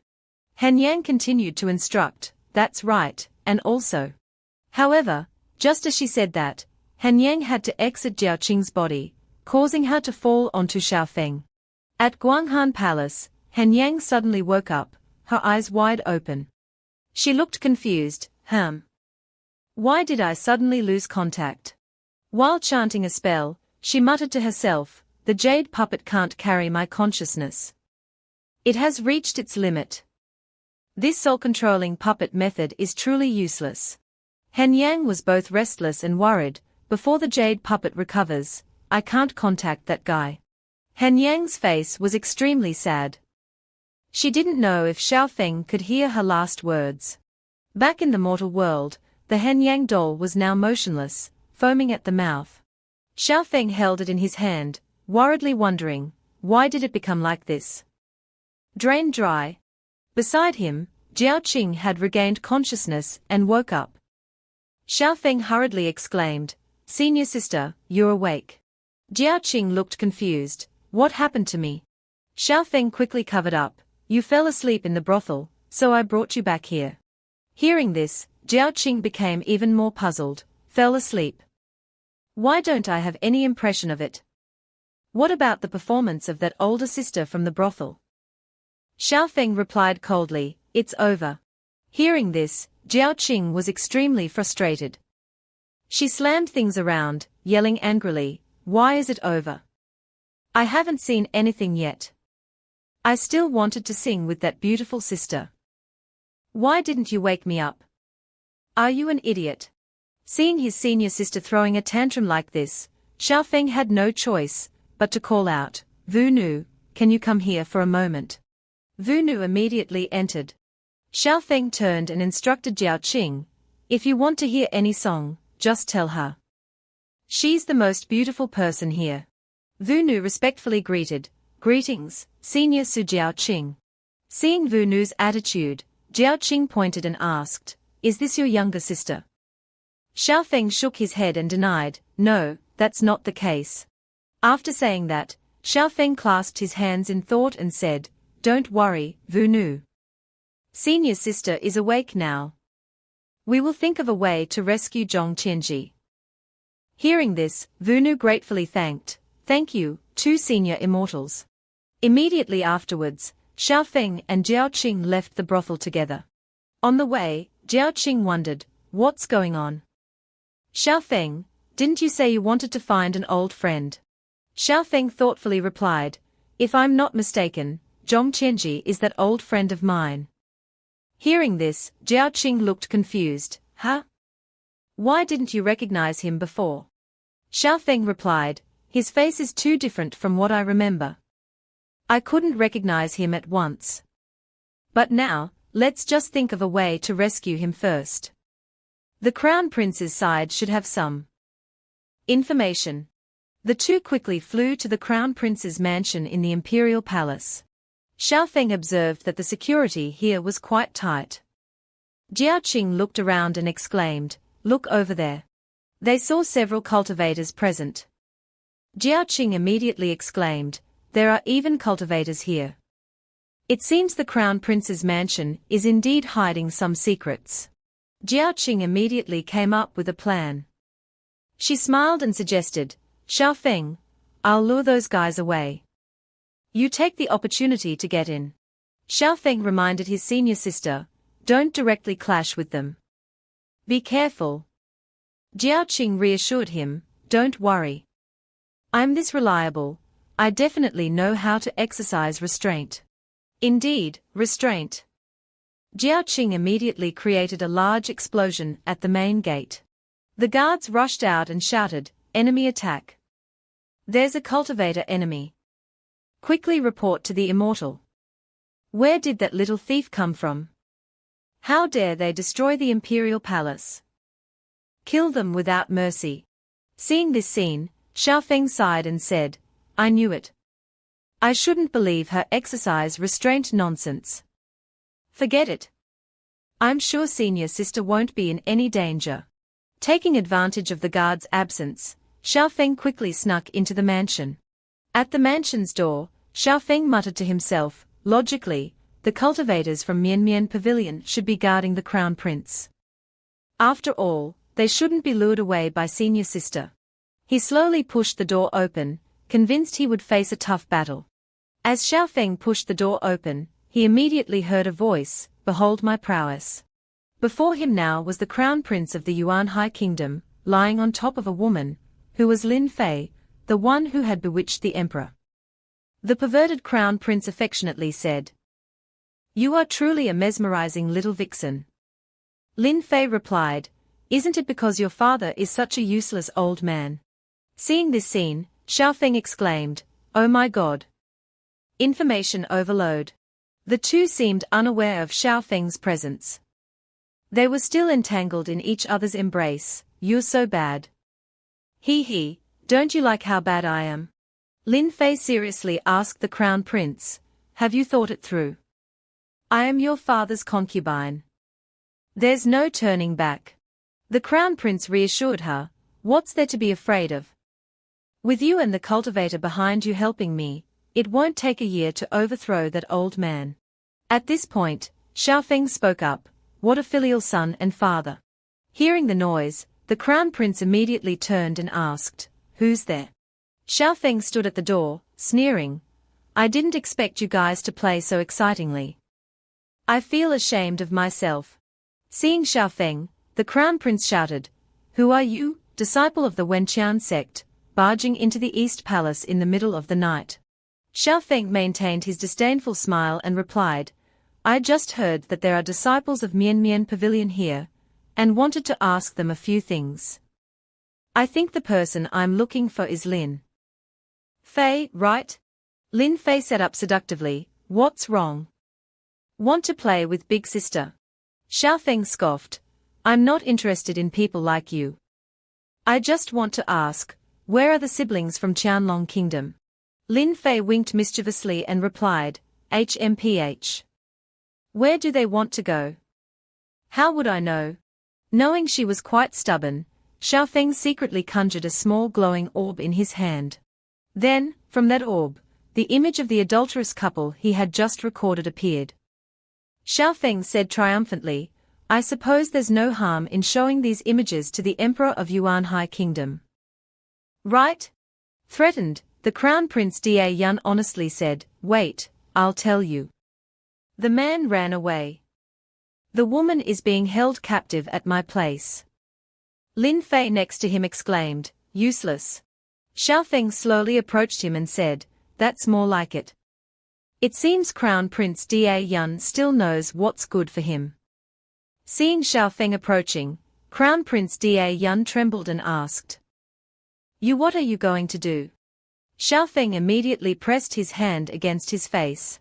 Then he took out a medicinal pill and introduced it. "This is called 7-day soul-severing powder. After taking it, your internal organs will gradually rot. 7 days later, it will turn you into a pool of blood."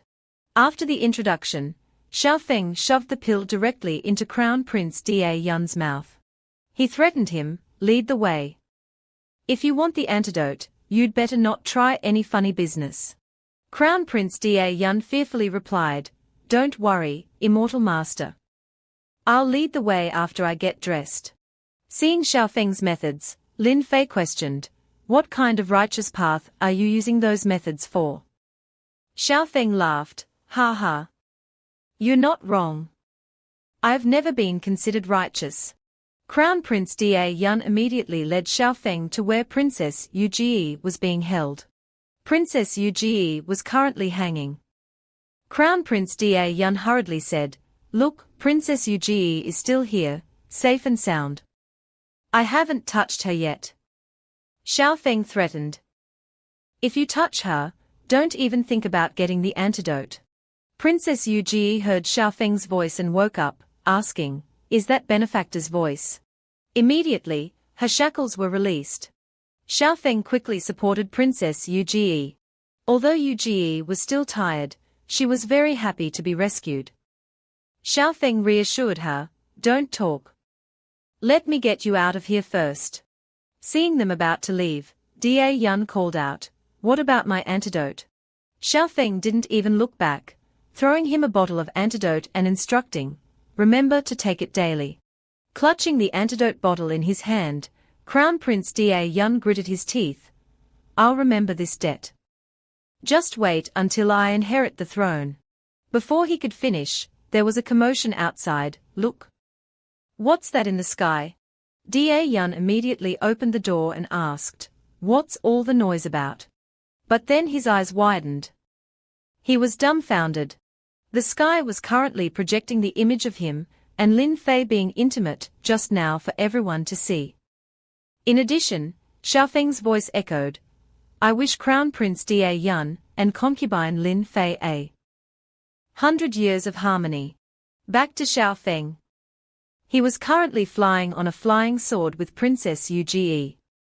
As they flew, Xiaofeng asked, "Has Your Highness ever experienced flight?"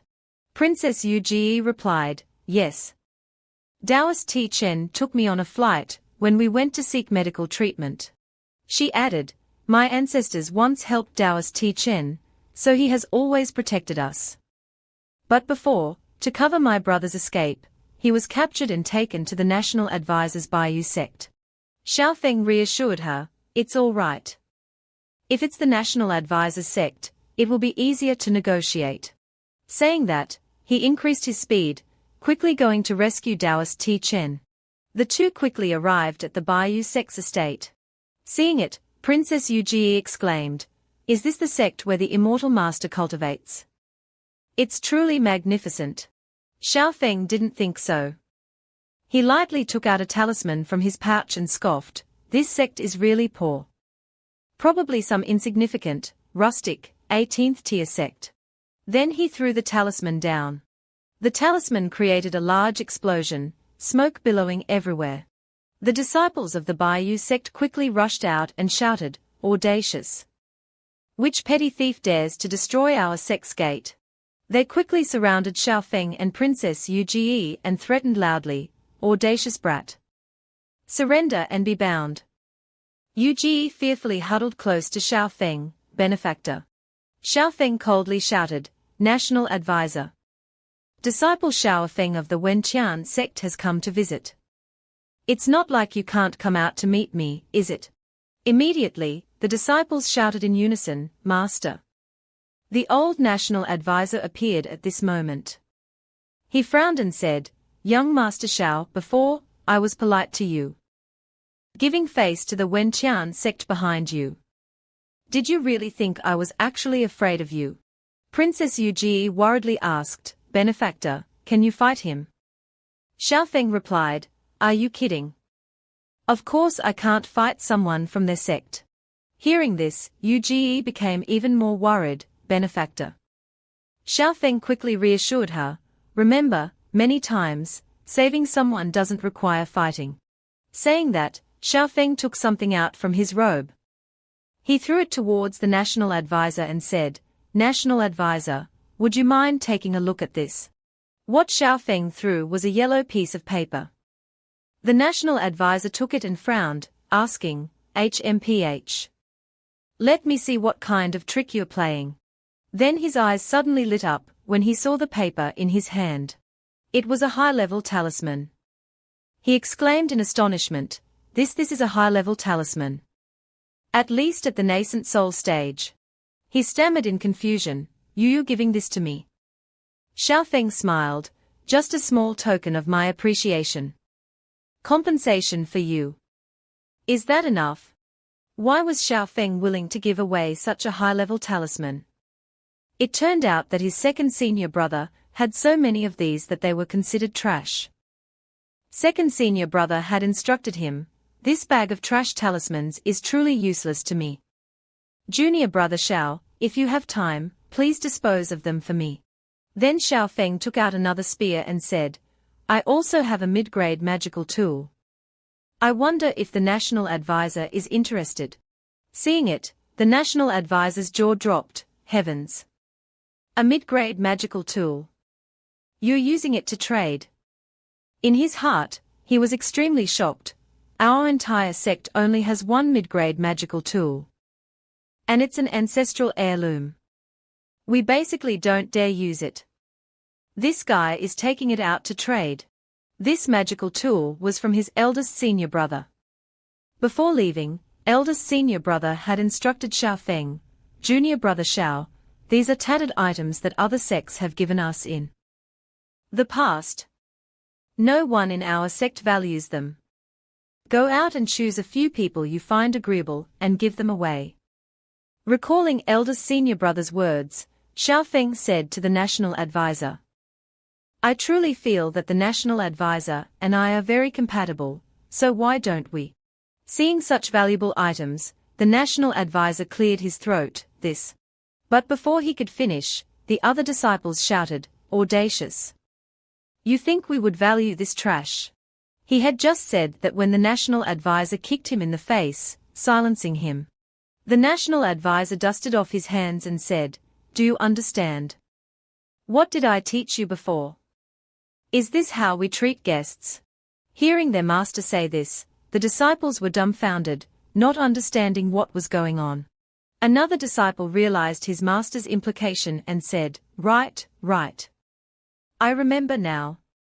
Just now, the sex gate was broken by a careless disciple. It has nothing to do with our esteemed guest. The National Advisor turned and scolded him, Audacious. So it was you who broke it. Go receive 10 medicinal pills and then go to the mountainside to be punished.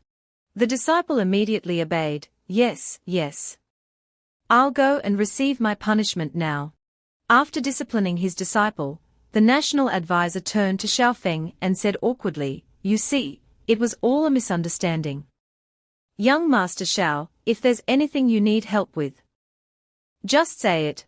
Xiao Feng replied, National Advisor, I still prefer your previous unyielding demeanor. The National Advisor hurriedly replied, Oh, no problem. I'll revert back. Seeing their strange exchange, Princess Yu Ji looked puzzled, That works too. The National Advisor then led them inside the Baiyu sect. He ordered his disciples to bring out Taoist Ti Chen, and said to Xiaofeng, "Brother Xiao, look. I didn't hurt him one bit." Xiaofeng happily replied, "Not bad. The medicinal herbs and the mid-grade magical tool I just mentioned are all yours." Hearing this, the national advisor looked delighted. "Good, good." Released, Taoist Ti-Chen immediately apologized to Yu-Ji. "Your Highness, this old Taoist has failed the late emperor, unable to protect you all." Yu-Ji comforted him. "What are you saying, Taoist? You've protected us for so many years. You're already exhausted." Xiaofeng also added, "The Taoist is exhausted, and Princess Yu-Ji is probably not suitable for flying on a sword." Ti-Chen was embarrassed. This Taoist is ashamed. At this time, it was necessary to rely on the help of a teammate. Xiaofeng lightly touched his chest and summoned the snake he had subdued earlier. "Xiaobing, come out and work." The white snake immediately flew out, waiting for orders. Xiaofeng instructed, "Your Highness and the Taoist, rest on the back of the spirit beast. That way, it's more convenient for travel." The snake immediately grew gigantic and carried the three of them away. Sitting on the snake's back, Taoist Ti-Chen was astonished. This is a high-level spirit beast, at least at the peak of Foundation establishment. Before flying away, Xiaofeng shouted, "Thank you, National Advisor. I'll take my leave now." Below, a disciple looked up at the spirit beast with a panicked expression and asked, "Master, is that a major sect? Does everyone have such powerful spirit beasts?" Hearing this, the National Advisor flew into a rage and shouted, "I've also met disciples of major sects before. Are you criticizing our sect for being poor?" The disciple quickly denied, "No, no." Then the National Advisor led the disciples inside and instructed, "Let's go. Stop sighing. Just focus on your cultivation, and sooner or later you'll be like him." Saying that, the National Advisor felt extremely envious in his heart. So frustrating. People comparing people is just frustrating. Back on the python's back. Along the way, Xiaofeng asked Ti-Chen, "Taoist, where is Zhong Qinji?" Ti-Chen replied, "At that time, this Taoist covered His Highness the Crown Prince's escape. We got separated." Hearing this, Xiaofeng said, "Then let's go to the harbor to meet up with senior sister first. We'll figure it out later." Suddenly, the python roared as if it had discovered something. Xiaofeng was extremely surprised. "What's wrong with it?" "It seems Xiaobing has discovered something." Xiaofeng looked around and sensed. Meanwhile, Taoist Ti-Chen couldn't sense anyone around. But Xiaofeng was different. He shouted, "Stop hiding. My spirit beast has discovered you." A voice suddenly rang out. "Shaolin told me that a disciple of Wenqian sect ruined her plans. But she didn't tell me there was also a spirit beast that had reached the peak of Foundation establishment. The person who just appeared was Mai Shi of Mian Pavilion." She greeted, "This humble one, Mai Shi of Mian Pavilion, greets young master." Ti-Chen immediately sensed that she was at the golden core stage. Xiaofeng politely greeted back and asked, "You must be an elder of Mian Pavilion. Is there something you need from us?" Mai Shi replied, "I was planning to look for the young lady beside you." Then her expression turned perverted, and she laughed maniacally, "But now, I prefer young master more. I wonder if you would be willing to follow me back to Mian Pavilion." Xiaofeng chuckled disdainfully and replied, "This junior finds Wenqian sect very good. I haven't thought about changing sects at the moment."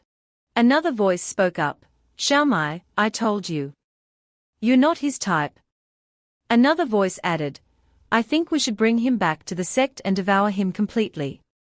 Then he naturally won't leave us."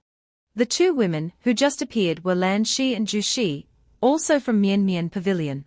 Seeing them, Xiaofeng chuckled. Unexpectedly, 3 golden core cultivators. Quite a large formation. Zhu Shi smiled perversely and disdainfully, "Young master, stop resisting. Your strength is far inferior to ours." Xiaofeng didn't answer but just shouted, "Xiaobing." Hearing the command, the python Xiaobing immediately opened its mouth and roared, creating a threatening wave. Shi quickly retreated and laughed. Young master is truly impatient. While she was still being careless, Xiaofeng's Zhanxian sword rushed towards her. Zhanxian cut cleanly, splitting her in two. Taking advantage of the opportunity, Xiaofeng ordered Xiaobing to quickly fly away. Jushi glanced at Shi's gradually recovering figure and mocked, "Look who's been defeated." Lan Shi also added sarcastically, "Defeated by a chi refinement stage brat, how embarrassing."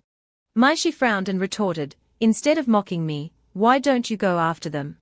Jushi gave a sly smile and said, "Don't worry. He won't get away." With that, the three immediately transformed into beams of light and chased after Xiaofeng. Watching them pursue him, Xiaofeng pondered, although Xiaobing is already extremely fast, he's still a major realm behind. We can't shake off those demonesses. Suddenly, Taoist Ti Chen spoke, "Young Master Xiao, this isn't going to work. Why don't you listen to me for a moment?" Hearing Ti Chen's words, Xiaofeng asked, "Taoist Ti Chen, do you have a suggestion?" Taoist Ti Chen proposed, "Although I'm severely injured, if I burn my essence, I'll still have some final strength left. At least I can help you lure away some of the pursuers. Then, young master, please take care of the princess." Xiaofeng immediately objected, "No. That's a suicidal path." Taoist Ti Chen laughed loudly, "Ha ha. So what? Although I have the Dharma name Ti Chen, avoiding the world, I've lived my entire life in the mortal world. It's just a return to the mortal world." Realizing the women were catching up, Taoist Ti Chen urged, "If young master continues to hesitate, this old Taoist will charge over and self-destruct. At least I can create a chance for the princess to survive." Knowing there was no other way, Xiaofeng handed Ti Chen a magical artifact and said, "I understand. This is a magical artifact I use myself. I entrust it to you, Taoist." Receiving the artifact, Ti Chen exclaimed excitedly, "A top-grade magical artifact. Even among our Jinxue sect, this would be enough to cause a bloody battle. To be able to use it once is enough." Finishing his words, Ti Chen bowed to Princess Uca, "Take care, princess. Ti Chen is leaving now." Immediately, Ti Chen jumped off Xiaobing's head and rushed to intercept them. Seeing the change, the women called out to each other, "They've split up. Lan Shi, you're responsible for pursuing Ti Chen." With that, she quickly chased after Taoist Ti Chen. Sensing something strange, Lan Shi thought to herself, "Burning his essence. Could it be a diversion?" Suddenly, a crescent-shaped palm strike shot out from Ti Chen towards her. She quickly dodged to the side, avoiding it. She shouted angrily, "You're courting death." While chasing Ti Chen, she yelled, "Useless Taoist. Today I will peel your skin and extract your bones. You're dead for sure." Hearing this, Ti Chen showed no fear. He said, "My entire life, my aptitude has been dull." While throwing out a few magical treasures to block her path, Ti Chen continued, "From a young age, I unexpectedly received great kindness from the Qianlong kingdom. At 15, I entered the immortal sect. At 25, I reached chi refinement." At this point, Ti Chen paused to chant an incantation. Immediately, the magical treasures exploded, attempting to destroy Lan Shi. While chanting, Ti Chen continued, "At 50, I reached foundation establishment and realized I had no affinity with golden core in this life. But so what?"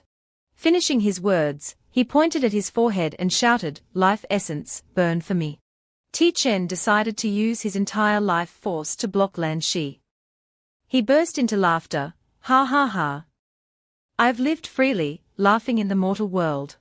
On the other side, realizing Ti Chen had sacrificed himself, Princess Uca said sadly, "Taoist Ti Chen, he was the best cultivator I've ever met. I've always regarded him as family." Xiaofeng suddenly spoke, "Taoist Ti Chen was right. I do tend to ramble." Hearing this, Uca felt confused, unsure what Xiaofeng was planning.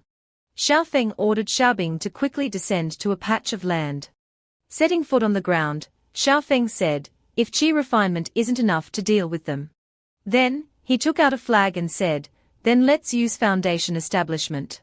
With the flag, Xiaofeng shouted to activate the formation, Fire Fang formation, activate. Immediately, the flag emitted a powerful red energy, enveloping them both. Xiaofeng turned to instruct the princess, Uca, stay inside, don't go anywhere. After giving his instructions, Xiaofeng created 3 small flames and said, now I need to break through. With the Fire Fang Grand formation, they won't be able to enter for a short time. Finishing his words, he took out a golden core pill from his robe. Xiaofeng quickly absorbed the spiritual energy from the golden core pill to break through. After absorbing all the spiritual energy, Xiaofeng sat down to meditate and begin cultivating.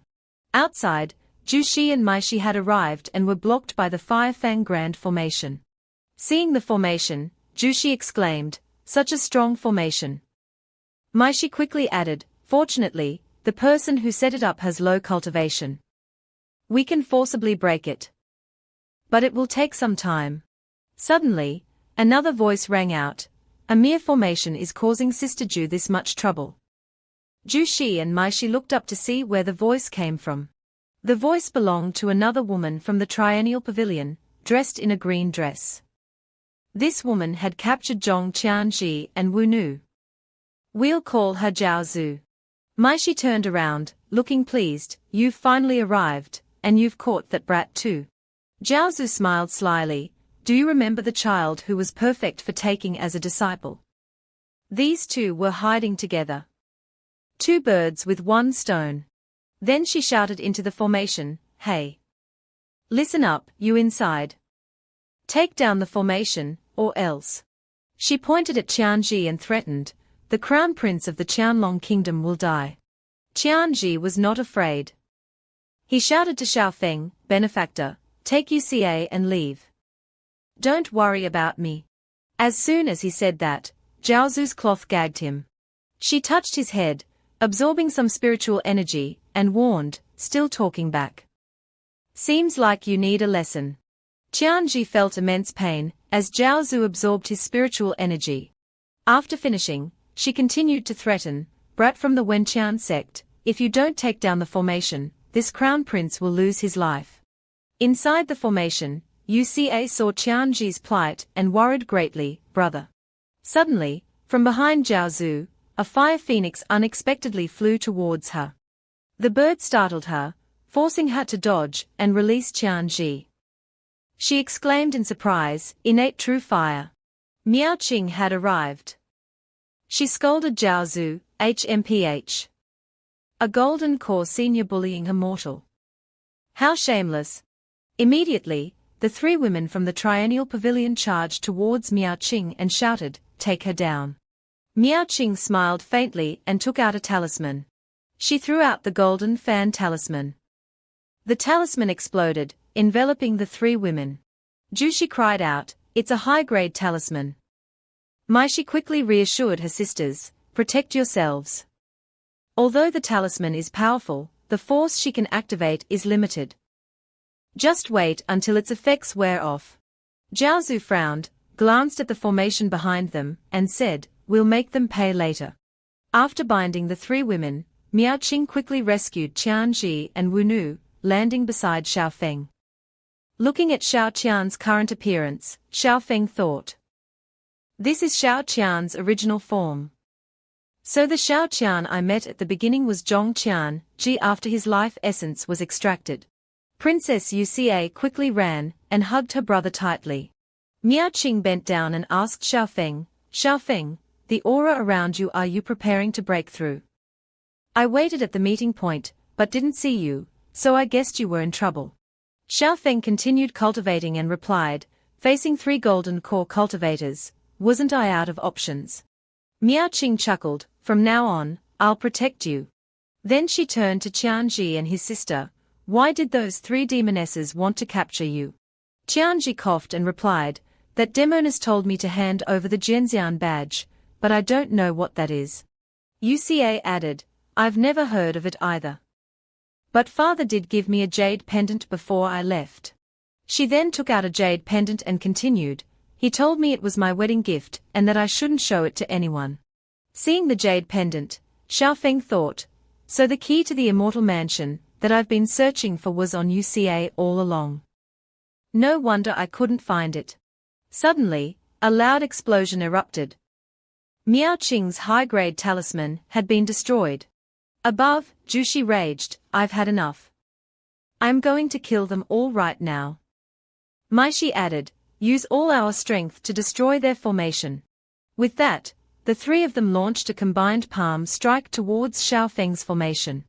Unable to withstand the combined attack of three golden core cultivators, the formation immediately began to crack. Seeing this, the three women looked excited. "We are almost through. A little more." Just then, a firebird flew out from within the formation. Miao Qing flew up to confront the three women.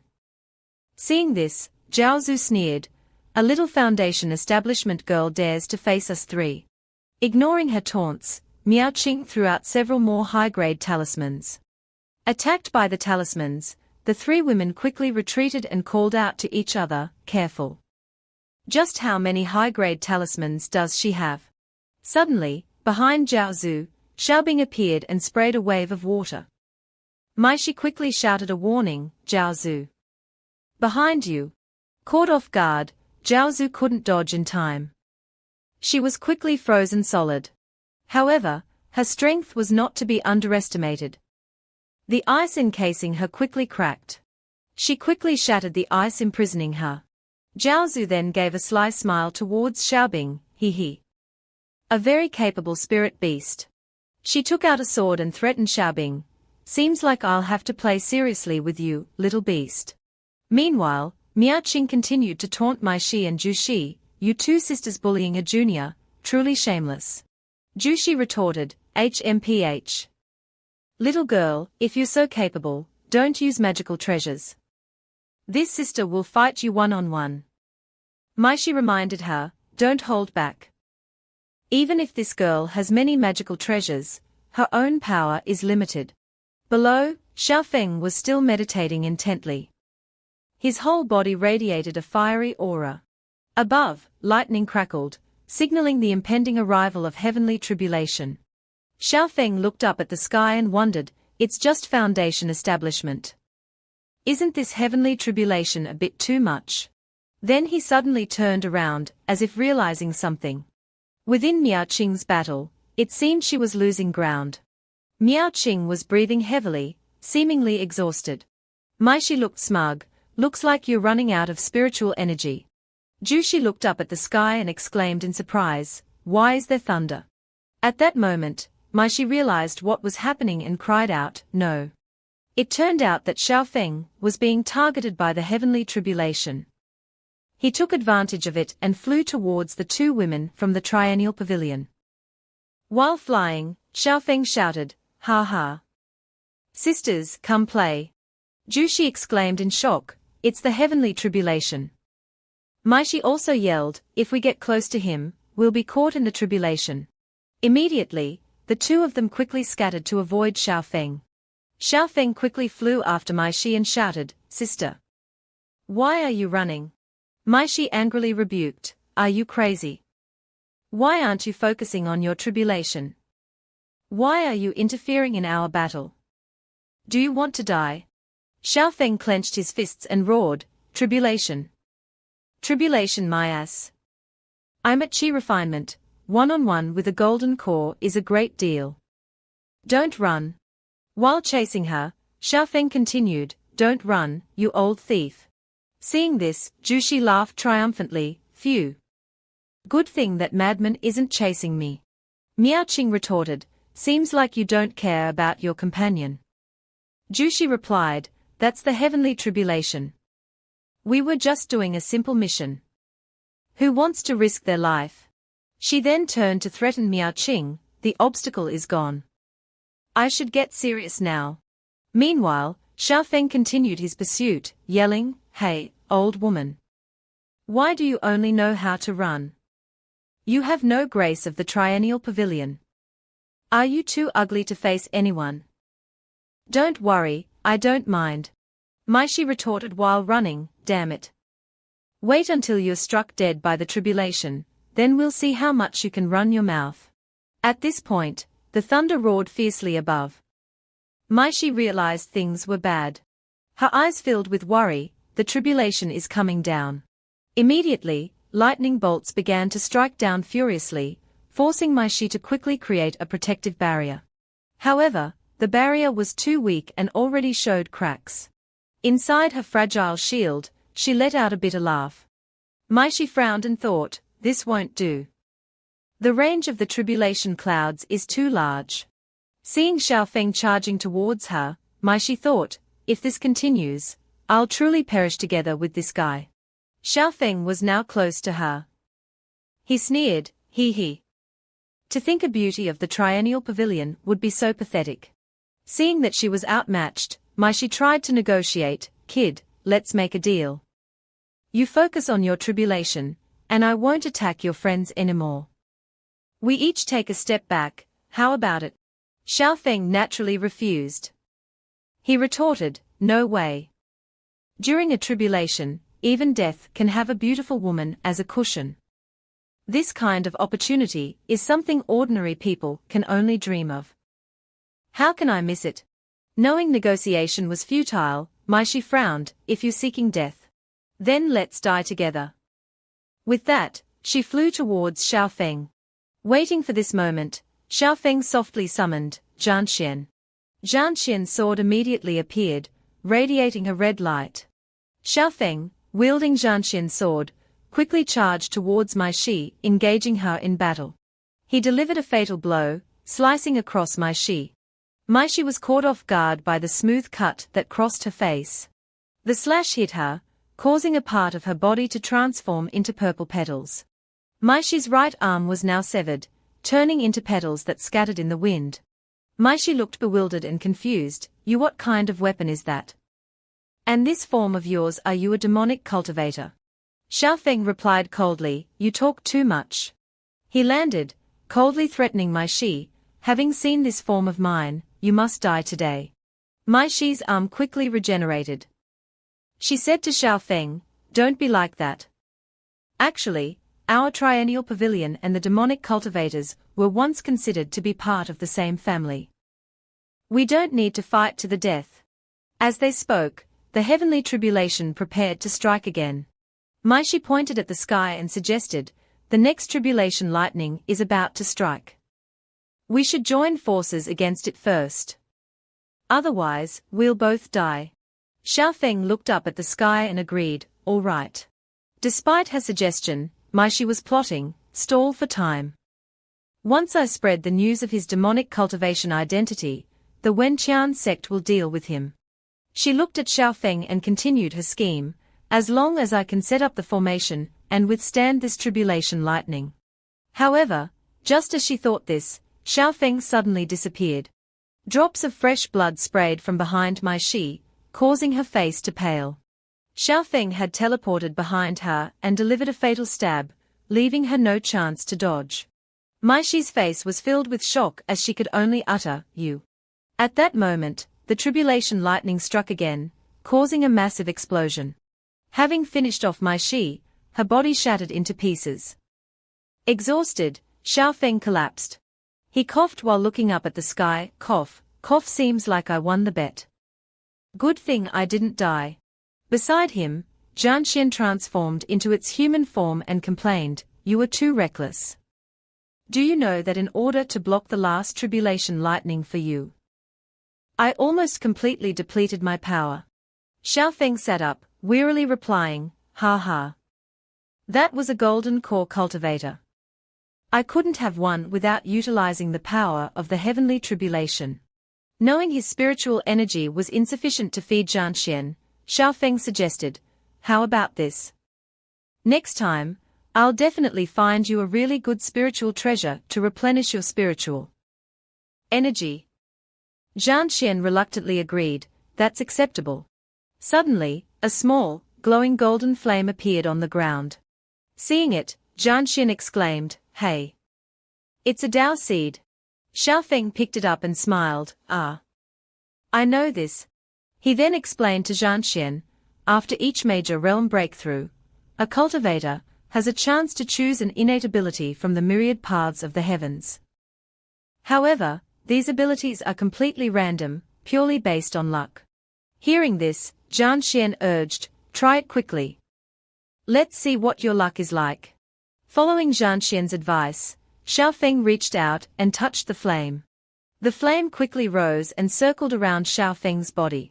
It continued to circle him while he sat intently, trying to understand it. Zhanxian waited impatiently. Well, what ability is it? Xiaofeng, still with his eyes closed, began to mutter, innate ability. Having clearly grasped his innate ability, Xiaofeng opened his eyes and exclaimed, quadruple. To explain, quadruple is an ability that, when using a technique, has a chance to resonate with the heavenly Tao, allowing it to be cast 4 times. Hearing this strange ability, Zhanxian pondered, I've heard of this innate ability. It's said the activation rate is very low, the type that occasionally creates miracles. But overall, it's neither good nor bad. Xiaofeng staggered to his feet and replied, it's fine. Innate abilities are just supplementary. The most important thing is still one's own cultivation level. After steadying himself, Xiaofeng turned to Zhanxian, let's quickly go back and support senior sister. Zhanxian reminded him, be careful. You're heavily injured right now, and I'm also out of energy. If you can win with strategy, don't try to force it. Back to Miao Qing's battle, her hand was now injured. Her face also showed signs of exhaustion. Opposite her, Jushi taunted, well, little sister. Didn't you have a lot of high-grade spiritual treasures? Use them all. Miao Qing struggled to stand despite her fatigue. She thought, this woman's movements are too fast. When she's prepared, it's almost impossible to attack her. Instead, I'll just expose my openings. Miao Qing glanced to the side and said, and the other problem is. She saw Xiaobing had collapsed from defeat. Miao Qing thought, Xiaofeng's spirit beast seems to have reached its limit. Zhao gloated, a peak foundation establishment spirit beast made me waste so much time. Seems like I'll have to take its inner core as compensation. Suddenly, from behind, Xiaofeng charged forward, shouting, Demonis. My she is dead. Surrender now. He angrily roared, or don't even think about leaving. With that, Xiaofeng unleashed the heavenly sword decree. A barrage of sword qi immediately shot out, aiming directly at Zhao Zu. Xiaofeng was also surprised by his own technique, exclaiming, holy crap. Is this a cheat? I actually activated my innate ability. I thought the chance was extremely low. Zhao Zu quickly created a shield to defend herself. She thought, he can unleash so much sword qi. Could it be that even my she couldn't injure him? Jushi quickly flew up to assist. She asked, Xiao Zu, something's not right. Should we still risk it? Xiaofeng had begun to summon the myriad heavenly swords. Seeing the situation turn sour, Zhao Zu announced, retreat. Immediately, Zhao Zu and Jushi transformed into 2 beams of light and flew away. Below, Miao Qing shouted, they are running. Xiaofeng. Xiaofeng was exhausted. He weakly said, senior sister, don't chase them. With that, Xiaofeng lost consciousness and began to fall. Miao Qing turned to look and was startled by her junior brother's condition. She immediately rushed forward to catch him. Fortunately, Miao Qing arrived in time. She grabbed his hand and helped him up. Sensing Xiaofeng's injuries, Miao Qing said, you're seriously injured. Xiaofeng wiped the blood from his mouth and reassured her, I'm fine. Let's leave this place quickly. He looked in the direction the 2 women had fled and reminded his senior sister, those demonesses aren't stupid. They'll quickly realize something's amiss. Miao Qing looked worried. I know. You rest first. Leave the rest to me. The 2 of them, along with Qianji, Uca, and Wu Nu, returned to the boat. On the boat, Princess Uca said to Xiaofeng, so this is a cultivator's flying treasure. It's amazing. Qianji added, Taoist Ti Chen mentioned such treasures before. But he said he'd never ridden one. Xiao Feng explained, the speed of a flying pearl isn't as fast as a spirit beast. But Xiaobing is seriously injured now, so we can only use this treasure temporarily. Worried about Ti Chen, Princess Yuxia asked, Benefactor, what about Taoist Ti Chen? Xiao Feng replied, in my spiritual sense, the magical treasure I gave him has been destroyed. Hearing this, Yuxia said sadly, perhaps he's still alive. Xiao Feng shook his head sadly, the treasure I gave him, a mere golden core cultivator couldn't destroy it. The only possibility is that he self-destructed. Xiao Feng shook his head sadly and replied, the magical treasure I gave him couldn't be destroyed by a minor golden core cultivator. The only possibility is that he chose to self-destruct. Xiao Feng replied, in my spiritual sense, the artifact I gave him has been destroyed. Upon hearing this, Yuxia said sadly, maybe he is still alive. Xiao Feng shook his head sadly and answered, the artifact I gave him, a minor golden core cultivator couldn't destroy it. The only possibility is that he chose to self-destruct. Hearing Xiao Feng's confirmation, Qianji clenched his fist with determination, if Taoist Bishan is no more, the only support for the Qianlong kingdom is our fleet. Suddenly, Miao Qing spoke, I am very sorry to bother you too, Your Highness, Princess. There's something I need to show you. Miao Qing pointed to the sea and said, look at what's on the sea. Seeing that, Qianji was startled, that is. Before Qianji's eyes were shipwrecks floating all over the sea. Qianji cried out in agony, our fleet. Suffering a great shock, Qianji began to cough up blood. Yu Ji and Wu Nu quickly stepped forward to support him. Qianji reassured them, it's okay. I just thought about the last foundation of the Qianlong kingdom being burned away like that. This time, going to the Yuan High Kingdom was truly a mistake. But there was still a small consolation. Qianji turned to grab Wu Nu's hand affectionately, at least I got to know Wu Nu. Seeing that, Miao Qing laughed excitedly, huh? What's going on with you two? Wu Nu explained, after young Master Xiao left, Qianji and I met. It was love at first sight. Qianji also asked Xiao Feng. I heard that Benefactor and Wu Nu also knew each other before. Xiao Feng replied, I just helped her. Anyway, congratulations on your marriage. After speaking, Xiao Feng bowed his head in thought, fortunately. This sister-in-law is still my sister-in-law after all. Seeing her brother was tired, Princess Yuji suggested, Wu Nu, my brother's health is not good. Please take him to rest. Wu Nu nodded, leave it to me. Only Princess Yuji, Xiao Feng, and Miao Qing were left on the boat at this time. Sensing Yuji had something on her mind, Xiao Feng asked, does the princess have something to say? Yuji clasped her hands in gratitude. The two benefactors have saved us from danger many times. Yuji doesn't know how to repay you. Then she took out a precious jade pendant and said, after careful consideration, I feel that only this can repay you. Glancing at the jade pendant, Xiao Feng wondered, you can probably guess that those demonesses were actually after this. Yuji replied sadly, although I am a mortal, I can see clearly. But this object, for us, keeping it only brings disaster. She continued, moreover, Benefactor is also looking for this, right? Hearing this, Xiao Feng did not hide it anymore.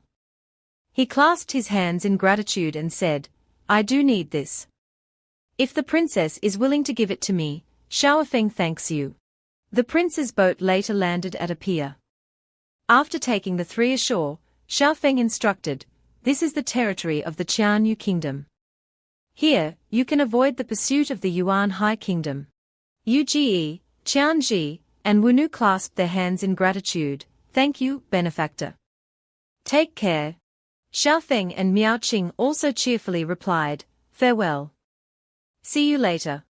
The boat then slowly rose into the air. Seeing Xiao Feng holding Princess Yuji's jade pendant, Miao Qing wondered, Xiao Feng, what is this? Xiao Feng asked, senior sister, have you ever heard of the immortal talismans of the great powers of the past? Miao Qing replied, "Of course." Xiao Feng then explained, "It is said that those ancient great powers, before they died, would often leave their inheritance in their immortal mansions. Just so their legacy wouldn't be broken. Throughout history, many geniuses have risen to prominence because they found the treasures of the ancients in those immortal mansions." After explaining, Xiao Feng smiled smugly. "This jade pendant is the key to one of those great powers' immortal mansions." Miao Qing wondered how Xiao Feng knew these things. Xiao Feng covered it up, "It's in the books." "Why don't you read books usually?" Annoyed by being teased, Miao Qing retorted, "Really? So, there is such knowledge in books. I'll have to read more books later." Having tricked Miao Qing, Xiao Feng thought to himself, "Generally, senior sister doesn't read books. I can just say anything to fool her." The sky began to darken, the moon had risen high. The boat carrying Xiao Feng and Miao Qing was floating in the air. While Miao Qing was sound asleep, Xiao Feng secretly left the boat and flew down. He said to Zhan Xian, "Phew, Zhan Xian, thank you. If you hadn't helped me conceal my aura, I definitely wouldn't have been able to hide it from senior sister." Zhan Xian seemed puzzled. "I'm just curious, at night you said you were in seclusion, and you asked me to hide your aura. What are you trying to do?" Xiao Feng explained, "I plan to find those two brothers. To do things that disciples of the Wenqian sect shouldn't do."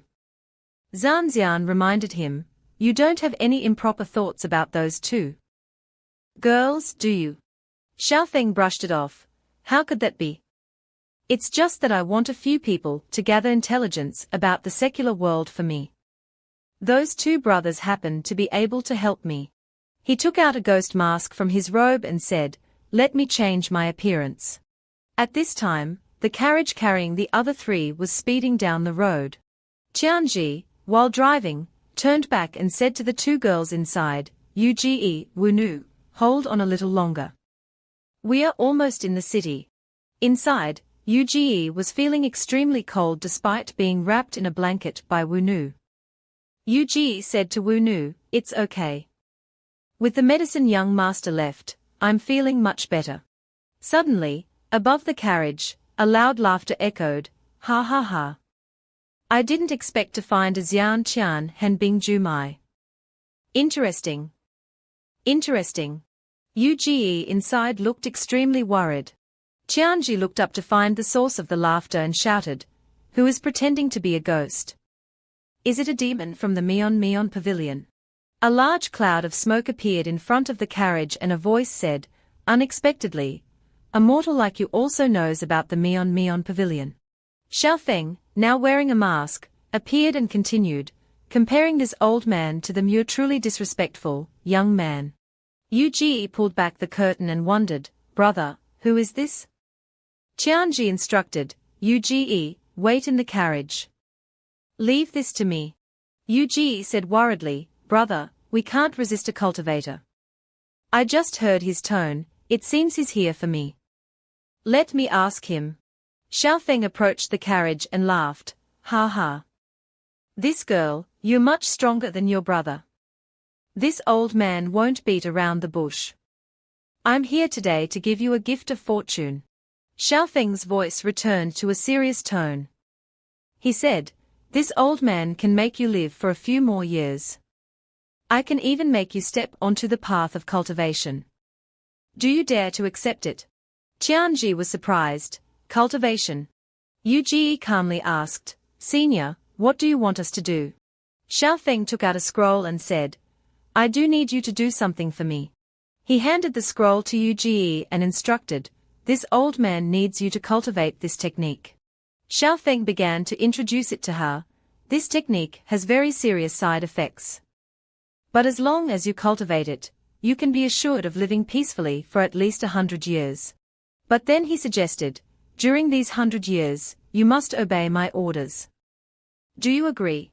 Qianji found it strange and asked, "May I ask, what are the extremely serious side effects you mentioned?" Xiao Feng replied, "I won't hide it from you. This is a cauldron technique. If you cultivate this technique, you can only help others in the future.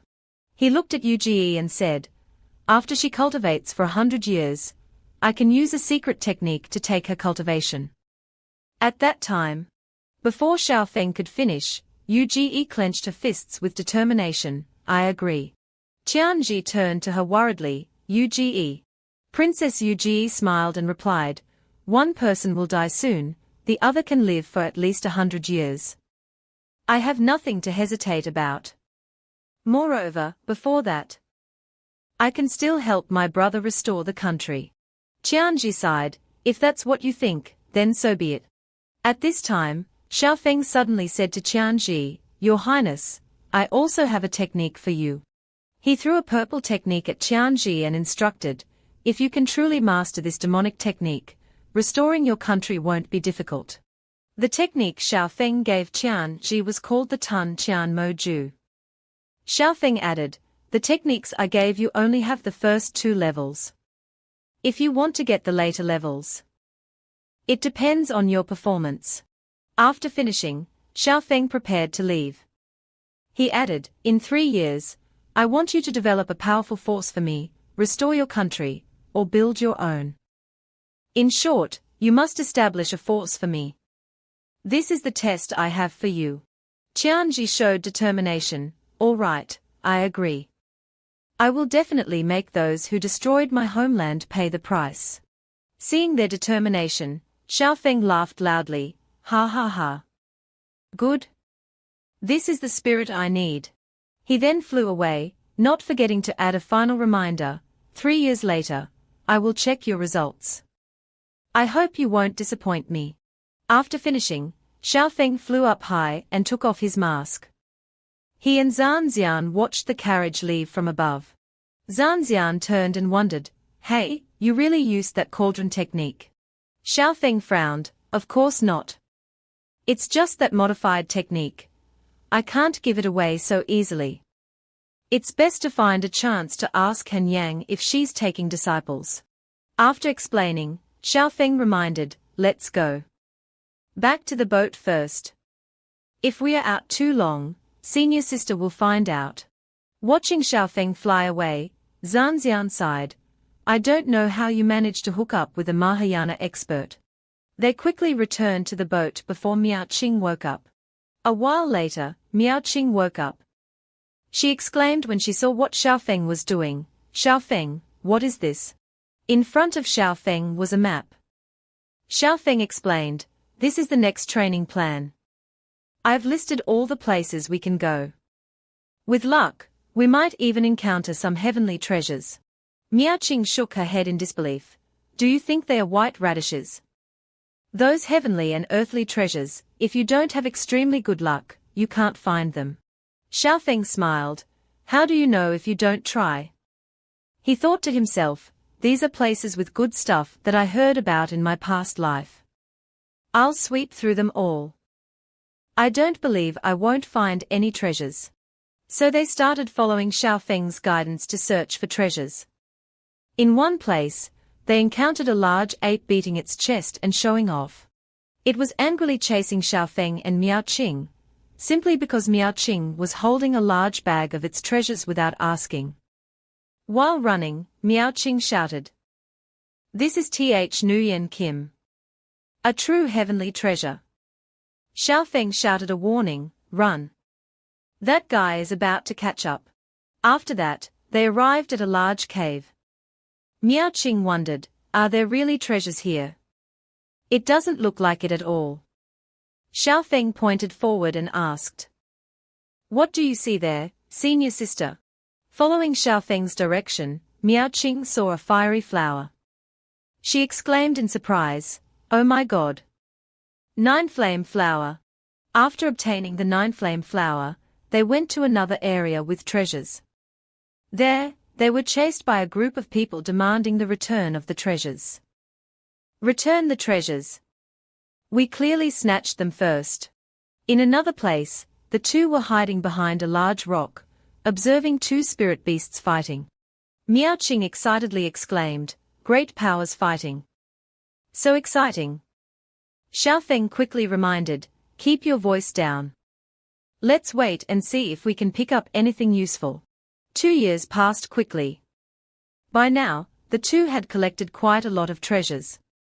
Holding the jade pendant, Miao Qing asked, Xiaofeng, are you really not the child of destiny or something?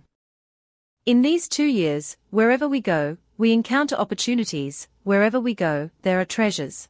Looking at the jade pendant in her hand, Miao Qing continued, even another immortal mansion jade pendant. Furthermore, Xiaofeng's cultivation level was now even higher than Miao Qing's. She angrily shouted, what's even more outrageous is why your cultivation is higher than mine. Xiaofeng coldly replied, just be prepared. In the upcoming section Wu ranking, we can just give master and the others a surprise. Miao Qing replied, a fright, more like. Xiaofeng, when will this immortal talisman key open? Just as she said that, the jade pendant in Miao Qing's hand suddenly lit up. Surprised, Miao Qing quickly called Xiaofeng, Xiaofeng, look. This jade pendant. The pendant in Xiaofeng's hand also began to glow. He replied, I know. It seems the immortal mansion is about to open. A voice suddenly emanated from the jade pendant, the reincarnation immortal mansion is about to open. Please confirm whether to enter or not. Those who enter, please infuse your spiritual energy. Miao Qing was startled, it can talk. She excitedly turned to ask Xiaofeng, Xiaofeng, are we going in? Xiaofeng pondered. Then he said, the immortal mansion opens only once every 50 years. I missed it in my previous life. But entering this immortal mansion, at the foundation establishment stage, is extremely dangerous. Suddenly, inside Xiaofeng's chest, the Hanyang doll woke up and poked its head out. It jumped out of Xiaofeng and said, I'm reliable. Looking at it, Xiaofeng became more confident, oh, right. You've recovered, little one. Then there's really hope. He turned to Miao Qing and said, Senior sister, our cultivation level is extremely dangerous inside the immortal mansion. We are definitely the weakest group. Miao Qing listened worriedly, is that so? Seeing his senior sister's worry, Xiaofeng reassured her. He suggested, but it's not hopeless. As long as you agree with me, senior sister. After entering, you must listen to me completely. Miao Qing immediately nodded, okay. I will definitely listen to you. After agreeing, Xiaofeng infused his spiritual energy into the talisman and said, then let's infuse our spiritual energy. Let's go in and see what our luck is like. Miao Qing also quickly infused her spiritual energy. Both of them touched the jade pendant at the same time. Immediately, a bright light radiated from both jade pendants and shot straight into the sky. The light beam created a large vortex in the air. From the vortex, a sphere with an eye inside appeared. Seeing it, Miao Qing exclaimed in surprise, whoa! What is that? Xiaofeng reassured her, a heavenly Tao avatar. Don't be afraid. It's just checking if we are qualified to enter. The eye slowly observed them both and then announced, meet the criteria. Having met the requirements, Xiaofeng said to Miao Qing, let's go. Let's go in. Immediately, the light beam from above shone directly onto both of them. The scene here was quite strange with debris and rocks flying everywhere. Miao Qing's feet were standing on a large rock. Looking at the strange surroundings, Miao Qing wondered, is this really the immortal mansion? Why isn't it like I imagined? Xiaofeng beside her sensed something strange and told Miao Qing to be quiet, because someone was coming. Above them, another vortex suddenly appeared. From it, a golden light beam shot out, followed by a laugh, ha ha ha. This time, I, old devil Wang, will definitely obtain the inheritance of the immortal mansion. Looking at the person who had just appeared, Xiaofeng recognized him, Golden Core Stage. And a Golden Core expert. Another voice suddenly rang out, HMPH. Old devil Wang, you're truly delusional. The person who just spoke was a man with a large sword on his back. He shouted, if you want to take things from the immortal mansion, you have to ask my BA Dao Liu first. Seeing him, Xiaofeng commented, at least mid-golden core stage. And not some trashy 8th grade golden core like my Lan Zuju. This guy is at least 3rd grade or above. Miao Qing sighed, even if those who come here have magical artifacts given by their parents, I'm afraid there's no hope. At this time, Xiaofeng suddenly had an idea. He said to Miao Qing, I have a way.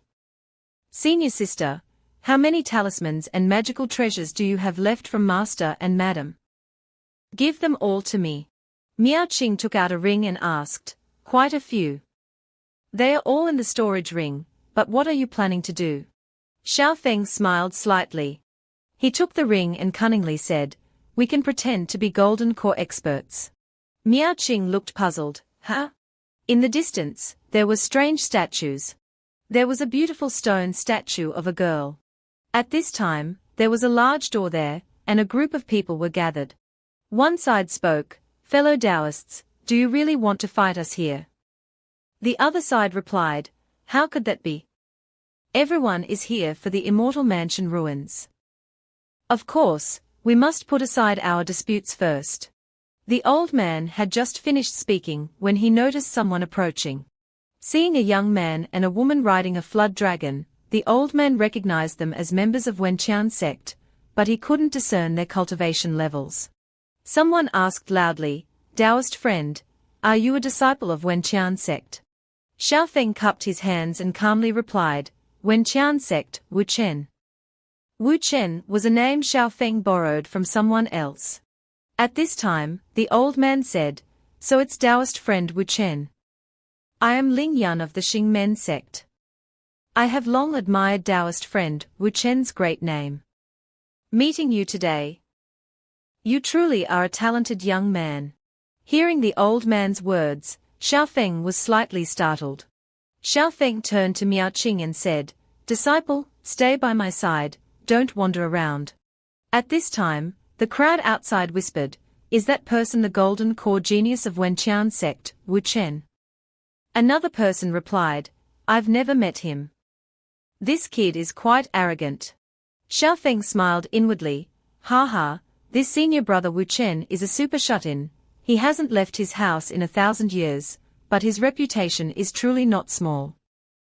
I can use it. But it seems like there are quite a few people here whom I've met in my past life. A girl in a seductive pink dress said, so it's the little brother of Wenqian sect, he looks quite handsome. Xiaofeng recognized this girl as the seductress of the Mion pavilion. Named Mo Shui Yao. An elegant man and woman, holding fans, continued, TSK, it seems the righteous path has more golden cores than us. This person was Lin Xiao of the Bai Yang Cheng, known for his ruthlessness. A girl in a blue dress respectfully said, greetings, Taoist friend. Xiaofeng recognized this person as Luo Shufu, but he wasn't very familiar with her. After the greetings, Xiaofeng replied, I didn't expect so many people, it seems it won't be easy. At this time, an announcement sounded, the time for the reincarnation immortal mansion to open has arrived. This immortal mansion only allows 9 people to enter. When there are only 9 people left on the grounds, the immortal mansion will open. Those who give up can transfer half of their blood essence to the immortal mansion jade pendant to leave. The crowd was stunned, what? Only 9 people. A young man with red hair, named Mo Yu, looked at the crowd and ordered, those below the golden core stage, will you leave on your own, or shall I see you out? Lin Xiao, still elegant, said, Mo Yu, be gentle, there are ladies present. Mo Shuiyao gracefully walked over, hooked Lin Xiao's arm, and said, young Master Lin knows how to be tender and protective. Then you must take good care of me later, okay? Outside, the crowd murmured, interesting, both the demonic and righteous paths are chasing away those with lower cultivation than themselves. Another person smiled and continued. I think, we rogue cultivators are still the most free. At this time, someone retorted indignantly, on what basis?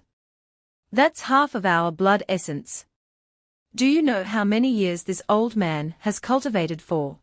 Before this person could finish speaking, a flash of light appeared, and his head was immediately separated from his neck. The person who just struck was Mo Yu.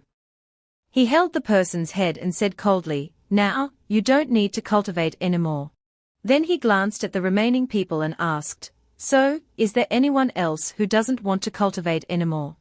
As soon as he finished speaking, the crowd trembled and replied, "Wait, we'll leave ourselves." At this moment, a command token in Mo Shuiyao's hand glowed. She threw it hard to the ground, and a pillar of light appeared around her. A large rock suddenly flew high into the air. Lin Xiao addressed the Righteous Path group softly, "Friends of the Righteous Path, our side has already driven away those who didn't want to leave, what about you?" Several people with weaker cultivation on the Righteous Path asked fearfully, "Senior, don't tell me you also want to." Before they could finish, someone interrupted. He slammed his long sword into the ground and said loudly, "I'll give you a chance. Among you, if anyone can defeat me, I will voluntarily give up my spot."